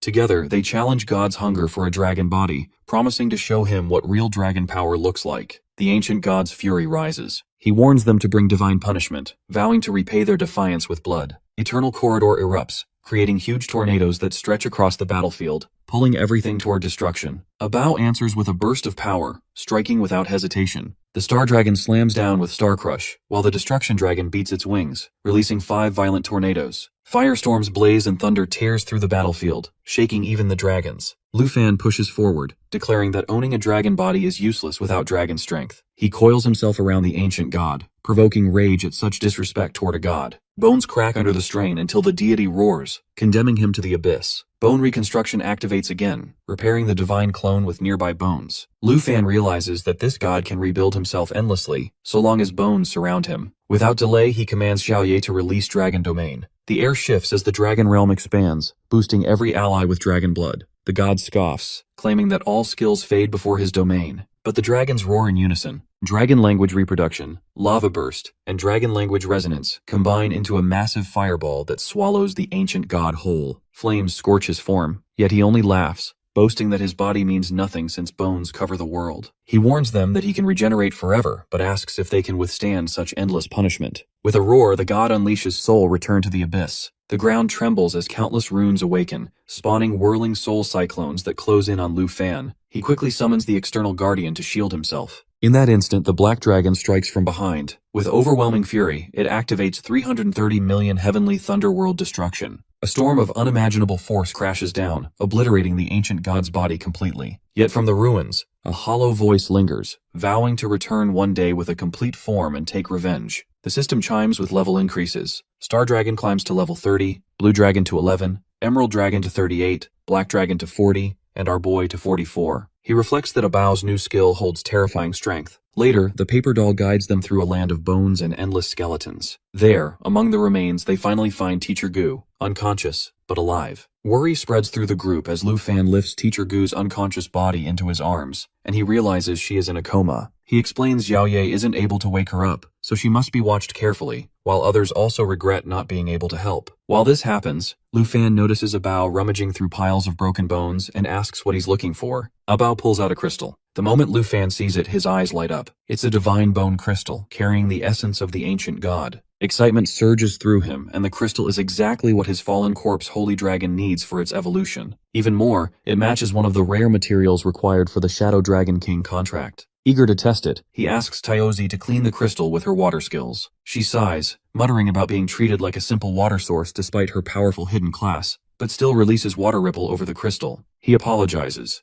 explaining they don't have any other clean water nearby. Suddenly, cracks spread across the crystal and fragments fall off. Taozi asks if more cleansing is needed since her mana is draining quickly. Lu Fan examines it closely and realizes the core essence is unharmed. The damage only makes it lighter, not useless. It's still suitable as a crafting material. Still, doubts creep into his mind, wondering if this half-finished essence triggers the dragon's evolution. He orders Xiaoye to summon the fallen corpse holy dragon while he activates natural simulation. Behind him, the golden dragon emerges, and he presents the third ancient god essence. The dragon roars, responding to the power. The evolution begins, but ends too quickly. Lu Fan feels let down until the system explains that the essence lacked full energy, preventing complete evolution. Still, the dragon gains a new skill, Divine Bone Fusion. The ability absorbs only 1% of a target's attributes, which sounds weak at first. But combined with mastery over fallen corpse control, the dragon can endlessly convert puppets, allowing growth without limits. He realizes the demonic soldier army is the most fitting to fuel this power, reminding him of the 9 Realms demon and the 5 national defense heroes, still rampaging across enemy territory. Before he can plan further, Auntie rushes over informing Teacher Gu is awake. She suddenly sits up and shouts, warning that their camp is under attack by Tai Chi Nation forces. Lu Fan quickly calms her, explaining they are safe now. Taozi adds that the threatening beasts have already been dealt with, helping the teacher settle down. Still, the group worries. Kui mentions the risks of traveling back to Dragon Nation since they're so close to the border. Jinying adds that Tai Chi legions might already be waiting to ambush them. Lu Fan brushes aside their concerns, confident they can leave safely by tomorrow morning. Hours later, in Tenshu City, a police vehicle crawls near their hiding place. The group ducks behind a wall until Lu Fan with his face covered signals it's safe. When they step out, they find themselves across from a couple's hotel. The women stare in confusion at the choice of destination. Lu Fan explains that due to the lockdown, only this place remains open. Kui's gaze shifts to walls decorated with bold images, making her embarrassed. Taozi admits their journey was quick, and Kui agrees, reflecting on the flight and riding the bone dragon like a plane excitedly. While Kui is still concerned, Lu Fan quietly reflects on the bone clone's growing strength. The fallen corpse holy dragon, through divine bone fusion, has absorbed every demonic soldier while still keeping control of essential bodies. It retains all old skills, but now its size is large enough to carry 20 passengers with ease. In the reception, Auntie asks about room arrangements. The receptionist studies them and comments on his boldness for walking in with so many women. He books 3 rooms with a checkout planned for the next evening. But as the employee glances at him, the news broadcast behind him. The Jin government has issued an official wanted order for Lu Fan, declaring him responsible for recent terrorist attacks. Slowly, the staff looks at our hero standing before him and doubts whether he has seen him somewhere. The news broadcast rolls on, reporting that Tenshu City is under martial law. The receptionist watches the news and then hands over the keys to the group.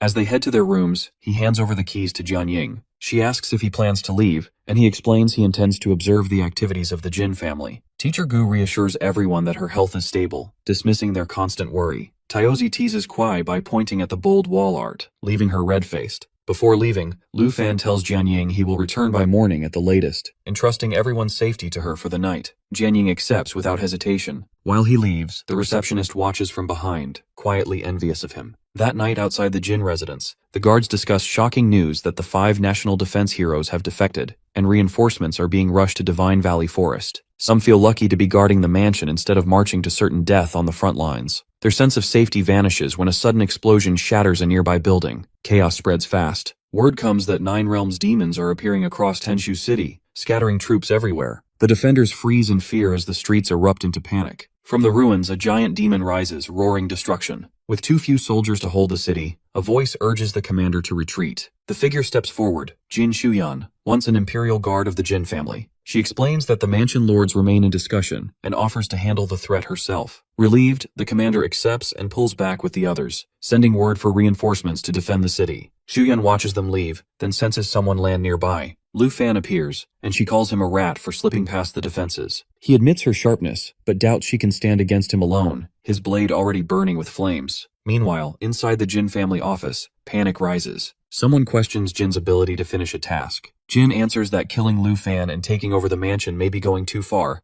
especially since his true strength is still unknown. The man is Jin Shenxing, another former Imperial Guard, bitter about being cast out for lacking an abyssal class. He complains that they had kept him from reaching his full potential. Jin recalls how pitiful Shenxing had been when expelled by the Lord, though he later met him again while recruiting national defense heroes. Now Jin cannot risk Shenxing leaking anything to Lu Fan and ruining his plans. He warns that abyssal classes are often hollow, but Lu Fan's power is not to be underestimated. Facing him alone would be suicide. Shenxing smirks, saying he has brought reinforcements, an expert woman skilled in combat. Their talk is cut short by the sound of destruction shaking the mansion. Both turn pale as they realize Lu Fan's 9 Realms demons are tearing the city apart from the window. Shenxing stares in disbelief while Jin curses, realizing our boy has already found them. Desperate, Jin agrees to Shenxing's terms and demands that his ally be called in immediately. But Shenxing refuses, saying fighting the demon outside was never part of his deal. Before they can argue, a body smashes through the window, Jin Shuyan's corpse, hurled inside by Lu Fan. He steps through the glass, declaring that he will grant their wish for battle. He promises to use only sword techniques. Panic flashes across Jin's face as he demands to know how Lu Fan got inside, shouting for Shenxing to move. Shenxing laughs at his fear, mocking him for trembling despite being the strongest Imperial Guard. Our dude calls him another Jin family pawn and smiles, eager for the fight. Power surges from him, his sword glowing with the might of an ancient god's body. Outside, the bone-clone fallen corpse rises to level 90, roaring so loud the ground trembles. The pressure alone leaves both men shaking. Lu Fan's eyes lock on Shenxing, one flash of his ice blade, and Shenxing drops dead instantly. Blood drips from Jin's mouth as he staggers, furious that everything he built is crumbling. Refusing to die here, he pulls out an epic-grade teleport scroll, his last chance to escape. But before he can use it, our guy strikes. His final sword slash falls with precision meant only for Jin's defeat. Lu Fan finishes his mission, his summoned creature still standing at his back. Facing Lord Jin, he makes it clear that the destruction of the mansion is done. Everyone from the Jin family is gone except for one, Jinju. He vows to end her life once he uncovers her hiding place, and he keeps Lord Jin in his zombie form so the citizens rushing in will see their so-called hero broken. High above the city, his bone clone spreads ruin at his command. Just then, a burst of fire erupts before him. A voice cuts behind him telling him to stop. The principal appears, relieved that he made it in time before he loses himself completely. He warns that if he had been any later, Taichi Nation would already be reduced to ashes. Lu Fan admits that was his plan from the start. The Jin Mansion deserved this fate, and the city was next. Still, he thanks him for coming all the way to pull them out, and reassures that Teacher Gu and the others are safe. He even used Chu's search scroll to guide her here. When the principal holds his hand and urges him to dismiss his summons, she insists he return with her and bring everyone back home. He pulls away, questioning why he interferes when the Jin Mansion and their allies have hunted him, his friends, and slaughtered innocents. If Teacher Gu hadn't escaped, her intervention would have come too late. So his vengeance is more than justified. The principal tells him he understands his anger, but his reason for stopping him isn't coldness, it's caution. He explains that Captain Tu from the extreme north must have already told him. This world is bigger than anyone imagines, full of uncharted places, and very few have ever crossed into enemy lands. Their society is only one part of it. As they descend to the ground, the principal adds that ordinary people see level 90 transformation masters as the peak of power. After a 4th transformation, every step forward becomes brutally hard, and reaching level 100 is rare. But there are stronger beings, 5th transformation masters at level 120. Some of them live quietly within Taichi Nation. The truth stuns Lu Fan. 4th transformation masters no longer threaten him, but if 5th transformation masters back the Jin family, he can't take them head on. He'll need another approach. The principal warns him not to even think of targeting them. These masters never show themselves, never claim a nation, and pull strings from the shadows. Taichi Nation is just convenient for them to use, and Lord Jin himself is proof of their control. Our dude realizes that Jin Mansion is nothing but a puppet. Destroying the nation further would only invite the wrath of these rulers. The principal confirms it. By tearing apart Jin Mansion's intelligence network, he's already achieved his purpose. Going further would spark a conflict even Dragon Nation's 3 elders couldn't balance. Accepting this, Lu Fan recalls all his demons. With one motion, he raises his fist and activates Fallen Corpse manipulation, declaring that since the Jin Mansion is finished and he asked for it, he will spare Taichi Nation. The principal calls his Griffin Corpse to carry them and suggests they return with the others. Just then, Lu Fan hands her an unmelting ice necklace, reminding him it was the gift he promised. The principal looks puzzled and he teases her, while identifying her as elder sister. If she refuses it, he'll give it to Aunt instead. She clutches the necklace, warning him not to dare give it away. Her hood drops as she admits family matters delayed her, then demands how he saw through her. He answers that it was her scent. She scoffs, calls him shameless, but he brushes it off as nothing more than detection and vows to handle him once they return. When he suggests moving on, she notices couples nearby. He quickly explains they're only resting at the hotel. She lets it slide, deciding they'll return home first. Principals always know how to deal with unruly students. At Dragon Nation's western border Long Family, word spreads that the Griffin Corps ended the conflicts and the Academy's principal personally rescued the stranded teachers and students. Surprise follows, as a figure declares assuming Ye Wuxian was tied up with reinforcements. The Huang family's rigid ways are mocked, and the Long family sees opportunity. He orders for teleport scrolls are prepared as the man declares he will go to Dragon City and his subordinates agreeing without hesitation. Everyone finally returns to the Dragon Academy villa. Taozi seems the happiest to be back, which earns her a quip from Kui that she is getting lazy ever since joining Lu Fan's team. She protests, saying she helped with the repair of the teleportation gate alongside the Griffin Corps. Jianying teases back that it was only because she was eager to come home, which Kui quickly agrees with, while Taozi complains that Jianying is also spoiled by everyone's influence. At that point, Auntie reminds them of Ye's presence. Ye asks them to keep her position as principal a secret, something only Teacher Gu has recently discovered. Both girls furiously promise to keep it hidden. Ye then tells them not to be so formal and says they may call her by her name, Wuxian, unless they are in a formal setting. But the girls keep calling her principal anyway, until she finally gives up and instead asks about Lu Fan's whereabouts. Jianying informs her that he is in his room, attending to a phone call. Meanwhile, he is on a call with Lu Fei, thanking him for his efforts. Then he introduces the girls as his family, who are greeted warmly by him. He tells them that Lu Fan has decided to build a tomb for the fallen at the Divine Valley. Auntie is taken aback.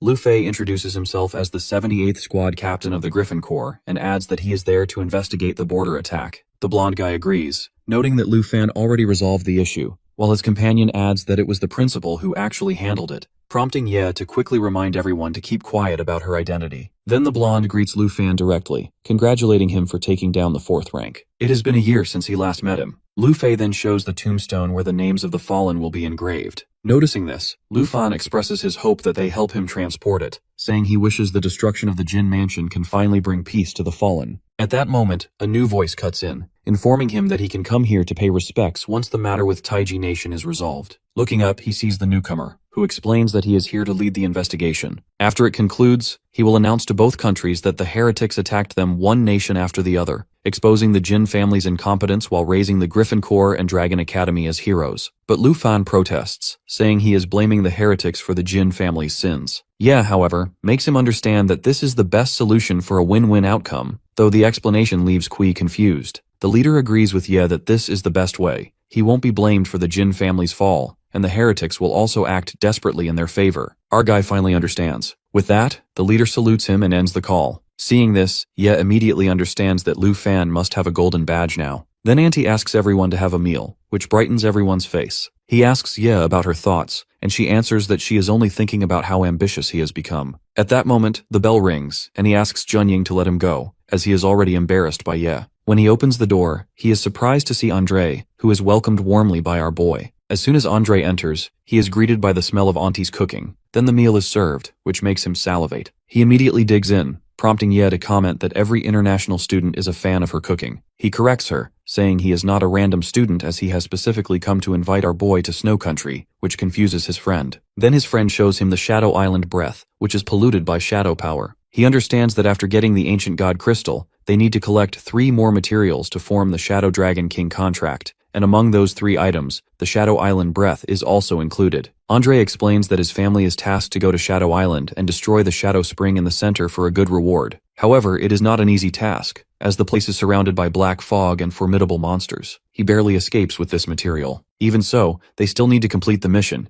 and he invites our dude for help, who, to his surprise, agrees immediately. At that moment, some important figure from an influential family stands in front of Lu Fan's door. Meanwhile, Andre comments on how valuable the materials they will find on the island are. Our boy agrees, since they can investigate the Shadow Breath and the Shadow Spring specifically. Then he asks Ye's opinion. She coughs again but encourages him to go, though he understands that she is not all right. Auntie assumes she has a cold and offers to make her comfortable, but Ye brushes off their concern. At that moment, the bell rings and our boy opens the door. The figure at the entrance asks about Ye, and his voice terrifies her. Lu Fan asks about his identity, and he introduces himself as Long Xing, saying he has come to discuss matters regarding the western border with Ye. She quickly rushes forward, reminding him that they will discuss the matter in the south, but Long Xing is happy to see her here. However, Ye suddenly coughs up blood and collapses into our boy's arms. Unfazed by her condition, this fox continues to offer his help if she pledges the Ye family to the Long family. He even throws out Choi Mountain as a bargaining chip and promised to protect Ye family against the Huang family as a bone for the dog.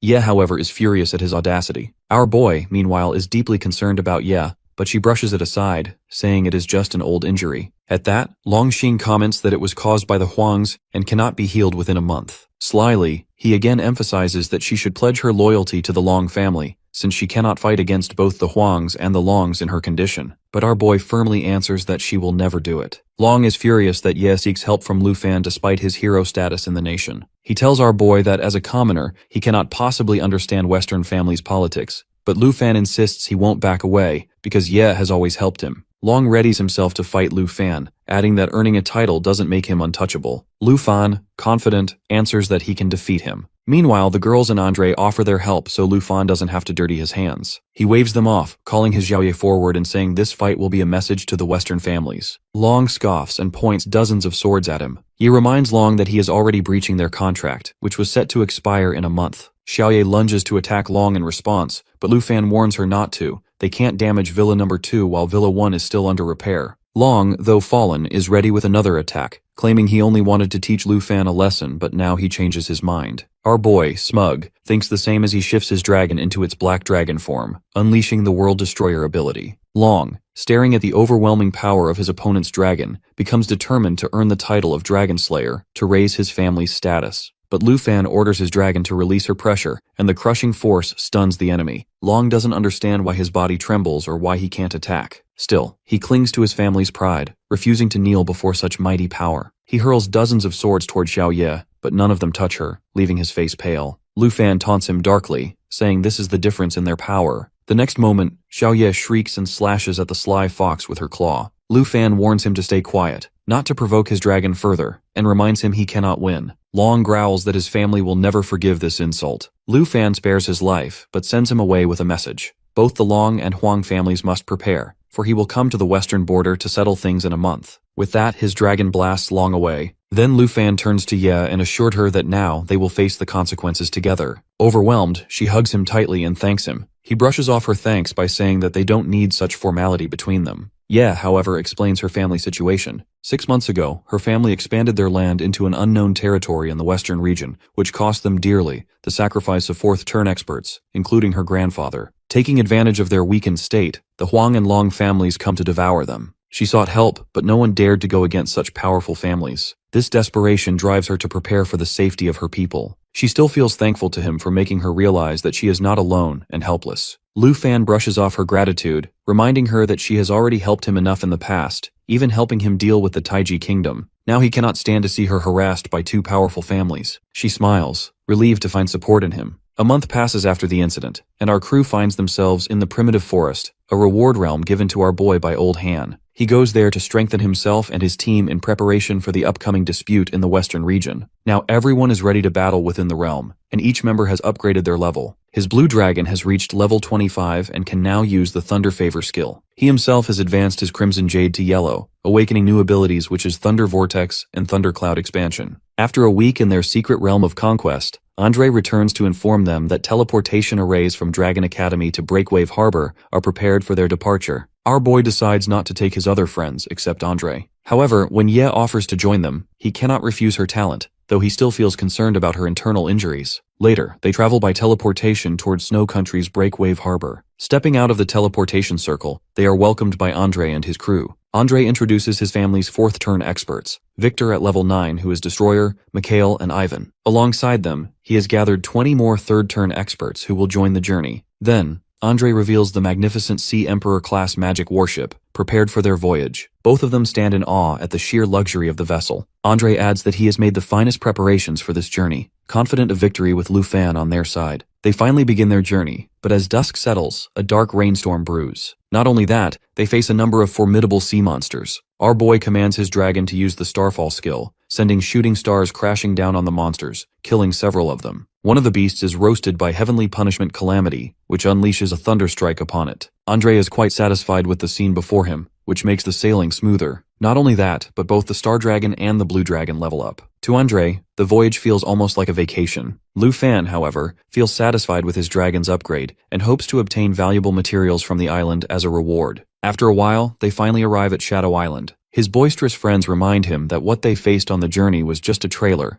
The real challenge lies within the island itself. He also explains how he created a safe route for the warship to dock securely at the island. Then it is time for them to set foot on Shadow Island. Meanwhile, in the Huang family, Huang Yutian, at level 98 and a peerless sword cultivator, approaches his elder. Yutian informs his elder that he has advanced from level 97 to 98 at the Ye family's Flying Immortal Ancestral Shrine. The elder comments on his exceptional ability, noting that when he met with Yutian's uncle the other day, the uncle had not even achieved half of what Yutian has accomplished. Yutian explains that it is not about achievement alone but about class characterization. His uncles, like the elder, are heavenly curse masters. Within the Flying Immortal Ancestral Shrine, he had to worship an ancient sword, which allowed him to advance on the cultivation path by aligning with his class, something his uncles failed to do. In reality, every person may only enter the shrine once in their lifetime and stay for only 3 days. Yutian adds that if he had the chance to remain there for a year, he would definitely have broken through to level 100. The elder then assesses him seriously, explaining that after the 4th job change, leveling up will no longer come from gaining experience alone.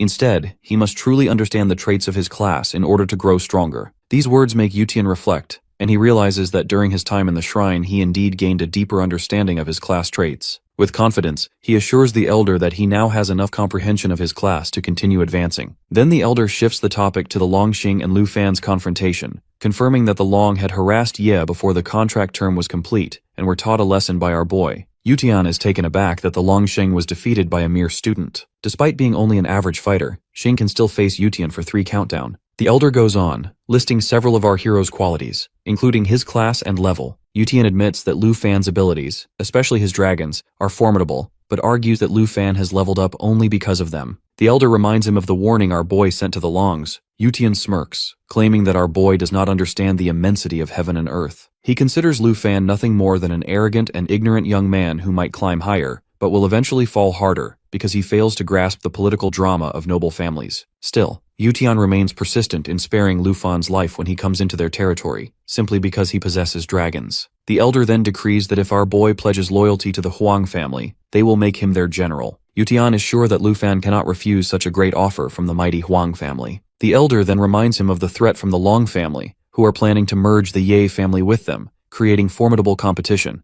Yutian consoles him, insisting he will handle this matter himself. Even though the Longs are also a noble family, Yutian is determined to prove that the Huang family is superior. Meanwhile, on Shadow Island, Andre grows concerned about Lu Fan leaving his team behind. Our boy warns him that while they may manage the outer fog, once they go deeper into the island, their life force will start to drain as their stamina is consumed. In that situation, they will only become liabilities. Hearing this, Andre's companions think he is arrogant for calling the weaker ones a burden. They even warn him that without a priest, he won't stand a chance in the shadowy depths. He replies that his dragon can serve as a priest, but they quickly remind him that dragons, no matter how powerful, cannot fill that role. Andre steps in as peacemaker, agreeing with Lu Fan since he must have his reasons. He orders his subordinates to stay on the ship until they return. Even so, our boy can sense their resentment toward him. Moving forward, Ye notices that the fog feels like it is draining her very life. Andre warns her that it will only grow worse the deeper they go into the island. At that moment, our boy releases Xiaofei and orders her to unleash her Light of Emerald. The dragon's power covers them with 3 layers of blessing, removing all debuffs. Andre is overjoyed to have the Emerald Dragon's light on their side. He remembers his last journey, when their priest nearly died of exhaustion,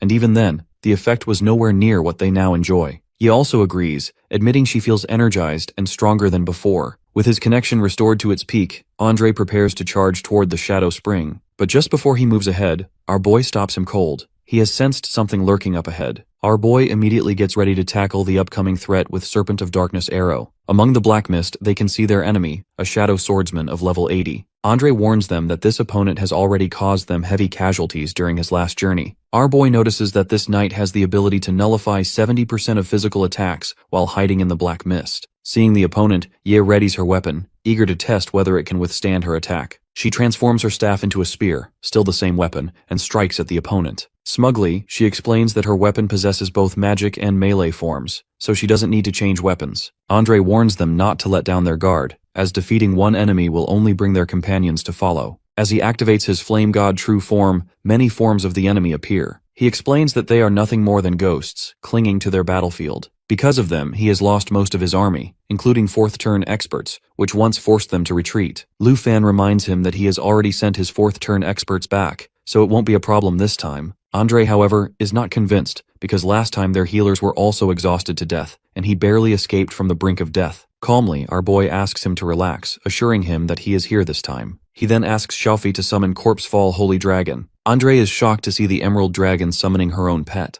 Without wasting time, our boy orders his dragon to use Light of Emerald and Emerald Blessing. Just as she is about to activate these skills, he uses Dragon Inspiration to boost both her and his attributes and attack by 30%. He then tells Ye to let him handle it, since she is already injured, while his dragons follow him closely. Andre also insists on helping, doubting that he intends to fight with only 2 dragons. But he firmly declares that 2 are sufficient. With that, he charges at his enemy, sword in hand. The next moment, he is ambushed within the mist. Andre quickly warns that this enemy has the ability to strike from the shadows, and especially cautions him to watch out for the scythe, which can drain his very life force. Suddenly the scythe is thrown toward Ye, and our boy immediately warns her. Calmly, she blocks with her weapon, declaring that the enemy underestimates her power. She charges at the opponent with her weapon, and with one shot, she has defeated it. Witnessing this, she stands in awe of the true power of the dragon. She is amazed to see that normally it takes her 2 strikes to kill a level 85 monster, but with the dragon's power, she can finish it in a single blow. Her eyes sparkle as she finally experiences how mighty the dragon's strength can be. Bursting with excitement, she asks Lu Fan to stay away from the Western family's disputes,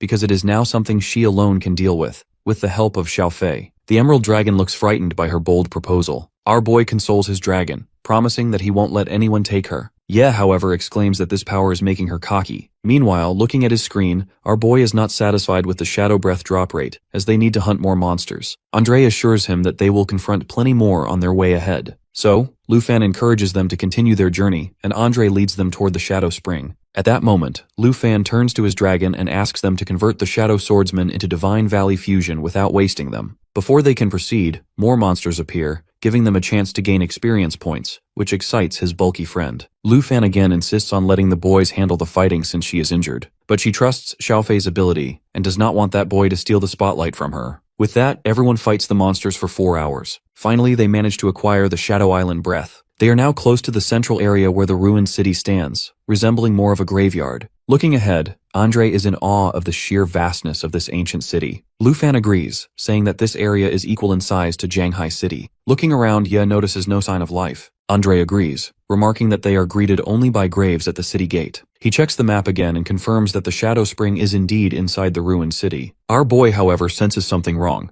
The next moment, he sees a fireball targeting Ye. He immediately saves her with the help of his dragon, who blocks the magical fire attack rushing toward them. Andre doesn't understand what is happening. Lu Fan explains that there must be monsters hidden from their eyes, and he suspects they are numerous. He immediately activates Xiao Ye's scout ability. With Xiao Ye's roar, countless monsters of level 95, Shadow Death Singers, are revealed. Seeing their numbers, Ye assumes there must be thousands of them. Xiaofei roars as well, while Andre consoles Ye, assuring her that with their boy and his dragon, defeating these monsters will be a piece of cake. The next moment, the ground begins to shake, and our boy notices something moving beneath them. Yi suspects it must be the boss. He again uses Xiao Ye's ability to reveal this underground monster, suspecting that it is of a lower level than the Shadow Death Singers. But he has no knowledge of the monster's abilities, which worries his bulky friend, since it can easily ambush them. To handle this, Ye suggests that he clear out the sky mobs while she and Andre keep guard for the boss monster. He agrees with her, reasoning that to move forward safely, they first need to eliminate the Shadow Death Singers. Both Ye and Andre ready their skills and move ahead. Meanwhile, Xiaofei signals him about something, and he notices a sealed letter inside a cracked tombstone. Opening it, he discovers a hidden quest requiring him to hunt down the underground boss monster. He thanks his Emerald Dragon for finding yet another hidden quest for him.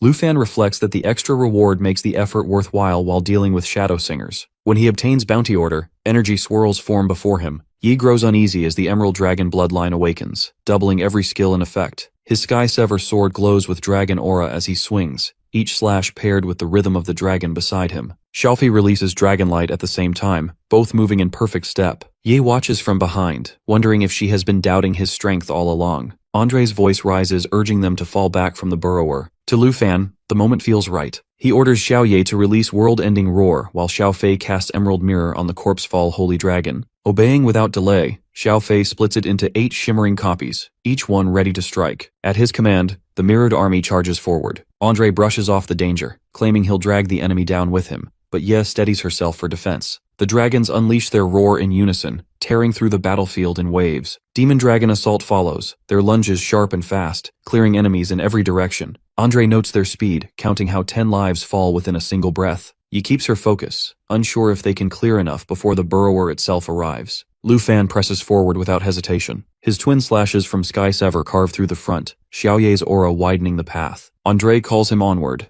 yet Ye suddenly freezes as the shadow burrower has already reached them. The monster appears with a piercing cry, its level 90 presence shaking the land. A dark cocoon of miasma pupa wraps around it, drawing every trace of shadow energy. Graves split open as Tidewalker 3, Explorer 4, and countless others rise to fight again. Andre worries over the rebirth of so many, but Ye insists they are only summons. Xiao Ye shifts full destruction dragon form, scales glowing hot as Lu Fan commands him to burn everything. Xiaofei raises Soul's Shelter while flames surge out in Cataclysm. The battlefield disappears under fire. Andre admires the sight but keeps her eyes on the cocoon, sensing something worse forming inside. The burrower builds layer after layer with no damage, constant healing and endless summons. However, Lu Fan realizes it is preparing to break through. At the last second, the cocoon splits, and Shadow Dragon level 95 steps out, able to shift between night form and draconic form. He steadies informs them that this is the true enemy revealed at last. Andre asks our boy about their next move. Meanwhile, energy builds in his hand with his decision set to fall for his enemy. Our boy then releases Thunder Favor into the dragon. At once, Xiaofei shields Ye and Andre while Emerald Mirror creates doubles of Abao and Xiao Ye. Eternal Guard rises, a barrier holding the team safe. The plan falls neatly into place. Mirror doubles raise their strength, the Emerald Dragon bloodline drives their power higher. Flames burst upward in a lava surge while thunderclouds gather above, both striking the Shadow Dragon together. The creature roars in denial, refusing to believe defeat can reach it. Yet thunder and fire tear through its body all the same. Lu Fan stands calm, certain that the ruined city now lies open to them. System alerts follow. Informing level rises to 46. Black Dragon reaches 45, Emerald Dragon grows to 40, and Blue Dragon climbs to 27. A new skill imprints within him that is Guardian Flow. Lu Fan checks Xiaofei's new ability that creates a shield that lasts 5 minutes, cutting damage and blocking debuffs. Because of their link, the effect doubles for both of them. That means he no longer needs to burn Soul Light just to hold off the miasma. He tells Xiaofei to spread Guardian Flow to everyone, and the dragon does so at once. In the middle of the fight, Andre notices the change, amazed by how powerful it feels. He studies the shield, pointing out the protection and immunity. With this, they can move through the miasma without risk. Andre confirms the shadow miasma is not harming him now. He suggests to this advantage to gather resources. The dragons trigger divine bone fusion, pulling corpses into themselves as Andre notes how much faster this makes collecting. She leads them toward another spot. Our dude realizes that with their help, material gathering is almost effortless. Then he spots Corpsefall drawing in the shadow dragon's body. He halts it immediately, explaining that turning such a boss into raw stats would be of no use. Instead, he raises his hand and summons it, making a puppet. The level 95 monster yields without resistance, now standing as his shadow dragon general. Our dude reflects that his army grows larger with 9 realms demons, 5 national defense heroes, the divine bone clone, and now this dragon. Each one strong enough to rival high-class fighters, and the holy dragon could even absorb the 5 heroes later. He then opens the reward chest and finds a scroll to improve quality. The last one he used on a weapon, but this time he weighs new options. Andre asks if he needs more. Ye confirms they cleared every bit of Shadow Island breath nearby, giving them 390 units in total. Andre then observes a scroll, calling it valuable. Ye reminds him his soul beings already carry legendary quality, and upgrading Shadow Dragon General. Lu Fan agrees that the general's strength is more important now than his own. Ye teases that the general looks cooler than his master. The dragon tests its strength, claiming to feel lighter and stronger in battle. Its stats rise further, which satisfies Lu Fan. He takes to the air, telling everyone to follow as they leave for the ruined city's palace where the Shadow Spring lies. They fly at high speed, though the others shout for him to slow down. Mid-flight, a strange voice calls for help. Lu Fan recognizes it as magical mimicry, used by Ye to project her voice as principal. The plea repeats again and again. Andre wonders where it comes from, suspecting the palace. Our boy decides they must check it out. They land at the palace, the voice becoming louder and clearer. His companions also notice the Shadow Spring is inside this place. Following the sound, they find an old man ghost surrounded in mana. He claims 3 centuries have passed since anyone reached here. A Bao suddenly rushes forward, startling the figure, who hides and begs for protection from the dragon. Xiaoye smacks a Bao to stop his antics while Lu Fan orders him to behave. Andre whispers that the figure feels like a ghost. Ye notes he looks harmless but advises caution. Lu Fan asks what he wants. The spirit apologizes, explaining this place was once Tianfu Island, where he served as court mage. He died defending the Blessed Spring 300 years ago. A black dragon appeared, spreading miasma that wiped out the kingdom and poisoned the spring. The king and people were consumed, their city reduced to ruin. Now the ghost begs them to free the king, bring peace to the dead, and restore the land. Andre points out they are the first to reach this place in 3 centuries. Yi reasons that the Shadow Spring must still be guarded by the corrupted king. A notification appears informing the court Arhamage request to defeat the Shadow Black Dragon and lays the fallen to rest. The prize is the entire territory. Lu Fan is surprised to know the whole of Tianfu Island was offered as a reward. Suddenly, footsteps echo through the hall. A dark monster approaches. The ghost trembles, announcing the king's arrival. The steps grow heavier. The ghost pleads for them to free his ruler. He warns the enemy is close, telling everyone to stay vigilant. Andre suggests they be vigilant. The figure steps into the light. It's Shadow Dragon King, level 95. The ghost begs them to end the curse. Next moment, the Shadow Dragon King roars as Andre realizes that the corruption has transformed the king into a half-human, half-dragon monster. Ye is also worried about the overwhelming power of their new enemy, and she turns to our boy for the next course of action. He immediately instructs Andre to stay at the rear and asks Ye to use her magic ability and attack first. When there is an opening, Andre can take the opportunity to search for the Shadow Spring. Andre is ready with his Flame God's true form, protecting their backs in a way he has never done before. Ye is ready as well. Together, they prepare to advance with Xiaoye, whom he orders to use Destruction Dragon form.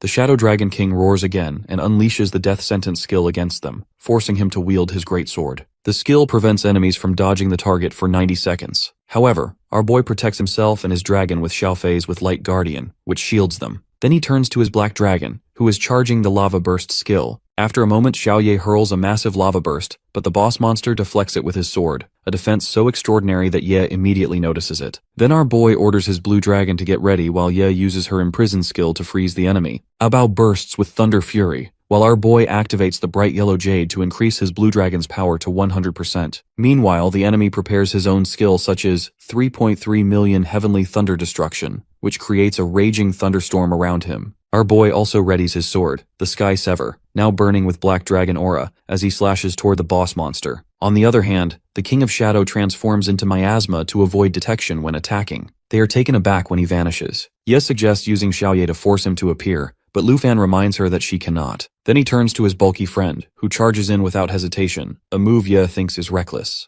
The The monster reappears, and Ye desperately suggests creating a defense. Andre, however, feels satisfied that they have gained a lead on the Shadow Springs location. The monster attacks Andre while Ye fails to understand the reason behind our boy's indifference to the danger. In the next moment, Andre appears behind her, explaining that he is well and alive. The monster attacks only a mirror image, one created by Xiaofei. It is their trick to lure the boss out. He grins, proud that even they have fooled her, while she expresses her fear for his safety. Then our boy tells them to seize this opportunity. Xiaoye first unleashes the lava burst skill while her heaven punishment calamity is charging. He orders his emerald dragon to cast dragon domain, preventing the enemy from hiding in the miasma. Then he commands Abao and Xiaoye to deliver the killing strike. Abao uses dragon domination, while Xiaoye releases both lava burst and heaven punishment calamity toward their enemy, making the monster shriek in pain. Our boy also joins in, striking with his own blow. With the death of the boss monster, Abao upgrades to level 28, Xiaoye to level 46, and Xiaofei to level 41. As the crown of the king falls, Lu Fan also advances to level 47. Looking at the crown, our boy wonders whether the jewel holds the Shadow Glare-stone. While he has completed the Shadow Dragon King contract, the court Archmage's request also updates. After defeating the Shadow King, he now needs to bring peace to the dead. Inspecting the crown, he notices the Shadow Glare-stone, which is the source of its corruption. Breaking the crown, he is satisfied that he will gain some extra dragon coins by selling the surplus material from it. Now he collects his targeted material, excluding the Shadow Spring, after gathering 3 Shadow Glare stones. With the help of the Great Sword of the Shadow King, which is entrusted to our boy, he brings peace to the land's dead. The court mage is quite happy to learn that his people are finally at rest, and that his homeland is regaining its lost glory. With that, our boy completes his quest. Not only this, the court mage also grants Tianfu Island to him, making him its new owner. The companions of Andre notice the thunderstorm ceasing and guess that Andre and our boy have succeeded in their mission. At that moment, he receives congratulations from Ye, who compliments him on having earned his own territory. Looking at his screen, he feels satisfied to see that this territory not only provides steady income, but also hosts wild monsters, giving him opportunities to raise his experience points. Furthermore, after purifying the Shadow Island, the fog and thunderstorm vanish. This allows him to trade resources and accept commissions to clear wild monsters. He can even come here for cave exploration. On top of that, he now has the ability to summon fog and thunderstorms again if he doesn't want outsiders to find this place. Now they arrive at the Shadow Spring. Our boy notices the utilization of its water, which can increase the user's attributes by 3 to 30%. Ye is impressed as well. She prepares to store the water for a good price and asks our boy whether he wants to contract with the Tianhua boss for selling it. He refuses for now, reminding her that their first mission is to help Andre complete his task. Suddenly, everyone on the boat sees the defense measures, thunderstorm and fog, engulfing the water, which makes them doubt Andre and the others' success. Meanwhile, our boy prepares his dragon with Guardian Flow. Andre hesitates, worried that destroying the spring water will ruin his property's resources. Our boy consoles him, promising that after the task is complete, he will hire someone to repair it. Ye even suggests renovating the whole ancient city. In the next moment, he obtains the Wrath of 10,000 Dragons, which is a skill book. After acquiring it, his thoughts wander to the next task, repairing the Shadow Eye Spirit, so that he will have every material needed to complete the Shadow Dragon King contract. 1 week has passed since our boy obtained Tianfu Island. The first thing he does is replace the defense system with his puppet army, which can now spawn unlimited monsters. This makes the island a perfect spot for leveling up. Then he installs a teleportation gate inside his villa number 2, so that his remaining friends can also come to the island. Now they are enjoying themselves there on vacation. Meanwhile, he waits for the reconstruction of the Shadow Spring so he can collect Shadow Spring water. One day, he heads to the hot water bath when Ye also joins him, complaining that he didn't tell her about it. Then she slips and falls into him. He is flushed by her proximity, which she uses to tease him even more. Finally, after not bothering him further, she relays the message that the repair of the Shadow Spring water has been completed. Later, when he is collecting the water with a satisfied expression, Ye grows curious about what kind of creation he is working on. Meanwhile, his system crafts a Shadow Dragon King contract diagram and asks for his permission, which he grants. Then he receives a crafted summon scroll, which he gives to Xiaofei to consume. He calls him crazy, but he explains that usually a scroll has limited usage. However, once Xiaofei consumes it, she can use it unlimited times as her ability. With that, she activates her natural assimilation ability, which will allow her to contract with the Shadow Dragon King and summon it as well. Then he asks Xiaofei to demonstrate her skill, but even after 5 minutes, nothing happens. Looking at his screen, he realizes that the overwhelming strength of the Dragon King has become its loophole. Ye, impatient for results, asks what is happening, so he orders his dragon to release stealth. At that moment, the Shadow Dragon appears, leaving her in awe of him for obtaining another dragon, one that can disappear at will. He remarks that this is no ordinary dragon and encourages her to check its stats if she wants. Later, they spot a Shadow Dragon General, a dragon boss second only to the Shadow Dragon King.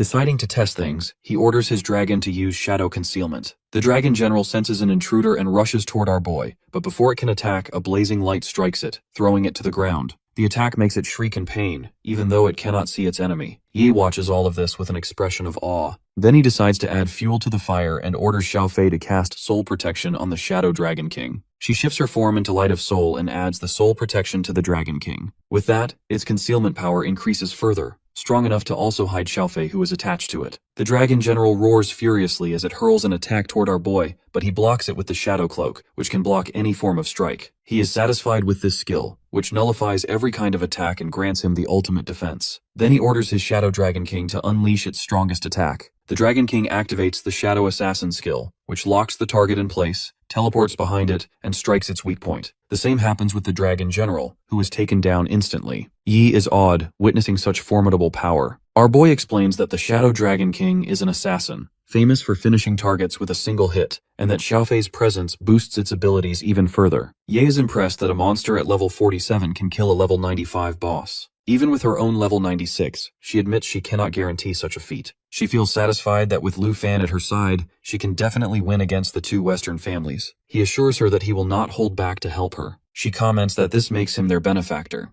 At that moment, she intends to give him a great gift from her family once the matter is settled. After 2 days, they reach the Western frontier. Looking around the Western territory, our boy admits its enthralling beauty, which must be the reason noble families choose to settle there. He explains that this is indeed the case, because noble families are important to the Dragon Kingdom. They are granted Western regions, which are rich in resources. The government doesn't even establish cities here to avoid disturbing the nobles. She adds that the Western frontier belongs to lower-level nobles like her family, along with the Long and Huang families, while the deeper regions are occupied by higher nobles. However, even these higher nobles consider fourth-tier experts as the lowest level. Listening to this, he realizes his obliviousness to such political drama and understands that in their eyes, he must be nothing more than an ant. Still, he feels a surge of anticipation at the thought of finally meeting them. Yi then announces that they have arrived and steps down at her residence. Before even entering her home, she warns him to consider whether he is truly ready to endure the drama inside. If he regrets it, he still has the chance to turn back. He replies that the only ones who will regret are the Huang and Long families. Encouraged by his resolve, she tells him to follow her as she begins giving him a tour of her childhood home. At that moment, in the Huang family martial arts arena, Yutian is practicing against his elder. The elder praises him, saying that even with all his stabilization over a month, he is still behind. However, the elder believes that Yutian has already reached a tier higher than where he currently stands, and he hopes this young man will surpass his strength within half a year. He even daydreams that with Yutian's power, the family might climb high enough to challenge even the noble families. Meanwhile, they must also secure enough resources to surpass the Ning family. Hearing this, Yutian promises to work harder. Then the elder informs him about Lu Fan and Ye's arrival at Bone Dragon.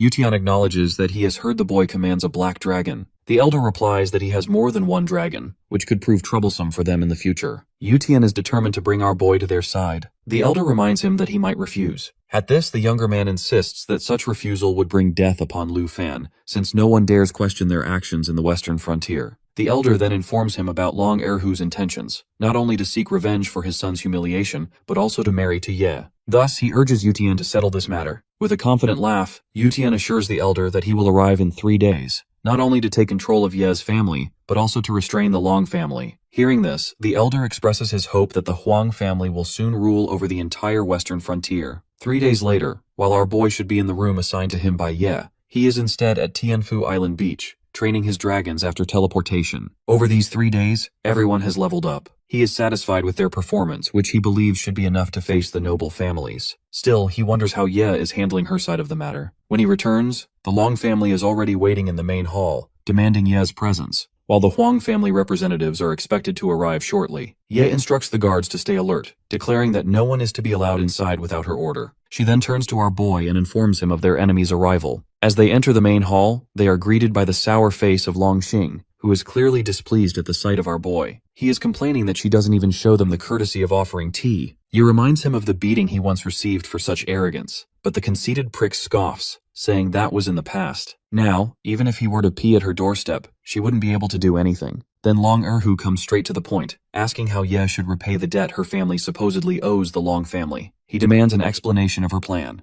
With a sly smile, he adds that Xing had gone to her for this very purpose, yet Lu Fan beat him instead, so now they are also here to bring him justice. Ye angrily reminds him that Xing was the one who broke the rules, and clearly, they have no intention of returning her resources. Erhu then makes a proposal. If she marries him, they can let go of Xing's grievance, since she would become family, and they would even grant her protection against the Huang family. Xing readily agrees, declaring that if she marries Erhu, all matters will be settled. At that, our boy arrogantly taunts them, asking if he have ever even looked in a mirror before making such a ridiculous proposal. Xing is furious at hearing his taunt. Lu Fan assures Ye that he will handle the matter. At that, she seductively asks him to help her, explaining that the Long family didn't bring a large force, but still intends to forcefully claim her hand. He assures her that he will do it for her. Hearing this, Erhu reminds Lu Fan that he is nothing more than her toy and should not interfere in noble family matters. Ye, however, agrees that everything should indeed be proper in noble families. That's why she officially appoints our boy as her family's representative in this dispute. The Long family doesn't understand what just happened. By giving him her family's seat, she has effectively declared him the head of her house. Xin immediately protests, but Erhu stops him.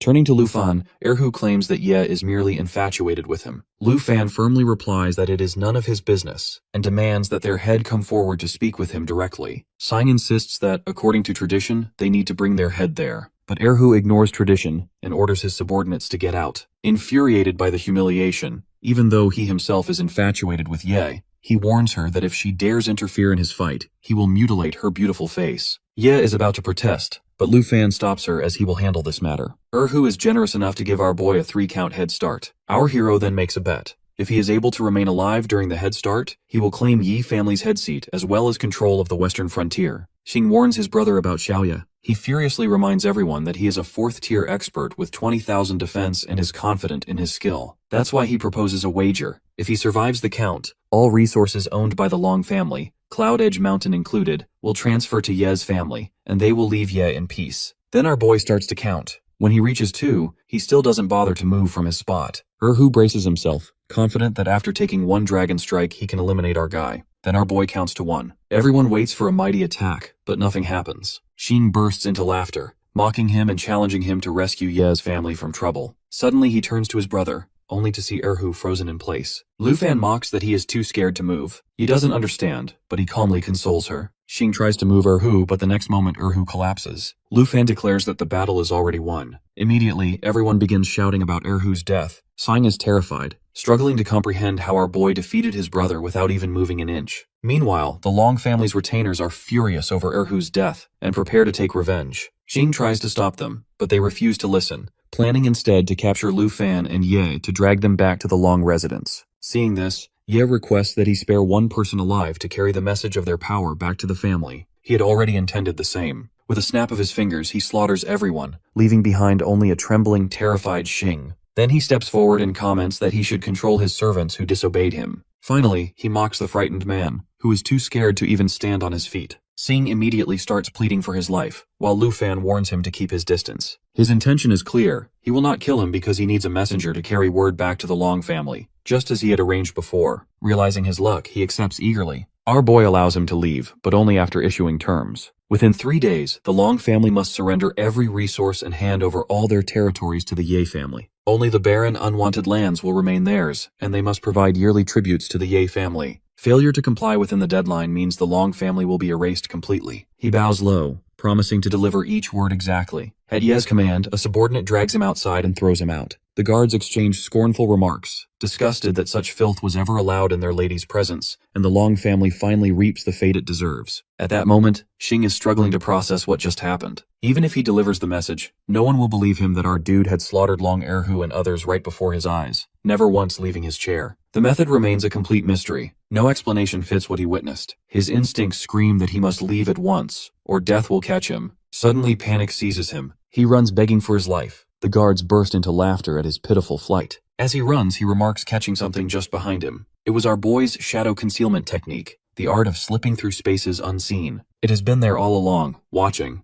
30 minutes later, at the western frontier, a group of riders soars on mechanical bird mounts. Among them sits Huang Yutian, ranked 4th among sword cultivators. His subordinate brings grim news that the family's ancestor discovered that the Longs dispatched dozens of third-tier servants earlier today. Doubts rise if the young master handles matters alone. Huang dismisses the worry. Servants at levels 60 or 70 pose no threat. Yet another subordinate points ahead as someone approaches at full speed. It is none other than Xing, running wild. Huang's group laughs at Xing's desperate escape, certain his family troubles broke him. Yutian mocks him, saying his strength never matches his level and he is nothing compared to their young master. He waves aside their distraction, pressing them onward. They must reach the Ye family at full speed. Still, the image of Long Xing in this state leaves him uneasy. He admits to a foreboding sense that this mission will not be easy. An hour later, outside the Ye family courtyard, guards spot the approaching force. Recognizing the Huang family, one guard warns his partner not to let them through and rushes to inform Miss Ye. Yutian brushes them off with arrogance, claiming he will see her himself. In one swift strike, he cuts a guard down and enters. The surviving guard flees inside, screaming for Ye and warning of murder. Yutian calls the retreating man noisy and raises his hand to end him. Before he can strike, a surge of energy cuts across his path. Ye herself has arrived. She condemns his audacity of slaughtering members of a noble family. Since he struck first, there will be no discussion. Her voice rings with finality. Any offender will be killed without mercy. Fire mark of the 7th layer ignites at her command. Yutian answers with his white jade sword, scoffing at her defiance. He recalls how he injured her before, doubting her strength. This time he promises to break her properly. His sword crashes against her flames. He follows with a command for his men to attack. The Huang family surges forward, only to be interrupted by a sudden blast. Long Erhu appears out of nowhere, his strike shaking the courtyard. The explosion leaves the attackers stunned. All eyes widen to see him, and Lu Fan sits at ease, smiling faintly, while Long Erhu's corpse, still pulsing with level 98 strength, slams into the Huang forces at his command. Panic spreads through their ranks. Yutian demands answers about Erhu turning against them, but Lu Fan remains calm, completing the synthesis of a god-level treasure map. Above, Ye glances at our dude, remarking that the Huang family has come prepared to deal with them. Lu Fan replies with ease, assuring her she need not move a finger. Huang is nothing worth her effort. Huang's pride burns. He summons the peerless 9 swords, his blade splitting into 9 identical copies. The swords streak toward Lu Fan in a storm of killing intent. Lu Fan answers with the Shadow Dragon King.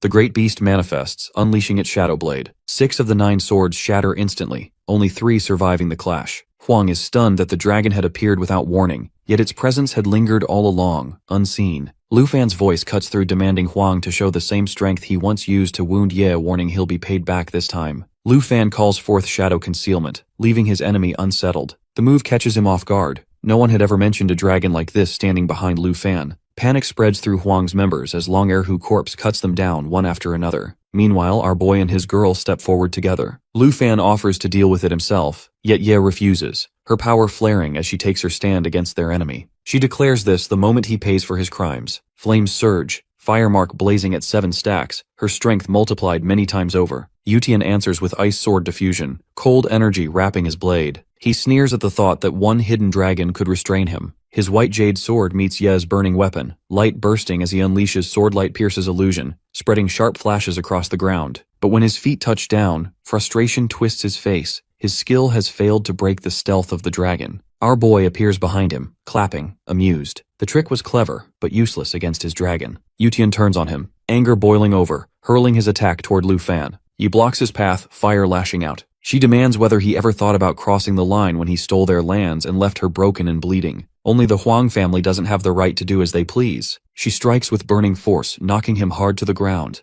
Blood spills from his mouth. Stunned, he cannot believe she made him bleed. Ye's eyes burn brighter. She will not stop until he lies dead. He curses under his breath. If not for that cursed dragon, none of this would have happened. Rage drives him. If he must fall, he will drag them all with him. His first sword array slash explodes into life. He recognizes the same blade storm that nearly killed her once before. Lu Fan narrows his eyes, realizing something feels wrong. Next moment, Yutian body shakes. He isn't aiming only at Ye, he's baiting Lu Fan. Yi braces, vowing she will end it herself this time. Our guy shifts the trap back on him, ordering the Shadow Dragon King forward. His enemy seizes the chance, binding the dragon with blood sword shackles for 30 seconds. He laughs, that he had guessed correctly. By attacking Ye, he forced Lu Fan to act. Mounting his mechanical bird, he prepares to retreat. But before he can escape, his mount is struck down. He crashes hard to the ground. Lu Fan's voice follows, demanding who gave him permission to leave. He grabs Yutian by the hair, pressing his blade to the man's neck, mocking the thought that his dragon was the only threat. His confidence collapses, and he blurts that killing him is impossible.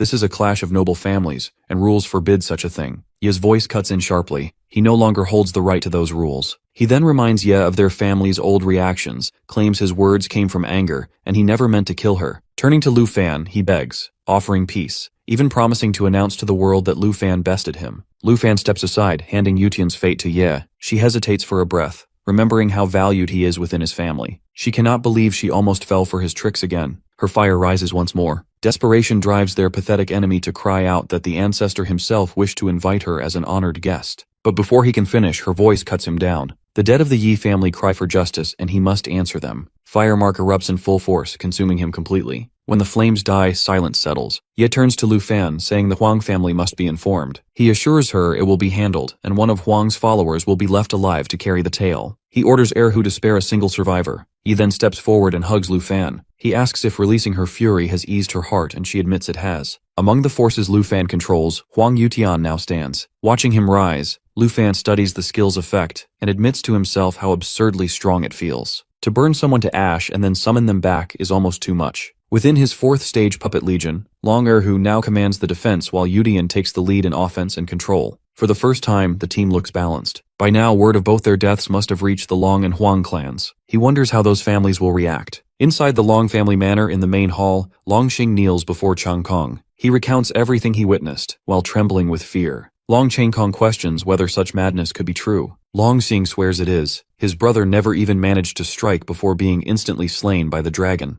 Each attack claimed a life without fail. Even 3rd stage experts crumbled in a single blow. He responds that Ye from the Ye family clearly found herself a terrifying ally. A guard steps forward, reminding the clan head of the real issue. With the 2nd master dead, they now face the demand delivered through Long Xing. Within 3 days, they need to hand over all lands and resources. The question is cut short by a thunderous explosion above. At that moment, Huang Elder descends into their hall. His eyes burn as he calls out Long Changkong's name, demanding answers. Changkong's face hardens. Huang loses to the Ye family and then comes here, seeking to stir another war. But old Huang roars that the Longs colluded with the Ye. Long Erhu killed his grandson Yutian, and now the debt must be paid. Long Xing stares in disbelief. He had seen Erhu cut down by Lu Fan's dragon with his own eyes. It was Ye who sided with Lu Fan to finish him, not Erhu. Old Huang steps closer, demanding proof. If Long Xing dares to lie, he'll regret being born. Shaking, Long Xing insists he speaks the truth. Chang Kong raises his hand, warning Huang to mind himself. This is still the Long household. The truth is clear. Erhu died. If he appeared alive, then someone must be using necromancy. Lu Fan let Long Xing return on purpose, carrying the warning. In 3 days, the Long clan must submit. Their power swells as both leaders call on their energy. Old Huang reveals he too got the same message about handing over everything to them in 3 days. He is shocked at the growth of the Ye clan in 2 months. Chang Kong responds about the Ye family's grown arrogance, and they will pay for it. He reminds him of the true threat as Lu Fan wields not one, but the powerful beasts. One hides like an assassin, striking unseen, while the other crushes foes head-on with raw might. Old Huang responds that a tamer is still a summoner, so it means cut down the master and the beasts vanish. Still, the Long Dragon is not so easily cornered. Chang Kong assures him there is no need for concern because their clan holds the Sun Arrow user, so they can lock onto the dragon's position wherever it hides. Old Huang responds with a grim smile that the Ye family thinks he is enough to overturn centuries of power,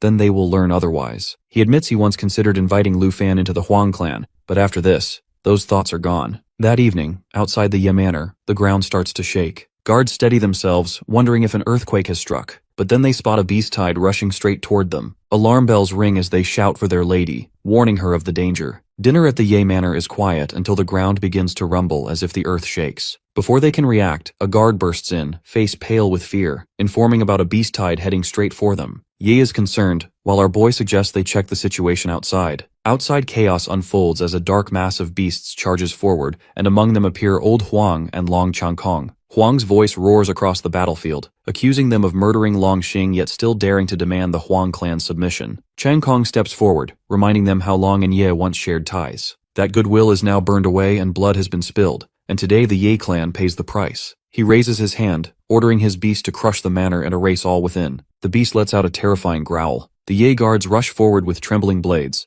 only to discover enemies pressing from every side. They strike, but at the final moment a barrier rises, catching the assault which left shocked both comrades. Because such a strike should shatter even the strongest treasures, yet it holds firm. At the center stands Lu Fan, calm within the storm. His technique, External Ward, has wrapped them all in its protection. He looks at the attackers as though they are children who failed to listen. He understands that 4 transitions passed, yet still they chose this path, so today's slaughter belongs to them. Ye steps forward, pointing out that Long and Huang have joined hands to strike as one. Chang Kong's eyes fix on Lu Fan, realizing this must be the dragon Tamer whispered about across the land. Lu Fan admits it without concern. The revelation makes Chang Kong sneer. Dragons or not, no upstart can stand against the might of 2 ancient clans. Today they will prove what true nobility means. Lu Fan studies the Sea of Beasts, dismissing them as little more than fodder. Numbers alone cannot topple the Ye clan. With a simple gesture, he summons his dragons. One after another, wings fill the sky, scales glinting in the firelight. Enemies are in disbelief that there are rare dragons swarm around one man. Then Xiaoyi's presence flares as natural assimilation activates, making the scene even harder to comprehend. The rival leaders stand frozen, unable to grasp the depth of what they face. Lu Fan warns them to wait. His true strength is yet to come. From the shadows march his corpse dragons, undead giants carrying the memories of fallen beasts. Hu, Xing and others stand in dreadful silence, their very existence a reminder of the Jin clan's downfall. Each puppet alone could rival a noble house, yet he wields them all. Panic ripples through the enemy lines, even the beasts shrinking back in fear. Chang Kong and Huang steel themselves,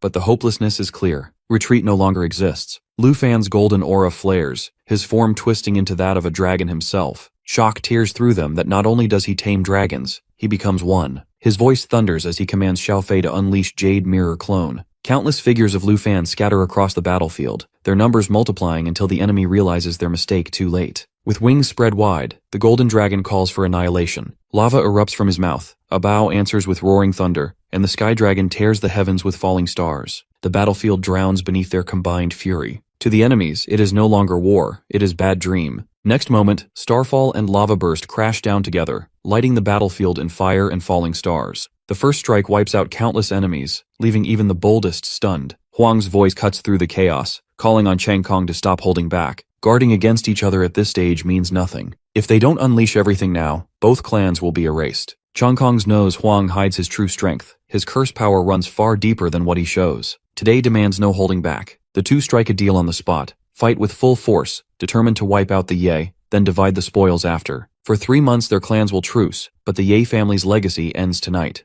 Huang's aura surges heavy as his curse spreads outward, a suffocating grip that can freeze even those on his level for 10 whole seconds. As the talismans flare, he declares the moment has come to kill him. Chang Kong answers with action. Red flames coil around him as his beasts howl in frenzy. A blazing sphere of fire forms above, swelling larger until it tears through the air and slams toward Lu Fan's golden dragon form. The blast engulfs him. From behind the barrier, Ye screams Lu Fan's name in fear. Chang Kong smirks coldly, convinced it is over. He taunts that a shape-shifted dragon can't survive the combined might of 2 clan leaders. But then golden eyes open, and Chang Kong's smirk fades into shock as Lu Fan's voice rolls across the battlefield, informing that it was only a Jade Mirror clone, nothing more. Rage boils in Chang Kong. Now that the real form appears before him, he charges again. But the result is the same. Lu Fan's body remains untouched while Chang Kong staggers back, struck down by the counter. Breathless, he stumbles, realizing his energy is gone. Just one clone drained everything from him. A second transition at barely level 40 should not hold such overwhelming strength.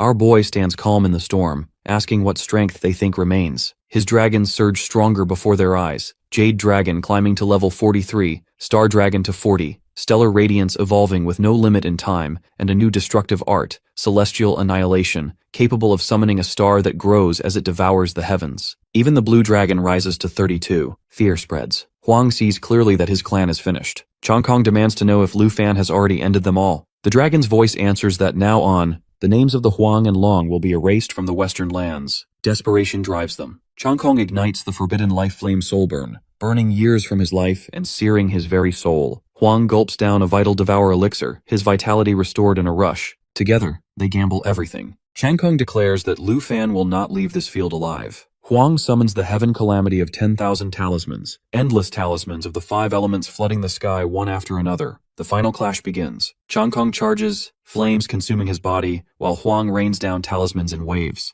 Their combined strike smashes into Lu Fan, enclosing him from every side. Huang's laughter rises that he succeeds. But then our boy's voice cuts through that he was testing the strength of the Huang ancestors, and the result disappoints him. In the next breath, the shield shatters. Lu Fan is free as if untouched. Huang stares in disbelief that ultimate attack could not stop the dragon tamer for even a single heartbeat. The moment finally comes for Lu Fan. He summons dragon language replication, his aura swelling with terrifying power. Old Huang senses the danger too late and triggers his mystic talisman spirit shield. 12 glowing talismans spin around him in a defensive ring, each one capable of absorbing a strike and returning damage. But Lu Fan unleashes lava burst. Flames roar out like a storm, engulfing the talismans all at once. The fiery surge devours them instantly, leaving nothing but drifting ash. The shockwave hurls Old Huang through the air. Lu Fan steps back into his human form as both enemies collapse to the ground, broken and defeated. Chang Kong, struggling for breath, mutters about their divine archer, the one capable of piercing even the strongest concealments. He cannot fathom how his dragon slipped past such detection. Our boy only gestures toward a lifeless body nearby, explaining that his dragon had grown annoyed by the hidden scout and ended him without hesitation. Suddenly, blood spills from the mouths of both patriarchs, their internal injuries tearing through them. Lu Fan makes his stance clear. Someone was sent with a message: if clans present the resource transfer agreement, or they face extinction. The Huang and Long clans are suffering only because of their own choices. If they wish to argue, they can explain themselves in the afterlife. Chang Kong forces himself upright, straining through the pain to warn him. Perhaps he fears no clan now, but the power backing them is beyond anything he can bear. Old Huang joins in, revealing that the Ning clan, an aristocratic family of Class C, stands behind them. A single level 100 expert from that clan could erase him effortlessly. He casually asks if their final words are finished, yet they keep shouting, desperate to hammer warnings into him. The Ning clan will never forgive him if he dares kill them. Lu Fan answers if their clans are so important, then they can go to the underworld first and prepare the path. Chang Kong still tries to reason, asking if he truly intends to form an eternal blood feud. But his answer comes not in words, but in action. All of his dragons awaken at once, their power shaking the air. He declares that someone from the Ning clan will hear their last screams soon enough. Behind Lu Fan, 5 dragons hover. The realization cuts through him.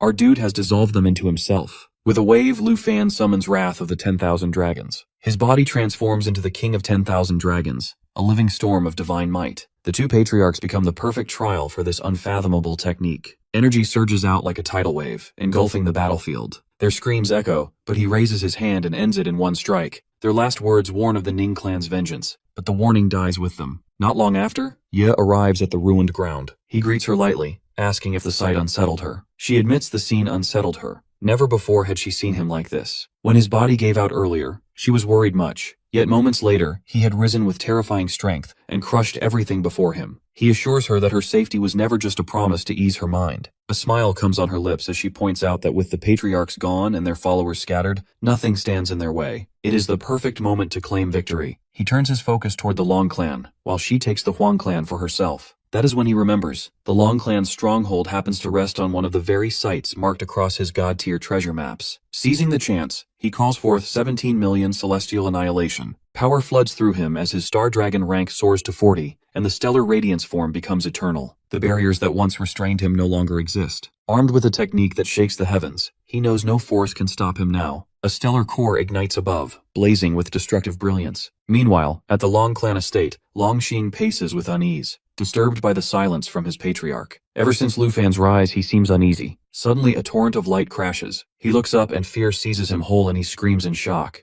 Lu Fan feels the sheer weight of his new power. If he combines it with dragon language resonance, even a city could crumble in an instant. He then reaches the treasure sites and unlocks the chest waiting for him. Inside, rewards shimmer one after another. The first is the legacy of a flame dragon warrior, followed by a pair of golden dragon king bracers. With them, the golden dragon king set awakens the moment he touches it. More treasures continue to appear. A skill manual, an enchant level removal scroll, then a scroll to raise enchant quality, another to strengthen pets, and finally, one that expands his summon slots. He reviews the rewards with satisfaction. The extra slot lets him keep the new egg, and the pet scroll ensures growth for his Shadow Dragon King. Even if neither his serpent nor dragon has reached legendary rank yet, the haul is more than worth it. Satisfied, he gathers everything and leaves with his dragon, already thinking of returning to Ye. Meanwhile, she arrives at the fallen Huang clan's grounds. A desperate man rushes forward, clutching at her legs and crying her name. He is Huang Yincheng, once steward of the clan. With the patriarchs gone and the clan's core shattered, only a few hundred members and scattered resource points remain.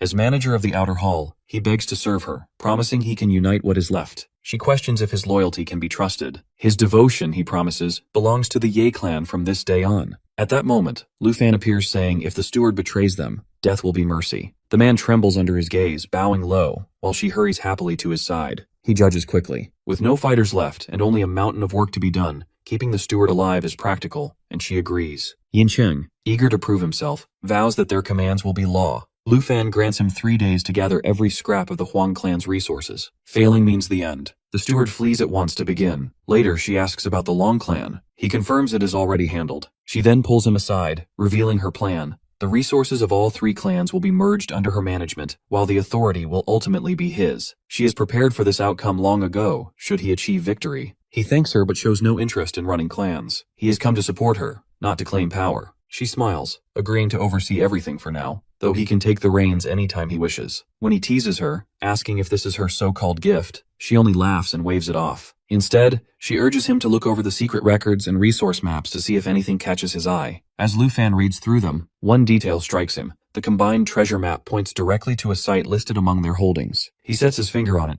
The flying immortal ancient shrine, Yi identifies. The very next day, they journey to its entrance together. She warns him of the rules that a person can only enter 1 time, and no matter their level, only 1 rank can be gained inside. For someone like him, it might be a wasted chance. Lu Fan thinks that waiting until later might be wiser, but after coming this far, the idea of walking away leaves a bitter taste. Regret would linger too long. When they land, soldiers bow low, awaiting orders. Ye addresses them directly, clarifying any who remain loyal to the clan will be treated with fairness only. Together they advance until the shrine reveals itself. A glowing portal shimmers before them. Yi informs now she can only wait for him outside. Our dude accepts, stepping toward the portal with steady resolve. As the light swallows him, his goal blazes clear in his heart that within these ruins lies the dragon egg he seeks. Lu Fan stares at the egg for a moment, thinking that it has been ages since he last saw a dragon egg since a bao hatched. He turns to the ancient statue nearby, silently thanking the elder who left this gift, and vows to have the Huang family repair the weathered shrine. His focus on the egg nearly makes him miss a battered book nearby. Picking it up, he notices the fine craftsmanship hidden beneath its torn cover. The handwriting inside is almost faded with time, yet readable. Clearly, the owner had braved countless dangerous places. The pages reveal the story of an expedition. The explorer wrote of sighting a massive dragon deep within Fallen Dragon Valley. The entry dated year 589, January 30th, speaks of relief when the group realized the fallen creature had survived a storm. Their plan was to capture the wounded beast, strip materials from other dragon corpses, and gain riches beyond measure. With a prepared scroll for taming magic, the explorer believed success was possible. Yet even with 4th-tier masters at his side and the dragon on the brink of death, the attempt failed. Poison gas erupted, burning through everything. Panic spread, and many were reduced to nothing in moments. The author admits abandoning his comrades in order to live. Still, the gas found him, eating away at his body slowly. Days later, coughing and weakened, he recorded one final warning to never enter Fallen Dragon Valley and trigger the dragon at its depths. His last words attempt to name it, but the sentence breaks off midway. Our dude studies the fragment carefully. It's Devourer Demon Dragon, Abyssal Maw. The name jolts his memory. This was the same target mentioned in a hidden chest he once received at the Flying Dragon Mausoleum. Back then, he had neither the strength nor the tricks to pursue it. Now, with the seed of Flying Dragon Divine Wood clenched in his hand, the path feels within his approach. He reflects that this time, fortune is on his side. He possesses a summon slot expansion scroll, meaning a second dragon companion is possible. Calling out his current dragons, he prepares them to welcome their new kin. The scroll glows as he activates it, and he announces the arrival of their newest member, the little poison dragon. Abao and Xiaoye hover nearby with curiosity. He warns them to treat it gently. Using dragon riding technique, he attempts the taming process. Oddly, the hatchling refuses to break free of its shell, releasing only waves of foul-smelling gas. Soon after, information flickers across the contract slot. Level 11 Poison Dragon. The contract has already been formed. Its attributes are average, with spirit as the only strong point, but the true marvel lies in its passive abilities. Anyone touching the creature risks infection by toxins. If struck down, it collapses, only to revive again and again. Unlike other dragons that rely on immense recovery speed, this one simply restores, spreading poison without end. The realization leaves Lu Fan awed. Abao nudges the egg with playful force, and suddenly it cracks apart. Out tumbles a small dragon, squeaking nervously as it darts away from him. Lu Fan stops Abao from his actions. The tiny creature chirps anxiously, its body almost slime-like. He lifts it gently, resistant to its poisons thanks to his bloodline, though he knows others would smell the stench clinging to it. Its cries remind him of a frightened mouse, so he gives it a fitting name, Xiaoji. He guides the dragon to eat the eggshell, knowing it needs the nourishment to grow strong. The little one hesitates, shy to the point of trembling, but under Xiaofei's patient care, she begins nibbling. Watching her, Lu Fan realizes how alike Xiaoji and Xiaofei appear. both hesitant and calm. In time, he feels certain they will be good together. Xiaoji's gift is unique, the ability to collect poisons without limit. This talent alone makes her future terrifyingly bright. As he glances toward the horizon, he knows the timing is perfect. Fallen Dragon Valley brims with poison, and in 3 days when they finally depart, Xiaoji will have the chance to unleash her true potential. 3 days slip by inside the flying immortal ancient shrine. During that time, Lu Fan's strength rises to level 48, unlocking a new passive ability, Weapon Mastery. Xiaoji, starting from a much lower level, advances even faster. By the end of the 3rd day, she reaches level 13 and awakens a new skill, Netherworld Guardian. Those days allow our boy to understand her better.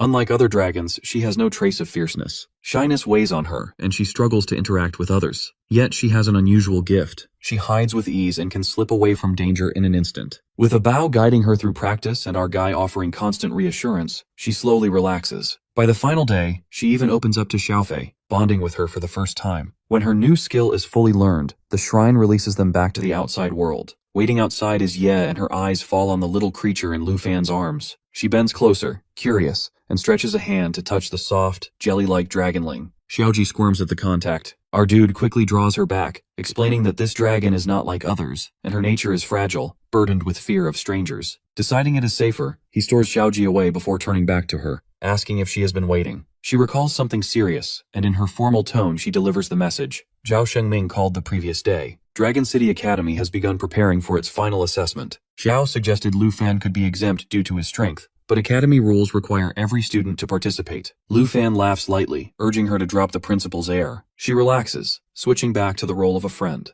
Together they reflect on how fast time has changed and his selection feels too near. She remarks that his constant missions make days blur together. Lu Fan then speaks of a place he wishes to visit before the exam, Fallen Dragon Valley. Concern flickers in her face at the mention. He presses her for the location, and she admits she knows it well. The valley holds painful memories. Her grandfather perished there only half a year ago. She explains the story. Her grandfather had led an expedition into the valley's deepest ravine with 3 4th-tier masters. A commander reported an open space ahead, so the team advanced. He believed he could claim this territory for the Ye family, but the place was no ordinary valley. It was a forbidden ground. Strange trees surrounded them, and eyes glimmered in the shadows. The commander marveled at the wide clearing, only for the trees themselves to attack. The strength of the creatures far exceeded their ability. Her grandfather ordered retreat, but by then poison had seeped into his wounds. The priests of Dragon City could find no cure. On his deathbed, he revealed to her that he had heard a dragon's roar echoing from the abyss below. He passed away holding her hand, leaving only the hope that the valley might one day become a hidden treasure for their clan. She studies Lu Fan, troubled by his desire to go there. He shares the truth that a hidden quest drives him, one demanding the defeat of a Dragon King-level being. Only someone like him could even receive such a mission. Though danger looms, his confidence rests on the strength he now holds. What he needs is her support. Without hesitation, she grants it. As heirs of the Ye family, they have the right to such knowledge, and she promises to guide him. Grateful, Lu Fan suggests returning to Ye Manor to prepare for their journey the next morning. That same evening, at the ruins of the old Huang Manor, a guard's scream breaks the silence.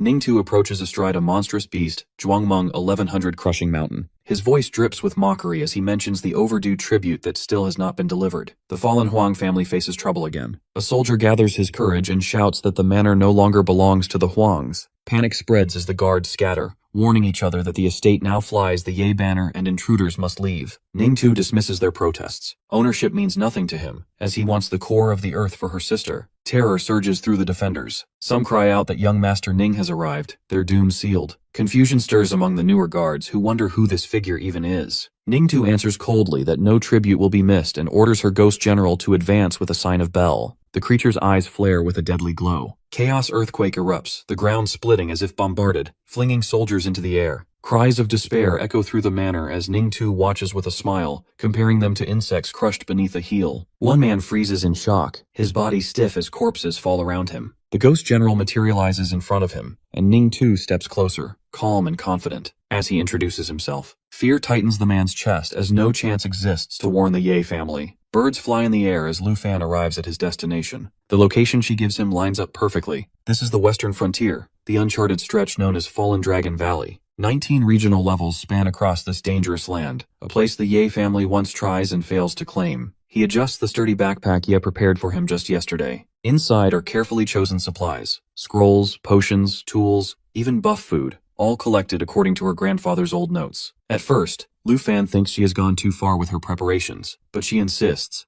reminding him of how many expeditions perish here through carelessness. He regrets not being able to bring her with him, but she brushes it off, knowing she cannot match him in battles against dragons. Her focus remains on family matters, especially the struggle with Huang. Before he leaves, she urges him to take care of the danger of the Dragon King. Meanwhile, reports reach her about the Huang family handing over the Molten Core Cavern. Huang Yincheng is already gathering resources there, so she decides she will inspect the cavern herself while leaving orders for her men to assist Yincheng and keep him in line. Elsewhere, at the Huang family's old guest hall, Ning Tu sits calmly while a man kneels before him. He confirms that the new clan master of the Ye family has personally gone into the mine to dig ores. Ning Tu finds the situation laughable, that a clan head mines like a commoner while letting former enemies handle household matters. When tea is brought, he acknowledges the gesture with a smirk. After a sip, he announces that they will be given a few more days, enough time for the clan master to deliver the ore and for him to meet this intriguing figure. The man kowtows gratefully. Back at the edge of Fallen Dragon Valley, our boy pulls out a small magic lamp from the pack, knowing its light will guide them deeper into the darkness. Xiaoji pokes her round face out from the pack, blinking curiously. He checks if she feels fine inside. With his body resistant to toxins, he carries no fear, but he wants her to see firsthand what a true dragon fight looks like. He signals Xiaoye and Abao forward. The two dragons rush ahead, clearing the path with ease. Watching them work, Lu Fan reflects that if Xiaoji had been his first dragon, he might have doubted whether dragons really deserve their legendary reputation. Suddenly, Abao senses danger. A monstrous venom slime, level 85, oozes into view. Our dude recognizes this as the chance Xiaoji needs. He orders Xiaoye and Abao to fight but leave one alive for her. Yet Abao charges recklessly, striking until only shreds remain. Lu Fan barks at him to stop. Xiaoye quickly leaps forward, slamming her paw on his head to halt him. Lu Fan reminds them this is deliberate. Stronger foes await, and Xiaoji needs a living specimen to study. Turning to her, he explains that this is her moment. She is watched, supported, and meant for greatness. Fear has no place within her. Cautiously, Xiaoji slithers forward. The slime quivers under her approach. In a sudden move, she engulfs it entirely. To Lu Fan's astonishment, her method of feeding is direct. She absorbs toxins by swallowing them whole. Her unique ability, source of all venoms, activates, drawing every drop of poison into herself. Numbers flicker across his vision. Her poison level rises by 240 in an instant. The contract confirms she has gained a new toxin and levels up. Lu Fan lifts her in triumph, joy filling his chest. He reminds her of the strength blooming within her, telling her she will one day rule above all, just as her older companions. Xiaoji smiles back at him with joy. Hours slip by as Lu Fan guides Xiaoji through battle after battle, shaping her instincts with every clash. By the time they press deeper into Fallen Dragon Valley, her strength has grown. She devours the burning essence of the phosphor fire moth, and soon after the venom of the green-armed scorpion, each toxin weaving itself into her being. Xiaoye and Abao clear the path ahead while Xiaoji trails behind, collecting poisons like treasures. Our guy watches with quiet pride. She now holds 3 different venoms within her: corrosion, fire, and paralysis. Her poison level rises swiftly, unlocking a new skill known as Form Shift. Its power mirrors Abao's transformations, though Xiaoji has only one path. When she changes, her body dissolves into a dark swamp, spreading a poisonous mire across the battlefield, weakening all who dare step into her domain. Their march halts when a strange glow flickers in the shadows. Abao paws at a patch of mushrooms, the luminous caps flashing each time he taps them. He seems to enjoy the game, as if they were toys. Before our dude can stop him, Xiaoji lunges forward and swallows one whole. Her small frame glows from within, a soft light escaping her body. Lu Fan blinks in surprise as glowcap mushrooms carry toxins of their own, and Xiaoji has taken them in without hesitation. Not only poisons, he realizes, but even strange properties like light can become part of her. Now she shines like a moving lantern, illuminating the valley's darkness. Just then, dozens of carrion rot centipedes, hideous creatures the size of serpents, writhe toward them. Their slick bodies reek of rot. Lu Fan's first thought is to burn them with Xiaoye's flames, but Xiaoji surges forward before he gives the command. Gone is the shy creature who once trembled at battle. She bursts into her swamp form, a rolling sea of poison spreading across the rocks. The skill Toxin Sea Surge erupts outward, drowning the swarm in waves of venom. Another spirit counter lashes through their ranks, finishing those that resist. When a few stragglers remain, she rises again in solid form and summons the Netherworld Guard, crushing the last centipedes beneath its power. The valley falls silent. He and the dragons look on with awe. Xiaoji glimmers in the aftermath, standing proud in her new strength. She proves she can battle without needing constant shelter from her companions. Lu Fan calls Abao and Xiaoye closer, guiding them into a joint assault. He knocks a Serpent Shadow arrow while the dragons prepare their powers. On his mark, Xiaoye charges her attack. First 1 second, then 2, the energy building. Abao unleashes full force beside her. At the third beat, all their attacks collide, a violent blast that tears through the enemy ranks. Only one creature is spared, left for Xiaoji. She wastes no time, absorbing its venom into her growing arsenal. Each fight changes her, and our boy had expected her to cling to timidity, yet she adapts with startling ease, her new form amplifying her courage. With the path cleared, they move deeper still. The ground narrows into a stony throat that widens at last into the valley's heart. A dark opening waits ahead, a cave entrance carved into the cliffs. He raises his hand, signaling caution. Xiaoye steps forward, senses sharp for threats. Grandfather Ye's old accounts echo in Lu Fan's mind. This should be the valley's bottom, the place he warned about. As the group crosses the threshold, a monstrous presence rises before them. Twisting vines black as night coils out of the earth, pulsing with dreadful life. The creature is present there. 10,000-year devil vine, level 100, looming in silence, waiting. The group then presses deeper into the valley. It looks like roots stretch across the rocks, but Lu Fan senses something is wrong. He urges Xiaoye to cast perception, and a wave of her skill ripples through the ground around them. He realizes that what seemed like roots are no plants at all, but living tentacles stretching out. He decides that if the vines want to lead them somewhere, then straight to the source is exactly where they'll go. He commands Xiaoye to set them with lava flame. Flames roar across the writhing growth and burn all the roots. He urges everyone to follow quickly, instincts whispering that this path ties directly to the poison that once struck Ye's grandfather. The roots guide them into the valley's lowest chamber. There, towering like a nightmare, rises the truth of the roots, a monstrous plant unlike any ordinary beast. Before them stands the first true level 100 foe, the 10,000 venom devil vine. Black vines twist and snap with a wild hunger, their strength pouring out. They strike suddenly, whipping forward and carving bleeding cuts wherever they hit. Xiaoye leaps in to strike, but our boy halts her impatience with a sharp command. He raises his weapon, summoning the others to unleash everything. Protective energy forms around him as Guardian Flow springs to life. Xiaofi awakens her Emerald Dragon bloodline. The Shadow Dragon King fuses with nature itself. Black scales split and expand into a destructive great dragon, while thunder gathers as the blue dragon transforms, lightning cracking as it calls upon thunder favor. The devil vine reacts, showing seeds that sprout from its roots. He recognizes the danger instantly and orders them burned. Xiaoye answers with a lava burst, fire arrows piercing the ground and melting into a searing pool around the growth. One by one the dragons surge forward. Corbett, Raging, and Black Shadow roar together, their dragon language tearing at the seal around the monster. The black dragon dives with Shadow Assault, while Xiaofei and Abao follow with their own devastating charge. The valley shakes as their combined power crashes down.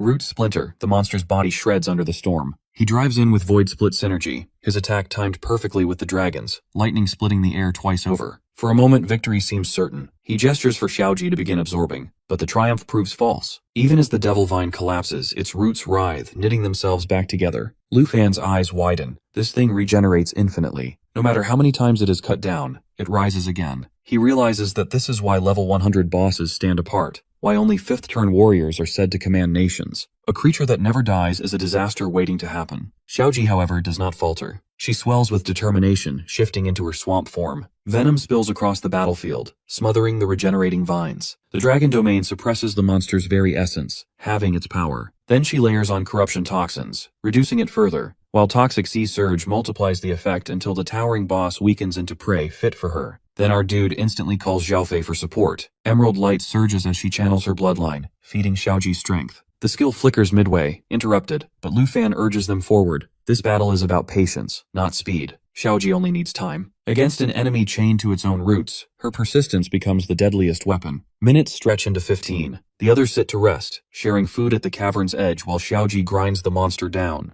The process is long, steady, inevitable. Finally, at last, the devil vine shudders, its toxins completely stripped away. Xiaoji rises from the fading swamp, her body pulsing with new power. She has done the unthinkable, absorbed the poison of a level 100 boss. Our dude stares in disbelief, the weight of what this means sinking in. If she can overcome this, then perhaps even the Dragon King itself is not beyond reach. The dragons gather close, roaring their approval. Xiaofei wraps Xiaoji in a proud embrace, the others surrounding her in celebration. The contract glows, confirming her growth. Her level climbs to 21, her path of venom stretching higher than any of them expected. From the shattered body of the devil vine, Xiaoji rises with a new gift. A power takes root within her, one that plants seeds inside enemies and drains their life away. Lu Fan feels excitement at the thought of how deadly this could become, and if the vine's corpse had remained whole, it might have been turned into an immortal puppet. He steps forward, resting his hand gently on her head. No longer the timid one hiding behind the others, she now stands as a fighter. From here on, her companions will stand back and watch her carve her own path. She lifts her head and a smile forms on her face. Perfection may never exist, he muses, but seeing her growth feels more rewarding than anything. With that thought, he waves them forward towards the valley. The next stretch runs smoothly. Beasts lunge from the shadows only to fall instantly under dragon claws and fire. Xiaoye unleashes storms of flame and rolling thunder, tearing apart anything that dares to approach. Yet the greatest change lies in Xiaoji. No longer does she linger at the back. When giant serpents appear, she slithers forward first, striking with her own venom. In 2 short days, she transforms from a frightened follower into a bold warrior. Her strength climbs swiftly, reaching level 30, and new skills awaken within her. Clouds of poisonous rain and deadly traps that pin down prey. Every dragon roars their approval at her progress. At last, the group arrives at a cliff. Below, crimson energy lies like a sea. Our boy informs them that the abyss marks the end of Fallen Dragon Valley. He signals for everyone to prepare themselves. Dark Blade melts into concealment, while Xiaofei spreads the gentle light of Emerald Blessing on his command. A warning follows that whatever sleeps below is no ordinary foe, and they must be with care, masking their presence completely. The moment they cross into the depths, a heavy stench fills the air. Poison mist coils like smoke. The place feels eerily familiar, almost a reflection of Xiaoji's netherworld swamp. Yet something feels wrong that no guardian beasts stir, no enemies rush to defend this land. Just then, the truth strikes that the toxic air eats away even at Xiaofei's defenses. He quickly orders Xiaoye to expand her senses, and she shifts into her dragon form. Fire bursts around her, eyes burning with perception. She uncovers what lurks behind the haze. 2 vast eyes snap open in the dark, and the ground below oozes slime as the monstrous body shifts. Pressure forces him to raise his arm just to endure the weight of the poison. Dragons circle him with concern, but he brushes off their concern. What matters is climbing higher. The creature stares straight at them. Its gaze cuts through every illusion, every shadow, even Dark Blade's concealment. A thought rises in his mind that this is the Dragon King itself. He feels the poison is too harsh. The bloodline he shares with Xiaoji should shield him, yet the poison burns through that bond, eating away at his strength. This venom stands on a level far above hers. Xiaofi reacts swiftly, releasing the light of Lifespring,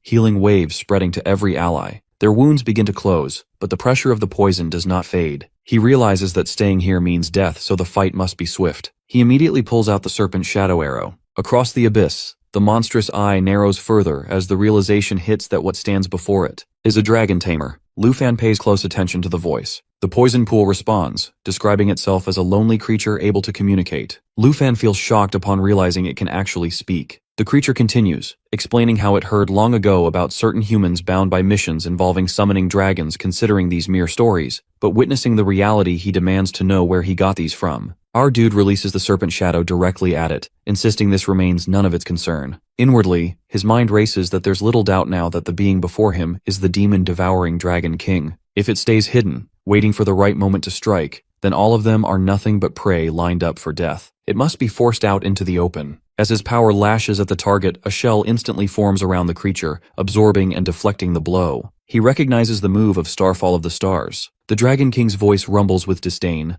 mocking humans for their arrogance in daring to challenge dragonkind. His memory stirs with the records of old. The creature was thought dead, its body broken from grievous wounds. Clearly, its reappearance here is no accident. It has come to kill dragons now. Lu Fan gives his order. His dragons respond in unison. Starfall, Lava Flame, Roaring Thunder, Shadow Mantle, and Serpent Shadow Arrow all surge with light, power gathering in their cores. Together, their combined assault explodes outward, slamming into the Dragon King. The blast shakes the ground, fire spiraling upward. But as the haze clears, the creature remains unfazed. Its laughter comes as though their strongest strike was nothing more than an itch on its scales. Power radiates from its form, heavy and suffocating. 4 elements flare at once, swirling into a single overwhelming force. The Dragon King's jaws open wide, words booming like judgment, that those who enslave dragons deserve only death. Lightning bursts forth from its mouth, blazing toward them. Lu Fan reacts instantly. He calls on Xiaofei to summon the Eternal Guard. A brilliant shield appears, while the Emerald Dragon shifts into Soul's light, wrapping them in divine brilliance. The Dragon King's breath crashes against the defenses, setting off another violent explosion. The dragon sneers through the flames, proclaiming that no matter how many young dragons he commands, none can stand against the might of a true Dragon King. Yet suddenly its gaze falters as Lu Fan himself reshaped into a golden dragon.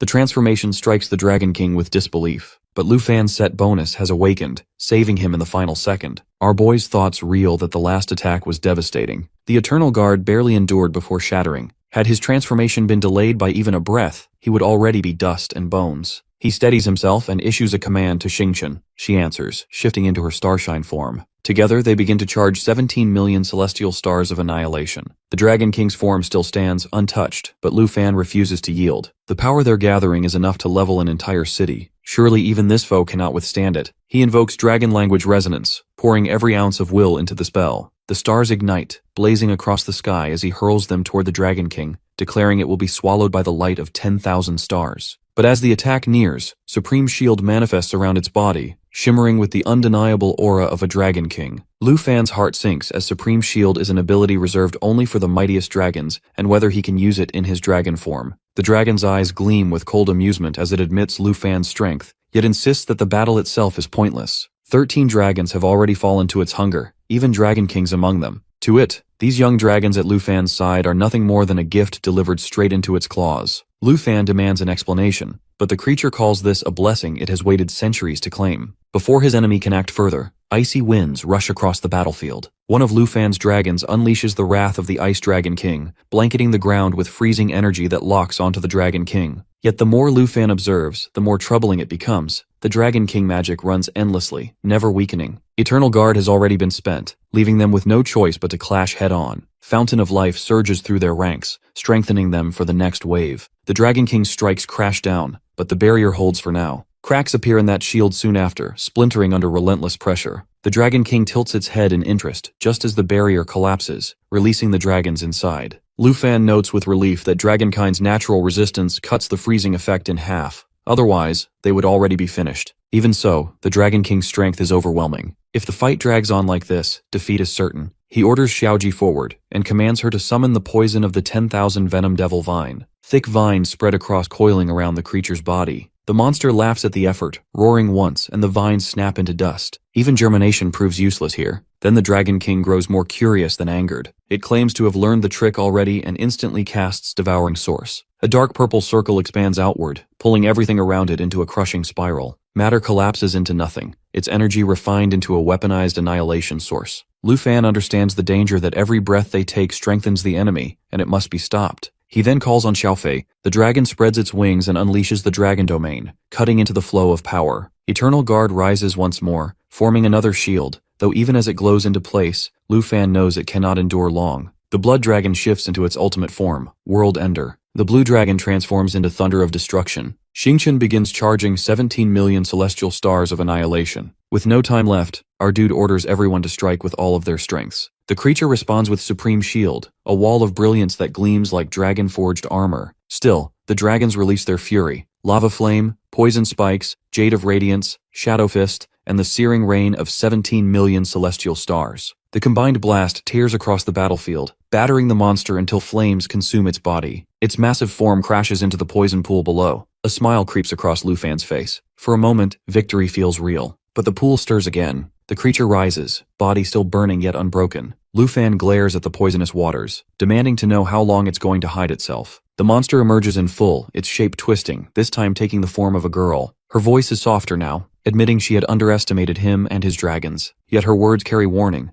Every dragon and every ounce of strength has already been pushed to the edge. If the fight continues, both sides will perish, so she offers a deal instead. Lu Fan studies her carefully. Her tone reeks of stalling, of buying precious time. Around him, the power of his dragons swirls, wrapping him in a storm of light. The demon falters, startled by the ancient force radiating from him, an aura even it has never seen. Lu Fan steps forward, his dragons shifting back into form as he summons Wrath of 10,000 Dragons. The ground trembles beneath the aura he exudes, ancient and absolute. Power arcs behind him like an ocean about to break. He thrusts his hand forward, voice ringing with judgment. The demon's era is over. Before the final strike falls, the creature halts him. Fear creeps into her eyes for the first time. It bargains desperately, offering knowledge of the hidden myriad armor dragon egg and suggests ending the conflict here. The mention of the egg makes Lu Fan's mind spin, but the dragon makes an even greater revelation that she can forge a contract with him. Unlike his dragons, she will not occupy a summon slot. The thought lingers him that the moment his guard drops, she might strike without hesitation. She answers in her own way that once the bond is signed, their fates will be tied and they will die together. Lu Fan accepts the deal, though his warning hangs sharp. He lowers his guard. In that instant, the dragon surges forward, seizing his collar and pulling him close. Her lips press against his, and the contract sears itself into being. The ritual completes in one motion. The shock still lingers when he pulls back. She explains calmly that this kiss is the mark of the Dragon King contract, the binding seal between them. He is uneasy accepting that the ritual is real. With that thought, his strength collapses and darkness drags him down into the poison pool. When his eyes open again, he lies deep at the bottom of Fallen Dragon Valley. The abyss is silent, its poison thick, yet his body stirs back to life. He asks Xiaoji how long he was gone. She looks at him with worry, but he brushes her concern aside, calling energetic still. His thoughts drift that without that contract, he would never have survived. The dragon's presence stirs once more. She rises from the pool, asking if he is up. A proposal follows of them working together. He rejects her calmly, unwilling to accept her offer. She stays close, reminding him that the contract ties her life to his. If he falls, she falls with him. As long as he keeps the bond intact, she cannot become a threat. Yet suspicion holds firm in his chest. Contracts carry tricks, and she is not one to trust. She steps out from the pool and emerges fully, her form still marked by wounds. Purple aura coils around her as she admits defeat only because of her injuries. Through this bond, she now draws on his pet space,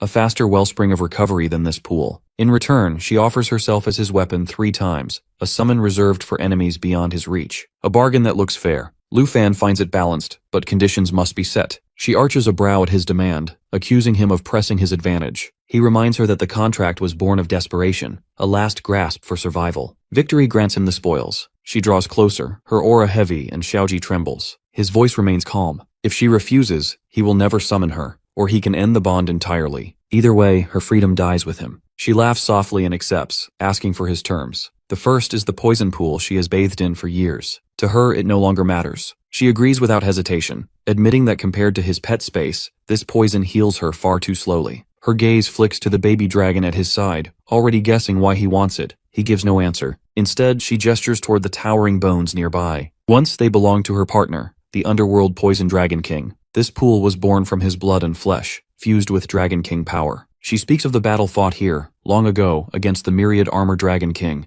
The clash left this place scarred, a forbidden land humans now call Fallen Dragon Valley. Lu Fan listens, joining the fragments together. Fallen Dragon, the name itself marks the poison dragon king's fall. But her next words cut sharper. In the end, she was the one who slew him. Lu Fan's realization hardens at the confirmation. She stole an egg, betrayed her partner, and killed her own, so his mistrust deepens. She then asks for his next condition, and he demands a drop of her blood, to awaken the shade of the divine dragon tree. She laughs lightly, explaining how unthinkable it once felt that lesser subdragons dared to claim the seed of the divine dragon tree. For a dragon king, trusting a human for revenge only adds to the disgrace. Still, she accepts the condition. She allows him to take the seed, instructing him to complete the Dragon King's task. Yet she adds that when the right time comes, her power and flesh will be reclaimed. He responds firmly that he will not allow interference. She only remarks that the truth will reveal itself, and then admits being tired while coming close to him. He uneasy asks what's she up to now, and she responds that she intends to rest inside his pet space. Before leaving, he reminds her of the third condition, that she must reveal the origin of the myriad armor dragon egg. She warns him to be patient and makes it clear that his strength cannot carry him to the egg, not even with her aid. Only after her body recovers will she deliver the answer, and she assures him that her word holds true. Yet her actions show otherwise. She moves as she pleases, fading away as though his threats of canceling the contract mean nothing. Watching her disappear, he accepts that she never took those warnings seriously.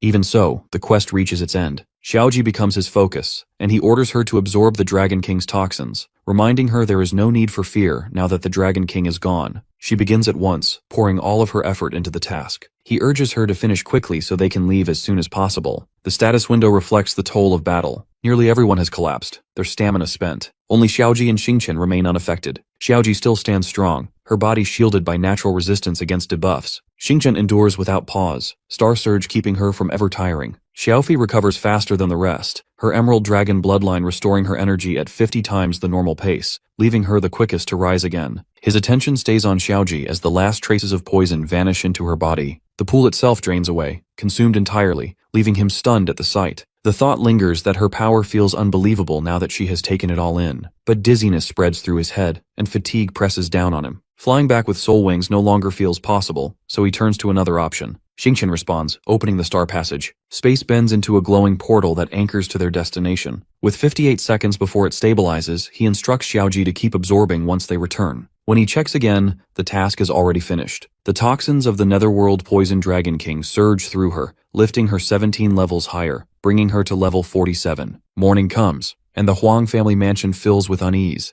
Zhuangmeng's destructive presence looms in the reception hall, while Ning sits relaxed in his chair, idly eating as subordinates stand around him. Restless pacing irritates him, and his sharp command halts one of them mid-step. The subordinate bows quickly, apologizing, admitting his worry about the long wait in case Ye had returned to the Ye residence. Ning dismisses the concern with ease, noting she already senses the truth. Calmly, he declares that there is no need to wait any longer. Ye has already emerged. Far away in the core mining zone, workers continue their labor under the heavy air. Yi arrives, breath uneven, and the workers rush toward her in concern. She waves them off, insisting she can handle herself. Her thoughts wander to Lu Fan's rapid rise. Only half a year ago, she had taught him melee combat techniques. Now the gap between them grows so wide that she feels pressure to train harder or risk losing her place as his senior. Exhaustion pulls at her body, and a strange weight gathers in her chest, a faint calling from above. The feeling barely takes shape before the sky splits open. Zhuangmeng descends with Ning on his back. The impact rattles the ground, breaking rocks apart and throwing workers off their feet. Ye is caught in Zhuangmeng's grasp, helpless against the force. Ning steps forward with composed authority. He explains that Zhuangmeng, once head of the Zhuang family, now exists as his puppet, and names himself the second master of the Ning family. His gaze holds steady on Ye as he announces that he has waited days for this moment. At last, the meeting he desired has arrived. Her thoughts spin that both families belong to third-tier clans, so perhaps this was about revenge for the Huang family and wonders about the puppet, he mentioned. Her subordinates rush forward, pleading for Ye to be released. He explains that she has already gathered plenty of earth cores, and they are willing to hand everything over at once. Ning responds coldly, making it clear that since their family had already merged into the Ye family, all tributes now fell under Ye's control. He paints it as a blessing, claiming that joining hands with the Ning family gave them a chance to climb higher among the third-tier clans. The subordinate continues begging for agreement. Yet Ye, drained from days inside the Earth Core cave, knows her strength is gone. Ning, wrapped in a dark aura, demands that every Earth Core be handed over and warns they should bow their heads like dogs on behalf of the Huang family, or risk being erased from the Western Territory with a mere flick of the Ning family's hand. Again, the subordinate begs her to surrender. But Ye, proud and unyielding, spits back an insult, refusing to give away her family's possessions. Zhuang seizes her, slamming her into the ground while the subordinate screams for restraint, begging for another chance. Ning narrows his eyes, amused by her defiance. He declares that if she refuses, then she deserves death. Zhuang hurls her away, triggering a massive explosion that leaves the subordinate frozen in shock. Ning then commands his puppet to crush her completely. As it advances, Ye unleashes flame math, layering her weapon with fiery power. The strikes clash, some interrupted, some striking deep, each one burning away pieces of the puppet's strength. She bites back at Ning, accusing him of being like the Huang family. Her words only amuse him. He calls her arrogant and claims he has been too gentle. Finding her struggle entertaining, he orders his puppet to cripple her legs. The creature raises its fist, a brutal punch charged with destructive force. But in that instant, our hero appears, sweeping Ye out of harm's way. Ning recoils in shock at the sudden interruption. He sets her down gently, assuring her that she is safe now. Relief breaks through her exhaustion, as he had arrived just as she was about to fall. She coughs, embarrassed that he had to witness her beaten and powerless once again,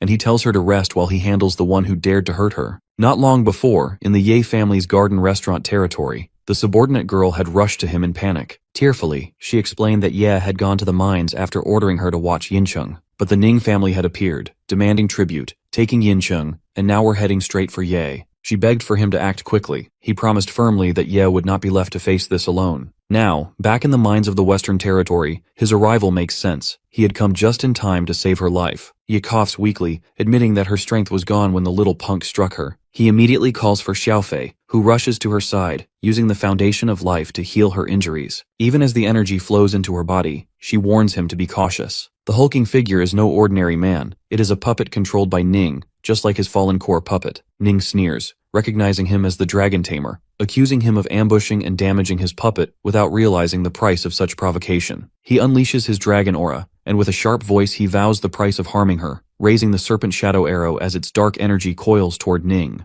Ning scoffs at the challenge, mocking him as a grade D noble daring to stand against him. As the serpent shadow streaks toward his puppet, he sneers at him as only worthy of becoming one of his puppets. With a sharp order, he commands the ghost general to crush the intruder. Zhuang leaps forward, its fist swinging down with force. But before the strike can land, our boy's form shifts, scales rippling across his body as he takes on the form of a dragon. A mocking edge lingers in his tone as he asks if this puppet is truly all Ning has to offer. The set bonus of his transformation surges to life. Shock twists through Ning's thoughts that this wasn't the fighting style of a typical dragon tamer. Lu Fan then calls Xiaofei to join him. She rushes forward without hesitation, casting Soul Light and Soul Sanctuary, sending out a devastating strike that slams the puppet to the ground. Ning curses, snapping at the ghost general to rise. His mind races back to when he had once tried turning into a dragon at level 100 to battle Zhuang, but this transformation before him was something else entirely. The dragon-blooded leader glares back, reminding him of those boasts of crushing and turning him into a puppet. With that, the leader's voice roars with power as dragon language replication activates. A massive lava burst forms, searing the air as it hurtles toward Ning. The attack nearly swallows him whole, but he swings his bell, laughing as the ghost general rises to block the blast with its body. Lu Fan halts, eyes narrowing in disbelief. Ning grins wickedly, declaring that even in dragon form his enemy cannot touch him. His status window shows him as Ning 2, level 103 puppet master of C grade, and introduces his ghost general, the level 100 mountain breaker. Our dude answers with fury, conjuring an emerald light that smashes the puppet down once again, right at Ning's feet. Ning laughs, taunting that none of these blows can harm him. His strength flares brighter. Judgment Claw ignites, golden fire wrapping around the twin claws of the Golden Dragon King. Stamina burns into raw might, and with one strike the puppet is hurled away. He steps closer, power radiating, declaring it is now Ning's turn to face him directly. Yet before he can finish the next blow, Ning rattles his bell. Zhuang reappears, intercepting the strike and shielding him once more. Ning bursts out laughing, delighted by the struggle. He enjoys watching his opponent fight with everything yet still falls short of breaking through. Patting the puppet with twisted fondness, Ning promises to show something far more entertaining. The ghost general rises again, its body trembling with new power. The aura around it grows heavier, denser, as it begins channeling the essence of the mountain god. Possession awakens. The mountain breaker fuses with divine might, its form overflowing with the strength of 100-level ultimate skill. Ning holds 3 soul-binding nails in his hand, each one boosting the strength of his puppet. He grins that with triple enhancement and the blessing of the mountain god. But he is not done, and he decides to reveal one more hidden weapon from his century-level techniques. At his command, the ghost general stirs, ready to unleash its full might. The giant puppet moves, its power multiplied many times over. For Ning, letting his enemy face such strength is like granting them a rare honor. Lu Fan watches closely. He quickly calculates that 10 times normal stats mean Ning could fight 3 century-level elites head-on. Even a dragon's bloodline would struggle against such dominance. Lu Fan shifts back into his human form while Ning mocks him for giving up.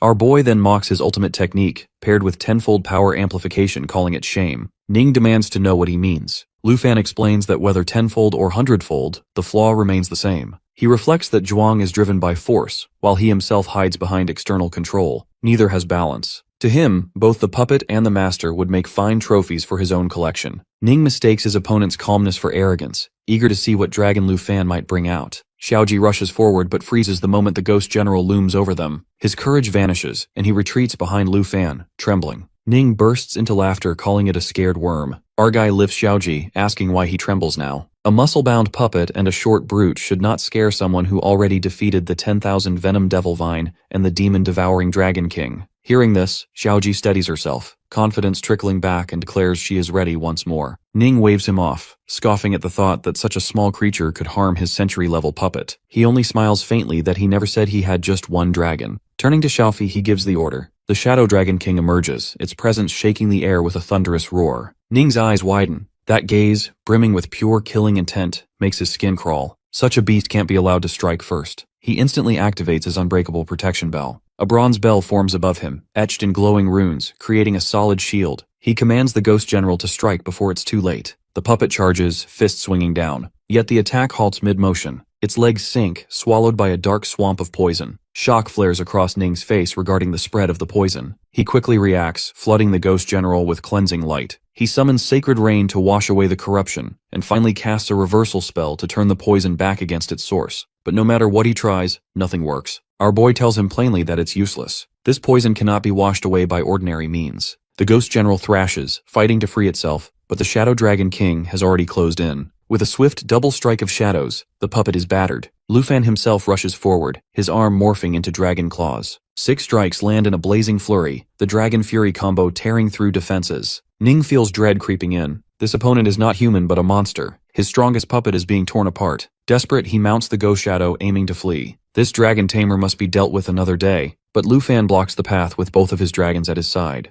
Our boy catches him running and remarks that someone like his worth is too precious to slip away. At that moment, our boy and Xiaoji charge ahead, ready to cut off the retreat. Frustration burns in Ning's chest. He curses Lu Fan's stubbornness and orders the Ghost Guard to block him. Our boy lifts the serpent shadow arrow in his hand, mocking that Ning has only 2 defenders remaining. His power surges as he launches Cut the Sky, followed by 2 dragon fury strikes in quick succession, all while his dragon supports him from the side. His intent is clear, nothing will stand in his path. Shalfie steps in, gathering dragon aura for soul shock. The energy stacks higher and higher, layer upon layer, until it reaches 8 full charges. With our boy's signal, the blast is released. All of the accumulated dragon aura tears forward and slams into Ning, who is still mounted on the Shadow King. Ning scoffs at the attack in his thoughts, certain it will last only a second. But his sneer vanishes when the Shadow King collapses beneath him, struck by the Shadow Dragon's devastating shadow strike. Ning crashes to the ground, stunned. Panic overtakes him. Gone is the arrogant noble. In his place is a boy begging for his life, pleading for someone to save him. He looks at Ning with mild disappointment. Ning used to be proud. Now his begging is just sad. Maybe remaking him will bring back that spark. Broken and bleeding, Ning gasps out promises. As the second young master of the Ning family, he can guarantee rewards. Wealth, treasures, anything. His clan would pay any price for his safe return. Lu Fan ignores the bargaining. Instead, he instructs Xiaofei to summon the fallen corpse Holy Dragon. At once, the dragon arrives and begins its natural assimilation. Ning's voice cracks as he demands to know what Lu Fan plans. The answer is merciless, that he will be turned into a puppet. Ning screams that his family will come for revenge. His sister will never let this insult go unpunished. But his protests fade into raw agony as the dragon activates corpse manipulation. In the next moment, Ning's body twists into something new, a fallen corpse puppet master. An information window reveals the details.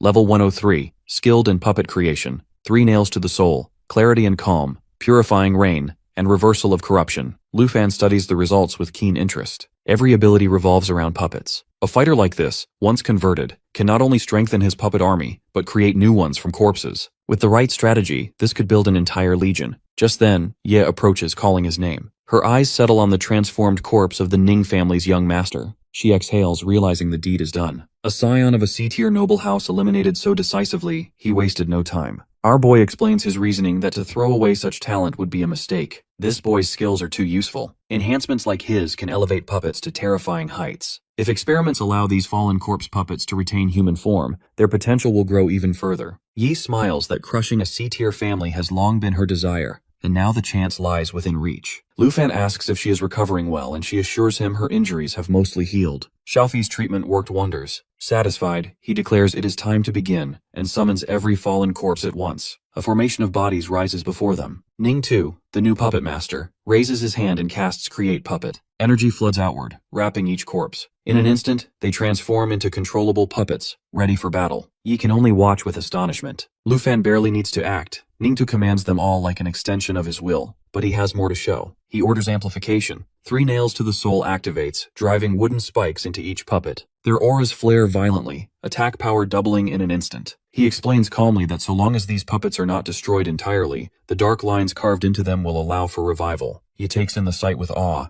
On one side, he controls a legion of 9 realm demons. On the other hand, he now commands a squad of 4th-tier puppets. Facing him is to face certain defeat. Ardude agrees that now neither the Ning clan nor any other C-tier house could hope to oppose them. His goal is clear, to raise the Ye family as the strongest clan of the Western lands. Hearing that, Ye smiles brightly, her faith in him unshaken. The subordinate then stumbles forward with relief as he sees Lu Fan and Ye. The old steward drops to his knees, clutching Lu Fan's leg, babbling through tears. He blurts that Ning stormed the estate like a demon, demanding the young lady. At first he braces himself to die resisting, but then fear grips him. If he falls, the estate is doomed. So he forces smiles, stalls with flattery and excuses, and prays desperately for their return. Our boy views the situation differently. He suggests that maybe the steward had already seen the Ye family as a sinking ship and was preparing to cling to the Ning family's golden branch instead. The steward cries louder, swearing about his loyalty. Even with 100 lives, betrayal would never cross his mind. He only wished he could be as fearless as him,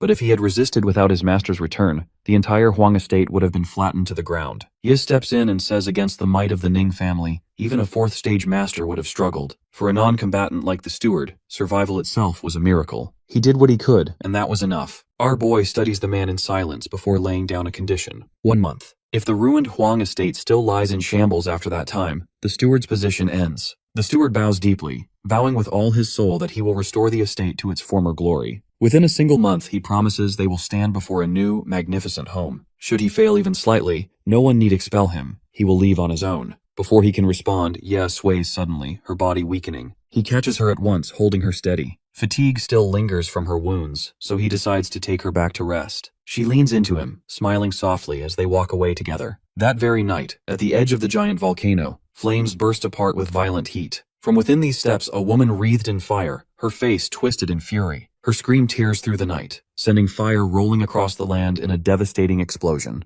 Her rage has only one focus: to avenge her brother Ning-tu. Her name is Ning Xuang, a phoenix warrior at level 109, belonging to one of the great noble clans of the West. A voice cuts through, urging her to calm herself. She is on the verge of breaking through to level 1 to 10, yet instead of focusing on this critical step, she has come here. The speaker appears, a towering figure astride a divine phoenix, none other than the head of the Ning family himself, a level 119 phoenix blood warrior. Xuang faces him, if her father does not know her, predicting her brother may already be dead. Her father frowns, calling her words stupid. She holds up the jade pendant her brother once gave her. A puppet master's thread tied her brother's life to the stone, marking his location at all times. But now the thread is now gone and the bond is broken, pointing to Ning-tu's life being no more. Her father stares in disbelief as only days ago, his son had left cheerfully to gather earth core crystals for her breakthrough. Xuang connects the dots at once. Earth core crystals meant he had gone to the Huang family. Her father shakes his head. That fallen house could never have harmed his son, but Xuang refuses to accept his dismissal. Even if it seems impossible, the Huang estate is the only lead. She swears she will tear it apart, searching for the truth. Her father steps in her path, insisting her priority must be her own advancement. Reaching level 110 and unlocking her second god-tier skill is worth more than anything else. Ning-tu's fate does not even weigh a fraction compared to hers. Xuang's eyes burn, as she has always known her father valued her more. But to hear him say her brother's life means nothing fills her with rage. To her, Ning-tu's life means everything. Her voice rises in anger, but her father silences her with a sharp command. He promises to send scouts to investigate the Huang estate, while she focuses on training. But Xuang shakes her head violently. No substitutes, no messengers, and she will go herself. Her father's sword gleams as he levels it at her. Xuang demands an answer in fury. The father's words cut cold. Ning-tu's life or death matters little. Her breakthrough is the clan's true concern. She must enter the Divine Ruin's secret realm at once. In fact, perhaps his death is a blessing, and without him to weigh her down, she will finally stop disappointing the clan.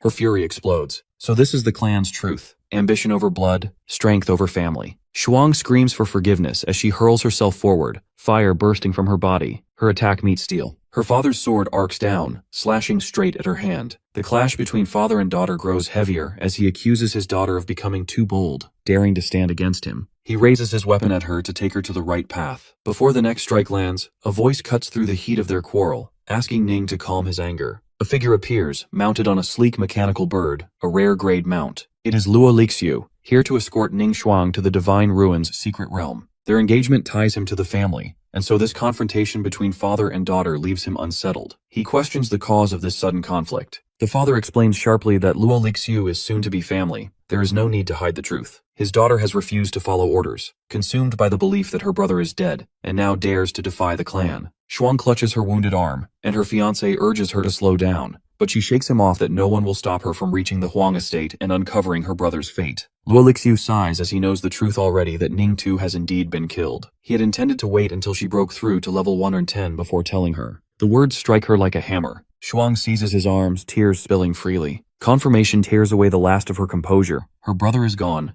and the Huang family must be the culprits. Luo Lixiu respond that their intelligence network is vast, one of the main reasons the Luo clan has risen to a C-tier family in the western borderlands. According to their reports, the Huang clan had nothing to do with Ning-tu's death. Xuang demands the truth about the real killer. He explains it was Ye family's domain. The one behind it is not the Huang family at all, but the man now supporting them, Lu Fan. Xuang stares, disbelieving, and her father scoffs immediately. This Lu Fan is barely level 70 yet holds Dragon Pass. Such a figure cannot possibly defeat his son, and he must be mistaken. But Luo Lixiu stands by the Luo family's findings. The investigation shows Lu Fan not only aided the Ye family in subduing the Huang and Long clans, but also wields as many as 8 dragon packs. The death of Ning-tu required only 3 of those dragons. Xuang trembles hearing about 8 dragons. Her fiancé insists the records are accurate. They know his victories, but how he gained those dragons remains a mystery. Not even their network uncovered that part. Her father frowns that if even the Luo family failed to find the truth, then this man is more dangerous than he first thought. Xuang's grief erupts into fury. Fire roars from her body, engulfing her aura in flame. She doesn't care about his origins, his strength, or his secrets. He killed her brother, and she will end him. She demands to know his exact location. Her father's command thunders back at her. She is not going anywhere except the Divine Ruins. He will handle Ning-tu's matter himself. She cries out that her father never cared for her brother's life. The air grows tense until Luo Lixiu steps in once more, urging both sides to calm themselves. He offers a solution. Let Shuang proceed to the divine ruins as planned, while the clan prepares their own revenge behind the scenes. Her father considers it. This way his daughter's progress won't be delayed, yet justice for Ning too will not be forgotten. Luo Lixiu turns to Shuang gently, asking for her agreement. She also agrees, handing over the teleportation stone for the divine ruins. Outwardly she accepts. Inwardly, however, she resolves differently. Before anything else, she must confront our boy herself. Far away, in the garden of the Ye family estate, Ye refuses when our dude asks if she will return with him to Dragon Capital. She explains softly that emerging from the Earth Core cave has pushed her close to level 97, and she cannot waste the chance to advance further. The looming threat of the Ning family also means she must remain here, at least for a month. She presses a teleportation scroll into his hand. Paid for already, it will carry him to the Quan family. Lu Fan asks why the Quan family, and Ye explains patiently. The journey between Dragon Capital and the western borderlands takes 2 days. A standard scroll cannot cross such a distance. The Quan family employs an enhancement master who can stretch the scroll's range and open a two-way portal to any chosen point. If only the Starlight portal could bypass distance completely, such measures wouldn't be necessary. Lu Fan points out that even with this method, she will still be tied down for a month. He cups his face in her hands, her smile soft yet resolute. The family's weight rests on her shoulders, and time cannot be wasted. A month will pass quickly. Lu Fan muses that by then, Dragon Capital Academy's 6th exam will be over, and he may return to Zhanghai with his team during the break. Yi admits that she had considered visiting her hometown around that same time anyway. The matter is settled, and she reminds him to bring back the equipment for the others. It may prove vital in the final exam. Above them, a glowing feather drifts down, burning with phoenix fire. Miles away, Ning Shuang opens her eyes as the feather lands before her. Her lips curl into a vow as she has found her target. From above, the feather descends, spilling fire across the skies. In an instant, the heavens ignite, and a colossal fire phoenix takes shape within the storm of flames. Yez is shocked at the sight. As to her, such a beast breaking into their land feels unthinkable. Lu Fan explains that what hangs over them isn't a true beast at all, but an avatar born from a class changer's projection. The phoenix hovers with burning eyes fixed directly on them. Yi feels the immense power radiating from it, and realizes this avatar alone carries enough force to crush them. Then the fiery bird speaks like a roaring blaze. It calls for our dude, the dragon tamer of the Ye family, and commands him to show himself. He understands that it is there for him. Ye pieces the situation together. The visitor must be from the Ning family, here for vengeance. A battle could shatter everything they've worked to rebuild, but Lu Fan doesn't hesitate, and if someone dares to strike at their gates, facing them head-on is the only path. You must remain to guard the estate and keep the servants safe. Reaching into his storage ring, he rises into the sky. Ye watches him go with unease. The avatar confirms her identity, then reveals herself as Ning Shuang, eldest daughter of the Ning family. With fire in her tone, she blames him for her brother's death and demands he answer for it. Our boy's aura flares like a storm of flames. To him, her arrogance is no different from courting death. He reminds her that her family was the first to act like tyrants. If revenge is what she wants, she should appear in person instead of hiding behind an avatar. Ning Shuang mocks him that even her shadow here is strong enough to erase him and burn his entire estate to the ground. His mind races that if Shuang's projection alone wields this kind of power, her true body could reduce everything to ash. Fighting directly risks certain destruction. Escape might be the only option. Our boy narrows his eyes as the phoenix brags about annihilation, yet he notices her building up a single skill. To him, one strike is all it would take to erase this image. His hand moves, summoning the Emerald Dragon. Ning Shuang laughs at the sight. Her fiancé's intelligence had already described this dragon as nothing but a support type. To her, his attempt is pathetic. She unleashes World-Burning Flame, a skill that spreads phoenix fire wide enough to scorch everything it touches. But his response is immediate, and with a single order, Xiaofei casts Eternal Guard. A gleaming barrier envelops him, swallowing the firestorm until not even a spark remains. Ning Shuang's heart jolts. Everything she hurled was blocked without effort. With a snap of his fingers, Lu Fan summons the Shadow Dragon. It strikes instantly, weaving from Shadow Strike into Shadow Invasion. Its speed is beyond her reaction. Her eyes widen as she recognizes the same dragon rumored to have ended her brother's life. While he forces out Shadow Concealment in a desperate defense, he studies her carefully, and for all her rage, her skills prove she has earned her reputation. A dragon tamer of his level would expect nothing less. Ning Shuang's fire aura flares even brighter. She admits revenge will not be taken today, but her words carry a promise. Next time, she will appear in person, and when that day comes, his death is sealed. Her projection fades, dissolving into sparks. From the sky, a glowing stone drops into his grasp. That's a teleportation stone for the Divine Ruin's secret realm. Far away, in her true body, she exhales slowly that our boy exceeds even her expectations. She steps into a sealed chamber and pulls an earth core crystal from the ground. Images of the battle replay in her mind.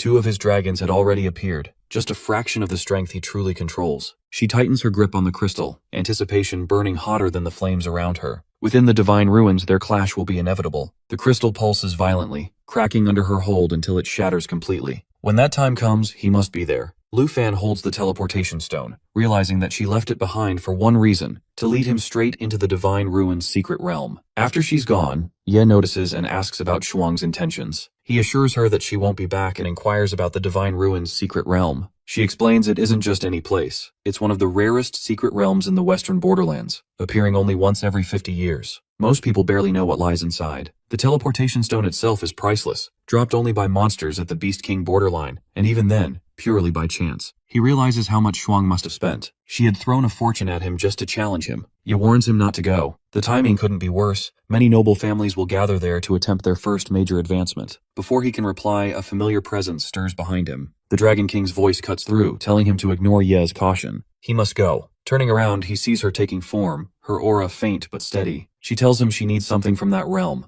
the spirit-quenching liquid. Once he completes his 3rd advancement, she promises to reveal where the myriad armor dragon egg is hidden. He wonders when she even woke up and whether she saw what happened earlier. The Dragon King explains that her kind thrives in this kind of environment. With a little more time, perhaps a month or 2, she'll fully recover. Our boy presses for details about the divine ruins and this mysterious liquid she mentioned. She explains that the divine ruins is said to be the place where an ancient god once fell. Treasures of all kinds litter its grounds, but the spirit-quenching liquid surpasses them all. It enhances a person's strength depending on their own base power. Those already strong will grow unimaginably stronger. For some, it could even double their attributes entirely. He can't help but think it sounds like a stronger version of the Fountain of Blessed Light. If he could combine both, his power might skyrocket beyond imagination. The Dragon King smirks at his reaction and asks if he's impressed now. He points out that she's offering a myriad armor dragon egg in exchange, which means the liquid won't be easy to obtain. She admits that it won't be. Shuang's challenge wasn't random. She chose this realm because it's perfect for her schemes. Yeah, overhearing, asked what makes it so special. The Dragon King reveals the truth that inside that space, no one can use weapons or summons. Only one's own strength matters. He freezes that his puppet army, his biggest advantage, would be completely useless there. Entering that realm would be walking into Shuang's trap. But the Dragon King brushes off his worry. She reminds him that his Golden Dragon King set and transformation skills will still work. Even though she can't be summoned inside since she's technically his pet, she still urges him to go. She steps closer and cups his face gently. Lu Fan frowns that this woman is sending him straight to his death. If he dies, she dies too. She laughs softly, asking if he still doubts her. Hurting him would serve her no purpose. The spirit-quenching liquid benefits her as much as him. Once he reaches his 3rd advancement and finds the dragon egg, his power will soar beyond anything he's known. By then, Ning Shuang won't even be able to stand before him. Our dude wonders just how powerful that egg could be,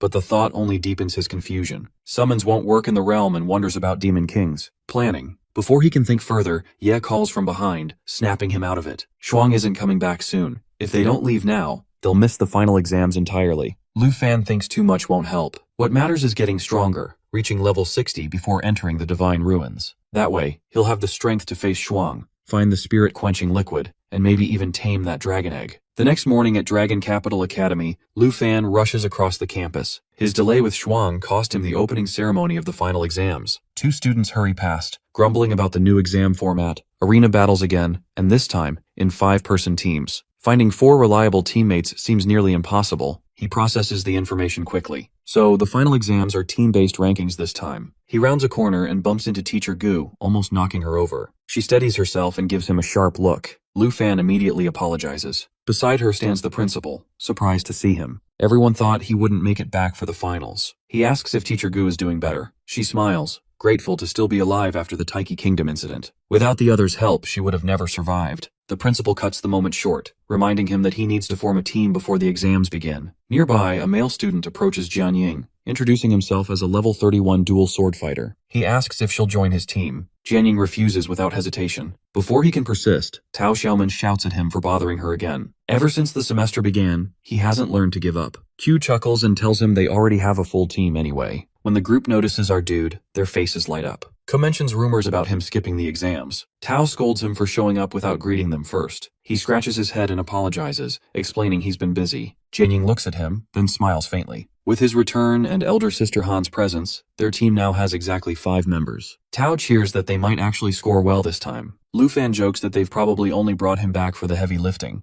The principal, standing nearby, reminds them he still hasn't explained all the exam rules. Teacher Gu laughs, saying he can let them enjoy their reunion for a moment. Tao assures him that he won't be doing all the work alone. While he was away, Jianying had been training hard in dungeon battles. Both of them have grown a lot since the last test. Jianying mentions that their current strength is close to Qingyun class level. Lu Fan feels relieved hearing that. Q asks if he's looking for Jinju and Shen Tianji. No one's seen them since the group returned from the kingdom. Lu Fan isn't worried. If they're hiding, they'll have to face him sooner or later. For now, he just needs rest before the exams begin in 3 days. Q squeezes Han's hand and tells Lu Fan to take it easy. Traveling back must have been exhausting. As they walk away, our boy can't help but analyze that most of the students in his year are still around level 20, maybe 30 at best. Without Jinju and Shen Tianji, their team has a real shot at doing well this time. From behind, someone calls out, asking if anyone else is looking for a team. 2 men in martial arts uniforms stand proudly, announcing they only accept top 10 ranked players. They just need one more. Tao leans closer and identifies them as Jiang Fengyun and Gu Jing from the Fengyun Pavilion Group.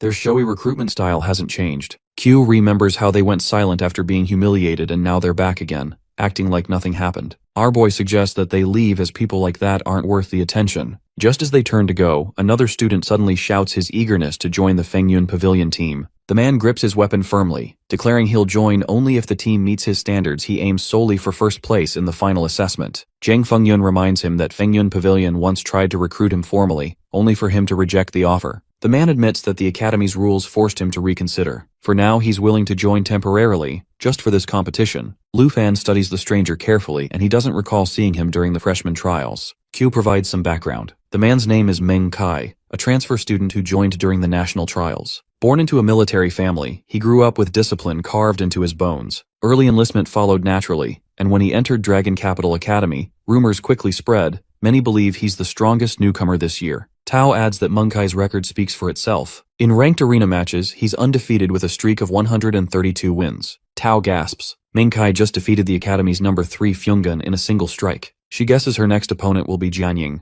Jianying mentions she's never entered ranked battles, so Meng Kai likely sees the exam as his chance to challenge her. Our boy realizes surpassing Fengyun as number 3 already proves her true strength. Q urges them to return quickly. Jianying might need to team up with Meng Kai after this. Lu Fan thinks it through. If the team proves capable, he won't need to get directly involved. Tao promises a surprise when the time comes. Meanwhile, his team informs Fengyun about Lu Fan's return. The news spreads fast, echoing across the training grounds. Fengyun looks stunned by the timing. Meng Kai, unfamiliar with him, asks who Lu Fan is and why everyone reacts so strongly. Fengyun explains that he isn't just any student, he's the number 1 dragon tamer of the Qingyun class. With his return, Meng Kai's dream of taking first place just became a lot harder. Meng Kai refuses to accept defeat before the fight even begins. He joined because he believed the pavilion had potential, and he'll never bow to someone's reputation. As he speaks, one of Fengyun's teammates spots a mark on Meng Kai's arm, 3 blood-red plum blossoms. The crowd gasps. It's the emblem of the blood-clad army, the most elite force after the 4 great armies. Some doubt someone his age could bear it, yet the mark is undeniable, symbolizing command over 100 soldiers. Meng Kai confirms their suspicions. He grew up fighting on the border, holding back beast tides when most his age were still in school. His combat profession awakened amid chaos and blood. He became the youngest general in the blood-clad army, a soldier shaped by real war, not simulated combat. The crowd stares, half in awe, half in disbelief. The idea that someone barely older than them has been killed and commanded in real battles feels unreal. Meng Kai explains that ranking first in every exam will let him graduate early and return to the army where he belongs. He extends his hand toward Fengyun, asking if he truly has the confidence to face Lu Fan. Fengyun hesitates for a moment. Having a warrior forged in battle on their team could finally redeem Fengyun Pavilion's tarnished name.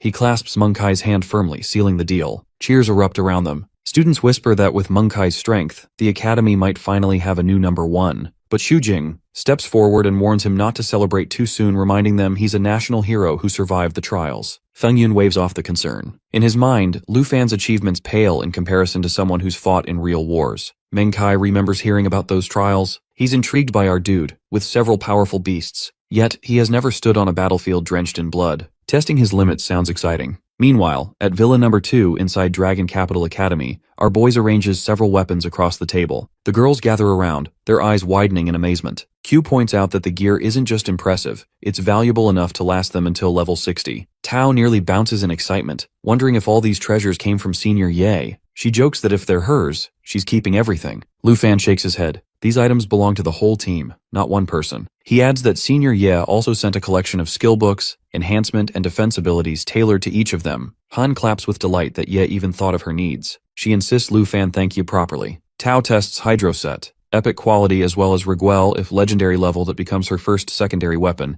and she can't stop smiling. Q picks up judgment from his hands. The weapon's quality surpasses anything her father ever managed to buy. Junying receives the blade set, an epic-grade equipment set with enhancement effects far beyond what she could have acquired alone. Their excitement fills the villa. With these upgrades, their strength has nearly doubled. Doing well in the exams is now mandatory. They all turn to Lu Fan, thanking him sincerely. Junying insists they invite Senior Ye over someday to express their gratitude properly. Lu Fan explains that might take time. Yi's handling family affairs and won't be available for at least a month. Before he can continue, a presence approaches the villa. Our boy steps outside to meet the newcomer. The stranger confirms Lu Fan's name before introducing himself politely. He's Morozov, from the Snow Country, sent on behalf of young Master Andre. His task is to oversee the renovation project for Lu Fan's newly granted territory. Andre works faster, and within days, he manages to bring in Morozov, a famous designer with no national allegiance, who finds Lu Fan and presents him with the island's blueprints. The design shocks him as it's far beyond anything he imagined. Around the island's edge, Morozov places epic-grade Shadow Demon crystal cannons, each strong enough to erase a fourth-tier master with a single strike. The entire resort island reshapes into a fortress. Lu Fan can't help but feel satisfied as the transformation is more than he hoped for. Morozov vows to complete a teleportation formation linking Dragon Capital Academy, the Dungeon Heart, and Shadow Island within 3 days, just in time for the Academy's final examination. Tao and the others volunteer to handle this task. They agree that unless a truly dangerous opponent appears, Lu Fan won't interfere. It's their chance to show what they've learned, and Lu Fan enjoys the idea of watching from the sidelines for once. Before the big day, he takes them for an intense training session. They unleash dazzling Holy Lie, raining magic damage across enemies, while combining it with earth-splitting mountain shaking and water prison. The results are impressive as Tao reaches level 38, Kui climbs to 39, Ant advances to 30, Junying hits 40, and Lu Fan himself breaks through to level 50. After 3 days, the group steps into the Dragon Capital Academy arena. Our boy receives number 8 and wonders who he'll face. Tao's excitement fills the air, and she's eager for the challenge. A nervous student approaches, asking for a selfie and gushing about his performance during the Trial of the Nation broadcast. He smiles and agrees, posing with him. As they part, the student hesitates, admitting with dread that his team holds number 8 as well, and they're up against Lu Fan's group. Fear overtakes him and he insists on surrendering before the match even begins, aware of his own limits. Tao chase after him, warning that running away will force a retake of the exam. He still refuses, arguing that no number of opponents could defeat Lu Fan. She eases his panic, assuring him they'll let him perform before finishing things. Soon the opposing team gathers, that man in front, 2 men and 2 women behind. One girl murmurs to her senior sister, questioning why they must face Lu Fan's team. Tao cuts her off sharply, unimpressed. The student who took the selfie calls for the match to begin and charges forward. Tao leaps to meet him with fierce energy. Kwai moves first, activating light domain imprisonment. 6 radiant barriers rise, trapping their opponents. Tao soars above them, teasing that they've already missed their chance, then casts abyssal coagulation and thousands of water needles descend, piercing from all sides. The opponents raise their weapons in panic. Before they can react further, Kui ends it with starlight annihilation, summoning divine light that sweeps across the field. In the stands, the crowd blinks in disbelief. Some barely had time to process what happened before the 5 opponents fell. Whispers fill the arena that 2 girls from Lu Fan's team just wiped out an entire squad in seconds. Many realize that even without him, his teammates are terrifyingly strong. Standing with Aunt and Jinying, our dude watches with quiet surprise. Aunt praises Junying's leadership, but she gives credit back to the group, saying it's their effort and discipline that made the difference. Across the grounds, Fyungun turns to Meng with a proposal that he wants to form a permanent team after graduation. He's long admired the blood-colored army, and dreams of joining their ranks under Meng's lead.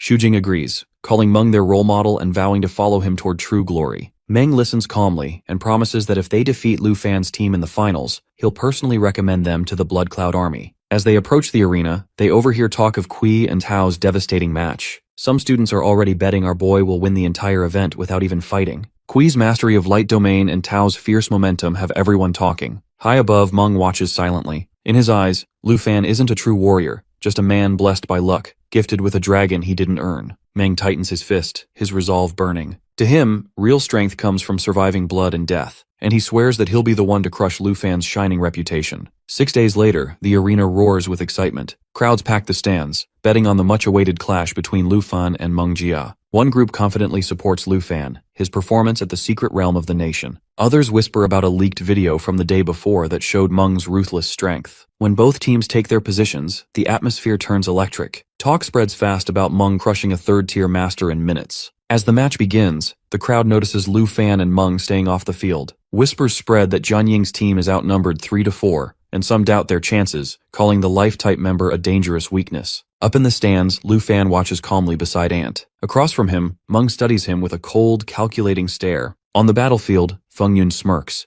confident that their arrogance will cost them the top spot. Our dude reminds him to prove his worth, and Feng Yun, burning with pride, orders his team to finish things quickly and restore Pavilion's honor. His teammates prepare to strike. Tao overhears their threat, and Kui urges everyone to focus as there's no room for mistakes. The judge's signal cuts through the noise, and the match explodes into motion. Kui casts Abyssal Coagulation followed by Starlight Annihilation, while Jianying shakes the ground with Mountain Shaking. The enemy fires back with equal force, and the battlefield disappears under a storm of light and dust. When the smoke clears, Tao frowns as the opponents are nowhere to be seen. Kui tenses, warning her about a possible ambush. Before they can react, chains of glowing energy whip across the field, wrapping around Jianying. It's the Chains of Sorcery, Imprisonment Lock, a curse that freezes its target and blocks all skills for 5 long seconds. The pavilion fighters rush toward Kui and Tao while Feng Yun closes in on Jianying. His grin widens as he declares the battle over once she falls. He vanishes into a blur of black mist, splitting into 16 shadow clones, the 1,000 Phantoms' soul-rending kill. 4 seconds remain on the lock. Kui responds fast, blasting her attacker away with Starlight Annihilation. Tao traps her opponent in a swirling water prison, its 4 chains locking him in place. Feng Yun's confidence wavers as he sees his team forced back. 3 seconds remain. He snarls and charges at Jianying again, determined to end it before she can move. But with 2 seconds left, light blooms above the battlefield and thousands of feather-shaped petals descend like a storm. It's myriad flowers, and Feng Yun stumbles back in shock that she shouldn't be able to use any skills. He dodges wildly as explosions burst around him. As 1 second left, his mind races, fury spilling out as he curses Xu Jing for his plan that's falling apart before his eyes. Away from the chaos, Lu Fan and Ant sit with tea in front of them. He explains that Feng Yun's strategy failed because Jianying isn't relying on skills and her weapon holds its own special power. Ant chuckles softly, unconcerned, and hands him a cup of juice. Back in the arena, Meng watches the fight with a look of disgust. The performance disappoints him deeply. When the chains finally vanish, Jianying rises slowly, energy swirling around her like a storm about to break. The ground trembles beneath her. Feng Yun's shadows close in from all directions, but she doesn't flinch. She confidently declared that all their efforts are in vain. Jianying draws the frigid water sword, its cold aura spreading instantly across the field, freezing the pavilion members in place. Tao seizes the moment, unleashing Abyssal Coagulation in a surge of power. The arena bursts into cheers. Everyone's amazed by their combined might, and even more by the fact that Lu Fan still hasn't lifted a finger. Feng Yun grits his teeth at Lu Fan's calm detachment, while Meng's patience snaps. Rage burns through him as he storms onto the field, shoving past his teammates to confront the silent observer himself. Our boy rises leisurely just as Ant reminds him about dinner plans. He smiles, promising to take her shopping after the assessment for a proper victory feast. She frowns, claiming she feeds him well already, but he laughs it off, saying tonight's meal will be special. Up in the judge's booth, Teacher Gu and Principal Zhao watch closely as the crowd buzzes with excitement. Murmurs ripple through the stands. Our dude finally stands, and many recall how his last battle against Feng Yun Pavilion left everyone trembling in awe. Meng raises his blade, demanding him to step forward. Jianying blocks his path, and she vows he'll have to face her first. She activates her sword's full power, chaining together frigid water, blood-breaking, and army breaker techniques. Energy bursts toward Meng, but he sweeps his leg through the attacks, scattering them effortlessly. He sneers, dismissing her as beneath his notice. Jianying answers with Harmaflame Scythe and Myriad Flowers, forcing him on the defensive again. Before she can press forward, Feng Yun intercepts, insisting she's his opponent. Meng turns, sensing Tao's attack from behind, and meets her strike head-on with his sword, mocking her for even trying. She lands beside Tao, frustration flashing in her eyes. Kui moves forward to help, but our boy steps in. He tells them to stay back as Meng wants a fight, and he intends to give it to him. He then praises their teamwork, adding that if this had been a real battle, Feng Yun Pavilion would already be gone. Meng charges Tao one last time, throwing insults about Lu Fan hiding behind women. As Tao struggles to block him, a dark streak flashes through the air that's the arrow of Nether Serpent. It whistles past Meng, forcing him back. Lu Fan orders Jianying and Tao to retreat and protect Ant with Kui. Meng shouts for Feng Yun to fall back too, claiming he won't be responsible for friendly fire. The spectators lean forward, whispering about whether Lu Fan will summon his dragons, and if victory that way would even count as fair. Meng's aura flares crimson as he declares himself a true warrior, one forged in battle against beasts. His weapon spins and slices through the air before he hurls it toward Lu Fan, who sidesteps easily, his own energy darkening to black silence. Meng soars upward, invoking breaking the sky, and sends two immense slashes crashing down. He roars a question, demanding why Lu Fan refuses to summon his dragons. His calm voice carries across the arena that seeing a dragon requires surviving long enough to earn it. He gestures for Meng to come closer. Fury consumes Meng as his body begins to twist and swell. His teammates freeze in horror while his form shifts into a towering beast. Fur ripples across his body, claws gleam, and his eyes blaze crimson. It's the berserk blood wolf transformation, his true strength revealed at last. The werewolf's roar shakes the ground, every breath radiating violent energy. Our guy steps forward without hesitation, recognizing the danger, but unshaken. From a distance, he raises his hand and fires another arrow of nether serpent. The glowing projectile streaks toward Meng. Lu Fan warns and threatens him mid-air. He realizes that his mind is gone, and only he realizes his sanity is gone,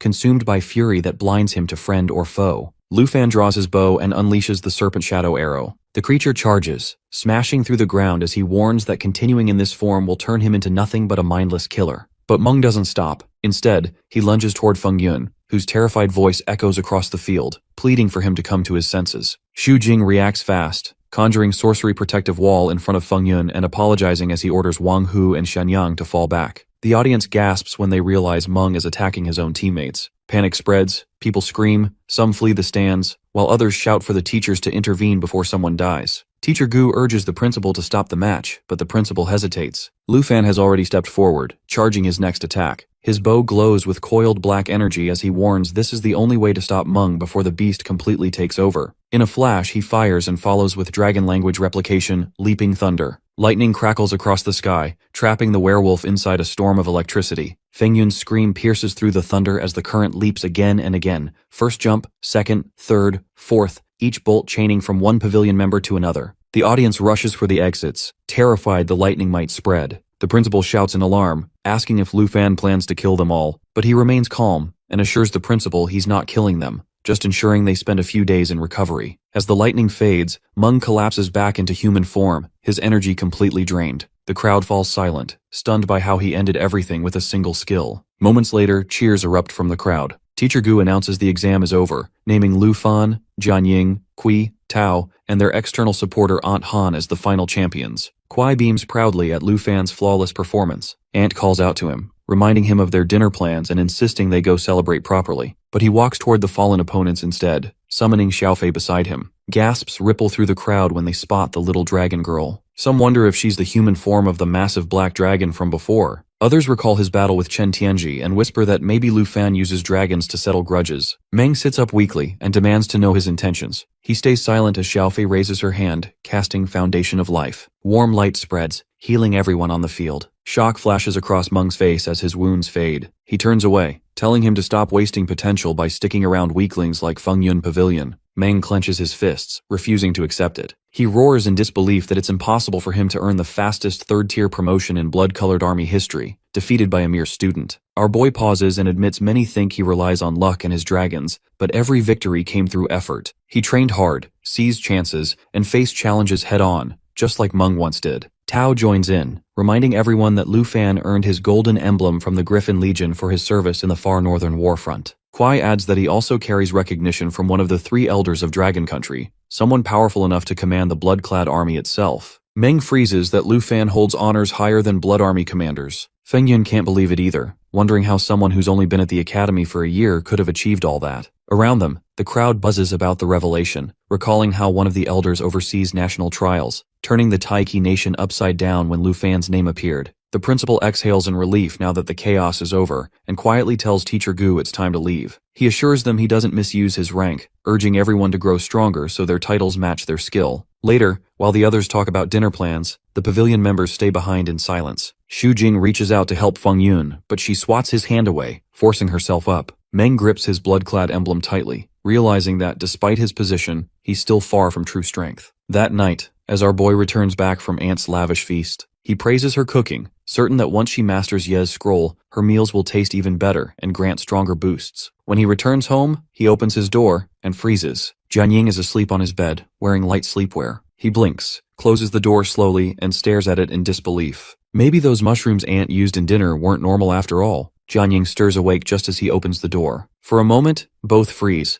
She blinks in confusion while he turns red, unsure why she's in his room at all. She quickly stands up, flustered, explaining that she only came to wait for him after dinner because she needed to talk. He relaxes slightly and asks what was so important. Jianying looks down, hesitating before mentioning the upcoming holiday break. She heard from Aunt Han that Lu Fan plans to leave Dragon Capital for a few months. He nods, explaining they'll head back to Zhanghai City, with Kui and Tao joining them on the trip home. Then softly, Jianying asks if she can come too. He smiles, wondering why she's being so shy. She finally admits she has nowhere else to go. Her words grow heavy as she speaks of her being part of a respected family in Yunbei province, living near the border city. When the beast tide hit, her parents sent her to Dragon Capital for safety, and stayed behind to defend their home. None of them survived. It happened just 2 months before she enrolled. Despite topping the province's exams, she lost everything. She apologizes for burdening him and suggests she could just remain at the academy and train during the break. He places a hand gently on her shoulder, assuring her no one should face life alone. He tells her that from now on, Zhanghai City will be her home too. She smiles through her tears, grateful and relieved. Far away, deep within Shenggu and Taiki Nation, the divine bones awaken, its power stirring with a single purpose, to hunt down Lu Fan. News spreads fast as Lu Fan's group receives reports of a massive beast tide sweeping across Taiki Nation, grounding all flights indefinitely. Aunt sighs,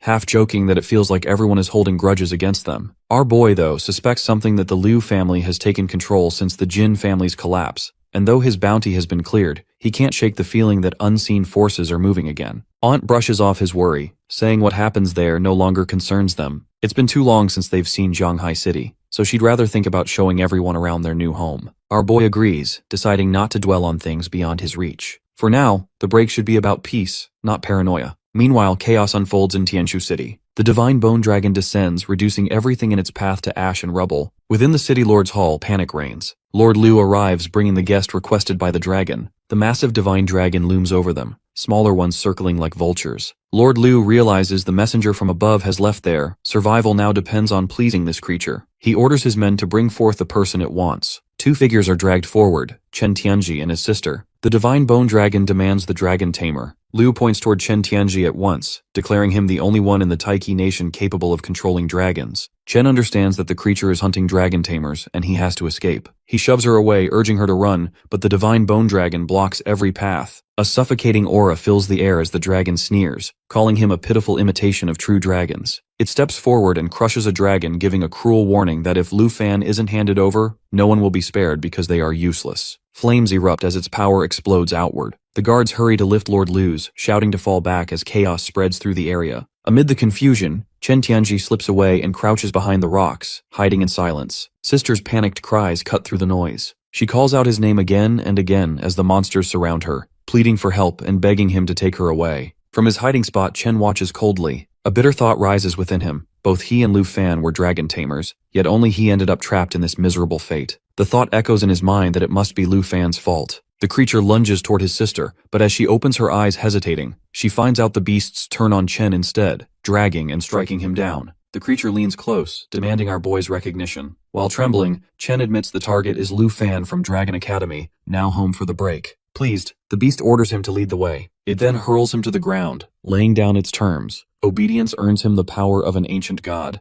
Refusal means he'll be dead by him. Desperation outweighs fear, and Chen agrees, demanding for anything that could grant him enough strength to kill Lu Fan. The beast opens its jaws wide, releasing a glowing purple sphere that pulses with malevolent energy. It comments that hatred and unwillingness make fine vessels, then sends the sphere crashing into Chen's chest. His scream echoes through the cave as the energy wraps around him, twisting his form until a monstrous figure stands in his place. Divine Bones Slave, Chen Tianji, level 110. The Divine Bones beast declares Chen reborn as its slave, his life bound to its will. It merges into his pet space, warning that failure to find him will result in instant death. Chen, now trembling with newfound power, bows deeply and vows to serve faithfully. Sister hides behind the stones, frozen by what she just witnessed. Chen's transformation has turned him into something unrecognizable, a being who would never spare her after the way she once treated him. An overwhelming force bursts through his body, filling him with pride and a rush of superiority. He feels invincible now, as if the entire world must bow before him. When the purple glow around him fades and his form returns to normal, Lord Liu approaches cautiously. demanding to know what caused the sudden calm and why the raging beasts have disappeared. Chen coolly answers that he joined forces with the ancient god. Their union has quieted the chaos threatening the nation. Lord Lu's face tightens. He reminds Chen that the same god nearly destroyed their land before. Now that it lives inside him, leaving is no longer an option. Chen then releases a wave of pressure that makes the ground tremble. He asks what authority gives Liu the right to command him, and remarks that this is the perfect moment to clear the debt between them. Liu retreats a few steps, fear flashing in his eyes, and pleads for calm. Chen advances, but stops suddenly. Someone else is nearby. A figure cloaked in shadow steps forward, armed and composed. He wears a mask and introduces himself as Tan Xiangyu,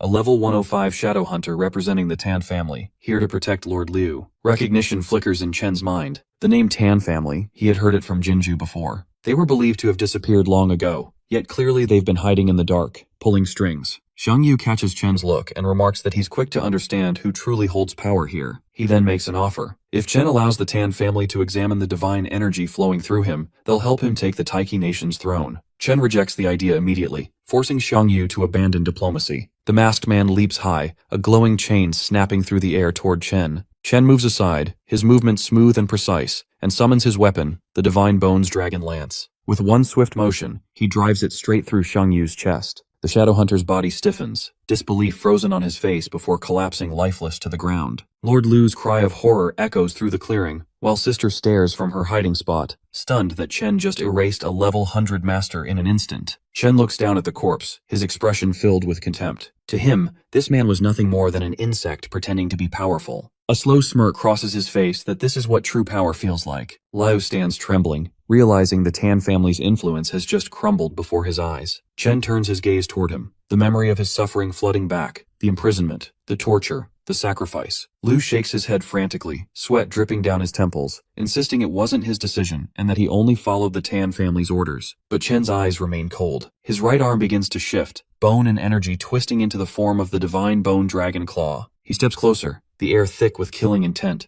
ready to deliver the retribution Liu once thought he'd never face. Lord Liu screams at Chen, accusing him of forgetting where his strength came from. He begs desperately, promising never to cause problems again if left. But Chen, without hesitation, strikes, ending Liu's life in a single blow. Soldiers cry out in disbelief, shouting about their lord's death. Nearby, the rocks shift, revealing Sister trembling behind them. She falls to her knees, confessing her mistakes and begging for mercy. Chen unfolds his wings and soars into the sky, leaving her kneeling and watching his figure disappear among the clouds. By afternoon in Zhanghai City, Lu Fan and his group finally return home. At the entrance, Sun Ge, the Qin family's loyal butler, greets them warmly. He praises Lu Fan's achievements, mentioning how he watched every match and admired how his opponents never even understood how they lost. He still can't believe he commands a whole group of legendary dragons. Our boy responds humbly, crediting Sun Ge for leading his first expedition into the secret realm and expressing genuine happiness to meet him again. Aunt cheerfully tells Jianying they'll be staying together at Zhongshan Garden, a luxurious residence gifted to Lu Fan for ranking first. Tao mentions missing her parents and wonders if they missed her too. Kuai waves it off, saying her uncle had already called to prepare a royal-style feast to welcome her back that very evening. Soon, news spreads that Taiki Nation's massive beast tide crisis has officially ended. Reports claim Lord Liu died bravely during the final battle, sacrificing himself to save civilians and lead the resistance. Tao sighs in disappointment, admitting she was half hoping the beast tide would completely wipe the nation, especially off the map.